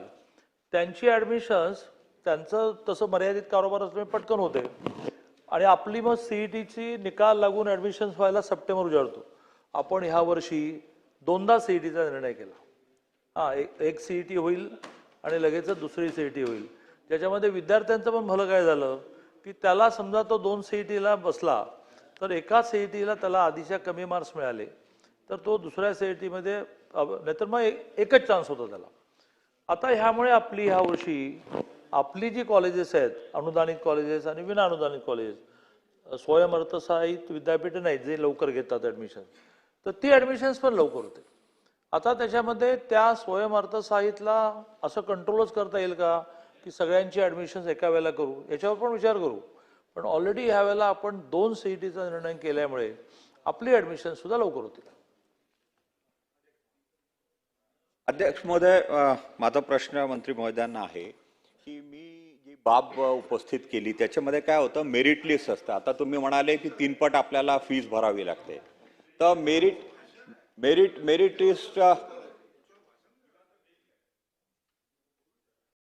लिस्टमध्ये पहिला नाव जे येतं तो 1,20,000 भरू शकतो. पण मॅनेजमेंट काय करतात, 2 नंबरचा जो मेरिटवाला असतो त्याच्याकडून 2.5 लाख रुपये घेतात आणि त्याला ऍडमिशन देतात. ते आपण कसं थांबवणार, हा माझा प्रश्न आहे सर. जरूर, थँक्यू, धन्यवाद. सुधीर भाऊ, एक मिनिट. एक मायनॉरिटीचा विषय आहे. जे मायनॉरिटी कॉलेज आपण म्हणतो त्या मायनॉरिटी कॉलेजमध्ये जी काही फी घेतली जाते किंवा मायनॉरिटी कॉलेजमध्ये बोगस मायनॉरिटी दाखवून ऍडमिशन केल्या जातात, त्याच्यावर, त्या फीवर आणि त्या बोगस ऍडमिशनवर आपण काय अंकुश आणणार आहोत का, हा पण या माध्यमातून एक प्रश्न आहे. कारण अनेक विद्यार्थ्यांची होरपळ होते. त्याला मग हिंदीचं एक सर्टिफिकेट मिळवा, मग अमकं करा, मग तमकं करा, आणि त्यात एक घोटाळा, मग एक रॅकेट चालतं. त्यामुळे दादांना माझी विनंती आहे की याही दृष्टीने या कायद्यात, या ज्या काही कायद्यातल्या जे काही सूचनांमधले जे बदल आहेत त्यात हे बदल घडवून आणून त्या सगळ्या ऍडमिशन जर योग्य पद्धतीने झाल्या तर योग्य विद्यार्थ्यांना न्याय मिळेल. मंत्री महोदय, म्हणजे त्याचा सद्गतीत झालेलो आहे ही चर्चा ऐकून. अल्पसंख्याकांच्या भाषिक आणि धार्मिक संस्थांना घटनेने इतकं प्रोटेक्शन देऊन टाकलं की ते प्राध्यापक कोण भरणार हे आपण ठरवू शकत नाही, ते ॲडमिशन काय देणार, ते देणगी काय देणार.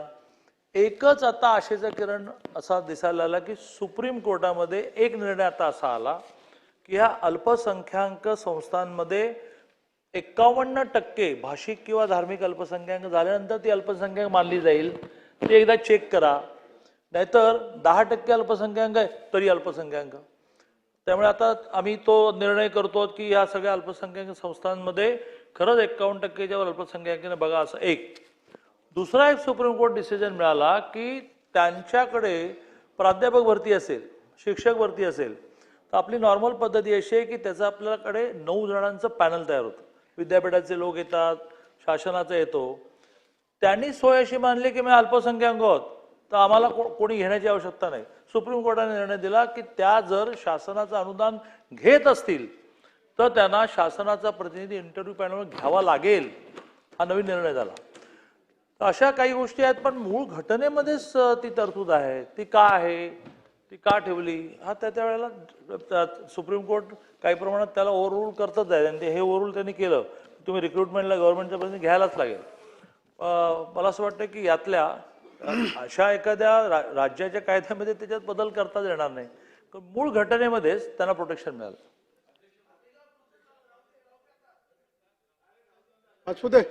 अध्यक्ष महाराज, अध्यक्ष महाराज, एका महत्वाचा विधानसभा विधेयकावर चर्चा सुरू आहे. फक्त प्रश्नोत्तर चालू झाले, खरं तर त्यावर मुद्दे मांडून चर्चा व्हावी ही अपेक्षा असते. हा बिल दिला ना त्यांनी, बिल दिला, हे बिल आलं म्हणणंच चर्चा आहे. बिल आलं ना 6 नंबरचं, मग बिल आलं आहे, फक्त इंट्रोडक्शन नाही आहे, कन्सिडरेशन आहे, पुनर्स्थापनार्थ नाही आहे, विचारार्थ आहे. तर अध्यक्ष महाराज, सन 2026चे विधानसभा विधेयक क्रमांक 6 वर काही मुद्दे मांडण्यासाठी आणि काही प्रश्न उपस्थित करण्यासाठी मी उभा आहे. खरं तर अध्यक्ष महाराज, महाराष्ट्र हे आपण क्रांतिज्योती सावित्रीबाई फुलेंचा महाराष्ट्र म्हणतो, ज्यांनी पदरचे पैसे घेऊन शिक्षण दिले. पण धीरे धीरे अध्यक्ष महाराज, महाराष्ट्र विनाअनुदानित खाजगी व्यावसायिक शैक्षणिक संस्था म्हणजे महाराष्ट्र विनाअनुदानित खाजगी व्यवसाय करणाऱ्या शैक्षणिक संस्था झाल्या. अध्यक्ष महाराज, विधानसभेत अनेकदा या संदर्भामध्ये आपण कायदे करतो आणि हे खरं आहे की हे आदरणीय मंत्री महोदय चंद्रकांत दादांच्या माध्यमातून यामध्ये उत्तम बदल ते करण्याचा प्रयत्न करत आहे, हेही खरं आहे. कारण शिक्षण क्षेत्रातला त्यांचा अभ्यास, त्यांनी या क्षेत्रात देशभर केलेलं कार्य, पण यासोबत काही गोष्टी या माननीय मंत्री महोदयांनी लक्षात घेण्याची आवश्यकता आहे. पहिली गोष्ट की तुम्ही कायदे करता, पण त्यानंतर या व्यावसायिक शिक्षण संस्था ते कायदे धाब्यावर बसवतात, पाट्यावर लावतात. याचं कारण काय? सरकारी वकील हा जेव्हा कोर्टात केस लढायला जातो सरकारच्या वतीने, तेव्हा त्याची फी ती सुद्धा बजेटमध्ये नियतव्यय तरतूद झाल्यानंतर दिली जाते. ती कधी येईल याची माहिती नसते. आणि म्हणून या संदर्भातल्या सुप्रीम कोर्टात गेलेल्या केसेसपैकी 99% केसेसमध्ये सरकार हारतं आणि व्यावसायिक शिक्षण संस्था ज्यांच्या आहे ते जिंकतात. आणि सभागृहात केलेले कायदे किंवा तत्सम नियम, मंत्रालयात केलेले GR याचा काहीही अर्थ राहत नाही. म्हणून माझी पहिली सूचना आहे की यावर जसं पंचायत राज आहे, आता या संदर्भामध्ये आपण इतर आमदारांच्या समित्या आहे. व्यावसायिक शिक्षण हे या देशात 28 राज्य आणि 8 केंद्रशासित प्रदेशापैकी अतिशय मोजक्या ठिकाणी, कारण ज्यांच्या राज्यात क्रांतीज्योती सावित्रीबाई फुलेंचा जन्म झाला नाही ते मात्र त्यांच्या मार्गावर चालतात. शिक्षण विकायसाठी नाही, शिक्षण हे संस्कारासाठी आहे. स्वैराचारी शिक्षण नव्हे, संस्कारी शिक्षण द्यावं या भावनेने काम करतात. आणि दुर्दैवाने महाराष्ट्रामध्ये मात्र शिक्षण हे विकाऊ झालं. एक दिवस एक व्यक्ती त्याच्या मुलाला घेऊन एका महागड्या गाडीत माझ्याकडे आला. पत्रिकाही महागडी होती. सहज आपण विचारतो की तुमच्या मुलाचं लग्न आहे, तुम्ही काय करता? म्हणून मी प्रश्न केला की याचं लग्न हा काय करतो? आमच्या 15-20 संस्था आहे. म्हणजे हा धंदा आहे? 15-20 संस्था असणे हा धंदा नाही आहे. आणि या ठिकाणी आपण जमिनी देतो, गायरान जमिनी दिल्या, आणि त्यानंतर सुद्धा पुन्हा तुम्ही सांगताय की 15% जागा या साधारणतः त्यांना विक्री योग्य आपण उपलब्ध करायच्या. तर माझं पहिला प्रश्नचिन्ह आहे की कोणतीही संस्था जेव्हा आपण रजिस्टर्ड करतो ती मुनाफ्यासाठी नाही. दुसरा मुद्दा अध्यक्ष महाराज की आपण 2015च्या कायद्याला सुधारणा करतोय. आता या 15च्या कायद्याला सुधारणा करताना मग एक गोष्ट लक्षात आली नाही की या संदर्भामध्ये या प्रवेश शुल्काचं विनियमन करण्यासाठी एवढ्या वयाची माणसं ठेवणं काही गरजेचं आहे का? म्हणजे तुम्ही असं म्हणताय की अध्यक्ष व सदस्यांचा पदावधी हा 3 वर्षे किंवा वयाची 70 वर्षे पूर्ण होईपर्यंत यापैकी जे अगोदर घडेल ते आणि ते आणखी केवळ 3 वर्षाच्या एका कालावधीसाठी पुनर्नियुक्तीस पात्र असतील अशी तरतूद करण्यासाठी कलम 8 मध्ये सुधारणा करतोय. पण तुमच्या कायद्यामध्ये अशी सुधारणा नाही. यामध्ये तुम्ही जर एक लक्षवेधी बघितली असेल तर प्रवेश शुल्क निर्धारित करताना त्या संस्था चालकांनी त्याचे विमान प्रवास, एक्झिक्युटिव्ह क्लासचा प्रवास, गाडी, मर्सडी गाडी, विदेश प्रवास सर्व त्यामध्ये टाकला. आणि आता ठीक आहे, तो खर्च त्या समितीने प्रश्नचिन्ह निर्माण केलं, पण तो विमानात फिरायसाठी फी कोणी भरायची? ज्याला शिक्षणाची आस आहे, जो एक गव्यासारखा एखाद्या शेतकऱ्याच्या कुटुंबात जन्म घेतो पण शिकावं ही इच्छा आहे म्हणून आईचं मंगळसूत्र गहाण ठेवतो आणि तो तिथं शिकायला जातो. आणि ज्याच्या संस्था आहे त्याच्या गाड्या, त्याचं पेट्रोल, एक्झिक्युटिव्ह क्लासचं विमान यासाठी त्यांनी फी द्यावी आणि प्रवेश शुल्क तसं निर्धारित करावं. बरं, दुसरी गोष्ट या कायद्यात तरतूद करताना मग तुम्ही एका गोष्टीचा तर उल्लेख करायला हवा. म्हणजे एक तर 70 वर्षापर्यंत का तुम्ही करताय? 70 वर्षापर्यंत ही काय व्यवस्था आहे? कोणी व्यक्तिविशेष तुमच्या नजरेसमोर आहे का की बा तो आता झाला आहे जवळपास 67 वर्षाचा, 3 वर्ष किंवा 70 वर्ष असं काही आहे का? कशाला 70 वर्षाचं? नवीन टेक्नॉलॉजी आहे, आता आर्टिफिशियल इंटेलिजन्सी आली आहे, जग पुढे जात आहे आणि प्रवेश शुल्क ठरवणारा मात्र हा 70 वर्षापूर्वीचा वय असणारा कशाला देता तुम्ही? त्याच्यामध्ये या समितीमध्ये माझी आग्रही मागणी आहे की या क्षेत्रात काम करणाऱ्या ज्या सामाजिक संस्था आहेत त्यांचे सुद्धा प्रतिनिधी ठेवा ना. त्यांच्याही प्रतिनिधींना या प्रवेश शुल्क निर्धारण समितीमध्ये जर तुम्ही ठेवलं तर त्यामध्ये त्या मॅच फिक्सिंग होत नाही. या समित्या काय, या समित्यांना बैठकीत काजू किसमिस बदाम पिस्ता खाऊ घातला की हे बरोबर फी वाढवतात. अशा फी वाढवायची आहे का आपल्याला? मग या संदर्भात घ्या ना तुम्ही अखिल भारतीय विद्यार्थी परिषदचा जो विद्यार्थ्यांसाठी फुल टाइम प्रचारक निघतो, घ्या त्या समितीमध्ये. तो योग्य न्याय देऊ शकेल.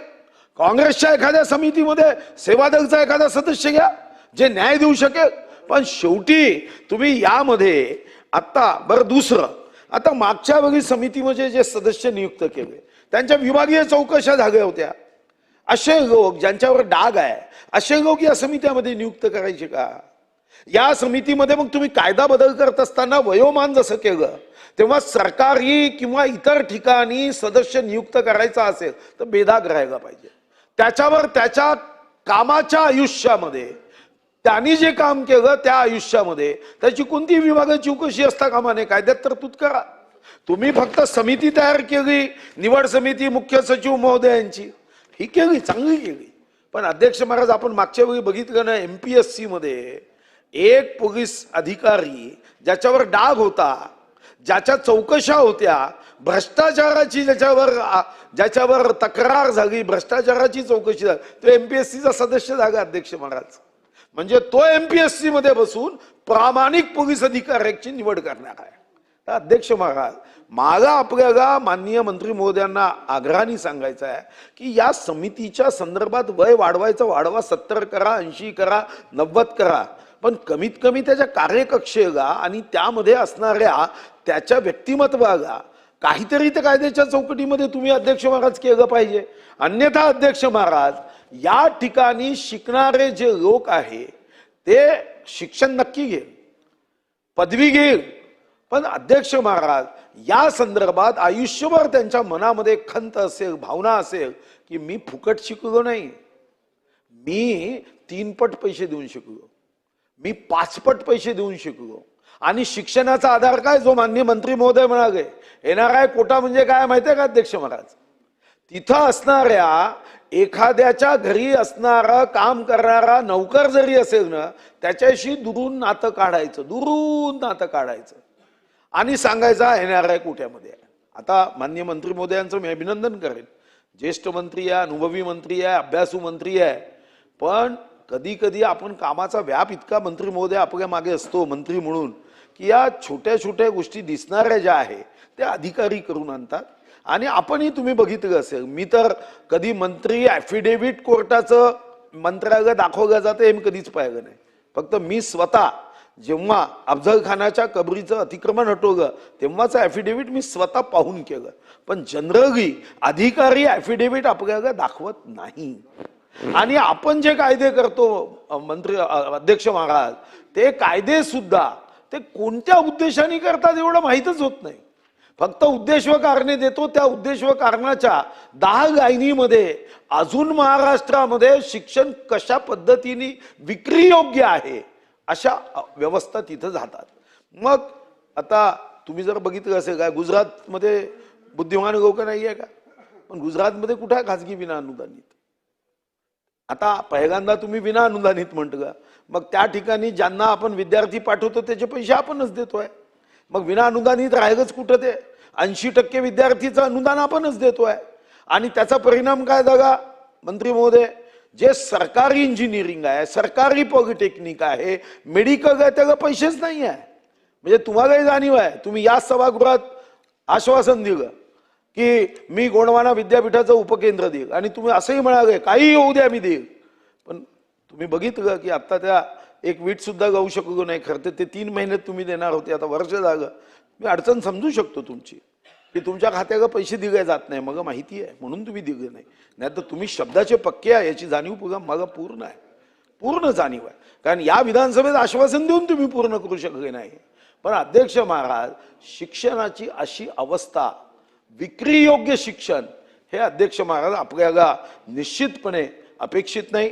आणि म्हणून मंत्री महोदय, या व्यावसायिक शिक्षणाच्या संदर्भातले कायदे किंवा विनाअनुदानित शिक्षणाच्या संदर्भातले कायदे करत असताना अपेक्षा एवढीच आहे की आपण महाराष्ट्रामध्ये क्रांतीज्योती सावित्रीबाई फुलेंचं नाव हे आपण अभिमानाने घेतो. त्या महाराष्ट्रात शिक्षणासाठी पैसे नाही. वैराग्यमूर्ती गाडगे बाबा म्हणायचे, हातावरचं ताट मोडा, एक गवडा कमी घाला, पण शिक्षणाला पैसे कमी पडू देऊ नका. तुम्ही एक रस्ता कमी करा, पण शिक्षणाला पैसे कमी पडू देऊ नका. या विधेयकाच्या माध्यमातून आमदारांची समिती कायमस्वरूपी नियुक्त करावी. जे तुम्ही या संदर्भात 70 वर्षाची मर्यादा किंवा जे सदस्य नियुक्त करण्याच्या संदर्भात बदल करतात त्यांचा बेदाग सदस्य नियुक्त होईल याची काळजी घेण्यासाठी नियमामध्ये आपण काही तरतूद करावी. आणि तिसरं, या निमित्ताने पुन्हा एकदा मी तुमच्या या सभागृहाच्या आश्वासनाची आठवण करून दिली आहे. तर या संदर्भामध्ये रघुकुल रीत सदा चली आई, कमीत कमी आपलं आश्वासन प्रशासकीय मान्यता 15 दिवसात देतो असं सांगावं, एवढीच मी विनंती करतो. सन्माननीय पाचपुते, त्याचं होतं एकत्र द्या उत्तर. मंत्री महोदय, मंत्री महोदय. नाही, पहिलं तर त्यांनी जो मुद्दा उपस्थित केला 70 वर आहे, तर आणि अशा प्रकारे समिती करणं हे सगळं सर्वोच्च न्यायालयाच्या एका निकालानंतर झालं. सर्वोच्च न्यायालयाने या विनाअनुदानित संस्थांच्या फीवर, शुल्कावर नियमन करण्यासाठी एक समिती असावी आणि त्याची SOP त्यांनीच ठरवून दिली की नाही, ऐका ना, त्यात रिटायर्ड जज किंवा रिटायर्ड चीफ सेक्रेटरी या लेवलचा माणूस, आता तो रिटायर किती होता, कोणत्या वर्षी होतो, तो 65व्या वर्षी होतो. म्हणून आपण तो 65व्या वर्षी रिटायर झाल्यानंतर सुद्धा तो 85 वर्षाचा करू नये म्हणून उलट आहे, आपण कमी केलं की 70 पर्यंत त्याला येता येईल आणि 3-3 वर्षात 2च टर्म मिळतील. हा एक भाग. दुसरं त्यांचं जे म्हणणं आहे ना, तर त्या कमिटीमध्ये 4 चार्टर्ड अकाउंटंट असतात, 4 कॉस्ट अकाउंटंट असतात, 4 कंपनी सेक्रेटरी असतात.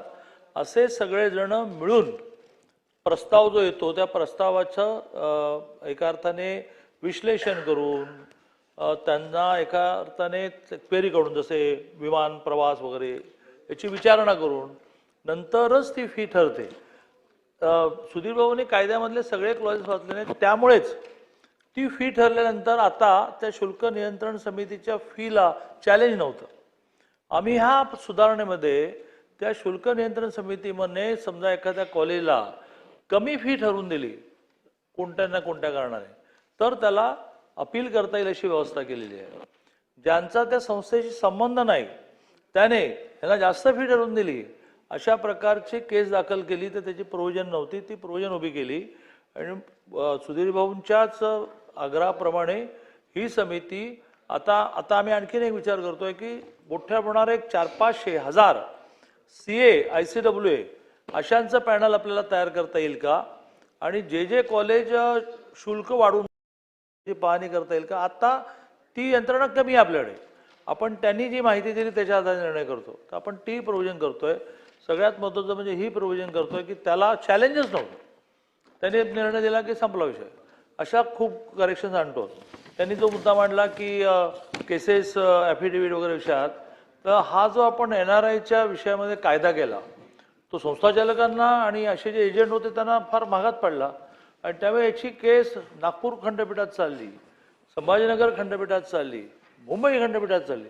त्या सगळ्या ठिकाणी आपण केस जिंकलो. आपण अतिशय ताकदीने हे न्यायालयाच्या लक्षात आणून दिलं की ही हळूच केव्हा तरी NRIची व्याख्या डायल्यूट केलेली आहे आणि याच्यातून घोटाळा होतो.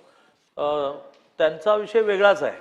तो आहे की मागच्या एका अधिवेशनामध्ये गोंडवाना विद्यापीठाचं सबसेंटर मान्य केलं.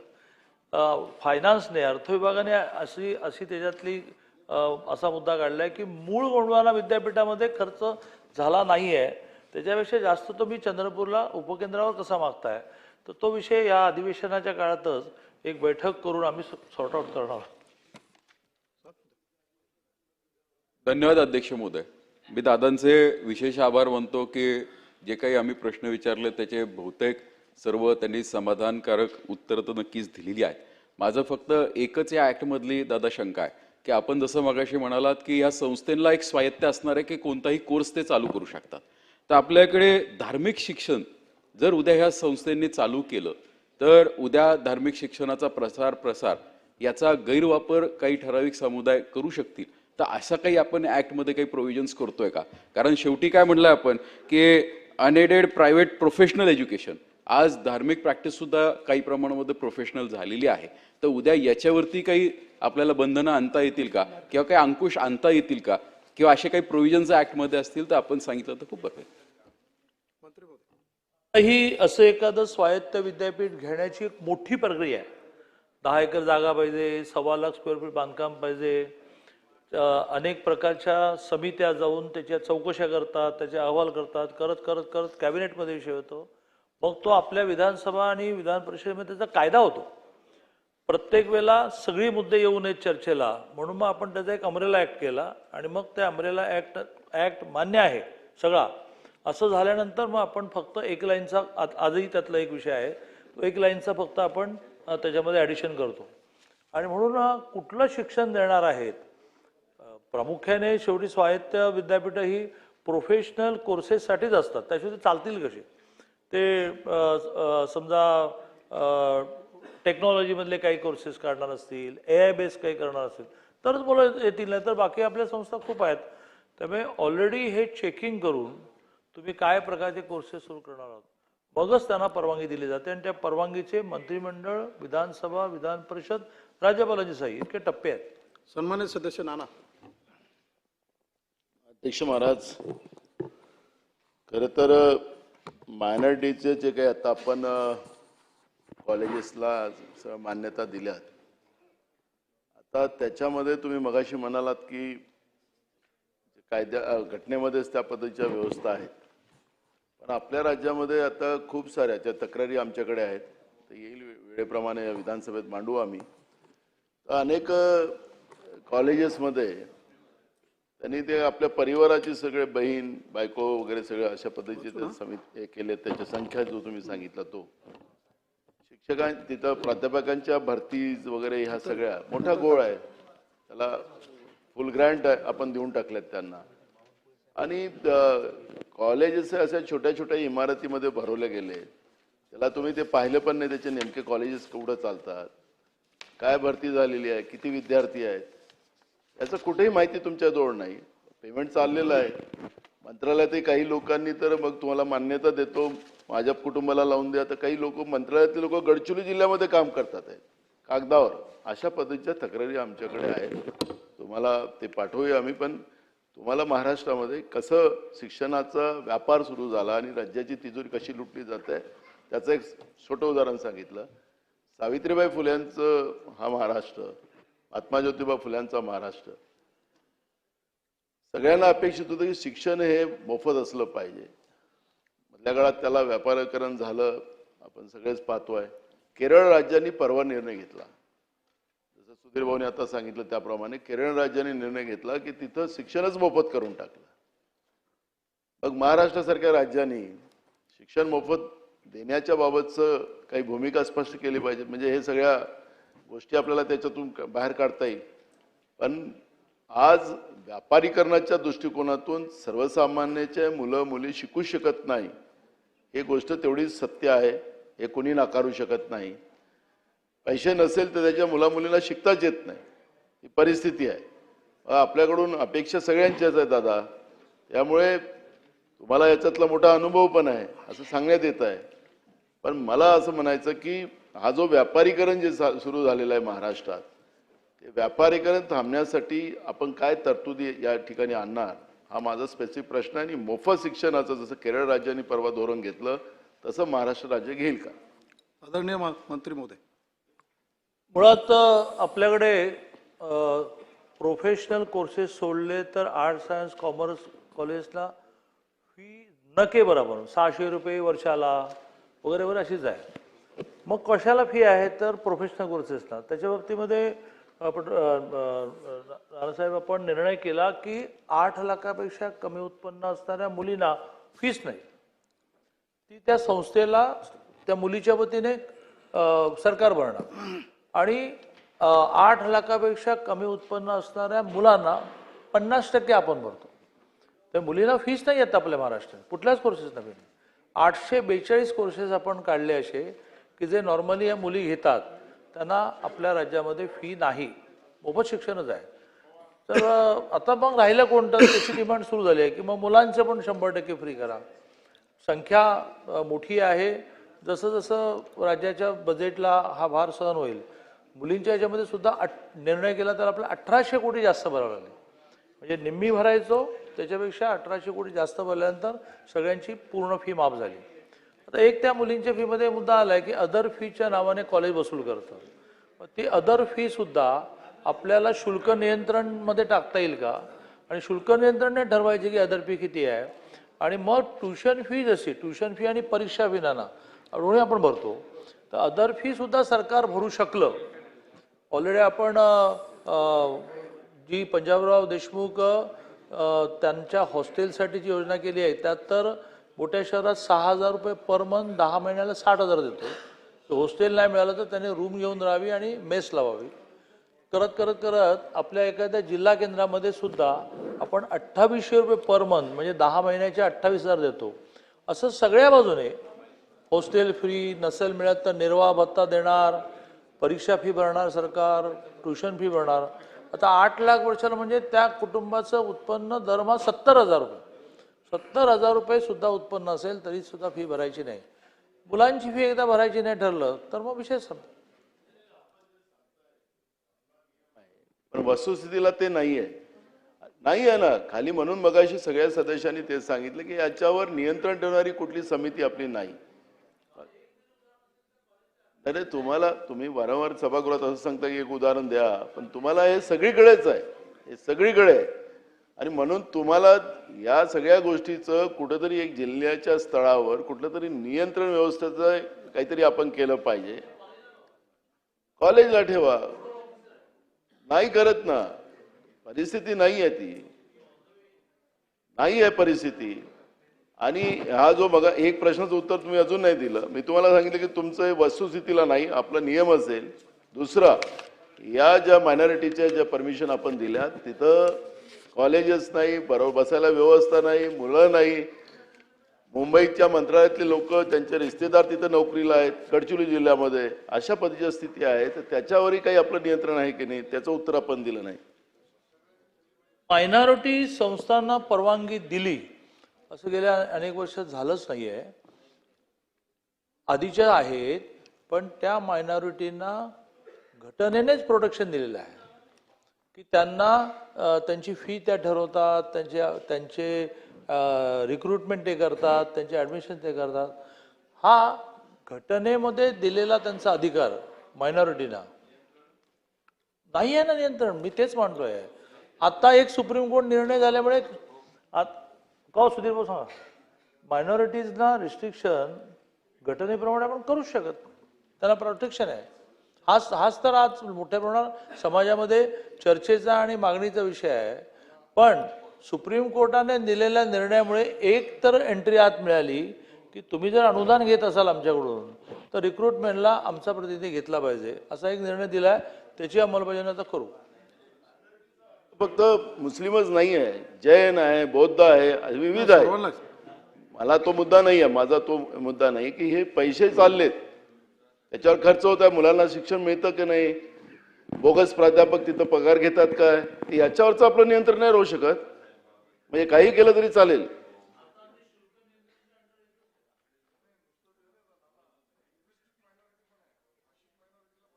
कुठलाही असो ना, पण पैसा तर जनतेचा चालला.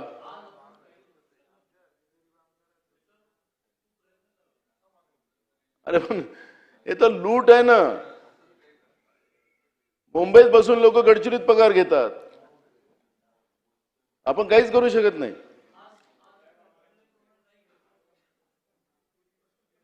सन्मान्य सदस्य राहुल कुलसर. भलतच झालं महोदय. विधेयक क्रमांक 6 वर माझं मत व्यक्त करण्यासाठी मी उभा आहे.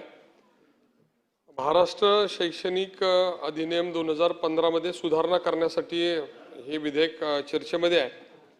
मी प्रथमतः चंद्रकांतदादांना धन्यवाद देतो.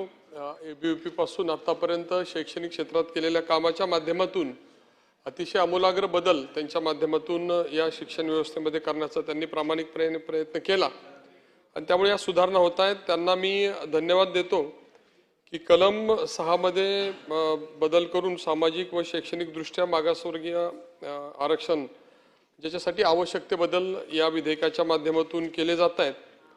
परंतु हे सगळं करत असताना कलम 13 मध्ये जो बदल केला जातोय त्याच्यामध्ये असं म्हणलेलं आहे की शुल्कविषयी प्रस्तावांची छाननी व पडताळणी करणे, त्यांना अंतिम मान्यता देणे, सुविधांची पडताळणी करणे आणि हितसंबंधी घटकांच्या तक्रारीचं निवारण करणे अशा संदर्भातले काही चांगले बदल त्यांनी करण्याचा प्रयत्न केलेला आहे. तर हे जर घडलं तर आज आपण पाहिलं की 15% आपण चर्चा करतो, परंतु काही व्यावसायिक शिक्षण संस्थांची जर फी पाहिली तर दादा 20 लाख 25 लाख तुम्ही काही ठिकाणी फोन करता आणि कशा पद्धतीचं फी आकारणी होते. तर या कलम 13 मध्ये सुधारणा जी या ठिकाणी प्रस्तावित केलेली आहे त्याची अंमलबजावणी जर चांगली झाली आणि फी संदर्भातली तिथली व्यवस्था, त्या ठिकाणी केला जाणारा खर्च, त्याची जी काही पडताळणी जर झाली तर फी नियंत्रणात आणण्यामध्ये खूप मोठी मदत या 13 मध्ये केलेल्या सुधारण्याप्रमाणे होऊ शकेल. आणि दुसरी एक चांगली सुधारणा तुम्ही केलेली आहे ती म्हणजे कलम 20 मध्ये सुधारणा करून तुम्ही जे काही त्याच्यामध्ये तरतूद केलेली आहे की 1 लाख किंवा 5 लाखाच्या दरम्यान पहिल्यांदा आणि 2 लाख किंवा 10 लाखाच्या दरम्यान दुसऱ्यांदा अशी दंडाची तरतूद केलेली आहे. आणि नंतर अपराध सिद्धी झाली तर 6 महिन्यापर्यंत कारावासाची सुद्धा तरतूद आपण केलेली आहे. चांगली गोष्ट आहे. परंतु या सगळ्यांचं उद्दिष्ट जे आहे की सर्वसामान्यांना परवडेल असं शिक्षण या संस्थांच्या माध्यमातून दिलं जावं, संस्था चालल्या पाहिजे त्याच्याविषयी दुमत नाही. दुसरी एक बाजू मी मांडतो की खूप मोठ्या प्रमाणावर आपण शैक्षणिक सवलती जाहीर करतो, आरक्षित जागांना शासन त्याची फी भरेल असं सांगतो, परंतु फी परतावा देताना मात्र 2-3 वर्ष लागल्यानंतर त्या संस्थांची सुद्धा अडचण होते. त्यामुळे या संदर्भामध्ये ही फी परतावा जो आहे तो लवकर दिला जावा अशा प्रकारची अपेक्षा सुद्धा सगळ्या संस्थांची असेल. त्यालाही तुम्ही न्याय देणं अपेक्षित आहे. परंतु त्याच्याही पुढे जाऊन ज्यांच्यासाठी या संस्था उभ्या आहेत त्या विद्यार्थ्यांना न्याय देण्यासाठी या विधेयकामध्ये ज्या सेक्शन 13 मध्ये तरतूद सुचवलेली आहे त्याच्यामध्ये सुधारणा केलेली आहे. सेक्शन 20 मध्ये जी काही तरतूद आहे त्याच्यामध्ये सुधारणा आपण सुचवलेली आहे. त्याची अंमलबजावणी करण्यासाठी जी व्यवस्था तुम्ही केलेली आहे त्यांनी काम केलं चांगलंच आहे. परंतु माझी सूचना अशी आहे की विधानसभेच्या वेगवेगळ्या समित्या आहेत, मग आरोग्य संदर्भातली समिती आहे, वेगळ्या उपक्रमासंदर्भातली समिती आहे. महाराष्ट्राची शिक्षण व्यवस्थेची व्यापकता पाहता जी माझ्या आधीच्या काही सदस्यांनी मागणी केली, विधानसभा स्तरावर सुद्धा याचं ऑब्झर्वेशन करण्यासाठी, नियमन करण्यासाठी एक नियमित विधिमंडळ समिती करण्यासंदर्भात सुद्धा विचार केला जावा अशा प्रकारची सूचना या निमित्ताने मी करेल. आणि सगळ्यात महत्त्वाचं याच्यामध्ये ज्यांनी शासकीय जागा घेतलेल्या आहेत, शासकीय लाभ मोठ्या प्रमाणावर घेतलेले आहेत आणि त्या जागांच्यावर या शिक्षण संस्था उभ्या आहेत, अशा शिक्षण संस्थांमध्ये दादा तुम्ही आम्ही जरी संपर्क केला आणि गरीब विद्यार्थ्याला थोडीफार सवलत देण्यासाठी विनंती केली तरी ती किती ऐकली जाते याची जाणीव तुम्हाला मला आहे. त्यामुळे या संदर्भामध्ये ज्यांनी मोठ्या प्रमाणावर शासकीय लाभ घेतलेले आहेत अशा संस्थांच्या बाबतीमध्ये या 15% जागेमध्ये आपण जे काही तरतूद केलेली आहे त्या व्यतिरिक्त जे काही गरीब विद्यार्थी आहेत त्यांच्या संदर्भामध्ये सहानुभूतीपूर्वक विचार करण्यासंदर्भातली तरतूद करावी अशा प्रकारच्या सूचना करतो आणि धन्यवाद देतो. आदरणीय मंत्री, प्रस्ताव असा आहे की सन 2026चे विधानसभा विधेयक क्रमांक 6 महाराष्ट्र विनाअनुदानित खाजगी व्यावसायिक शैक्षणिक संस्था प्रवेश व शुल्क यांचे विनिमयन सुधारणा विधेयक 2026 संमत करावे. प्रश्न असा आहे की सन 2026चे विधानसभा विधेयक क्रमांक 6 महाराष्ट्र विनाअनुदानित खाजगी व्यावसायिक शैक्षणिक संस्था प्रवेश व शुल्क यांचे विनिमयन सुधारणा विधेयक 2026 संमत करावे. अनुकूल असतील त्यांनी होय म्हणावे, प्रतिकूल असतील त्यांनी नाही म्हणावे. होयचे बहुमत, होयचे बहुमत. विधेयक संमत झाले. अर्थ सन 2026चे विधानसभा विधेयक क्रमांक 9 महाराष्ट्र मुद्रांक सुधारणा विधेयक 2026. माननीय अध्यक्ष महोदय,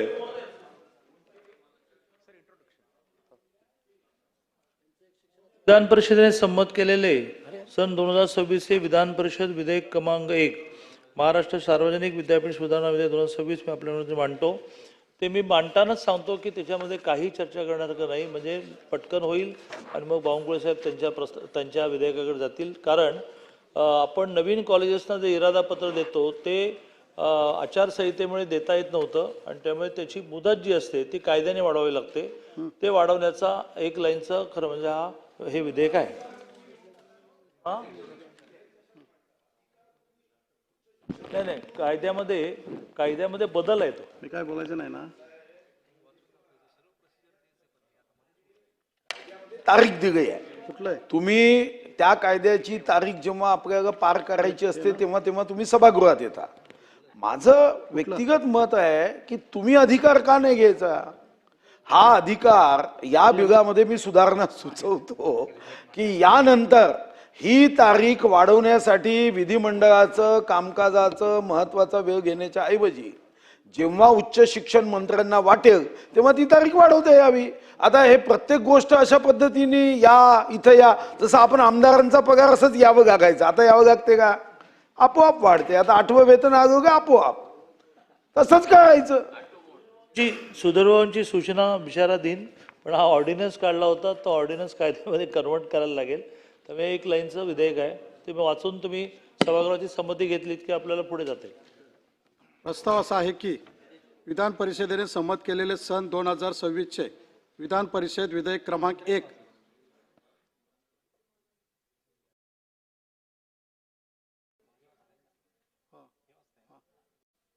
विधेयक क्रमांक 1 महाराष्ट्र सार्वजनिक विद्यापीठ सुधारणा विधेयक 2026 विचारात घ्यावे.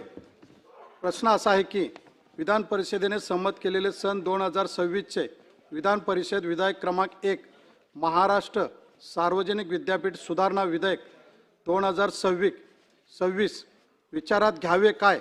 अनुकूल असतील त्यांनी होय म्हणावे. प्रतिकूल असतील त्यांनी नाही म्हणावे. होयचे बहुमत विधेयक विचारात घेण्यात आले.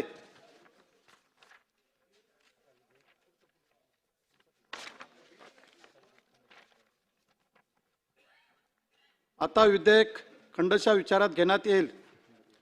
खंड 2 व 3 खंड 1 संपूर्ण शीर्षक आणि हेतुवाक्य हे विधेयकाचे भाग समजण्यात यावेत. अनुकूल असतील त्यांनी होय म्हणावे. प्रतिकूल असतील त्यांनी नाही म्हणावे. होयचे बहुमत खंड 2 व खंड 3 खंड 1 संपूर्ण शीर्षक आणि हेतुवाक्य विधेयकाचे भाग झाले.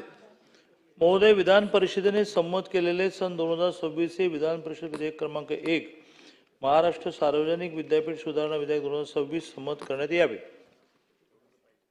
प्रस्ताव असा आहे की विधान परिषदेने संमत केलेले सन 2026चे विधान परिषद विधेयक क्रमांक 1 महाराष्ट्र सार्वजनिक विद्यापीठ सुधारणा विधेयक 2026 संमत करावे. प्रश्न असा आहे की विधान परिषदेने संमत केलेले सन 2026चे विधान परिषद विधेयक क्रमांक 1 महाराष्ट्र सार्वजनिक विद्यापीठ सुधारणा विधेयक 2026 संमत करावे. अनुकूल असतील त्यांनी होय म्हणावे. प्रतिकूल असतील त्यांनी नाही म्हणावे. होयचे बहुमत विधेयक संमत झाले. पूरस्थापनार्थ सन 2026चे विधेयक विधानसभा विधेयक क्रमांक 9 महाराष्ट्र मुद्रांक सुधारणा विधेयक 2026. मान्य अध्यक्ष महोदय, सन 2026चे विधानसभा विधेयक क्रमांक 9 महाराष्ट्र मुद्रांक सुधारणा विधेयक 2026 मांडण्यास मला सभागृहाची अनुमती मिळावी. प्रस्ताव वाचून दाखवू की फक्त लेईंगच आहे. नाही अध्यक्ष महोदय, प्रस्ताव असा आहे की हो नाही डिस्कशन आहे पण नानाभाऊ पटोलेचं म्हणणं आहे की थोडा नाही अध्यक्ष महोदय काही अडचण नाही वाचायला. अध्यक्ष महोदय, सध्या आपल्या मुद्रांक अधिनियमामध्ये 52 मध्ये सुधारणा आपण प्रस्तावित केली आहे. यामध्ये आता असं आहे की 20 लाख रुपयापर्यंत जे परतावा रक्कम करतो आपण मुद्रांकामधली तर 20 लाख रुपयाच्या वरचे मंत्री महोदय अधिकार हे IGR ला आहे आणि त्यामुळं मोठ्या प्रमाणावर IGR सन्माननीय मंत्री महोदय मामा सभागृहामध्ये मंत्री महोदय बोलतात. आपलं लक्ष असावं महाराष्ट्राच्या बद्दल.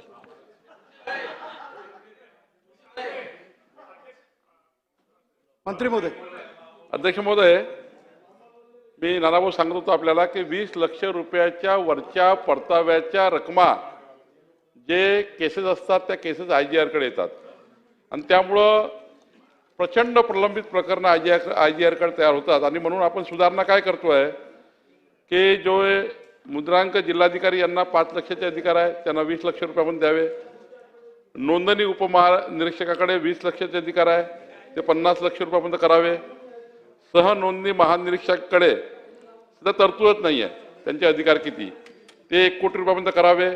अप्पर मुद्रांकाचे जे अधिकार आहेत अप्पर मुद्रांक नियंत्रकाचे अधिकार ते 1 कोटीपर्यंत करावे. आणि मुख्य नियंत्रक महसूल प्राधिकारी यांना जे आता IGR आहे त्यांना 1 कोटीवर त्यावरील सर्व अधिकार असावे. आता यामुळं काय होईल, या ज्या केसेस मोठ्या प्रमाणावर एकाच अधिकाऱ्याकडे IGR-कडे खूप पेंडिंग पडतात त्यामुळं आता याच्या अधिकाराचं आपण या ठिकाणी विकेंद्रीकरण करतो आहे आणि खालच्या अधिकाऱ्यांना हे अधिकार म्हणजे अधिकार देतो आहे. आलेले काही प्रकरण आपल्याकडे पेंडिंग पण आहे. जसं मीरा भाईंदरचं एक प्रकरण आहे की त्याच्यामध्ये करोडो रुपयाचं स्टॅम्प ड्युटी आहे, त्याचा सगळं रिपोर्ट आलेला आहे, पण आपण लोक वसूलच करत नाही आहे. मग मला एक सांगा की IGR आता तुम्ही विकेंद्रीकरण करायला निघालात, मग विकेंद्रीकरण केल्यानंतर आता तर जे आलेले आहेत तेही प्रकरण तुम्ही मार्गी लावत नाही. मीरा भाईंदरचं तुम्हाला स्पेसिफिक उदाहरण देतो.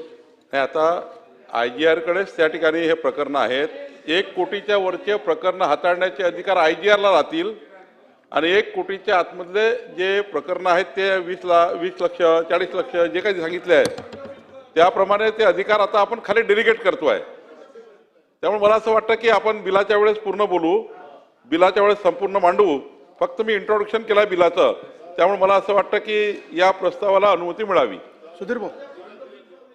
अध्यक्ष महाराज की आता सन्माननीय मंत्री आशिष शेलारजी माझ्या बाजूला बसले होते तेव्हा अनेक आमदारांच्या चिठ्ठ्या येत होत्या की आशिषजींना क्रिकेट मॅचच्या पासेस मागून द्या.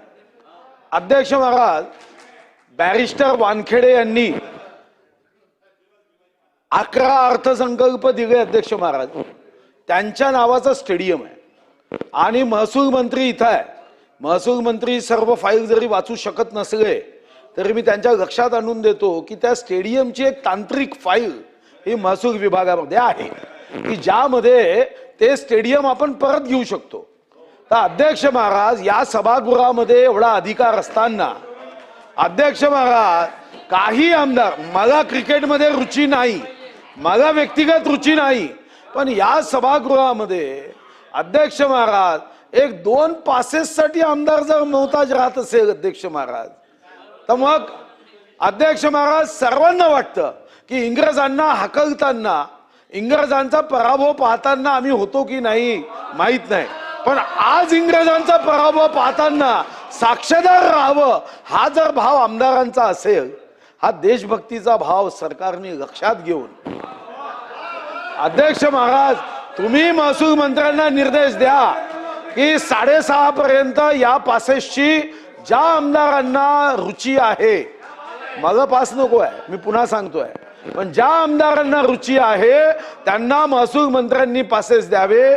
माझ्याकडच्या सर्व चिठ्ठ्या मी महसूल मंत्र्यांना देतो आणि महसूल मंत्र्यांनी सुद्धा माँ जगदंबेचे भक्त आहे, माँ जगदंबेच्या त्या शक्तीचा अवतार घेत बॅरिस्टर वानखेडे सभागृहात त्या मॅचच्या सर्व तिकिटा जर दिल्या नाही, आजच फाईलवर सही करून त्या वानखेडेच्या स्टेडियम मधली तांत्रिक बाजू हे पूर्णपणे लक्षात घेऊन ते स्टेडियम सरकारच्या ताब्यात घ्यावं. सन्मान्य मंत्री शेलार साहेब. सन्माननीय ज्येष्ठ सदस्य सुधीर भाऊ यांनी ज्या भावना मांडल्या त्यातल्या तिकीट आणि पासेसच्या भावनेशी मी सहमत आहे आणि त्याहीपेक्षा त्यांनी इंग्रजांचा म्हणजे इंग्लंडचा पराभव वानखेडेला व्हावा यासाठीच्या शुभकामना इच्छा प्रदर्शित केला, त्याच्याशी मी संपूर्ण सहमत आहे. मुद्दा अध्यक्ष महोदय या ठिकाणी सन्मान्य सदस्यांनी मांडला तो विषय भले त्यांनी मागणी योग्य केली तरी त्याच्या मागची जी भावना मांडली त्या विषयात मी जर बोललो नाही तर गैरसमज होईल, म्हणून पुरता फक्त मी उभा आहे. हे तर स्वाभाविक आहे की आपल्याला सगळ्यांना पासेस तिकीट हव्याच, त्याबद्दल दुमत नाही. हे बॅरिस्टर शेषराव वानखेडे यांच्या नावाने झालेलं स्टेडियम आहे, हेही खरं आहे. हेही आपल्याला नाकारता येणार नाही की राज्य सरकारच्या जागेवर हे स्टेडियम उभं राहिलंय. पण या सगळ्याच्या प्रक्रियेमध्ये PWD आणि स्पोर्ट्स डिपार्टमेंट बरोबर मुंबई क्रिकेट असोसिएशन जी संस्था तत्कालीन भारताच्या स्वातंत्र्य अगोदर बनलेली संस्था आहे, त्याच्याशी झालेल्या कराराप्रमाणे ज्या तिकीटं सरकारला, महाराष्ट्र सरकारला देणं बंधनकारक आहे, ती आपण दरवेळेला देतच असतो. ते महाराष्ट्र सरकारच्या प्रतिनिधींकडे जो कोटा कराराप्रमाणे ठरलेला आहे तो हा येत असतो आणि त्याचं वाटप जे आहे, आता आकडा मला नेमका सांगता नाही येणार, पण कराराप्रमाणे जो आहे तो दिलेला असतो आणि तो आपल्याकडे येतो. आता हे स्वाभाविक आहे. 288 आपले सर्व आमदार आणि वरचे किती संख्या आहे वरची 78 जे असतील ते असे 340-350 आमदारांच्या वर आणि त्यांचा परिवार स्वाभाविक मागणं आहे. पण आपल्याकडे येणारा जो कोटा आहे सुधीर भाऊ, त्या पद्धतीने तो वितरित केला जावा अशी अपेक्षा आहे. मुंबई क्रिकेट असोसिएशनचं सरकारबरोबर असलेलं ॲग्रीमेंट जे आहे ते पूर्ण होतं आणि त्यामुळे असं एखादं स्टेडियम काढून घ्या जे आंतरराष्ट्रीय दर्जाचं आहे, आपली मागणी तिकिटाची बरोबर असली तरी ते घेणं आणि तशा पद्धतीचं संकेत या सभागृहातनं जाणे आपल्याला भूषणावं नाही. आणि त्यामुळे जरूर अजूनची मागणी असेल तर करा, करारामध्ये रिव्ह्यू करायचा असेल, शक्य असेल तो केला पाहिजे. स्टेडियमची कॅपॅसिटी वाढवायला सिटिंगची काही FSI वगैरे हवे असतील दिले पाहिजेत. अजूनचं स्टेडियम काय असेल तर त्यालाही जागा दिला पाहिजे. आणि जे मागणा महेश बालदी बोलतायत त्यांना तर तिकीट मिळालेले आहेत आणि त्यामुळे महेश बालदीने तर बोलण्याची गरजच नाही.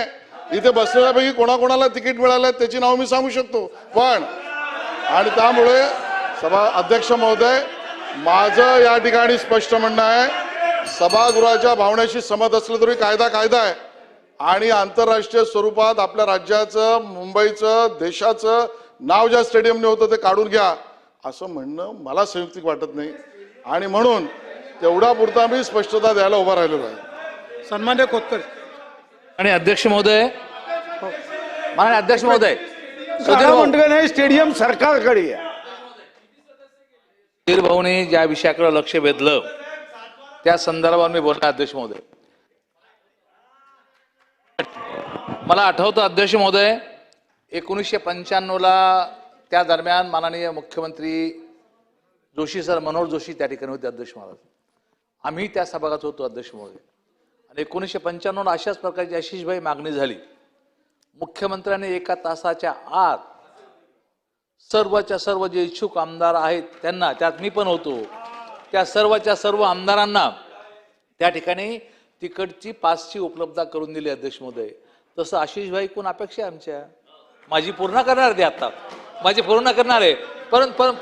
परंतु अध्यक्ष महोदय, आम्हाला हे आशिषभाई, आम्हाला वाईट, माननीय महसूल मंत्री महोदय, आम्हाला वाईट काय वाटतं अध्यक्ष महाराज की इथल्या पोलीस कमिशनरकडे 1000 पासेस, इथल्या DGPकडे 1000 पासेस, म्हणजे पोलीस दलाच्या सर्व अधिकाऱ्याकडे तुम्ही कोणत्याही पोलीस अधिकाऱ्याला म्हणा की मला 5 पासेस पाहिजे, तो कोणता वरिष्ठ पोलीस अधिकारी तुम्हाला पासेस आणून देतो. अध्यक्ष महाराज, जर या राज्यातल्या पोलीस अधिकाऱ्याकडे हजारांनी पासेस असतील तर मग राज्याचे मंत्री आहेत ना अध्यक्ष महोदय, आशिषभाई तर मेंबर आहेत ना अध्यक्ष महोदय, ते करतात ना अध्यक्ष महोदय आशिषभाई. परंतु माननीय महसूल मंत्री महोदयांनी हा विषय थोडा सिरियस घ्यावा आणि मुंबईत आहे म्हणून माननीय सुधीर भाऊंनी मागणी केलेली आहे, मुंबईत आहे म्हणून मागणी केलेली, त्यामुळे ही या मागणीला आमचा पाठिंबा. अध्यक्ष महाराज, सुधीर भाऊच्या मागणीला आमचा पाठिंबा आहे. माननीय अध्यक्ष महोदय, माझं त्यांनी नाव घेतलं आणि ते म्हणा, त्यांनी दाखला दिला अर्जुन भाऊंनी, मान्य सदस्यांनी, की मुख्यमंत्री मनोहर जोशी असताना 1 तासात त्यांनी दिले आणि म्हटलं माझ्याकडनं अपेक्षा आहे. आता ही तुलना चुकीची आहे, म्हणजे माझ्याकडनं अपेक्षा आणि म्हणून माझ्यापेक्षा दुप्पट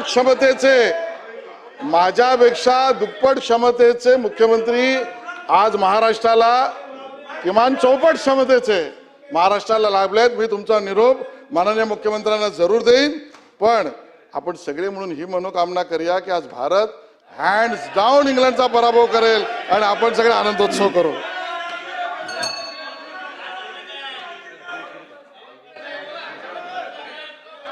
या ठिकाणी सभागृहाच्या माध्यमातून एक मंत्री महोदय एक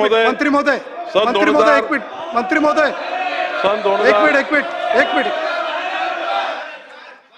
सभागृहाच्या माध्यमातून सुधीर भाऊ ज्येष्ठ सदस्य यांनी जी भावना व्यक्त केलेली आहे की आपल्याकडे पाहत असताना भावी मुख्यमंत्री म्हणून त्यांनी उल्लेख केलेला आहे आणि त्यामुळं मंत्री महोदय माझी विनंती आपल्याला की सुधीर भाऊचा शब्द हा खरा ठरतो म्हणून आपण या ठिकाणी त्या भावनेने सभासदांच्या भावना आणि देशप्रेम लक्षात घेऊन सभासदांना या ठिकाणी पास देण्यात यावेत।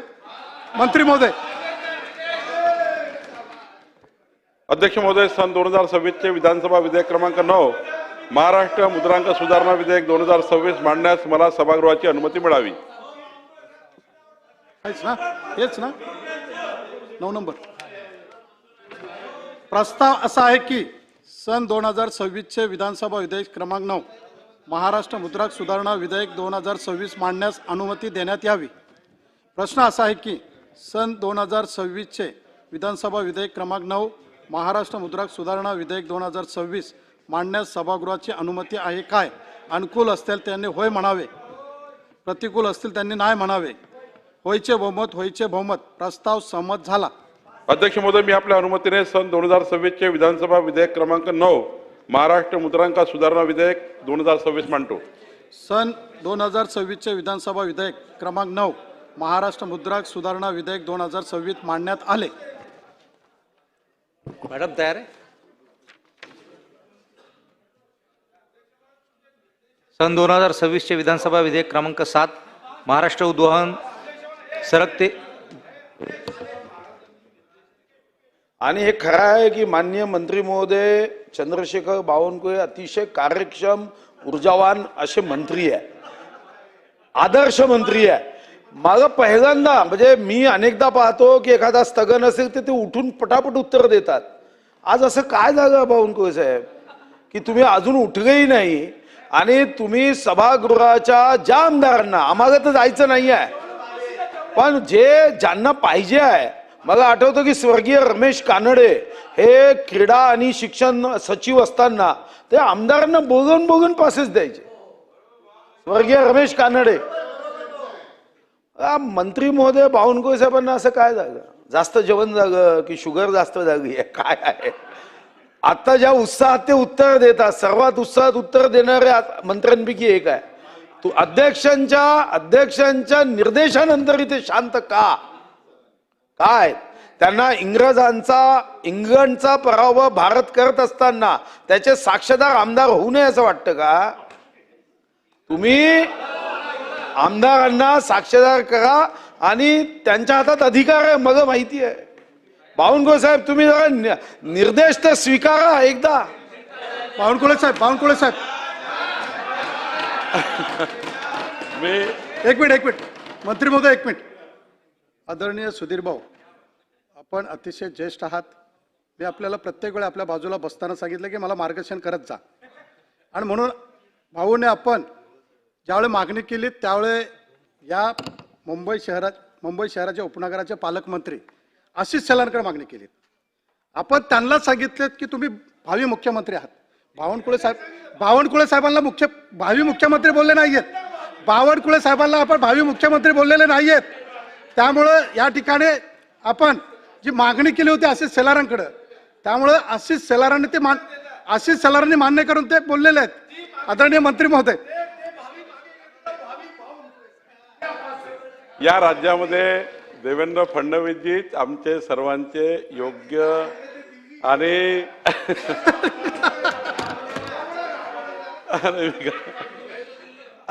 त्यामुळं कुणालाही मुख्यमंत्री वगैरे सुधीर भाऊ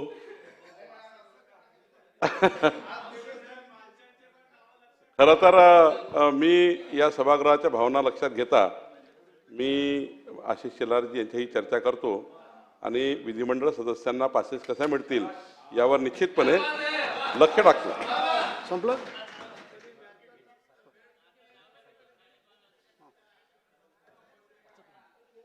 सन 2026 चे विधानसभा विधेयक क्रमांक 7 महाराष्ट्र उद्वहने सरकते जिने व सरकते मार्ग सुधारणा विधेयक 2026।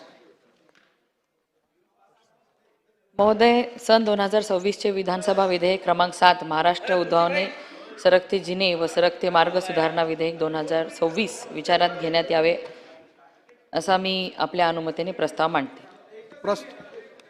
सुधीर भाऊ, चांगलं आहे. मोठ्या प्रमाणावर लिफ्ट किंवा अशा पद्धतीच्या आपल्याला सुविधा कराव्या लागत आहे. फक्त मंत्री महोदय, तुम्ही इथून आता हे बिल तर सर्व मंजूर होईल, इथून गेल्यावर जरा आपल्याच विधान भवनाच्या लिफ्टमध्ये जाऊन या.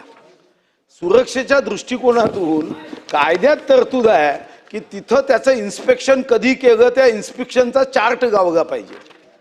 विधान भवनातच इन्स्पेक्शनचा चार्ट नाही आहे. लिफ्टमध्ये इन्स्पेक्शनचा चार्ट गावणं कंपल्सरी आहे. कोणत्या तारखेला इन्स्पेक्शन केलं मला सांगा की विधान भवनातच जर तुम्ही चार्ट गावत नाही, फक्त अनुज्ञप्ती देण्याचा अधिकार तुमच्याकडे पद कमी आहे म्हणून तुम्ही खालच्या स्तरावर देत आहे. तर दोन गोष्टी करा. कमीत कमी विधानसभेला आश्वासित करा की आपल्या लिफ्टमध्ये नेहमी इन्स्पेक्शन झाल्याचं सर्टिफिकेट नेहमी राहील याची काळजी घ्या. अन्यथा कायदे आपण करायचे, जगाला सांगायचं कायद्याचं पालन करा आणि आम्हीच कायदे मोडायचे, हे बरोबर नाही आहे. आणि दुसरी गोष्ट, जी रिक्त पद आहे ती भरा, कारण तुमचं म्हणणं एकदम वाजवी आहे. कायदा एकदम योग्य आहे की वाढणाऱ्या संख्या लक्षात घेऊन कोणी या घटनेतून कोणाचा मृत्यू होऊ नये.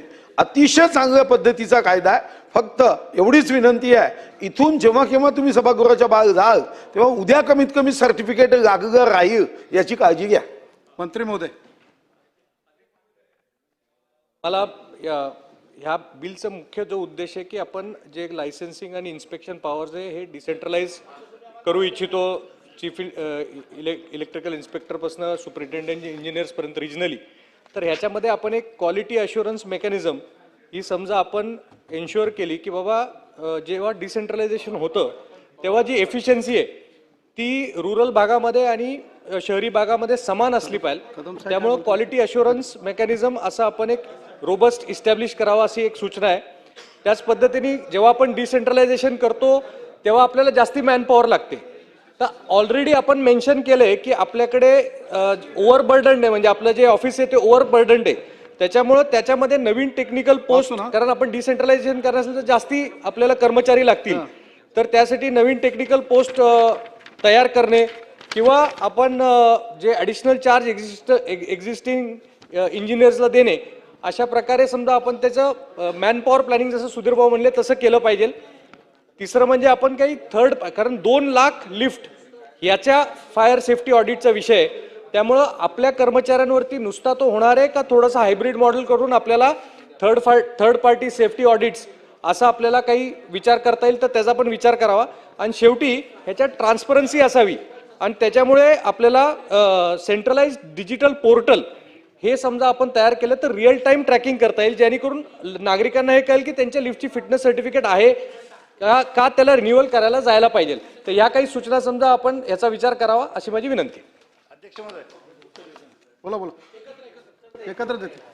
अध्यक्ष महोदय, मी आपल्या माध्यमातून माननीय मंत्री महोदयांना विचारू इच्छितो की अशामध्ये आपण बघितलं की मोठ्या प्रमाणामध्ये पोर्टेबल लिफ्ट, इलेक्ट्रिकल लिफ्ट असतील किंवा हायड्रॉलिक लिफ्ट सुद्धा मोठ्या प्रमाणामध्ये आता बाजारामध्ये येत आहेत. एका व्यक्तीची किंवा 2 व्यक्तीची असतात. तर आत्ताच्या रेग्युलर लिफ्टला जी नियमावली आहे ती नियमावली त्याला लागू आहे का, आणि नसेल तर आपण ती करणार का? मंत्री महोदय, सर्व प्रश्न एक. अन्य अध्यक्ष महोदय, हा तर लिफ्टचा किंवा एक्सक्युलेटरचा हे सगळे विषय याच्यात आहेतच, पण हे जे मॅनपॉवर आहे हे म्हणजे मी नागपुरात नेत असल्यामुळे मोठ्या प्रमाणात दीक्षाभूमी, रेशीमबाग किंवा अशा अनेक भागांमध्ये मोठे कार्यक्रम होतात आणि तिथे वापरण्यात येणाऱ्या इलेक्ट्रिक गुड्स असतील, केबल असतील, त्याच्या सर्वच्या सर्व परमिशन्स हे डिपार्टमेंट देतं.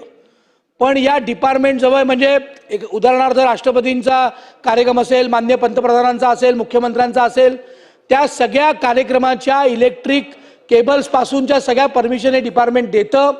हे देत असताना टेक्निकली साऊंड माणसं तिथे लागतात. त्यामुळे त्या पद्धतीने या विधेयकात आपण ते अंतर्भूत करणार आहोत का, ही पण माहिती माननीय मंत्री महोदयांना द्यावी. मंत्री महोदय. सभापती महोदय, सन्माननीय सदस्य सुधीर भाऊंनी या ठिकाणी जी सूचना मांडलेली आहे, त्याचबरोबर सिद्धार्थजी शिरोळे, राजेशजी पवार आणि सर्वांनी ज्या सूचना मांडलेल्या आहेत ह्या आपल्या महाराष्ट्रामध्ये, भारतात सर्वात जास्त लिफ्ट बसवल्या जात आहेत. ह्या आत्तापर्यंत 2,11,000 एवढ्या लिफ्ट्स बसवल्या गेलेल्या आहेत आणि ह्या मागच्या 5 महिन्यामध्येच 25,000 लिफ्टसाठी आपण लायसन्स दिलेले आहे. आणि यापूर्वी आपल्या महाराष्ट्र उद्वाने सरकते जिने व सरकते मार्ग अधिनियम 2017 नुसार उद्वान सरकते जिने सरकते मार्ग यांची उभारणी तपासणी यासंबंधित सर्व नियंत्रण केल्या जात होतं आणि एप्रिल 2025 पर्यंत ह्या सगळ्या नवीन लिफ्ट्सला लायसन्स देणे किंवा त्याचा सगळा देखरेख करणे ह्यासाठी 1 विद्युत निरीक्षक आणि 2 विद्युत वाहन निरीक्षक असे पोस्ट होते आणि याचं कार्यालय फक्त मुंबईमध्ये होतं. आता आपण हे प्रत्येक जिल्ह्याच्या ठिकाणी डिसेंट्रलाइज केल्यामुळे विकेंद्रीकरण केल्यामुळे प्रत्येक जिल्ह्याला त्या ठिकाणी आपल्याला हे अधिकार आपण 4 अधीक्षक आणि अधीक्षक अभियंता आणि 40 विद्युत निरीक्षकांना दिलेले आहेत. त्यामुळे वेळोवेळी हे क्वालिटी मेंटेनन्स आणि सगळंच क्वालिटी चेक होईल, मेंटेनन्स होईल, कुठले अपघात होणार नाही यासाठी त्याच्यावरती नियंत्रण ठेवणं आपल्याला सोपं होणार आहे. आणि महा ITद्वारे आपला एक ॲपसुद्धा आपण बनवणार ज्याच्याद्वारे त्या ठिकाणी एक QR कोड असेल. ह्या सगळ्या गोष्टी तिथे आपण नियंत्रणात ठेवू शकतो. आणि आत्ता आपल्या सदर ही सेवा ऑनलाईन आहे आणि इन्स्पेक्शन सुद्धा ह्याचं आपले सरकार पोर्टलवरती वेळोच्या वेळी होत असतं. आणि जे सन्माननीय सदस्यांनी सांगितलं की काही कार्यक्रमांच्या दरम्यान ह्या लिफ्टची कुठे लिफ्ट वापरल्या जातात त्यासाठी सुद्धा आपण VIP सुरक्षेच्या दरम्यान किंवा ज्या ठिकाणी असे मोठे कार्यक्रम होत असतात, मोठं गॅदरिंग होत असतं त्या ठिकाणी आपण परवानगी घेऊनच अशा लिफ्ट्सला आपल्याकडून परवानगी देत असतो. त्यामुळे जे काही ह्या नवीन विधेयकाच्या मध्ये आपण अधिक चांगली सुविधा देण्यासाठी आणि लवकरात लवकर ह्या जे काही पेंडिंग लायसन्स असतात किंवा लायसन्सची मागणी होते त्याला लवकरात लवकर परमिशन देण्यासाठी हे विकेंद्रीकरण हे सुधारणा विधेयक आपण या ठिकाणी आणलेलं आहे. त्यामुळे मी आपल्याला या ठिकाणी सर्व सदस्यांनी ज्या सूचना दिलेल्या आहेत त्या सूचना सुद्धा यामध्ये घेतलेल्या आहेत. आणि ह्या विधेयक मध्ये आपण आणखीन काही सूचना वेळोवेळी दिल्यात किंवा यापुढे सुद्धा ह्या जे आपण सिद्धार्थजींनी सांगितलेलं आहे की फायर ऑडिट झालं पाहिजे यासाठी महानगरांमध्ये 2-3 यंत्रणांना एकत्र करून काही आणखीन सुधारणा करता येते का ह्यावरती सुद्धा विचार चालू आहे.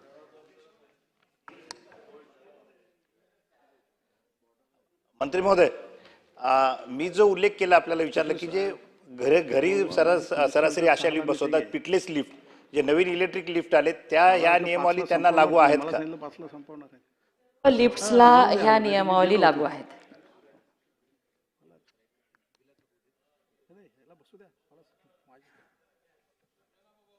प्रस्ताव असा आहे की सन 2026चे विधानसभा विधेयक क्रमांक 7 महाराष्ट्र उद्वाने सरकते जिने व सरकते मार्ग सुधारणा विधेयक 2026 विचारात घेण्यात यावे. प्रश्न असा आहे की सन 2026चे विधानसभा विधेयक क्रमांक 7 महाराष्ट्र उद्वाने सरकते जिने सरकते मार्ग सुधारणा विधेयक 2026 विचारात घ्यावे काय? अनुकूल असतील त्यांनी होय म्हणावे, प्रतिकूल असतील त्यांनी नाही म्हणावे. होयचे बहुमत विधेयक विचारात घेण्यात येत आहे. आता विधेयक खंडशः विचारात घेण्यात येईल. खंड 2 ते 18 खंड 1 संपूर्ण शीर्षक आणि हेतुवाक्य हे विधेयकाचे भाग समजण्यात यावेत. अनुकूल असतील त्यांनी होय म्हणावे, प्रतिकूल असतील त्यांनी नाही म्हणावे. होयचे बहुमत खंड 2 ते 18 खंड 1 संपूर्ण शीर्षक आणि हेतुवाक्य विधेयकाचे भाग झाले. प्रस्ताव असा आहे की सन 2026चे विधानसभा विधेयक क्रमांक 7 महाराष्ट्र उद्वाने सरकते जिने व सरकते मार्ग सुधारणा विधेयक 2026 सहमत करावे. प्रश्न असा आहे की सन 2026चे विधानसभा विधेयक क्रमांक 7 महाराष्ट्र उद्वाने सरकते जिने व सरकते मार्ग सुधारणा विधेयक 2026 सहमत करावे. अनुकूल असतील त्यांनी होय म्हणावे, प्रतिकूल असतील त्यांनी नाही म्हणावे. होयचे बहुमत विधेयक संमत झाले.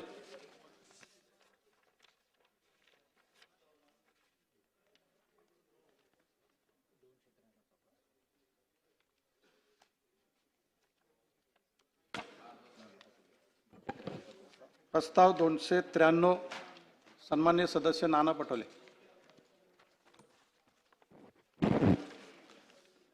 अध्यक्ष महाराज, महाराष्ट्र विधानसभा नियम 293 अन्वये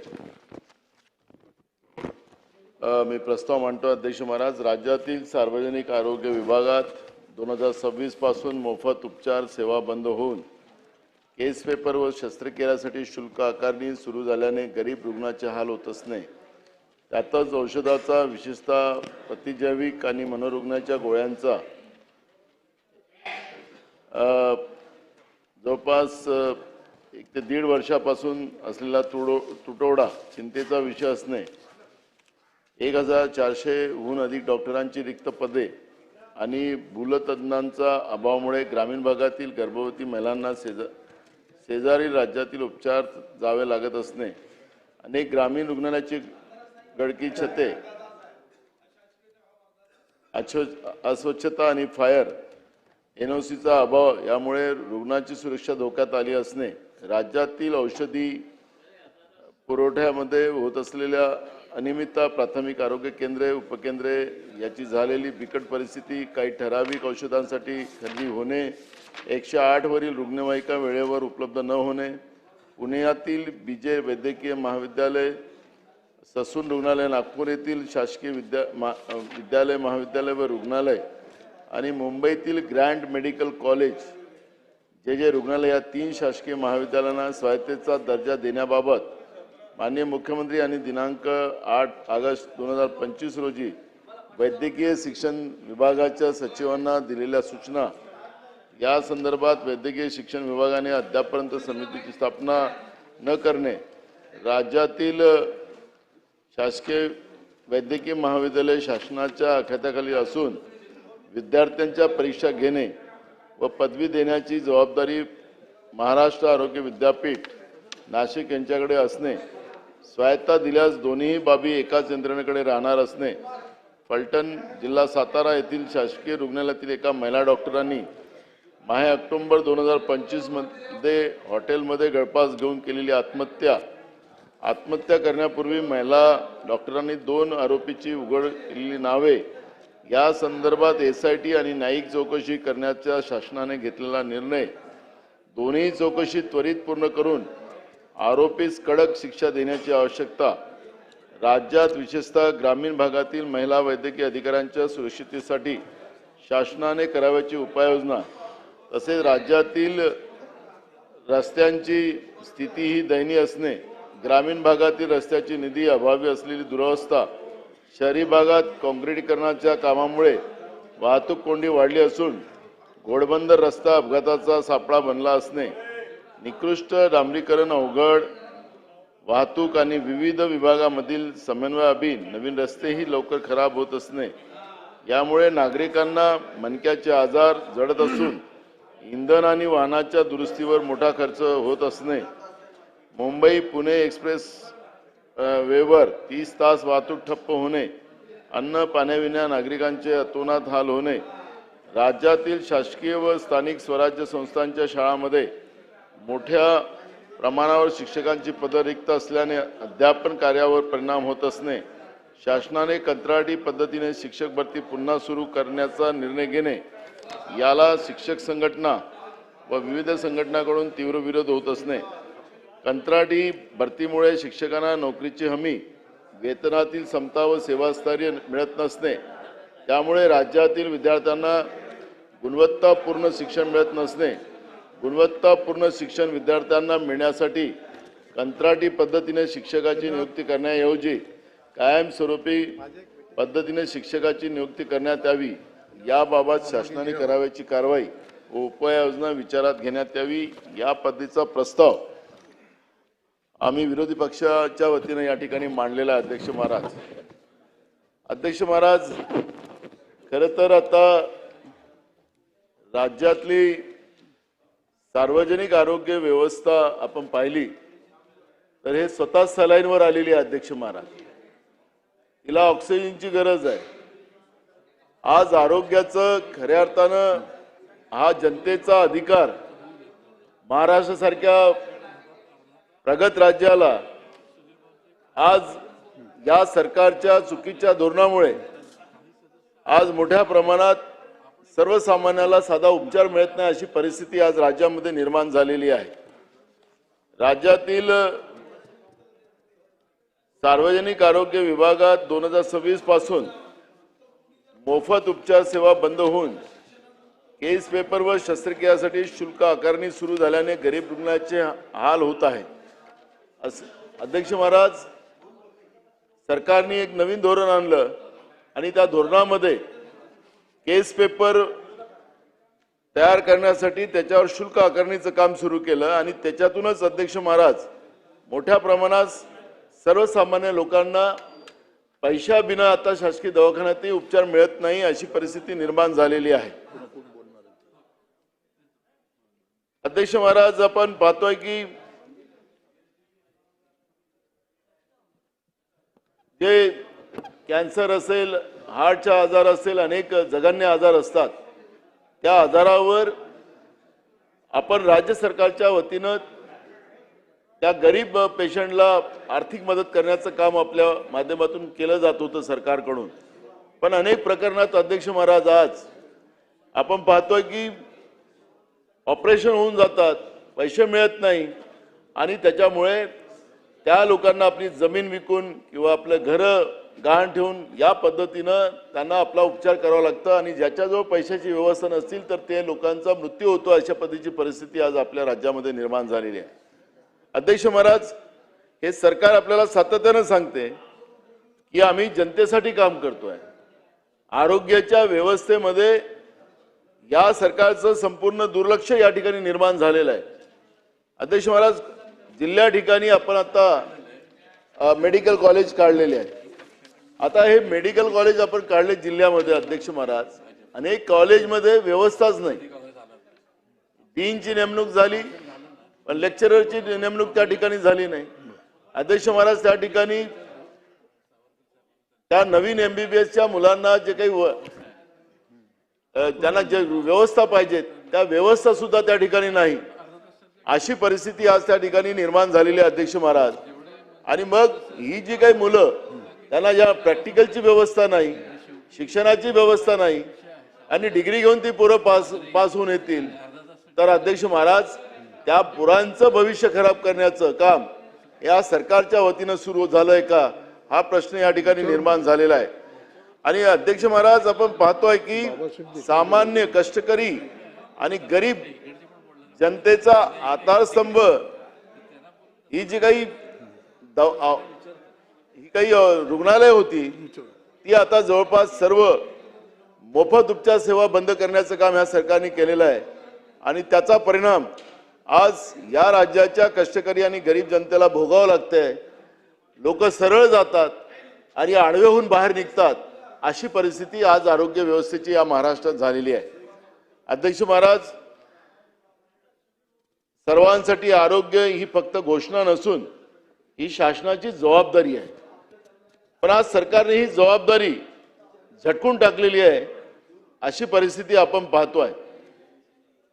काय झालं, सचिवांना तिकडे खाली उतरावं लागलं. सचिव तिकडे काय उतरलेत? भोळे साहेब तिकडे उतरले मैदानात. काय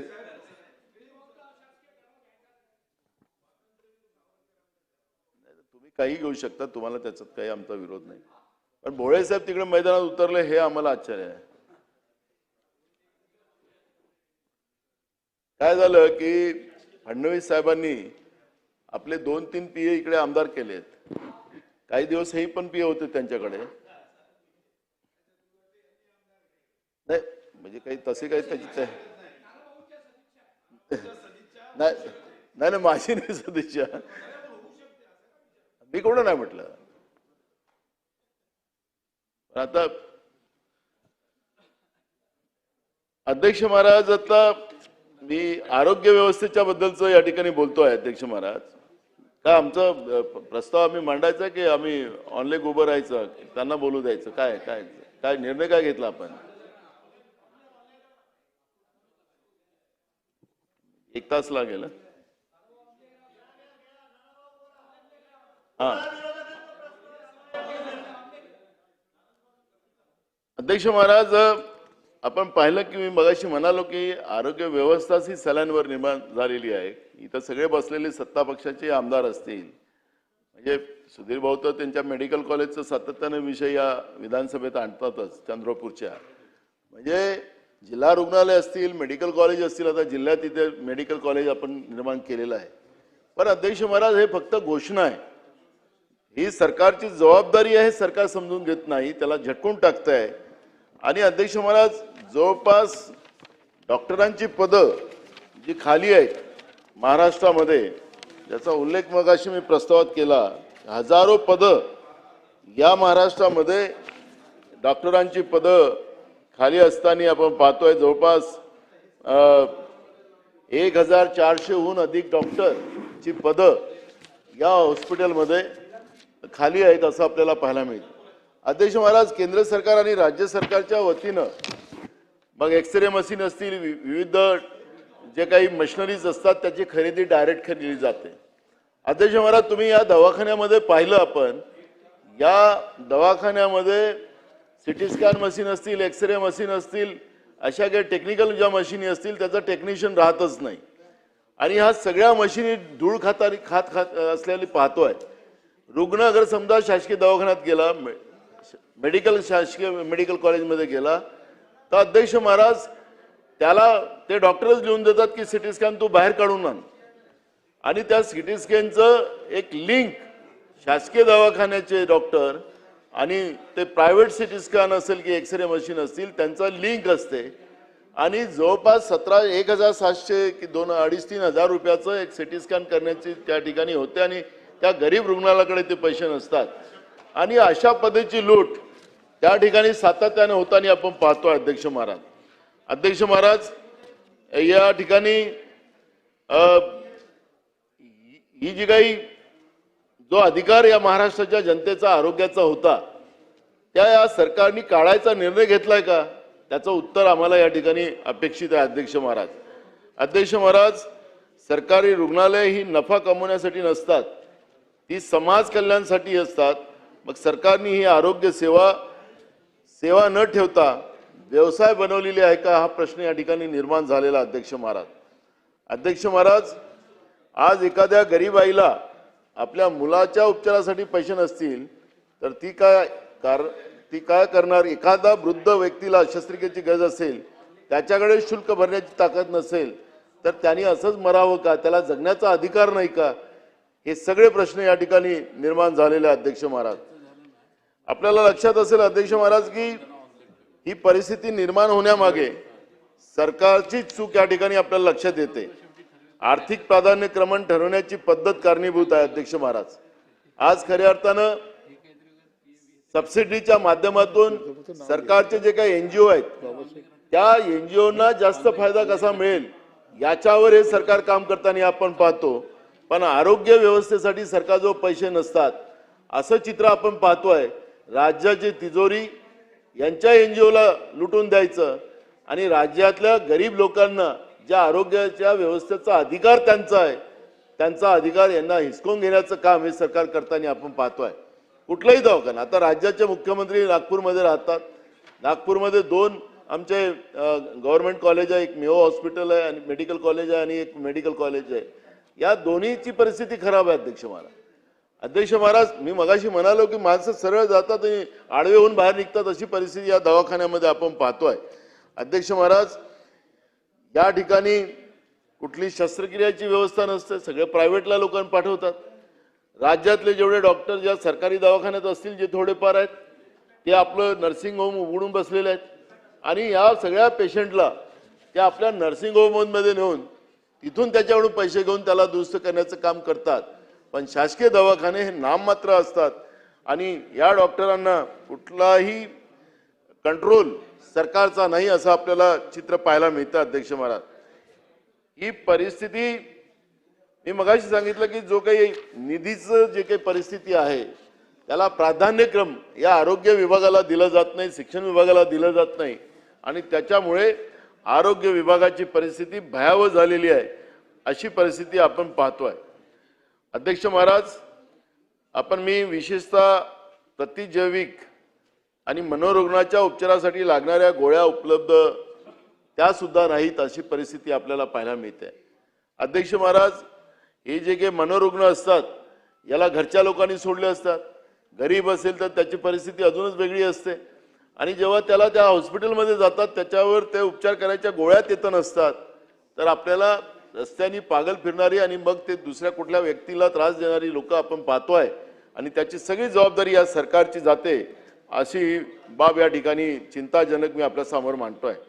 संसर्गजन्य आजार वाढत असताना प्रतिजैविक नसणे म्हणजे रुग्णांना मृत्यूच्या दारात उभे करणे. अध्यक्ष महाराज, आपण पाहिलं असेल की मोठ्या प्रमाणात आता व्हायरल रोग आता मोठ्या प्रमाणात यायला लागलाय. ताप येणं, सर्दी येणं, खोकला येणं.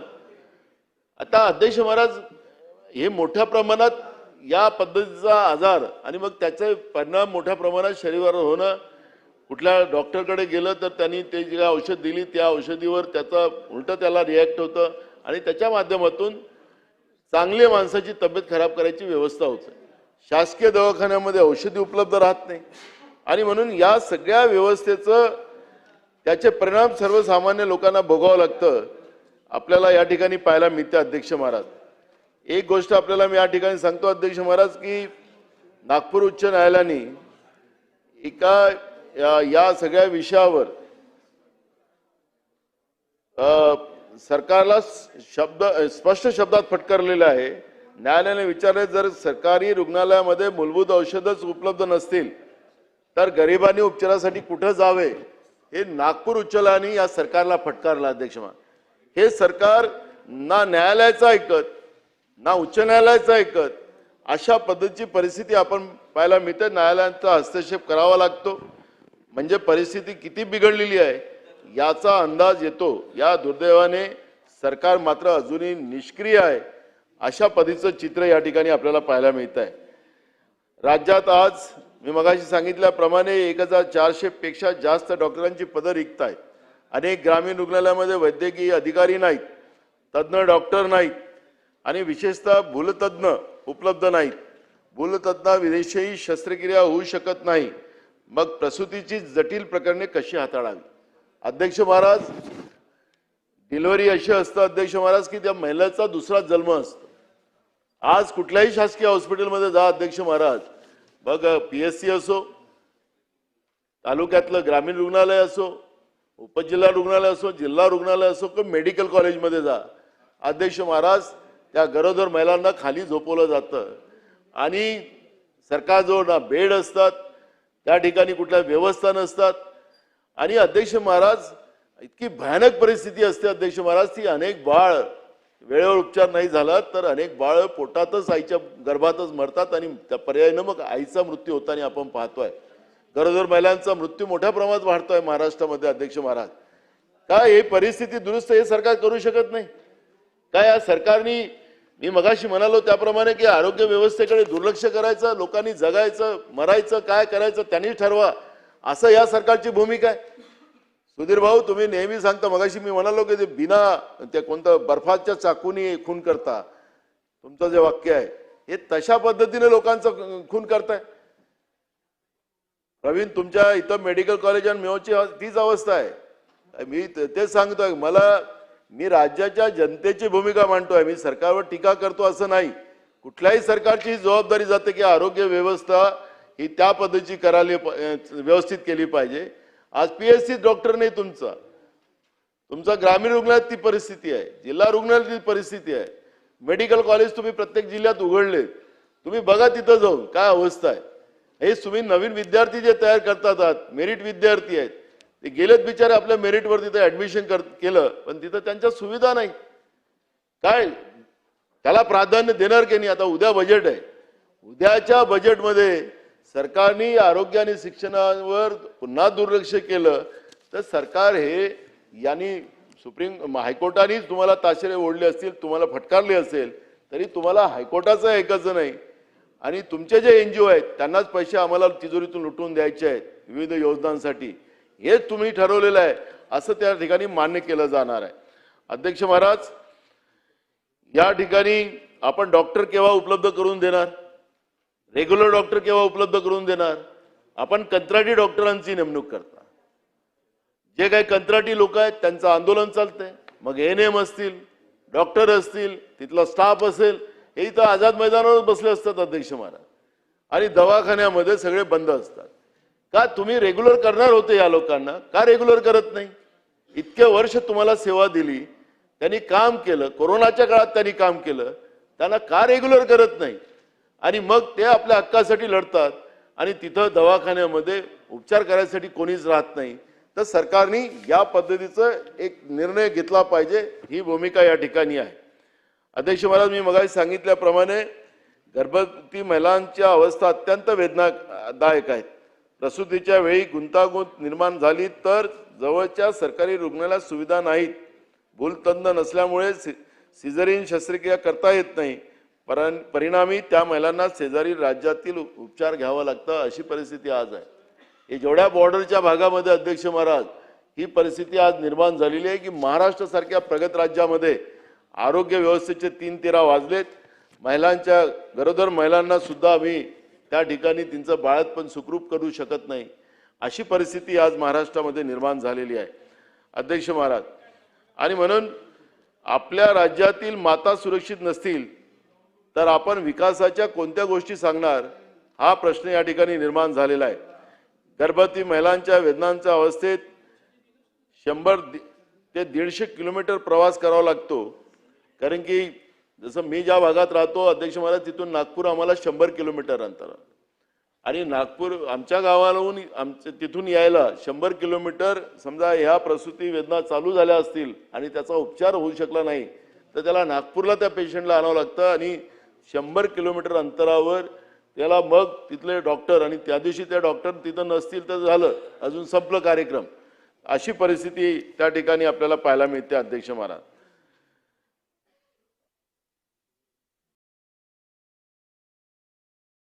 आपल्याला माझा स्पेसिफिक प्रश्न अध्यक्ष महाराज या ठिकाणी की डॉक्टरांची भरती तर आपण केलीच पाहिजे, त्याला सरळ सेवेच्या माध्यमातून त्यांना सेवेमध्ये समावेश केलं पाहिजे. ही कॉन्ट्रॅक्टी पद्धती आपण बंद केली पाहिजे. भूलतज्ञाची विशेष भरती मोहीम ते राबवून तातडीनं आपण भूलतज्ञाची नेमणूक केली पाहिजे. सगळे टेक्निशियन त्या ठिकाणी, मग आपल्याकडे एक्सरेचे असतील किंवा सिटी स्कॅनचे असतील, या सगळ्या याच्यातले ते तज्ञ टेक्निशियन त्या ठिकाणी आपण नेमले पाहिजेत. एका बाजूला सरकार उपचारासाठी शुल्क आकारते, दुसऱ्या बाजूला औषधे उपलब्ध नाहीत. अध्यक्ष महाराज, जेव्हा काही प्रश्न विचारला तर सरकार म्हणतं की सगळ्या आमच्या मेडिकल म्हणजे ह्या PSC आहेत, ग्रामीण रुग्णालय, तिथं औषधी आहे. सरकार औषधी आहे म्हणतात पण तिथं औषधी नसतात, आणि त्याच्यामुळे या औषधी नेमका जातात कुठं? काही ठिकाणी औषधी येतात पण त्याला त्यांची एक्सपायरी डेट त्याची लागलेली असते, एक्सपायरी डेट संपलेल्या असतात. अशा औषधी देतात आणि त्या औषधी घेतल्यानंतर रुग्णांना उलटा त्रास त्या ठिकाणी आपल्याला पाहायला मिळतो. अध्यक्ष महाराज, आज आपण पाहिलं की ही परिस्थिती बदलली नाही तर माताही सुरक्षित नाही, आणि बालमृत्यूचं प्रमाण मोठ्या प्रमाणात वाढण्याचा धोका या ठिकाणी निर्माण झालेला आहे. आणि याची सगळी नैतिक आणि राजकीय जबाबदारी सरकारवरच जाणार, अशी परिस्थिती आज या ठिकाणी निर्माण झालेली आहे. अध्यक्ष महाराज, या सरकारने सभागृहाची वेळ वाढवण्यात येत आहे कामकाज संपेपर्यंत.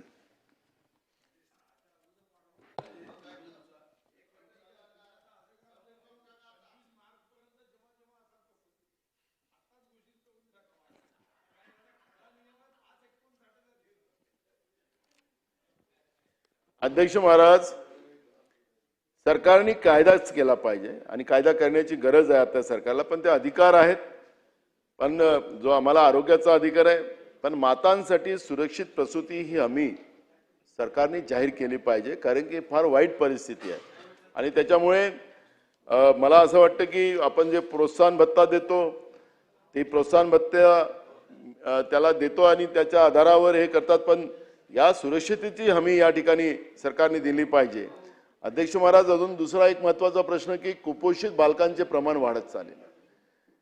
एकीकडे आपण मोठ्या प्रमाणात गरोदर महिलांवर पैसे खर्च करतो, सुदृढ बाळ जन्माला यावं, माता सुरक्षित राहावी हा उद्देश असतो. पण मग महाराष्ट्रामध्ये हे सगळं खर्च करत असताना सुद्धा कुपोषित बालकांचं प्रमाण वाढणं आणि मातांचं सुद्धा त्या ठिकाणी मृत्यू होणं हे कशाचं कारण आहे? याचाच अर्थ की ज्या NGOच्या माध्यमातून ह्या सगळ्या व्यवस्था पुरवल्या जातात त्या NGO मोठ्या होतात, NGO सुदृढ होतात आणि त्या गरीब महिलांना सकसार न मिळाल्यामुळे तिचं बाल पण कुपोषित होतं आणि ती महिला पण दगावते असं चित्र आपण पाहतोय. याबद्दलची परिस्थिती सरकारने सांगितली पाहिजे. अध्यक्ष महाराज, दुसरं महत्त्वाचा प्रश्न, आता अनेक हॉस्पिटलची परिस्थिती इतकी वाईट आहे अध्यक्ष महाराज की ऑपरेशन करतानाच तर नको ते छत पडून जावं अशी परिस्थिती आज अनेक ठिकाणी आहे. छत गळते अध्यक्ष महाराज, पावसाळ्यामध्ये तर वाडामध्ये पाणी साचते अध्यक्ष महाराज, ऑपरेशन थिएटरमध्ये सगळं ओलसरपणा असते, भिंती गळतात त्या ठिकाणी आणि ही परिस्थिती रुग्णाच्या जीवाशी खेळणारी आहे अध्यक्ष महाराज.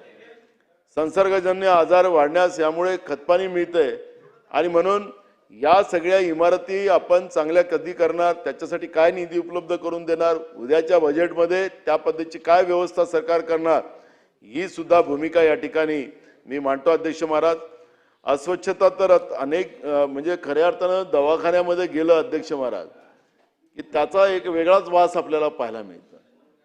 म्हणजे आपण दवाखाने प्रायव्हेट दवाखान्यापेक्षाही सुंदर ठेवू शकतो. जेवढा पैसा आपण खर्च करतो त्याचा उपयोग खऱ्या अर्थानं त्या ठिकाणी झाला तर आपल्याला प्रायव्हेट दवाखान्यापेक्षा सुद्धा आपले दवाखाने चांगले राहू शकतात. आपण मुंबईचे पाच अध्यक्ष महाराज जे आपले शासकीय दवाखाने आहेत त्याला काही लोक या मुंबई शहरामध्ये काही संस्था आपल्या त्या दवाखान्यांना मदत करते आणि ते एक वार्ड त्या ठिकाणी या संस्था ताब्यात घेतात आणि त्या सगळ्या चांगल्या करण्याचं काम करतात. शासनाच्या पैशांनी ते स्वतः संस्था करतात आणि म्हणून त्या खाजगी दवाखान्यापेक्षा सुद्धा इथले हॉस्पिटल आपल्याला काही हॉस्पिटल शासकीय हॉस्पिटल आपल्याला सुंदर पाहायला मिळतात. पण ग्रामीण भागामध्ये अध्यक्ष महाराज आज ह्या हॉस्पिटलची परिस्थिती दयनीय आहे. अस्वच्छता तर अध्यक्ष महाराज इतकी भयानक आहे की त्याच्यामुळे उलट रोग होणं, कारण आता तिथं कचरा नेणं वगैरे हे जे काही यंत्रणा लागल्या गेलेल्या आहेत अध्यक्ष महाराज या कोणीच नेत नाही, फक्त कागदावर पैसे घेतात. तिथं जे काही कर्मचारी सप्लाय करणाऱ्या ज्या काही संस्था आहेत त्या कर्मचारी करणाऱ्या संस्था सप्लाय करणाऱ्या संस्था कागदावरच सप्लाय करतात, तिथं काही कर्मचारी काम करत नाही अशा पद्धतीचं आहे आणि परस्पर पैसे उचलले जातात. अशा पद्धतीची परिस्थिती त्या ठिकाणी आपल्याला पाहायला मिळते. स्वच्छतागृह तर अध्यक्ष महाराज तिथं कुत्रा पण जाणार नाही अशी परिस्थिती त्या दवाखान्यामध्ये असते आणि म्हणून या सगळ्यांचं प्रॉपर व्यवस्थापन करण्याच्या दृष्टिकोनातून सरकारने योग्य पावलं उचलली पाहिजेत आणि हे सगळी स्वच्छता व्यवस्थित त्या ठिकाणी ठेवण्याचं काम करावं असं आवाहन मी या ठिकाणी करतो. सर्वात धक्कादायक बाब म्हणजे रुग्णालयाकडे अग्निसुरक्षा परवानगी नाही अध्यक्ष महाराज. आता आपण पाहिलं असेल की अनेक खाजगी दवाखान्यामध्ये या अग्निसुरक्षा व्यवस्था नसल्यामुळे आग लागली आणि अनेक पेशंटला त्या ठिकाणी जीव गमवावा लागला असं चित्र आपण पाहिलं. पण आपल्या शासकीय दवाखान्यामध्ये अग्निसुरक्षाच्या व्यवस्था कुठेही तयार नाहीत. म्हणजे फायर NOC त्यांच्याकडे उपलब्ध नाही. आपण एकीकडे खाजगी दवाखान्यांना कायदा सांगतो पण शासकीय दवाखान्यातली परिस्थिती अजून भयानक आहे अध्यक्ष महाराज आणि त्याच्यामुळे या फायर सुरक्षेच्या बद्दलचं सुद्धा सरकारने तातडीनं पावलं उचलली पाहिजेत आणि या शासकीय दवाखान्यामध्ये त्या पद्धतीचं चांगल्या दर्जाची या व्यवस्था उपलब्ध करून देण्याची गरज आहे. देशात आणि राज्यात पूर्वी रुग्णालयामध्ये लागणाऱ्या आगीच्या घटना आणि पाहिल्यात तर त्या दुर्घटनांमधून धडा घेतला गेला पाहिजे पण तो अजूनपर्यंत घेतला गेलेला नाही अशी परिस्थिती आज आहे. अध्यक्ष महोदय, रुग्णालय म्हणजे आशाचे ठिकाण असते पण आज ते भयाचे केंद्र बनत चाललेले आहे. अध्यक्ष महाराज, गरीब माणूस खाजगी रुग्णालयात जाऊ शकत नाही म्हणून सरकारी रुग्णालयात येतो आणि तिथे त्याला असुरक्षित, अस्वच्छ आणि जीर्ण अवस्थेचा सामना करावा लागतो आणि म्हणून मी सरकारला काही प्रश्न या ठिकाणी विचारतो. अध्यक्ष महाराज, राज्यातील सर्व सरकारी रुग्णालयाची रचनात्मक तपासणी केव्हा झाली नसेल तर ते केव्हा करणार, झाली असेल तर त्याचा तपशील आम्हाला त्यांनी द्यावा. किती रुग्णालयाकडे वेद फायर NOC आहे त्याची आम्हाला माहिती दिली पाहिजे. आणि गळकी छते व दुरुस्तीकरिता किती निधी मंजूर आपण करून दिला आणि करून देणार आहात आणि ते सगळे दवाखाने कधी चांगले करणार. ही केवळ प्रशासकीय चूक नाही, हा नागरिकाशी जीवनाशी संबंधित प्रश्न आहे. आणि म्हणून या आरोग्य व्यवस्थेच्या बद्दलचं आम्ही मुद्दामून हा ठराव आणलेला आहे की जे राज्यातल्या आरोग्य व्यवस्था जी बिघडलेली आहे या सरकारच्या चुकीच्या धोरणामुळे बिघडलेली आहे आणि ते दुरुस्त करावी अशा पद्धतीची भूमिका आम्ही या ठिकाणी मांडलेली आहे. राज्यातील सर्व सरकारी रुग्णालयाचे तात्काळ सुरक्षा ऑडिट करावे. फायर NOC नसलेल्या रुग्णालयामध्ये तातडीने अग्निसुरक्षा उपाययोजना पूर्ण कराव्यात. गळकी छते इमारतीचे दुरुस्ती आणि स्वच्छता व्यवस्थेसाठी विशेष निधी जाहीर करावा. रुग्ण सुरक्षा ही सर्वोच्च प्राधान्य म्हणून जाहीर करावी. अध्यक्ष महाराज, खरं तर सरकारने जर वेळेत पावले उचलली नाहीत तर एखादी मोठी दुर्घटना घडल्यावर केवळ चौकशी समित्या नेमून उपयोग होणार नाही. जनतेच्या जीवाशी खेळ करणाऱ्या निष्काळजीपणाला इतिहास माफ करणार नाही. अध्यक्ष महाराज, प्राथमिक आरोग्य केंद्र हे ग्रामीण भागातील जनतेसाठी पहिल्या टप्प्याचे उपचार केंद्र असते. एखादा शेतकरी, मजूर किंवा गरीब कुटुंबातील सदस्य आजारी पडला तर तो सर्वप्रथम प्राथमिक आरोग्य केंद्रात जातो आणि तिथे जर ताप, संसर्ग, रक्तदाब, मधुमेह किंवा लहान मुलांच्या आजारावरील औषधच उपलब्ध नसतील तर त्या केंद्राचा उपयोग काय, अशी मानसिकता लोकांची त्या ठिकाणी होते. अध्यक्ष महाराज, आणि म्हणून मी त्या ठिकाणी मगाशी सांगितल्याप्रमाणे या सगळ्या औषधांचा व्यवस्था, डॉक्टर, सगळ्याची व्यवस्था आपण करून दिली पाहिजेत. आणि ग्रामीण भागातील प्राथमिक आरोग्य केंद्र आधीच डॉक्टरांच्या कमतरतेनं त्रस्त आहे. त्यातच औषधे नसतील तर रुग्णांना खाजगी मेडिकलमधून महागडी औषधे विकत घ्यावी लागतात. गरीब माणूस कर्ज काढून औषधी घेतो, पण हा प्रकार शासनाच्या अपयशाचे द्योतक आहे असं मी म्हणेल. अध्यक्ष महाराज, त्याचप्रमाणे ग्रामीण रस्त्यासाठी आवश्यक निधी वेळेवर उपलब्ध होत नाही. मंजूर कामं झालेली आहेत ते रखडलेली आहे. जवळपास 80,000 कोटी रुपयाचे पेमेंट अजून मागच्या कामाचे या सरकारने दिले नाही. सरकारने एकदा जाहीर करावं, आपला दिवाळा जाहीर करून टाकावा. अध्यक्ष महाराज, आज ग्रामीण भागातल्या रस्त्यांची परिस्थिती इतकी भयावह आहे की रस्तेच नाही. अध्यक्ष महाराज, गड्ड्यांचं साम्राज्य झालेलं आहे आणि त्याच्यामुळे सरकारने पहिल्यांदा मी पाहतोय, आता सुधीर मुनगंटीवार आमचे सिनियर आहेत इथे या सभागृहातले, पण त्यांच्यानंतर आम्ही या विधानसभेत आलो. जवळपास आम्हालाही 25-30 वर्ष झाली या सभागृहात. पण 4 बजेट म्हणजे 4 अधिवेशन यांचे या सरकारचे झालेत. नागपूरचं पहिलं, इथले 2 आणि पुन्हा नागपूरचं. पहिल्यांदा असं घडलं या महाराष्ट्रामध्ये की बांधकाम विभागाला 1 पैसा सुद्धा बजेटमध्ये मिळाला नाही. हे पहिल्यांदा झालं. अध्यक्ष महाराज, कधी असं नाही पाहिलं आम्ही की राज्य सरकारने बांधकाम विभागाचं बजेटचं पुस्तक म्हणजे त्या बजेटला बांधकामाचं विभागाचे पुस्तकच नाही, त्याला पान पण नाही लावलं. हे पहिल्यांदा या महाराष्ट्रात झालं. 80,000 कोटी रुपयाचं कॉन्ट्रॅक्टरचे बिल यांनी दिले नाहीत. अध्यक्ष महाराज, आणि मग अध्यक्ष महाराज, आज ग्रामीण भागाच्या रस्त्याची परिस्थिती किती भयानक असेल याचं आपल्याला दयनीय, आपणही ग्रामीण भागातून येत असाल अध्यक्ष महाराज, पण मी तुम्हाला सांगतो की भयावह परिस्थिती आहे.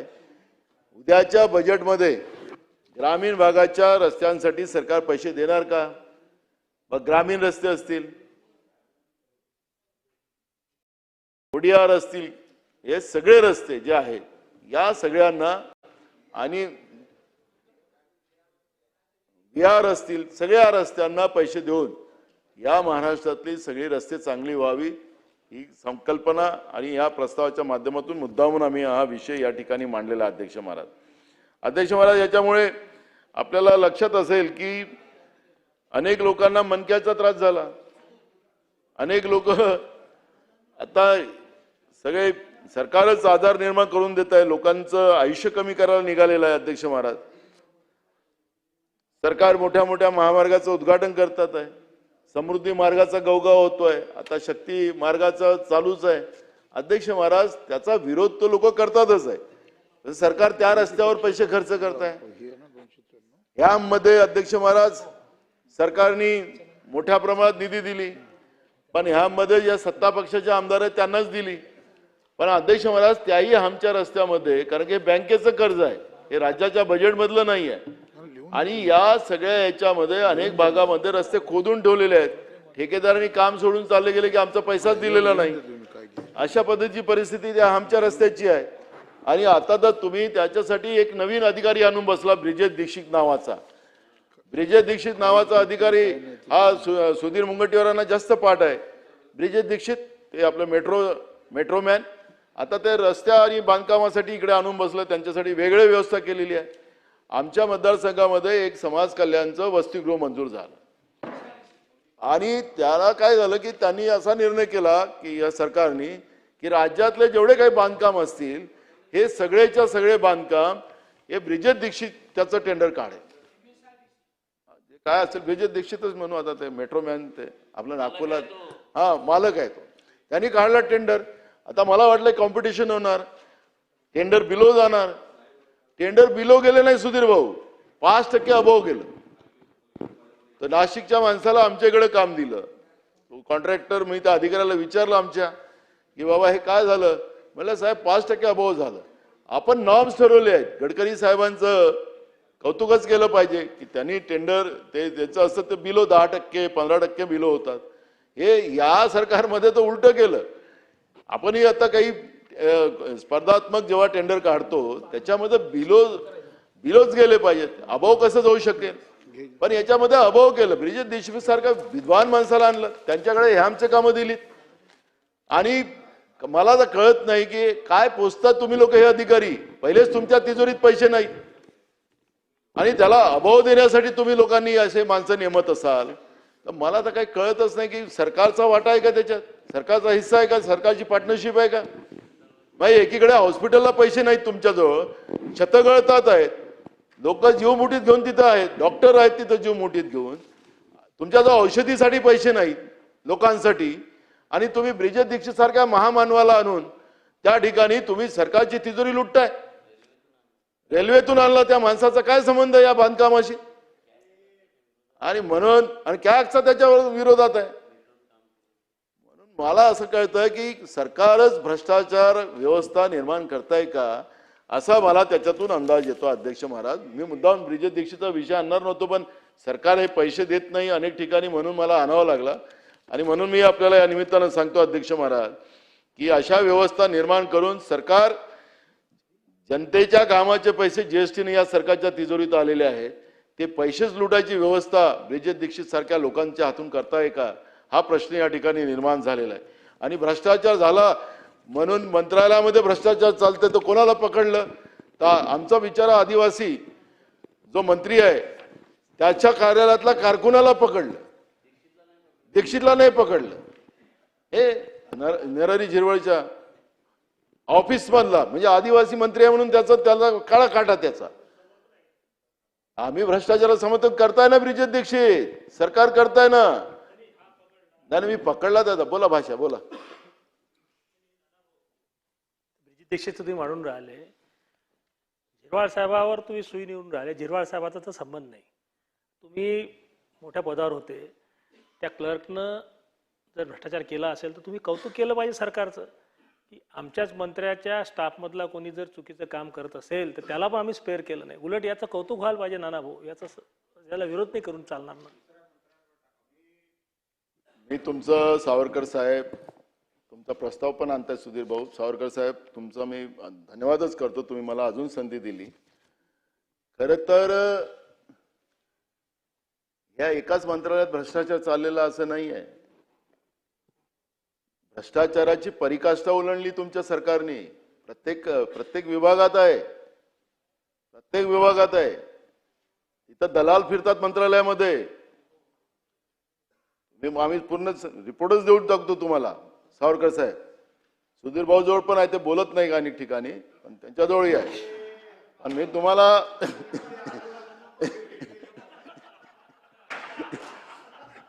काय एकच नाही आहे. मी त्याचा धन्यवाद करतो, पकडला त्याचा, पण एकच नाही आहे. पूर्ण मंत्रालयच आहे सडलेलं भ्रष्टाचाराने. तेच तुम्हाला सांगतोय. या आदिवासी आज आमच्या तो दोघांजवळ आम्ही योग्य वेळी काढणार आहोत.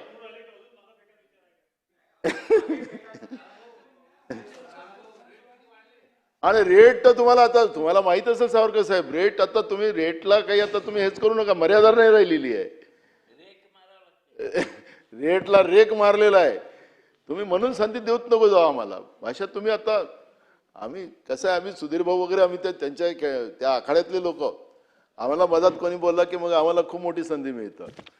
म्हणून या सरकारमध्ये मंत्रालयामध्येच भ्रष्टाचाराचं आणि त्याचे परिणाम काय झालेत त्याचे सावरकर साहेब, त्याचे परिणाम असे झाले की तुम्ही पंचायत समितीच्या ऑफिसला जा, तुम्ही तहसील ऑफिसला जा, तुम्ही इलेक्ट्रिक ऑफिसला जा, तुम्ही कुठल्याही ऑफिसला जा. आता ग्रामीण भागात तुमचा शहरी मतदारसंघ आहे, तुमच्या महानगरपालिकेत जा, तुम्ही कुठल्याही ऑफिसमध्ये जा, महानगरपालिका ऑफिसमध्ये जा, सध्या रेटच ठरलेला आहे. रेट ठरलेला आहे तुमचा. कोणाचा 2%, कोणाचा 5%, कोणाचा 10% असा रेट ठरलेला आहे. आणि इमानदारीनं पैसे घेतात आहेत, इमानदारीनं. आणि म्हणून मी यांच्याकडे बोट याच्यासाठी दाखवलं की हे एकट्यालाच का पकडता.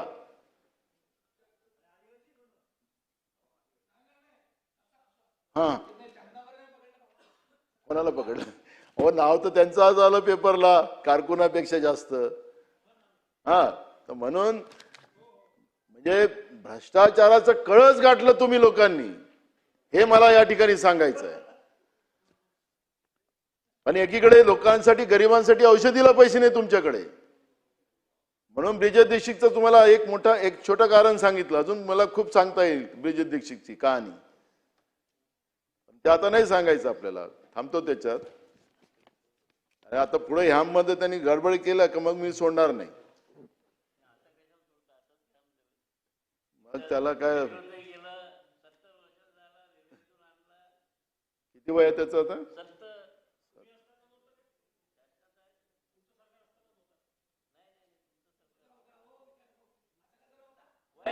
तुम्हाला आता उत्पत्ती झाली काय विकास भाऊ?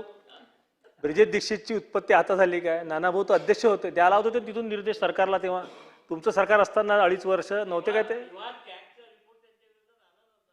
वय तर झालं होतं ना, वय तर झालं होतं ना की वय कॅगच्या हिशोबानं थांबते वाढते. हो सावरकर साहेब, आमचेच अर्धे लोक म्हणजे 75% आम्हीच मंत्रिमंडळात आहोत. आता इकडचे तिकडे, तिकडचे इकडे बघ ना, तुम्ही राहिले तिकडेच्या तिकडेच, तुम्ही तिकडेच राहिले. 75% लोक जे इकडे मंत्रिमंडळात होते आमच्या बरोबर, ते तुमच्या बरोबर आलेत. आणि 25% मध्ये तुम्ही राहिलात.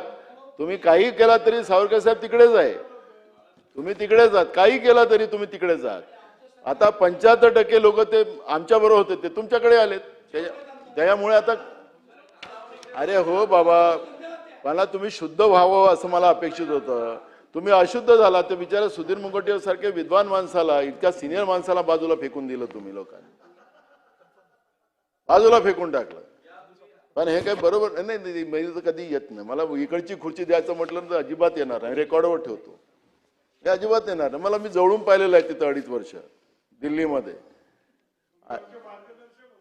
मी 2.5 वर्ष तिथं होतो, त्याच्यात मी जवळून पाहिलेलं आहे. तुमचे जे नेते आहेत त्या नेत्यांना मी जवळून पाहिलेलं आहे. त्याच्यावर मला चर्चा करायची नाही आहे, पण मी कधी पण येणार नाही, तुम्हाला सांगतो. मी आपल्या इकडे सुखी आहो. तिरंगा अध्यक्ष महाराज असो. आता अध्यक्ष महाराज मी काय करतो, मला थोडे डिस्टर्ब करतात आहेत. मला त्यांच्या सगळे अर्धा तास वगैरे आहेत, त्याच्यामुळे ते डिस्टर्ब करतात आहेत. मी ऑनलाईन राहतो, लगेच तो मग आरामात बोलू. मी असं करा, म्हणजे ते मला डिस्टर्ब करतात. बोला ना, बोलतो मग. मला काय, मला भरपूर वेळ आहे. चला अध्यक्ष महाराज, उद्या सकाळी बोलू. चाल अध्यक्ष महाराज, आता एक आपल्याला पाहिलं असतं अध्यक्ष महाराज की महाराष्ट्रामध्ये जे काही रस्त्यांच्या बाबतची मी चर्चा करत होतो, तर आज राज्यामध्ये रस्त्यांचं फक्त हे तुम्हाला हायवेचे रस्ते त्या हायवेच्या रस्त्यापर्यंत तुमचं बरोबर आहे अध्यक्ष महाराज. त्याच्यातही काय अध्यक्ष महाराज, त्याच्यातही हायवेचे नियम आहे की जे रस्ते खराब असतील तर तो टोल वसूल करू शकत नाही. पण महाराष्ट्रामध्ये टोल माफिया सुद्धा एक मोठा तयार झाला. मुंबईपासून तर महाराष्ट्रामध्ये टोल माफिया पण आहे. म्हणजे हे रस्ते आपल्याला थोडे चांगले दिसतात पण याच्यात टोल माफिया तयार झालेले आहेत. अध्यक्ष महाराज, आता या सगळ्या ग्रामीण भागातल्या रस्त्यांच्या खराब झाल्यामुळे आज अध्यक्ष महाराज त्या ठिकाणी आपण मग शाळेत जाणारी मुलं असतील, अनेक ठिकाणी बसेस बंद केले रस्ते चांगले नसल्यामुळे. त्याच्यामुळे मुलांचं मुलींचं शिक्षणाचे नुकसान झालं अध्यक्ष महाराज. आरोग्य व्यवस्थेला जाण्याची व्यवस्था असेल तर ती पण खोळंबली अध्यक्ष महाराज. शेतमालाचे वाहतूक करायची असेल तर त्याच्यातही नुकसान झालेलं अध्यक्ष महाराज. तुम्हाला ते खास खडगे असल्यामुळे मोठ्या प्रमाणात शरीराचे मणके असतील ते पण त्याच्यामध्ये त्याचं नुकसान झालेलं अध्यक्ष महाराज. अनेक आजारापासून त्याच्यामध्ये लोकांना जावं लागतंय. आणि या निमित्तानं हा सगळ्या व्यवस्थेचं या रस्त्याशी नातं आहे. अध्यक्ष महाराज, ह्या रस्त्यांना आता पैसे देणार का सरकार? तुम्ही 4 अधिवेशनामध्ये एकही पैसे दिले नाही. आता आपण पैसे देणार आहेत का? हा एक प्रश्न या ठिकाणी निर्माण झालेला आहे. यामुळे अध्यक्ष महाराज या खराब रस्त्यामुळे शेतमाल बाजारात वेळेवर पोहोचत नाही. त्याच्यामुळे शेतकऱ्यांचं सरळ नुकसान त्या ठिकाणी होते. रुग्णांचं सुद्धा तीच परिस्थिती अध्यक्ष महाराज. आणि म्हणून एक गोष्ट अजून लक्षात ठेवली पाहिजे अध्यक्ष महाराज की काही रस्ते कागदावर केले जातात आणि त्याच्यामुळे आणि काही रस्ते तर निकृष्ट दर्जाचे केले जातात. कारण की कमिशन आणि भ्रष्टाचाराचं जे या उच्चांक या सरकारने जो गाठलेला आहे त्याच्यामुळे सगळे पैसे कमिशनमध्ये द्यावं लागतं, भ्रष्टाचारामध्ये द्यावं लागतं. आणि रस्त्याची जी आपली त्याचा दर्जा आहे तो आता खालवलेला आहे अध्यक्ष महाराज. 2 महिन्यात 3 महिन्यात रस्ते खराब होतात अशी परिस्थिती आपण पाहतोय. त्यामुळे या सगळ्या व्यवस्थेवर त्याला एक कालमर्यादा ठरवली पाहिजे अध्यक्ष महाराज. तांत्रिक सर्वेक्षण करून हे निकृष्ट जे रस्ते बनवले जातात त्यांना आपण चांगलं करण्याच्या दृष्टिकोनातून सरकारने त्याचं ऑडिट कसं करेल आणि त्या पद्धतीचं चांगल्या दर्जाचे रस्ते आपल्याला कसे कायम ठेवले जातील या पद्धतीची व्यवस्था त्या ठिकाणी निर्माण केली पाहिजे अध्यक्ष महाराज. अध्यक्ष महाराज, या ठिकाणी मगाशीच वैद्यकीय शिक्षणाच्या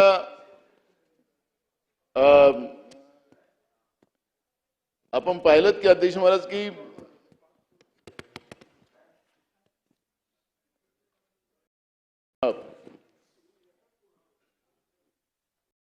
8 ऑगस्ट 2025 रोजी वैद्यकीय शिक्षण विभागाच्या सचिवांना स्पष्ट सूचना दिल्या होत्या की पुण्यातील बीजे गव्हर्नमेंट मेडिकल कॉलेज, ससून रुग्णालय ज्याला म्हणतात, नागपूर येथील गव्हर्नमेंट मेडिकल कॉलेज आणि मुंबईतील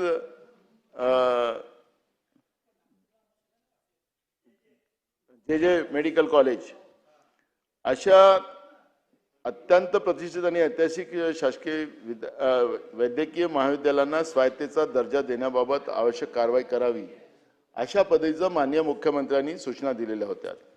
हे तिन्ही संस्था केवळ महाराष्ट्रातीलच नव्हे तर देशातील वैद्यकीय शिक्षणाचे मानबिंदू आहे. हजारो विद्यार्थ्यांचे भविष्य, लाखो रुग्णांची सेवा आणि संशोधनाच्या संधी या संस्थांशी निगडित आहेत.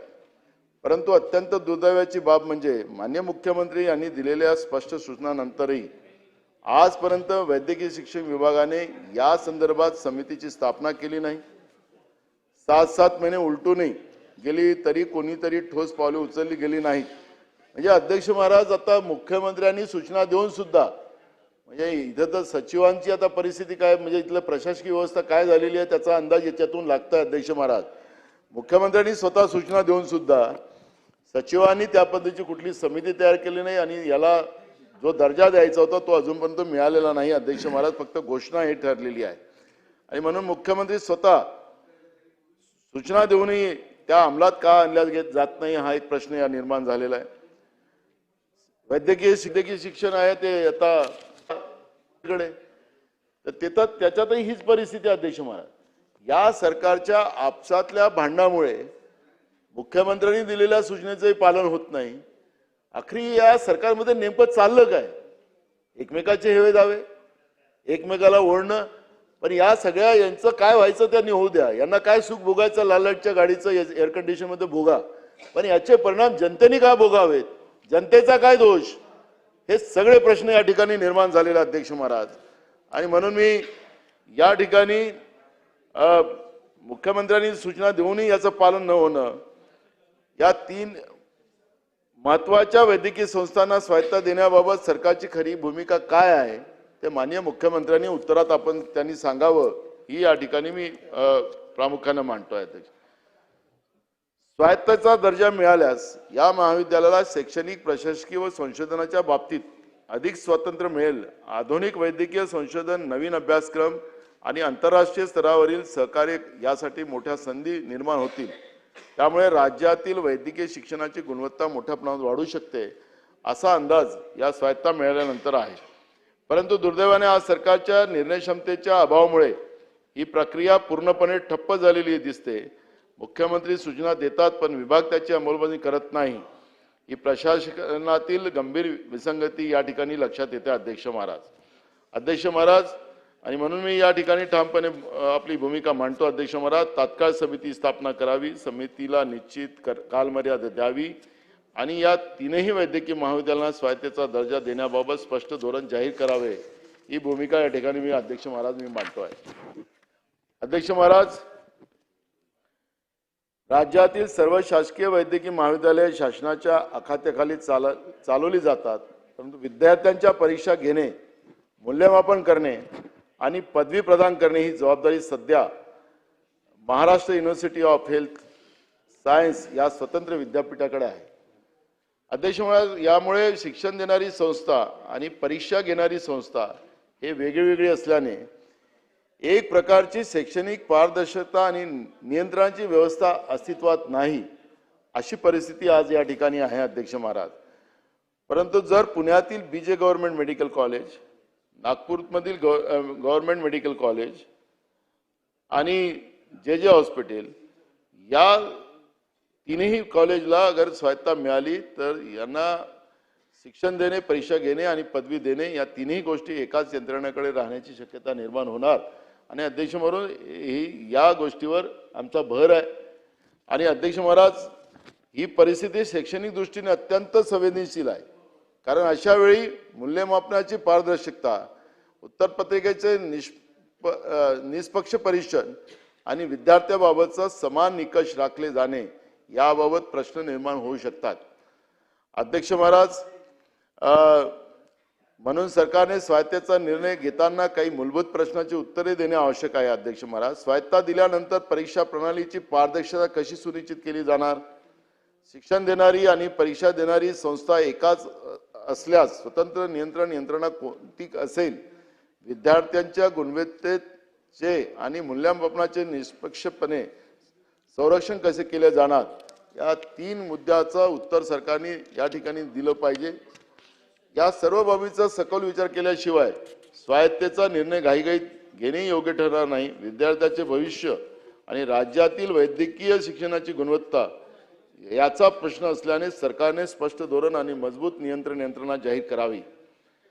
सातारा जिल्ह्यातील फलटण येथील शासकीय रुग्णालयात कार्यरत असलेल्या एका महिला डॉक्टरांनी ऑक्टोबर 2025 मध्ये एका हॉटेलमध्ये गळफास घेऊन आत्महत्या केल्याची अत्यंत दुर्दैवी घटना घडली.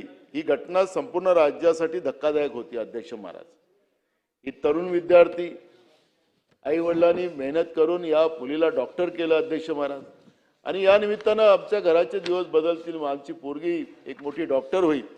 पण अध्यक्ष महाराज, फलटणमध्ये जी काही घटना झाली त्याचं सरकारने खरं तर विदाऊट चौकशी करत, आणि मुख्यमंत्री तुम्हाला कधी कधी मुख्यमंत्र्याचं मला नवल वाटतं अध्यक्ष महाराज, पोलिसांची चौकशी होत नाही, कोर्टातला कुठला निर्णय येत नाही, पण डायरेक्ट मुख्यमंत्री ते निर्दोष आहे अशा पद्धतीनं जाहीर करतात अध्यक्ष महाराज. म्हणजे न्याय व्यवस्थेचं काम आमचे मुख्यमंत्री करतात काय, हा प्रश्न या ठिकाणी निर्माण झालेला आहे. अध्यक्ष महाराज, ज्यावेळेस या घटना जेव्हा झाली, ही निरपराध डॉक्टर, तरुण डॉक्टर, त्या ठिकाणी ज्या महिला डॉक्टरचा मृत्यू झाला त्यामध्ये त्यांच्या आईवडिलांनी, तिच्या आईवडिलांनी सांगितलं की माझ्या मुलीची आत्महत्या नाही, ही हत्या आहे. अशा पद्धतीच्या मुलीच्या आईनी वडिलांनी पोलिसांमध्ये तक्रार दाखल केली, पण तिची तक्रार घेतली गेली नाही अध्यक्ष. मला काय हे राज्य आता कायद्याचं राहिलं नाही. हे कायदा फक्त हे राज्य आपल्या लोकांना वाचवण्यासाठी, कायद्याला मोडून टाकण्यासाठी झालेलं आहे. त्याच्यामध्ये सत्ता पक्षाचे काही लोक इन्व्हॉल्व आहेत अशा पद्धतीचा त्याच्या आईवडिलाचा आरोप होता. पण मुख्यमंत्र्यांनी सांगितलं की याच्यामध्ये कोणाचा दोष नाही आहे, त्या मुलींनीच गळफास लावून टाकलेली आहे. न्याय व्यवस्था काहीतरी आहे की नाही अध्यक्ष महाराज? म्हणजे कोण आरोपी आहे की नाही आहे हे ठरवायचा अधिकार मुख्यमंत्र्याला कसं होऊ शकतो अध्यक्ष महाराज? आणि म्हणून त्या महिला डॉक्टरच्या आईवडिलांनी जी तक्रार केलेली त्याची चौकशी झाली पाहिजे आणि त्या चौकशीच्या अंतर्गत जे कोणी दोषी असतील ते सत्ता पक्षाचे असो कोणाचे असो, त्यांनी जर डायरेक्ट त्यांच्या एका मोठ्या पदाधिकाऱ्याचं नाव घेतलं होतं, एका लोकप्रतिनिधीचं नाव त्याच्यामध्ये घेतलेलं होतं अध्यक्ष महाराज. आणि म्हणून मी आपल्याला या निमित्तानं मी सांगेल की या प्रकरणामध्ये पुन्हा चौकशी व्हावी आणि अशा घटना महाराष्ट्रामध्ये होऊ नये. एक महिला डॉक्टर या राज्यामध्ये असुरक्षित असेल तर या राज्यामध्ये हे महिलाचं सुरक्षा करणारे हे राज्य आहे असं आम्ही सांगतोय. सावित्रीबाई फुल्यांचा महाराष्ट्र आहे. या सावित्रीबाई फुल्यांच्या महाराष्ट्रामध्ये एक तरुण महिला डॉक्टर सुरक्षित नसेल आणि सरकार तिची हत्या करणाऱ्या गुन्हेगाराला पाठीशी घालत असेल तर अध्यक्ष महाराज या राज्यामध्ये महिला सुरक्षित नाही असाच त्याचा अर्थ निघेल. आणि म्हणून सरकारने तातडीनं या सगळ्या गोष्टीची पुन्हा चौकशी करून या अत्यंत गंभीर अशा या बाबीकडे लक्ष घालून याची चौकशी करावी आणि त्या महिला डॉक्टरच्या आईवडिलांनी जे काही आरोप केलेले होते त्या आरोपाचं निष्कर्ष आणि त्या जे कोणी गुन्हेगार असतील त्याच्यावर कारवाई केली पाहिजे ही भूमिका या ठिकाणी मी मांडतो अध्यक्ष महाराज. आज राज्यातील अनेक डॉक्टर विशेषतः महिला डॉक्टर तणावपूर्ण वातावरणात काम करत आहे अध्यक्ष महाराज. आज महिला डॉक्टरांना तर डॉक्टरही आता ज्या हॉस्पिटल्स असतील शासकीय हॉस्पिटल असतील तिथं डॉक्टर असोसिएशनच आहे. हमले होतात अध्यक्ष महाराज त्या डॉक्टरांवर, वकिलांवर हमले होतात महाराष्ट्रामध्ये अध्यक्ष महाराज. म्हणजे आता ना वकील सुरक्षित आहे ना डॉक्टर सुरक्षित आहे. त्याला सरकार सांगते की आम्ही कायदे करतो, पत्रकारांसाठी कायदे करतो, पत्रकारांनाही मारतात या राज्यामध्ये. म्हणजे या राज्यात चाललं काय नेमकं अध्यक्ष महाराज? आणि म्हणून राज्यात या सगळ्या गंभीर बाबीकडे लक्ष घालता या प्रकरणाच्या गांभीर्याचं दखल घेऊन शासनाने विशेष तपास पथक तसेच न्यायिक चौकशी करण्याचा निर्णय घेतला पाहिजे. परंतु केवळ चौकशी करणे हे पुरेसे नाही, त्या चौकशी वेळेत आणि पारदर्शक पद्धतीने पूर्ण होणे अत्यावश्यक आहे अध्यक्ष महाराज. आणि म्हणून या डॉक्टरांच्या ही जी महिला डॉक्टरची जी आत्महत्या करून दाखवलेलं आहे पण त्याच्या आईवडिलांनी जी हत्या आहे म्हणून सांगितलेली आहे त्याची चौकशी केली पाहिजे. आज राज्यातील या सगळ्या त्याच्यामुळे सगळ्या डॉक्टरांमध्ये असुरक्षिततेची भावना निर्माण झालेली आहे अध्यक्ष महाराज. आणि मला वाटतं की सरकार या सगळ्या गोष्टीची दखल घेईल अध्यक्ष महाराज. सरकारला माझी या ठिकाणी मी भूमिका मांडतो की या प्रकरणातील SIT आणि न्यायिक चौकशी निश्चित कालमर्यादित पूर्ण करावी. आत्महत्येपूर्वी महिला डॉक्टरांनी ज्यांची नावे घेतली त्या सर्वांची निष्पक्ष चौकशी करावी. दोषी आढळलेल्या व्यक्तीवर कठोर कायदेशीर कारवाई करावी, त्यांना कडक शिक्षा द्यावी. राज्यातील महिला डॉक्टरांच्या सुरक्षेसाठी स्वतंत्र व प्रभावी यंत्रणा उभी करावी ही मागणी मी या निमित्ताने या ठिकाणी करतोय. एका डॉक्टराने आपले संपूर्ण आयुष्य समाजाच्या आरोग्यासाठी समर्पित केले असते. अशा व्यक्तीला जर अन्याय, मानसिक छळ आणि दबावामुळे आपले जीवन संपवावे लागत असेल तर ती केवळ एक व्यक्तिगत घटना नसून संपूर्ण व्यवस्थेच्या अपयशाची घंटा आहे. म्हणून या प्रकरणात सत्य बाहेर येणे आणि दोषींना कठोर शिक्षा होणे हे अत्यंत आवश्यक आहे ही मागणी या निमित्तानं मी या ठिकाणी करतो अध्यक्ष महाराज. आता रुग्णालयाच्या बाबत प्रत्येक ग्रामीण रुग्णालय, प्राथमिक आरोग्य केंद्र आणि उपजिल्हा रुग्णालय 24 तास प्रशिक्षित सुरक्षा रक्षकाची नियुक्ती करावी. अध्यक्ष महाराज त्या ठिकाणी प्रशिक्षित सुरक्षा रक्षकाची नियुक्ती नाहीये, कोण्या कॉन्ट्रॅक्टरची माणसं आहेत आणि त्या कॉन्ट्रॅक्टरची माणसं तिथं काम करतात की नाही करत. रुग्णालय परिसरात CCTV कॅमेरे, प्रवेश नियंत्रण प्रणाली आणि आपत्कालीन अलार्म व्यवस्था बसवावी. रात्रीच्या वेळी डॉक्टर काम करत असताना अतिरिक्त सुरक्षा उपलब्ध करावी ही मागणी या निमित्तानं मी करतो अध्यक्ष महाराज. सुरक्षित निवास व्यवस्था. आता आपण पाहतोय अध्यक्ष महाराज की महाराष्ट्रामध्ये जे काही हॉस्पिटल्स आहेत त्याला डॉक्टरांचे क्वार्टर्स त्या ठिकाणी नाही आणि त्याच्यामुळे डॉक्टरांच्या सुरक्षेचाही प्रश्न त्या ठिकाणी निर्माण झालेला आहे. आणि म्हणून ग्रामीण भागात कार्यरत महिला डॉक्टरांसाठी रुग्णालयाजवळ सुरक्षित सरकारी निवास उपलब्ध करून द्यावेत. निवासस्थानी सुरक्षा रक्षक, सीसीटीव्ही आणि योग्य प्रकाश व्यवस्था कसावी. आपत्कालीन हेल्पलाईन व तात्काळ प्रतिसाद. महिला डॉक्टरांसाठी विशेष हेल्पलाईन किंवा एसीओस प्रणाली सुरू करावी. स्थानिक पोलिसांशी समन्वय ठेवून त्वरित प्रतिसाद देणारी यंत्रणा तयार करावी, ही मागणी या ठिकाणी करतोय अध्यक्ष महाराज. कायदेशीर संरक्षण कडक करणे. डॉक्टरांवर हल्ला, धमकी किंवा छळ करणाऱ्या विरुद्ध कडक फौजदारी कारवाई करण्यासाठी विशेष तरतुदीची प्रभावी अंमलबजावणी करावी. आरोग्य संस्थांमध्ये हिंसाचार करण्याविरोधात जलद गतीचे न्यायालयीन प्रक्रिया सुनिश्चित करावी. तक्रार निवारण यंत्रणा. महिला डॉक्टरांसाठी गोपनीय तक्रार नोंदवण्याची स्वतंत्र यंत्रणा उभी करावी. जिल्हा स्तरावर महिला सुरक्षा समिती स्थापन करून तक्रारीचे त्वरित निवारण करावे. अध्यक्ष महाराज,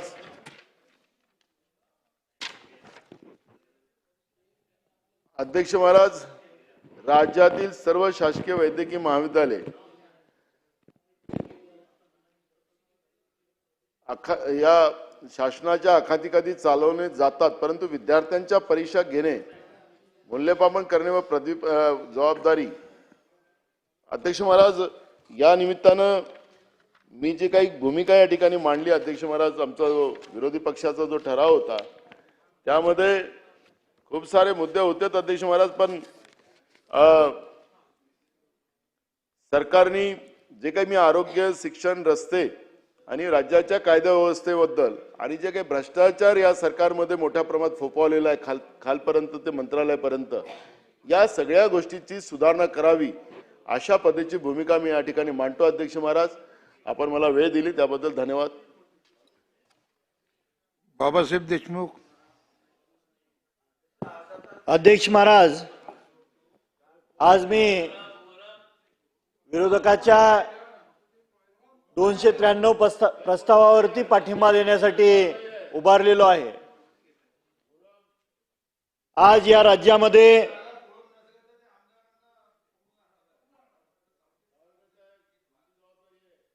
सार्वजनिक आरोग्य विभागामध्ये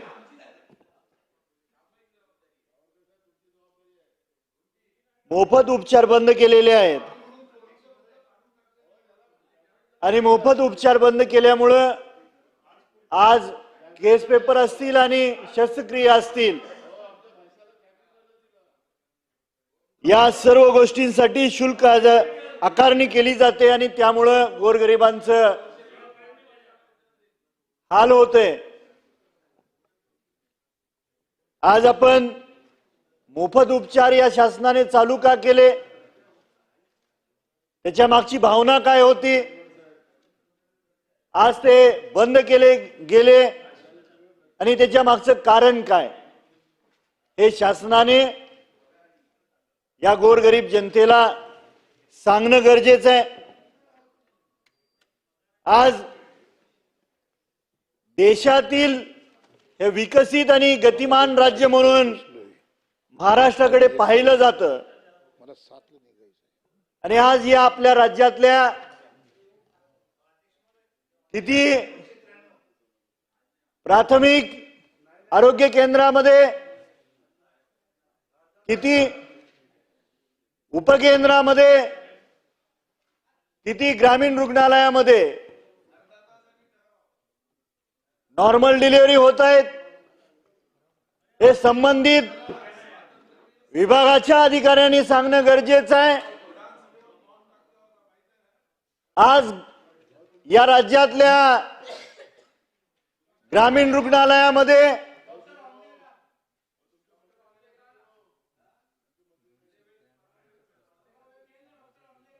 ठीक आहे 293 विरोधी पक्षाच्या प्रस्तावावरती बाबासाहेब देशमुख, तुम्ही उद्या बोला, पुढे ढकलण्यात येत आहे आणि आता अर्धा तासाची चर्चा चालू करतो.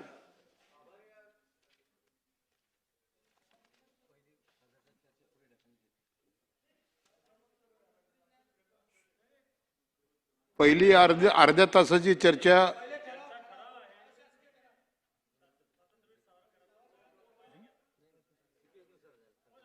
अर्ध्या तासाची जी चर्चा आहे सुधीर भाऊची ती पुढे ढकलण्यात येत आहे.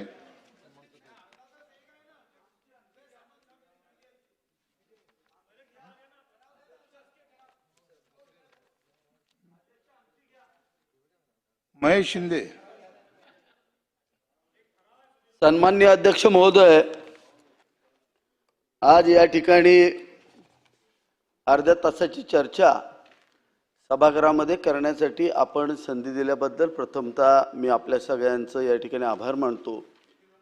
अध्यक्ष महोदय, ही चर्चा महाराष्ट्रातल्या नव्हे संपूर्ण देशातल्या जनतेच्या आरोग्याच्या दृष्टीने अत्यंत महत्त्वाची आहे. आपल्या सगळ्यांना माहिती आहे आपली संस्कृती महान संस्कृती आहे. आपण जेवण करताना सुद्धा त्याला आपण एक विशिष्ट पद्धती आपल्या पूर्वजांनी त्या ठिकाणी त्याचे नियम यम सगळे तयार केलेले आहेत. आपण म्हणतो जेवायला बसण्यापूर्वी जेवणाला आपण पूर्ण ब्रह्म म्हणतो. वदनी कवळ घेता नाम घ्या श्रीहरीचे, सहज होते नाम घेता पुकाचे. हे आपण जर घास जर तोंडामध्ये घेतला तर आपण भगवंताचं नामस्मरण करतो का, तर ते अन्न हे पूर्ण ब्रह्म आहे. अन्नामधून मला पोषण तत्व मिळणार आहेत. अन्न हे माझ्यासाठी औषध आहे, माझं आरोग्य चांगलं ठेवणार आहे. म्हणून आपण अन्नाला पूर्ण ब्रह्माची या ठिकाणी उपमा दिलेली संस्कृती महाराष्ट्राची संस्कृती आहे. अध्यक्ष महोदय, आता आधुनिक जीवन आलं, लोकसंख्या वाढली, या ठिकाणी अन्न निर्मिती उद्योग तयार झाले आणि या उद्योगामध्ये या ठिकाणी या सगळ्या अन्न प्रक्रियेला उद्योगाचा दर्जा दिला गेला आणि त्या ठिकाणी अध्यक्ष महोदय बऱ्यापैकी आपलं गणित फसलं. पूर्वीच्या काळामध्ये आपल्या अन्नामध्ये जर एखादा जर पदार्थ असेल किंवा आपल्याला एखाद्या पदार्थाचं औषधाचं सेवन करायचं असेल तर त्याच्यामध्ये वापरले जाणारे रंग, तर पिवळा रंग असेल तर हळदीपासून केला जायचा, लाल रंग असेल तर मिरचीपासून केला जायचा, हिरवा असेल तर एखाद्या भाजीपासून किंवा बीटापासून लाल रंग तयार केला जायचा. हे आपली पूर्वीची या ठिकाणी स्वयंपाकघरातल्या या पद्धती होत्या आणि त्या पद्धतीचं अन्न आपण शिजवायचो. परंतु आता आपण पाहतोय या ठिकाणी जंक फूडचा जमाना आला आणि यामध्ये जर आपण पाहिलं असेल तर त्यामध्ये बऱ्यापैकी मोठ्या प्रमाणावरती कृत्रिम रंग या ठिकाणी वापरले गेले. याचबरोबर आज अन्न प्रक्रिया उद्योगाला पुढे नेण्यासाठी आपण या ठिकाणी काही गोष्टी केल्या. त्याच्यामध्ये आपण प्रिझर्वेटिव्ह टाकतो, कलरंट टाकतो, सिक्वेस्टर्स टाकतो. अध्यक्ष महोदय, ते पदार्थ खूप चांगला दिसण्यासाठी आपण पाहतो एखाद्याचा जर जन्मदिवस असेल तर आपण केक आणतो, त्या केकमध्ये आपण घराला रंग देतो, असे कलर त्या केकमध्ये मिसळलेले आपण पाहतो आणि ते केक ज्या वेळेला कापतो त्यावेळेला आपण त्याला तो केक त्याच्या तोंडामध्ये घालतो आणि त्याला जन्मदिवसाच्या या ठिकाणी तुझं आरोग्य लाभो अशा पद्धतीचा आपण त्याला शुभेच्छा देतो. अध्यक्ष महोदय, हे जे रंग वापरले जात आहेत हे रंग वापरण्यासाठी फूड अँड ड्रग ॲडमिनिस्ट्रेशनचं काही मानक आहेत आणि त्या मानकानुसार हे रंग उधळले या ठिकाणी वापरले जातात. फसाईच्या गाईडलाईन आहेत, फूड अँड सेफ्टीच्या गाईडलाईन आहेत. त्यामध्ये जर तुम्ही पाहिलं असेल आपण कुठलाही अन्नपदार्थ घेतला किंवा कुठलंही जर एखादं थंड पेय घेतलं किंवा एखादं पेय घेतलं तर त्याच्यामध्ये आपण E102, E104 हे किनोलिन येलो असेल, लेमन येलो हे कलर वापरतो. E110 आपण म्हणतो वापरलाय, सनसेट येलो कलर आहे. E123 हा कार्सिनोजेनिक आहे, तो वापरतो आपण. E107 हा औषधामध्ये वापरतो. साधारणतः रेड 3 हा कलर आहे. तर अशा पद्धतीचे सिंथेटिक कलर आज आपण आपल्या औषधामध्ये सुद्धा वापरतोय आणि खाण्यामध्ये सुद्धा वापरतोय. अध्यक्ष महोदय, आपण जर आता USFDAच्या गाईडलाईन जर पाहिले असतील, जूनमध्ये 2025 मध्ये USFDAच्या वेबसाईटवर गेल्यानंतर तुम्हाला लक्षात येईल की USFDAने या ठिकाणी E127 म्हणजे रेड 3 हा रंग बॅन केला. का बॅन केला? तर USFDAनं त्या ठिकाणी सांगितलं, अरे या रंगापासून कॅन्सर होतो. हे आज सांगितलं, अरे या रंगापासून कॅन्सर होतोय. अमेरिकेमध्ये या रंग वापरायला पूर्ण बंदी केली. अरे आज आमच्या पोरांच्या कॅन्डी आहेत, लाल रंगाच्या कॅन्डी आहेत. आजही आपल्याकडे तुम्ही पाहताय लेमनच्या गोळ्या आहेत. तुम्ही पाहताय लहान मुलांच्या लाल रंगाच्या ज्या लेमनच्या गोळ्या आहेत त्यामध्ये सुद्धा आजही आपण E127 वापरतो. एका बाजूला USFDA सांगते हे कार्सिनोजेनिक आहे आणि भारतात मात्र याचा सर्रास वापर सगळ्या इंडस्ट्रीमध्ये होतोय. एक मिनिट मध्ये इतक्या महत्वाचा विषय होतोय. हजारो लाखो करोडो लोकांच्या जीवनाशी आरोग्याशी निगडीत असणारा रोजचा रोज प्रश्न आहे. एकही सचिव इथे गॅलरीमध्ये आमच्याकडे नाही आहे. FDAचा कोणी तिथे प्रमुख अधिकारी नाही. अध्यक्ष महोदय,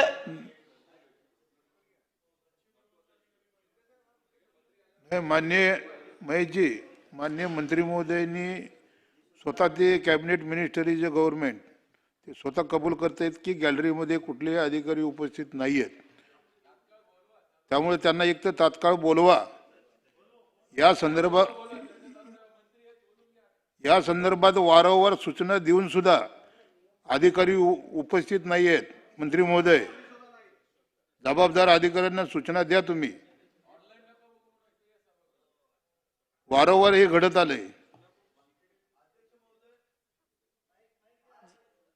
दोन प्रकारचे रंग आपण वापरतो. रंगामध्ये लिहिलेलं असतं हा रंग बाह्य वापरासाठी योग्य आहे, दुसरा रंग आपण खाण्यासाठी योग्य आहे.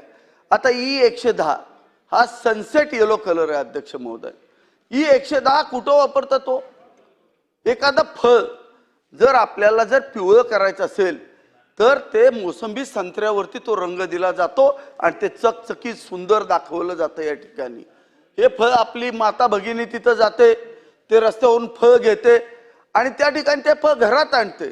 ते फळ धुतल्यानंतर तो रंग जात नाही, पण त्याचे जे रेसिड्यू असतात ते कापल्यानंतर त्याच्यातून जे सिट्रस लिक्विड बाहेर पडतं त्याच्यामध्ये डिझॉल्व्ह होतो आणि तो रंग आमच्या जे बाळाच्या किंवा त्या घरातल्यांच्या पोटात जातो. अध्यक्ष महोदय, मला आजपर्यंत FDAची कधी डेफिनेशन करली नाही की एक्सटर्नल यूज साठी योग्य आहे आणि इंटरनल यूज साठी योग्य नाहीये.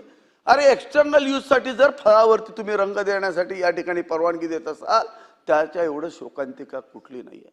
अध्यक्ष महोदय, या रंग जे सिंथेटिक रंग आज आपण सगळे पाहतोय त्यातला सगळ्यात महत्वाचा रंग अध्यक्ष महोदय, जे रंग ॲझोडाईज पासून तयार केले जातात, एस्पेशली ज्या रंगामध्ये ॲझो ग्रुप असेल असे रंग हे धोकादायक आहेत. आज तुम्ही पाहताय सगळ्या आपल्या जेवढे बिहेवियरेजेस आहेत, जेवढे आपले तुम्ही बघाल त्या प्रत्येक शीतपेयामध्ये हा ॲझो टाईपचे आमचे रंग आहेत. या रंगाचं काय होतं, ज्याला ॲझोडाईज आमच्या तोंडात जातात त्यावेळेला त्या तोंडामध्ये आमच्या ॲझो रिडक्टेज नावाचं एन्झाईम असतं. हे एन्झाईम काय करतं, कार्सिनोजेनिक अमाइन्स तोंडामध्ये तयार करतं आणि आपल्या हिरड्या उलवतं. एकदा हिरड्याची ओपन झाल्यानंतर आपल्या तोंडामध्ये आपण जर रात्री जंक फूड खाल्लं किंवा कुठलाही कलर्ड एखादा पदार्थ खाल्ला तर सकाळी तुम्ही पाहता की तोंडामध्ये बर आलेली असते. त्याला प्लाक म्हणतात. आमच्या मेडिकल टर्मिनॉलॉजीमध्ये त्याला प्लाक म्हणतात. हा प्लाक हा हिरड्यामधून आपल्या कोरोनरी किंवा कॅरोटिड आर्टरीमध्ये जातो. हे महेश शिंदे सांगत नाही, हे मेडिकल सायन्स सांगतंय आणि त्या पद्धतीचे सगळे पुरावे आज या ठिकाणी आहेत. अध्यक्ष महोदय, आम्ही बिनधास्त लहान मुलांना स्टिंग देतोय, लहान मुलांना कोकोकोला देतोय, सगळ्या गोष्टी देतोय, पण याच्यातून होतंय काय? हे जे रंग आहेत हे इतके घातक आहेत की ज्याच्यामध्ये 6 वर्षाच्या मुलाला सुद्धा नाशिकमध्ये हार्ट अटॅक आला. अशा पद्धतीची या ठिकाणी परिस्थिती निर्माण होते. राज्य सरकारचे कर्तव्य आहे, आज आपण एवढ्या सगळ्या लोकांना या ठिकाणी जर एखादा जर कायदा बनवून त्या ठिकाणी अन्नपदार्थ देतोय, जर फूड ही इंडस्ट्री म्हणतोय तर ती दर्जेदार दिली पाहिजे. यापूर्वी कित्येक वर्ष झालं सगळे म्हणतात हवेतलं पोल्युशन झालं, म्हणून माणसं मरायला लागले. अरे ठीक आहे, तो एक काम आहे. परंतु सगळ्यात जास्त हार्ट अटॅक कशाने येत आहेत तर ते सरळ सरळ जे आपण शीतपेय त्याच्यामधल्या सिंथेटिक कलरमुळं ॲझोडाईजमुळं येत आहेत. हे सगळं पुरावे सिद्ध झालंय. जगामध्ये याच्या सगळ्यांवरती बॅन आहे, परंतु भारतामध्ये मात्र निवांत या ठिकाणी काम केलं जातं. मंत्री बोलतोय या ठिकाणी आहेत. अध्यक्ष महोदय, एखादी फूड इंडस्ट्री येते त्याचा फॉर्म्युला देते. मग अशी मी वेलमध्ये गेलो, त्या ठिकाणी मला पायनॅपल शिरा खायला घातला. अध्यक्ष येलो कलरचा पायनॅपल शिरा खायला घातला. आता पायनॅपल शिरा म्हणले किती सुंदर आहे. मी त्याला सांगितलं, तुला माहिती आहे का रे, ह्या पायनॅपल शिऱ्यामध्ये पायनॅपल घातलंय का? नाही. तो कशापासून होतो चेक करा. कोल्टार पासून, डांबरापासून तो रंग तयार होतो आणि तो पायनॅपल शिरा आपण आनंदानं खातो. अध्यक्ष महोदय, एवढं सुंदर ही इंडस्ट्री चाललेली आहे. आज फूड अँड ड्रग ॲडमिनिस्ट्रेशनचे सेक्रेटरी, फूड अँड ड्रग ॲडमिनिस्ट्रेशनचे कमिशनर, याला ज्ञान आहे का यातलं? कुणालाही ज्ञान नाही. फॉर्म्युला आला, तुमच्या इंडस्ट्रीनं सांगितलं, सह्या केल्या, निघून गेले. अरे चाललंय काय? आपण कधीतरी सुधारलं पाहिजे. अरे नॅचरल रंगामध्ये इथनं पुढं फूड या ठिकाणी देण्याचं काम आपण या ठिकाणी केलं पाहिजे. एका बाजूला एवढ्या मोठ्या प्रमाणावरती आपल्याकडे हार्ट अटॅक येत आहेत, एवढे लहान मुलं आहेत, यांना हार्ट अटॅक येत आहेत, याचा कधी सरकार विचार करणार आहे की नाही? म्हणून माझी सरकारला विनंती आहे. अरे आपण बी कॉम्प्लेक्सच्या गोळ्या खातो, त्याच्यामध्ये लाल रंग आणि पिवळा रंग आहे. आज US गव्हर्नमेंट सांगतं, जूनमध्ये सांगतं, त्यातला जो लाल रंग आहे त्यानंच कॅन्सर होतोय. विचार करा, किती वर्षांतर 67 साली परवानगी दिली आणि आज तुमचा केस स्टडी सांगतो कॅन्सर होतो. हे कुठली पद्धत आहे? आणि तिथं होऊन US FDAच्या साईट्स सगळ्यांना उपलब्ध आहेत. US FDA सगळ्यांना मॅन्डेटरी आहे. रेड 3 कलर बॅन तुम्ही गेल्या आता 1 महिन्यापूर्वी करता, ही तुमची पद्धत आहे. पण भारतातल्या उत्पादनामध्ये आजही तो वापरला जातोय, खाण्याच्या उत्पादनामध्ये वापरला जातोय. अध्यक्ष महोदय, या रंगाचा तोटा फार मोठा आहे. या रंगाचा किडनीमध्ये एक्स्ट्रॅक्शन होताना त्याच्या नेफ्रोटॉक्सिसिटी फार मोठी आहे. काय कार्सिनोजेनिक आहे, काय नेफ्रोटॉक्सिक आहेत, काय लिव्हरला डॅमेज करतात. अरे सगळ्यात वाईट म्हणजे अल्कोहोलमध्ये जे रंग वापरले जातात, लाल रंग वापरले जातात, हे सगळे लाल रंग हे सिंथेटिक आहेत, लक्षात घ्या. आणि याच्यामुळे आज लिव्हर सिरोसिस होऊन लिव्हर डॅमेज होतंय. याच्याकडे कोण लक्ष घालत नाहीये. अध्यक्ष महोदय, अरे रंग आमच्याकडे नाही आहेत का? आहेत, पण शेतकऱ्याचा कोण विचार करत नाही. शेतकऱ्याची झेंडूची पोलं फेकून दिली जात आहेत, पण त्याच्यापासून रंग काढायची इंडस्ट्रीला इथं प्रोत्साहन दिलं जात नाही. ही शोकांतिका आहे. एका बाजूला बीट फेकून दिलं जात आहे, पण त्याचा लाल रंग काढून या ठिकाणी फूड इंडस्ट्रीला आपण वापरायला परवानगी देत नाहीये. अध्यक्ष महोदय, आज राज्य सरकारनं सगळ्यात महत्वाची गोष्ट केली पाहिजे. अत्यंत महत्वाची गोष्ट म्हणजे जे रंग आज अन्नामध्ये वापरले जातील हे नॅचरल असले पाहिजेत, असा कायदा महाराष्ट्र सरकारनं केलाच पाहिजे. आणि त्यासाठी या राज्य सरकारनं प्रयत्न करावे असं आव्हान आज मी या ठिकाणी करतो. अध्यक्ष महोदय, हे सगळे केस स्टडी आहेत, ह्या सगळ्या गोष्टी आहेत, परंतु अलर्ट लेवलचं काम ह्या राज्य सरकारकडून आज आम्हाला अभिप्रेत आहे. माझी विनंती आहे, ज्या पदार्थ तुम्ही एखाद्या बिव्हरेजेसमध्ये तुम्ही वापरता ते सगळे बिव्हरेज, त्याच्यातले इन्ग्रेडियंट्स तुम्ही जर पाहिले तर तुम्हाला शॉक बसेल अशी परिस्थिती आहे. अध्यक्ष महोदय, या ठिकाणी आम्ही आमच्या शीतपेयामध्ये सिक्वेस्टरंट नावाचं एक पदार्थ ऍड करतो. सिक्वेस्टरंट म्हणजे काय हो? हा चिलेशन करतो. काय चिलेट करतो? मेटल आयन चिलेट करतो, फेरस चिलेट करतो, कॉपर चिलेट करतो. म्हणजे तुमच्या शरीरामध्ये असलेले मेटल आयन्स हे चिलेट करतोय. एका बाजूला तुम्ही कलर देताय त्या थंड पेयामध्ये, त्याच्याबरोबर तुम्ही कलरचा इफेक्ट प्लाक तयार करतोय. आणि सिक्वेस्टरंट काय करतोय? शरीरातले मेटल आयन्स एकत्र करतोय आणि हे प्लाक त्याच्यावरती जाऊन बसतायत. हे सिक्वेस्टरंट तुम्ही वापरताय. एका बाजूला आमचे सगळे डॉक्टर सांगतात, अरे बाबा तू मीठ खाऊ नको. ठीक आहे, अन्नात मीठ खात नाहीत, पिताना मात्र कोको कोला पितात, डाएट कोक पितात. डाएट कोक मध्ये काय आहे? हायेस्ट सॉल्ट आहे.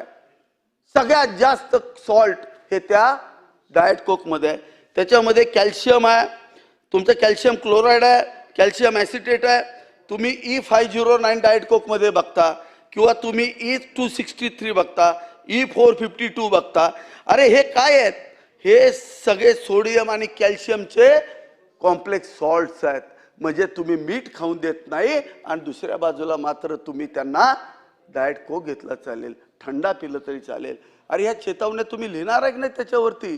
जो बीपी आहे त्याला एका मिनिटात त्याचा बीपी वाढणार आहे. हे सॉल्ट्स आहेत, हे सिक्वेस्टरंट इथं ऍड केले जातात. हे कुठं कुठं ऍड केले जातात? अध्यक्ष महोदय, एखादा तळलेला पदार्थ आम्हाला द्यायचा आहे. हा तळलेला पदार्थ चिरकाल टिकण्यासाठी त्याच्यामध्ये जे फॅटी ऍसिड आहे त्याचं ऑक्सिडेशन झालं नाही पाहिजे. मग फॅटी ऍसिडचं जर ऑक्सिडेशन झालं नाही पाहिजे तर हे लोक काय करतात? त्यामध्ये तुम्ही मायोनीज आहे, मायोनीजमध्ये तुम्ही त्या ठिकाणी काही केमिकल्स तुम्ही ऍड करता. अरे केमिकल्स काय करतात? हे सिक्वेस्टरंट तुम्ही ऍड करता. हे कशासाठी करता? ते स्टॅबिलायझर म्हणून तुम्ही ऍड करताय. इतका भयानक प्रकार आता फूड इंडस्ट्रीमध्ये या ठिकाणी चालू आहे आणि आपलं सरकारी डिपार्टमेंट मात्र निवांत बसलेलं आहे. आज एखाद्याच्या घरामध्ये अध्यक्ष महोदय आम्ही गेलो, 22 वर्षाचा मुलगा आमच्या पुढे हार्ट अटॅक येऊन गेलेला असतो. त्याची आई विचारते आमचा काय दोष? त्यावेळेला आम्ही सरकार म्हणून काही बोलू शकत नाही. त्याचं कारण काय असेल तर आमच्या सरकारच्या फूड अँड ड्रग ऍडमिनिस्ट्रेशन डिपार्टमेंटची अनास्था आहे. कुठलाही फॉर्म्युला तुम्ही या ठिकाणी मंजूर करता त्याला तुम्ही ह्या गोष्टीचा कधी विचार करत नाही. ही फार मोठी शोकांतिका आहे. कुठं ते विचार करण्याची वेळ आली. अरे महेश शिंदेच्या घरात नाही, आमदाराच्या घरात नाही, कुणाच्याही घरामध्ये कधी एखादा तरुण मुलगा जाईल ह्याची गॅरंटी राहिलेली नाही. आज तुम्ही बघताय, आज फेमस या ठिकाणी बरेच काही द्रव्य आहेत. ह्या द्रव्यामध्ये आता तुम्ही बरेच द्रव्य आहेत. त्या द्रव्यामध्ये आज सगळ्यात फेमस पोरांच्या मधलं द्रव्य म्हणजे तुमचं स्टिंग एनर्जी ड्रिंक आहे. त्याच्यामध्ये कॅफेन आहे. आज ह्या लहान मुलांना 5 आणि 6 वर्षाच्या पोरांना आज तुम्ही कॅफेनची सवय लावता. अरे तुम्ही नक्की काय कमवणार आहे तुम्ही मला सांगा. आज थम्सअपमध्ये कॅफेन आहे. तुम्ही हे सगळे ड्रिंक ह्या लहान मुलांच्या मध्ये देता. हे कुठली पद्धत आहे? हे अशा ज्या पद्धतीचे जे ड्रिंक्स आहेत हे ड्रिंक्स आपण बॅन केले पाहिजेत आणि ह्या तरुणांना आपण वाचवायचं, लहान मुलांना काम केलं पाहिजे. नॉट फॉर चिल्ड्रन म्हणून त्याच्यावरती आपण लिहिलं गेलं पाहिजे. अरे यातले रेड कलर आहेत, त्यातले येलो कलर आहेत, हे धोकादायक रंग आहेत. माझी विनंती अध्यक्ष महोदय, मंत्री महोदय या ठिकाणी आलेले आहेत. मंत्री महोदय, रंगाचं राज्याचं धोरण आपल्याला ठरवावं लागेल. त्याचं कारण काय? या देशामध्ये 7 लाख टन चायनावरून केमिकल रंग मागवले जातात. 7 लाख टन दरवर्षी खाण्यासाठी 5,000 कोटीचे रंग या ठिकाणी मागवले जातात. अरे मेक इन इंडिया म्हणता तर आपण हे शेतकऱ्याकडून हे 5,000 कोटीचे रंग तयार घेऊ शकतो. अरे आपल्या IIT आहेत, सगळ्या आपल्या इन्स्टिट्यूट आहेत, त्यांना आपण ताकद द्या. रंगाची डेव्हलपमेंट करण्यासाठीची ताकद द्या. अरे आत्ता आपल्या भरपूर प्रोसेसेस आहेत, ॲडव्हान्स्ड प्रोसेस आहेत. त्यामध्ये अलगीपासून आपण हिरवा रंग तयार करू शकतो. असे बरेच रंग नॅचरली आपण तयार करू शकतो. ही इंडस्ट्री आपण डेव्हलप करू शकतो. यासाठी राज्य सरकारने एक रंगाचं धोरण तयार केलं पाहिजे. माझी राज्य सरकारला विनंती आहे की राज्य सरकारने या अर्ध्या तासाच्या चर्चेमध्ये राज्याचं रंगाचं, खाण्याच्या रंगाचं धोरण या ठिकाणी स्वीकारावं अशी विनंती करतो. थांबतो. रामकृष्ण हरी. अर्ध्या तासाची चर्चा 4 नंबर असलम शेख. हा मंत्री महोदय. अध्यक्ष महोदय, महेश शिंदे साहेबांनी अतिशय अभ्यासपूर्वक आणि असं वाटत नव्हतं 3 वेळा ही अर्धा तासाची चर्चा माझ्याकडून कधी त्यांच्याकडून पुढं होत गेली. आजही मला वाटत होतं का आपण शिंदे साहेबांना सांगू की बाबा अजून पुढं घेऊ. पण आजची चर्चा आणि त्यांचा अभ्यास ऐकल्यानंतर अतिशय गाढा अभ्यास त्या ठिकाणी आहे. पण निवड मंत्र्याचं उत्तर म्हणून जे मला या ठिकाणी जे काही ब्रीफ केलंय त्याचं याच्याशी कुठंही सुसंगत होत नाही. त्याच्याही पुढची टेक्नॉलॉजी आणि अशा पद्धतीचे विधानसभेचे सदस्य जर या ठिकाणी असे विषय मांडतील आणि शासनानं जर ते खरंच ती तळमळ लक्षात घेतली तर आज प्रत्येक माणूस म्हणतो का जसं त्यांनी सांगितलं 6 महिन्याच्या मुलाला अटॅक आला, 6 महिन्याच्या बाळाला अटॅक आला, 20-21 वर्षाची मुलं आपल्या समोर तडफडून मरतात, ही गोष्ट कोणालाही भूषणावह नाही. परंतु त्याच्यातून माझं तरी एक रिक्वेस्ट म्हणण्यापेक्षा एक माझी सूचनाही राहील की आपण येत्या मंगळवारी बुधवारीच ह्या विषयावर महेश शिंदे साहेब असतील, तुम्ही तर त्याच्यातले मास्टर आहात कारण तुम्ही त्याच्याही पुढे जाऊन दुधावर जाल, सुधीर भाऊंसारखे जे अभ्यासू लोक आहेत, अशी 5-7 लोकांची एक बैठक करून आणि निव्वळ एक सभागृहातलं उत्तर म्हणून ते व्हायला नको, राहायला नको. त्याच्यातून निश्चितच केंद्राला जरी ते अधिकार असतील तरी केंद्राला शेवटी आपण शिफारस केली. आपल्या राज्यात होत असलेले जे काही प्रकार आहे, जी काही आजारांची संख्या, मग ती महिलांची असेल, बालकांची असेल, सगळ्यांमध्ये जे काही ह्या भेसळीमुळं किंवा ह्या अशा प्रकारच्या रंगाच्या जरी मानांकन दिलं असेल तर कोण मोजतो मानांकन काय दिलंय? त्याचं प्रमाण 50 ते 200 ppm पर्यंत असावं. हे कागदावरचं उत्तर मी आता देईल, पण त्याचं उत्तर पुन्हा पुढं प्रश्न निर्माण होईल का ते तुम्ही 50 ppm शोधणार कुठं? त्याला लॅबच नाहीये. ह्या गोष्टीचा सगळा एक आराखडा तयार करून किंवा एक धोरण करून आपल्याच मार्गदर्शनानं त्या ठिकाणी केंद्र शासनाला पाठवण्याच्या संदर्भात, कारण त्याची कमिटी ही केंद्राची त्या ठिकाणी आहे, केंद्राची जी काही कमिटी आहे त्यांच्याकडे स्वतः मी पाठपुरावा करून, कारण भाऊ मी असं ऐकलं का बाळ निष्पाप असतं, पण आई किंवा बापाला जे काही सेवन केलं जातं त्याचे जीन्सवर सुद्धा पुढे भविष्यात त्याचा परिणाम होतो. इथपर्यंत मी गेलोय, परंतु अजून त्याच्यात आपल्यासारख्या तज्ज्ञांनी जर, महेश भाऊ सारख्यांनी जर त्याच्यात माहिती दिली, भाऊ आपण सगळ्यांनी मिळून बसून जर चर्चा करून आणि पुढचा मार्ग काय का जेणेकरून तात्काळ, कारण केंद्राकडच्या बाबी जरी असतील तरी मागच्या वेळेला मी पुन्हा प्रश्न निर्माण करतो असं म्हणा, पण जेव्हा आपणच पनीरचा मुद्दा जो उपस्थित केला होता का पनीरमध्ये दुधाचं पनीर आणि चीज आणावं लागतं, त्यावेळेला केंद्राला आपण जेव्हा पत्रव्यवहार केला तर प्रत्येकाकडून असे काही लोकांकडून मागवलं, त्यांनी बऱ्याच लोकांकडून तशा माहित्या घेतल्या आणि त्याच्यावर ते विचार करतात. पण आता आपण अजूनही पुढे जातो का त्यांचं येईपर्यंत इथे मेनू कार्डवर इथं चीज ॲनालॉग विकलं जात नाही किंवा आहे एवढं लिहिण्यासाठी तरी आपण भाग पाडतोय. अशाच पद्धतीने हा सुद्धा एवढा मेजर आता केंद्राने त्याला परमिशन द्यावं लागते, पण आता हा आपण मत शॉर्टकट काढतो.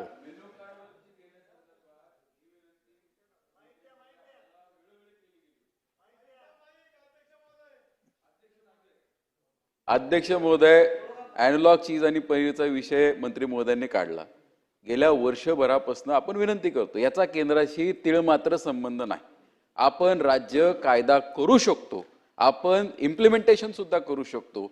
आपण प्रत्येक हॉटेल्सला, माझी आजही विनंती आहे मंत्री महोदय, आज तात्काळ तुम्ही तो अध्यादेश काढा आणि प्रत्येक हॉटेलला ही विनंती करा. हे बघा, ज्याला मेनूमध्ये करायचं आपण ठरवू शकतो, त्याला केंद्राची गरज नाही अध्यक्ष महोदय.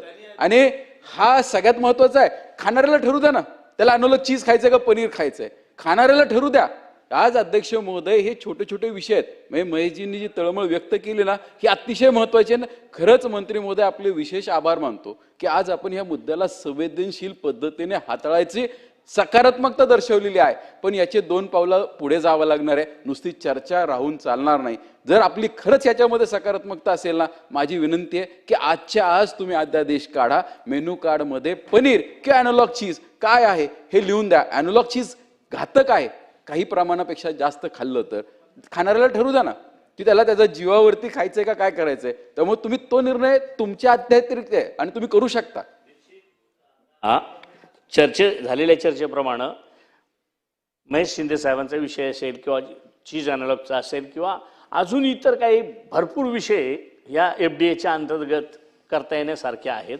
म्हणून एक जनरलच त्या ठिकाणी त्या दिवशी मला आपण एखादा तास वेळ द्यावा का जेणेकरून आपण सगळ्यांनी मिळून त्या ठिकाणी आपल्याला मार्गदर्शन करावं.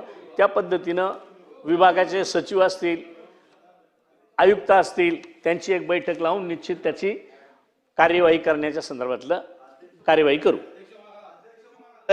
एकच मिनिट अध्यक्ष महोदय, आज त्या ठिकाणी मंत्री महोदयांनी उत्तर दिलं की आम्ही बैठक लावतो, 100% पॉझिटिव्ह घेतलंय, मी त्यांचे खूप आभार मानतो. पण अध्यक्ष महोदय, आज सिगारेट ओढत असू तर आपण त्या ठिकाणी लिहितो smoking is injurious to health, लगेच मरत नाही. परंतु जर तुम्ही त्या पेयावरती लिहिलं की हे पेय झाल्यानंतर तुम्हाला हार्ट अटॅक येऊ शकतो किंवा याच्यामध्ये हायेस्ट सॉल्ट आहेत, हे बीपी वाल्यांसाठी योग्य नाही, हे तर लिहायला ते आदेश काढू शकतात. केंद्राकडे यायची गरज नाहीये, त्याला सरळ सरळ सिद्ध झालेलं आहे, याच्यामध्ये सॉल्ट्स आहेत, हे तरी आपण करू शकतो. याच्यासाठी मी मंत्री महोदयांना एक प्रश्न विचारतो. मंत्री महोदय, आपण किती कालावधीमध्ये या राज्यातील उच्चस्तरीय बैठक आणि त्याच्यामध्ये ज्या आमदारांना आता या ठिकाणी त्या ठिकाणी यायचंय त्यांच्यासहित समवेत बैठक कधी घेणार, त्याची तारीख आणि वार आपण आत्ताच या ठिकाणी जाहीर करावा. सुधीर भाऊ,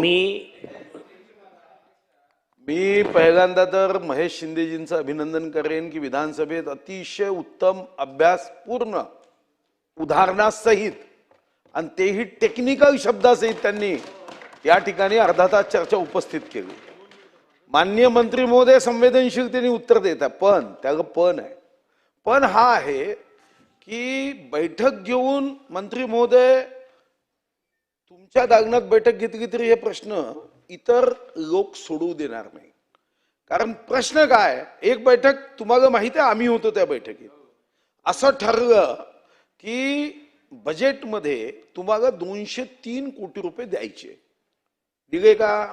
नाही दिले. 11 लक्ष प्रतिष्ठान जे यांच्या अंडर आहे, माननीय मंत्री महोदयांच्या अंडर, 11 लक्ष प्रतिष्ठानाच्या संदर्भात त्याची काळजी घेण्यासाठी किंवा त्याच्यावर नियंत्रण ठेवण्यासाठी यांना कमीत कमी 1100 अधिकारी मिनिमम लागतात. अध्यक्ष महाराज, आज यांच्या MPSCच्या परीक्षा झाल्यानंतर टोटल मार्गावर ते 300च्या वरती जात नाही आहे आणि अतिशय सज्जन मंत्री आहे. म्हणजे झिरवळ साहेब तिथं उपाध्यक्ष होते, इथं अति सज्जन संवेदनशील मनाचे आहे. तर माझी विनंती त्यांना फक्त एवढीच आहे, तुम्ही बैठक घ्या. शिंदेजींनी अतिशय उत्तम यावरचा अभ्यास केला. इथं पाचपुतेजी बसले होते, ते जेव्हा विषय मांडत होते तेव्हा त्याच्यात ते ऍडिशन करत होते, इतकं यांचाही अभ्यास आहे. 3 गोष्टी सभागृहात आश्वासित केल्या पाहिजे. मग काय होतं, एखादा सचिव किंवा वित्त सचिव जर या सभागृहाच्या भावनेची कदर करत नसेल तर आपणही त्याच्यासाठी चादर टाकू शकतो. आणि म्हणून तुमच्याकडून अपेक्षा ही आहे की तुम्ही बैठक घेऊ नका, तुम्ही आश्वासन द्या की या 3 लॅब आपल्याला करायचे. अजून तुमच्याकडे 3च लॅब आहे, अजून 3 लॅब करायचे आहे. तुम्ही आता सांगा की 6 महिन्याच्या आत म्हणा किंवा वर्षभराच्या आत या लॅब आम्ही उभ्या करणार आणि त्यासाठी आवश्यक तो निधी हा उपलब्ध करणार. नंबर 1. नंबर 2, केंद्राकडे जर काही गोष्टी अडचणीच्या असतील तर आपण माननीय युगपुरुष प्रधान सेवक विश्वगौरव नरेंद्र मोदीजींची संवेदनशीलता मी अनुभवली आहे. आता विधानसभेची ही भावना झिरवळ साहेबांनी आपल्या लेटर हेडवर ही जी चर्चा आहे ती माननीय पंतप्रधान महोदयांना पाठवावी आणि ट्रान्सलेशन करावं हिंदी इंग्रजीमध्ये की विधानसभेतल्या या भावना आहे आणि पंतप्रधान महोदय प्रत्येक गोष्टीकडे इतक्या सूक्ष्म पद्धतीने लक्ष देतात. जर या ठिकाणी ही भावना पंतप्रधान महोदयांपर्यंत गेली तर मी विश्वासाने सांगतो, 100% नव्हे 1001% गॅरंटीनी की माननीय पंतप्रधान महोदय झिरवळ साहेबांना तर वेळ देईलच पण सदस्यांना वेळ देतील. विषय इतक्या वेगाने ते समजून घेतात की केंद्राच्या कायद्यामध्ये सुद्धा आपल्याला आवश्यक तिथं बदल हे अपेक्षित होईल. म्हणून दुसरा निर्णय आपल्याकडून अपेक्षित आहे की वर्षभरात लॅब निश्चित करणार, 3 लॅब करायच्या. नंबर 2, तेच खाद्यपदार्थाचे 3 लॅब आपण ठरवल्या. दुसरं, पंतप्रधान महोदयांकडे भेटीची वेळ व हा जो महेश शिंदेजींनी अभ्यासपूर्ण विषय मांडला तो आपण सांगितला पाहिजे. नंबर 3, अध्यक्ष महाराज, राज्याचे प्रमुख देवेंद्रजी आहे. मागच्या वेळी वित्तमंत्री म्हणून आम्ही नामदार अजितदादांकडे बैठक घेतली. त्यांनी सुद्धा, आज ते आमच्यात नाही, पण संवेदनशीलतेने त्यांनी सुद्धा त्याला सकारात्मक उत्तर दिलं. फक्त एवढंच आहे की आपल्याला माहिती आहे की मंत्रालयात आता नॉर्मल फाईलची डिलिव्हरी होतच नाही, सिझरिन करावं लागतं. तर अध्यक्ष महाराज, त्याचा परिणाम ते विषय मागे राहिले. आणि आज हा विषय जो सभागृहामध्ये मांडला गेला, माननीय मंत्री महोदयांना माझी तिसरी विनंती आहे की तुम्ही सभागृहात आश्वासन द्या की मुख्यमंत्री महोदयांसोबत या विषयाच्या संदर्भात बैठक घेतली जाईल. तुमच्या स्तरावर बैठक घेऊन तुम्हाला पैसे दुसऱ्यांकडून घ्यायचे आहे, मग ते जर नसतील तर त्याचा उपयोग नाही. आणि म्हणून आपण माननीय मुख्यमंत्री महोदयांसोबत या संदर्भात सन्माननीय सदस्यांची बैठक घेतली जाईल असं आश्वासन दिलं की मग आज होईल, महिन्यांनी होईल, पण मुख्यमंत्री महोदय सुद्धा संवेदनशील आहे आणि तिथं जेव्हा हे विषय मांडले जाईल तर उत्तम होईल. आणि मी सन्माननीय सदस्यांना एक सूचना करेन की तुम्ही सुद्धा आता जे भाषण दिलं त्याची एक सुंदर पुस्तिका करा, 288 आमदारांना पाठवा. कारण अनेकदा काही विषय महत्वाचे असतात पण त्याच्यावर चर्चा होत नाही. कितीही तर्रीवाली भाजी असेल पण मीठ नसेल तर त्या भाजीला काही फायदा नाही. तसं आपल्या चर्चा अनेक विषयावर होईल, पण ही मूलभूत चर्चा आहे. आणि म्हणून तुम्ही सुद्धा तुमच्या पुस्तिका देऊन जरा 288 आमदारामध्ये हाही विषय जरा सेन्सिटाईज केला पाहिजे. आणि मंत्री महोदयांना 3 विषयावर उत्तर अपेक्षित आहे.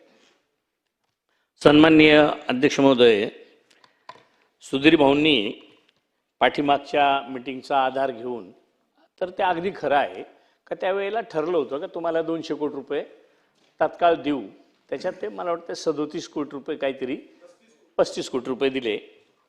त्याच्यानंतरचा विषय पुढे गेला नाही आणि म्हणून भाऊंनी असलेला अनुभव ह्या मंत्रालयातला तो त्या ठिकाणी सांगितला. परंतु हा जेव्हा हा विषय एवढा सिरियस का तो त्यांची अर्धा तास तसा एवढ्या शेवटी लागायला नको होती. संपूर्ण सभागृह भरगच्च असलं राहिलं असतं त्यावेळेला अशी चर्चा झाली असती तर प्रत्येकाला वाटलं असतं का बाबा किती अभ्यासपूर्वक बोललं जातं आणि मग त्याची परिणिती त्या ठिकाणी कशा पद्धतीनं उजाळली जाते. तर मी महेश भाऊंनी केलेल्या सूचनेप्रमाणे मी विनंती करेल का आपण जे आता बोललात त्याच्यात अजूनही काही तुम्हाला बसल्यानंतर ॲडिशनल जे वाटेल त्याचं नोटिंग करून त्याची पुस्तिका तयार करण्यासाठी आमचा विभागसुद्धा आपल्याला सहकार्य करेल. कारण कदाचित विभागाला सुद्धा ते मार्गदर्शकच होईल. अशा पद्धतीची माहिती आपण निव्वळ रंगाच्या बाबतीत दिली. रंगाबरोबर इतरही ज्या काही बाबी असतील, मग जसं पाचपुते साहेबांना दुधाच्या संदर्भात माहिती आहे, अशा अनुभवातून किंवा प्रॅक्टिकली ज्यांनी त्याच्यातून गेलेत, कुठंतरी कोणीतरी सांगतं म्हणून तो प्रश्न उपस्थित होतो किंवा त्याच्यावर चर्चा होते.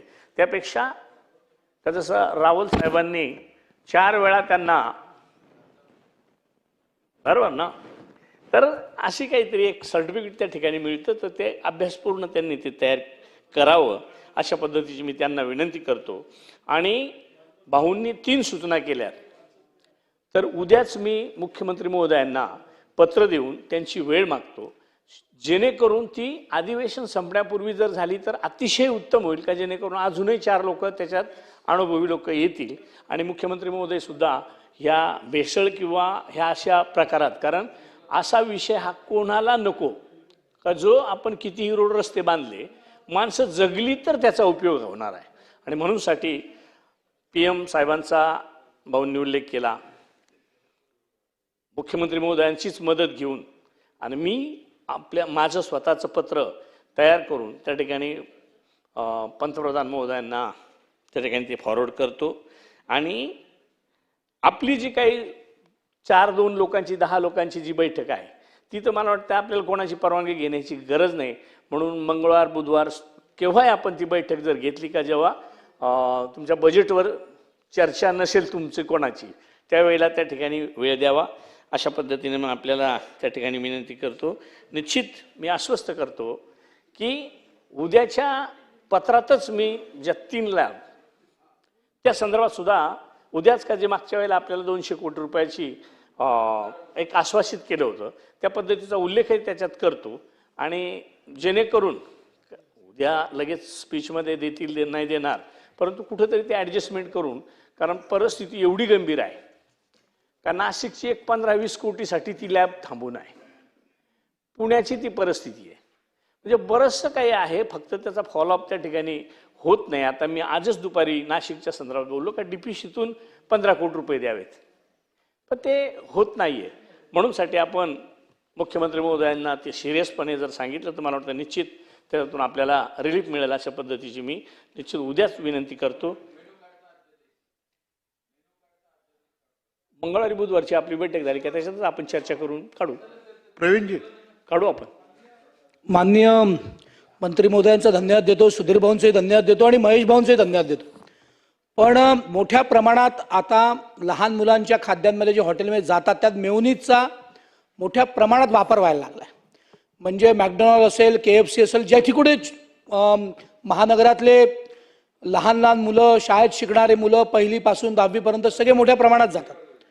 आणि या मेयोनीजमुळे म्हणजे मेंदूचे रोग होण्याची सुरुवात झाली आहे. माझी माननीय मंत्री महोदयांना अध्यक्षांच्या माध्यमातून मी अध्यक्षांना धन्यवाद देतो की सभागृह इतक्या सेन्सिटिव्ह पद्धतीने चालवून सगळ्यांना संधी देतात, त्याबद्दल मी आपला आभारी आहे. पण हा जो मेयोनीजचा विषय आहे, यानी मेंदूचे त्वचेचे रोग होणं सुरू झालं आहे. विष आपण आपल्या मुलांना खाऊ घालतोय की नाही अशी परिस्थिती निर्माण झाली आहे. आणि मोठमोठ्या परदेशी जे काही हॉटेल्स आहेत, जे काही चेन्स आहेत, तिथे या मोठ्या प्रमाणात हे सुरू आहे. जे पुस्तक सुधीर भाऊंच्या म्हणण्यावर किंवा महेश भाऊ अभ्यास करणार आहे, ते जे पुस्तक आपण विशेषतः CBSE स्कूल असतील, ICSE स्कूल असतील, आपल्या शाळा असतील, इंग्रजी मिडियमच्या शाळा असतील, कॉन्व्हेंट असतील, विशेषतः बालक मंदिर नर्सरी ते 10वी वर्ग असेल, इथे काही लोकजागरण करता येईल का? त्या शाळांमध्ये शिक्षकांच्या माध्यमातून किंवा NGOच्या माध्यमातून किंवा सरांच्या खात्याच्या माध्यमातून आपण काही लोकजागरण करू का? कारण जसं माननीय आपले देशाचे पंतप्रधान महोदय ज्यांनी स्वच्छतेचा विषय आणला, विद्यार्थ्यांमध्ये रुजला, पाण्याचा विषय आणला, विद्यार्थ्यांमध्ये रुजला, झाडाचा विषय आणला, विद्यार्थ्यांमध्ये रुजला, आणि आज काही ना काही होत आहे. त्यामुळे त्या धर्तीवर आपण शाळांमधून याचं NGOच्या माध्यमातून, खात्याच्या माध्यमातून 3-4-5 खाते त्यांच्या एकत्रित खात्यांच्या माध्यमातून या बाबतीत काही लोकजागरण आपण करू शकतो का? आता रेडबुल सारखं एक हॉट सॉफ्ट ड्रिंक आहे, पण रेडबुल केव्हा पिलं पाहिजे त्याच्यावर रेडबुलवर ते मान्य महेश भाऊंनी सांगितलं की हे रेडबुल पिल्याने हार्ट अटॅक येऊ शकतो. हा असा मुद्दा आहे. पेप्सी, कोकोकोला जे काय असेल, थम्सअप वगैरे जे काय असेल, हे पिल्याने हे नुकसान होऊ शकतं. हे जर असेल तर हे जर त्या लहान विद्यार्थ्यांना कळलं तर ते त्याला शिवणार पण नाही. त्यामुळे माझी मान्य अध्यक्षांच्या माध्यमातून मान्य झिरवळ साहेबांना, मंत्री महोदयांना विनंती आहे की असं लोकजागरण आपण लहान विद्यार्थ्यांपर्यंत करू शकलो तर मोठ्या प्रमाणात जी पिढी अधू होते आहे, ज्या पिढीला त्वचेचे, मेंदूचे रोग होत आहेत, हे सगळं खाल्ल्यामुळे ती पिढी यातनं वाचेल आणि महाराष्ट्रात त्या लहान मुलांपासून ती तरुण पिढी निर्माण होतपर्यंत आपण त्यांना एक चांगली शिकवण देऊ शकू. आणि हे फक्त विद्यार्थीच करू शकतील. म्हणून आपण असं लोकजागरण त्या शाळांमधनं केलं त्याचा अधिक फायदा होईल अशी माझी सूचना आहे. आता विधिमंडळ सदस्यांनी खूप चांगला मुद्दा काढला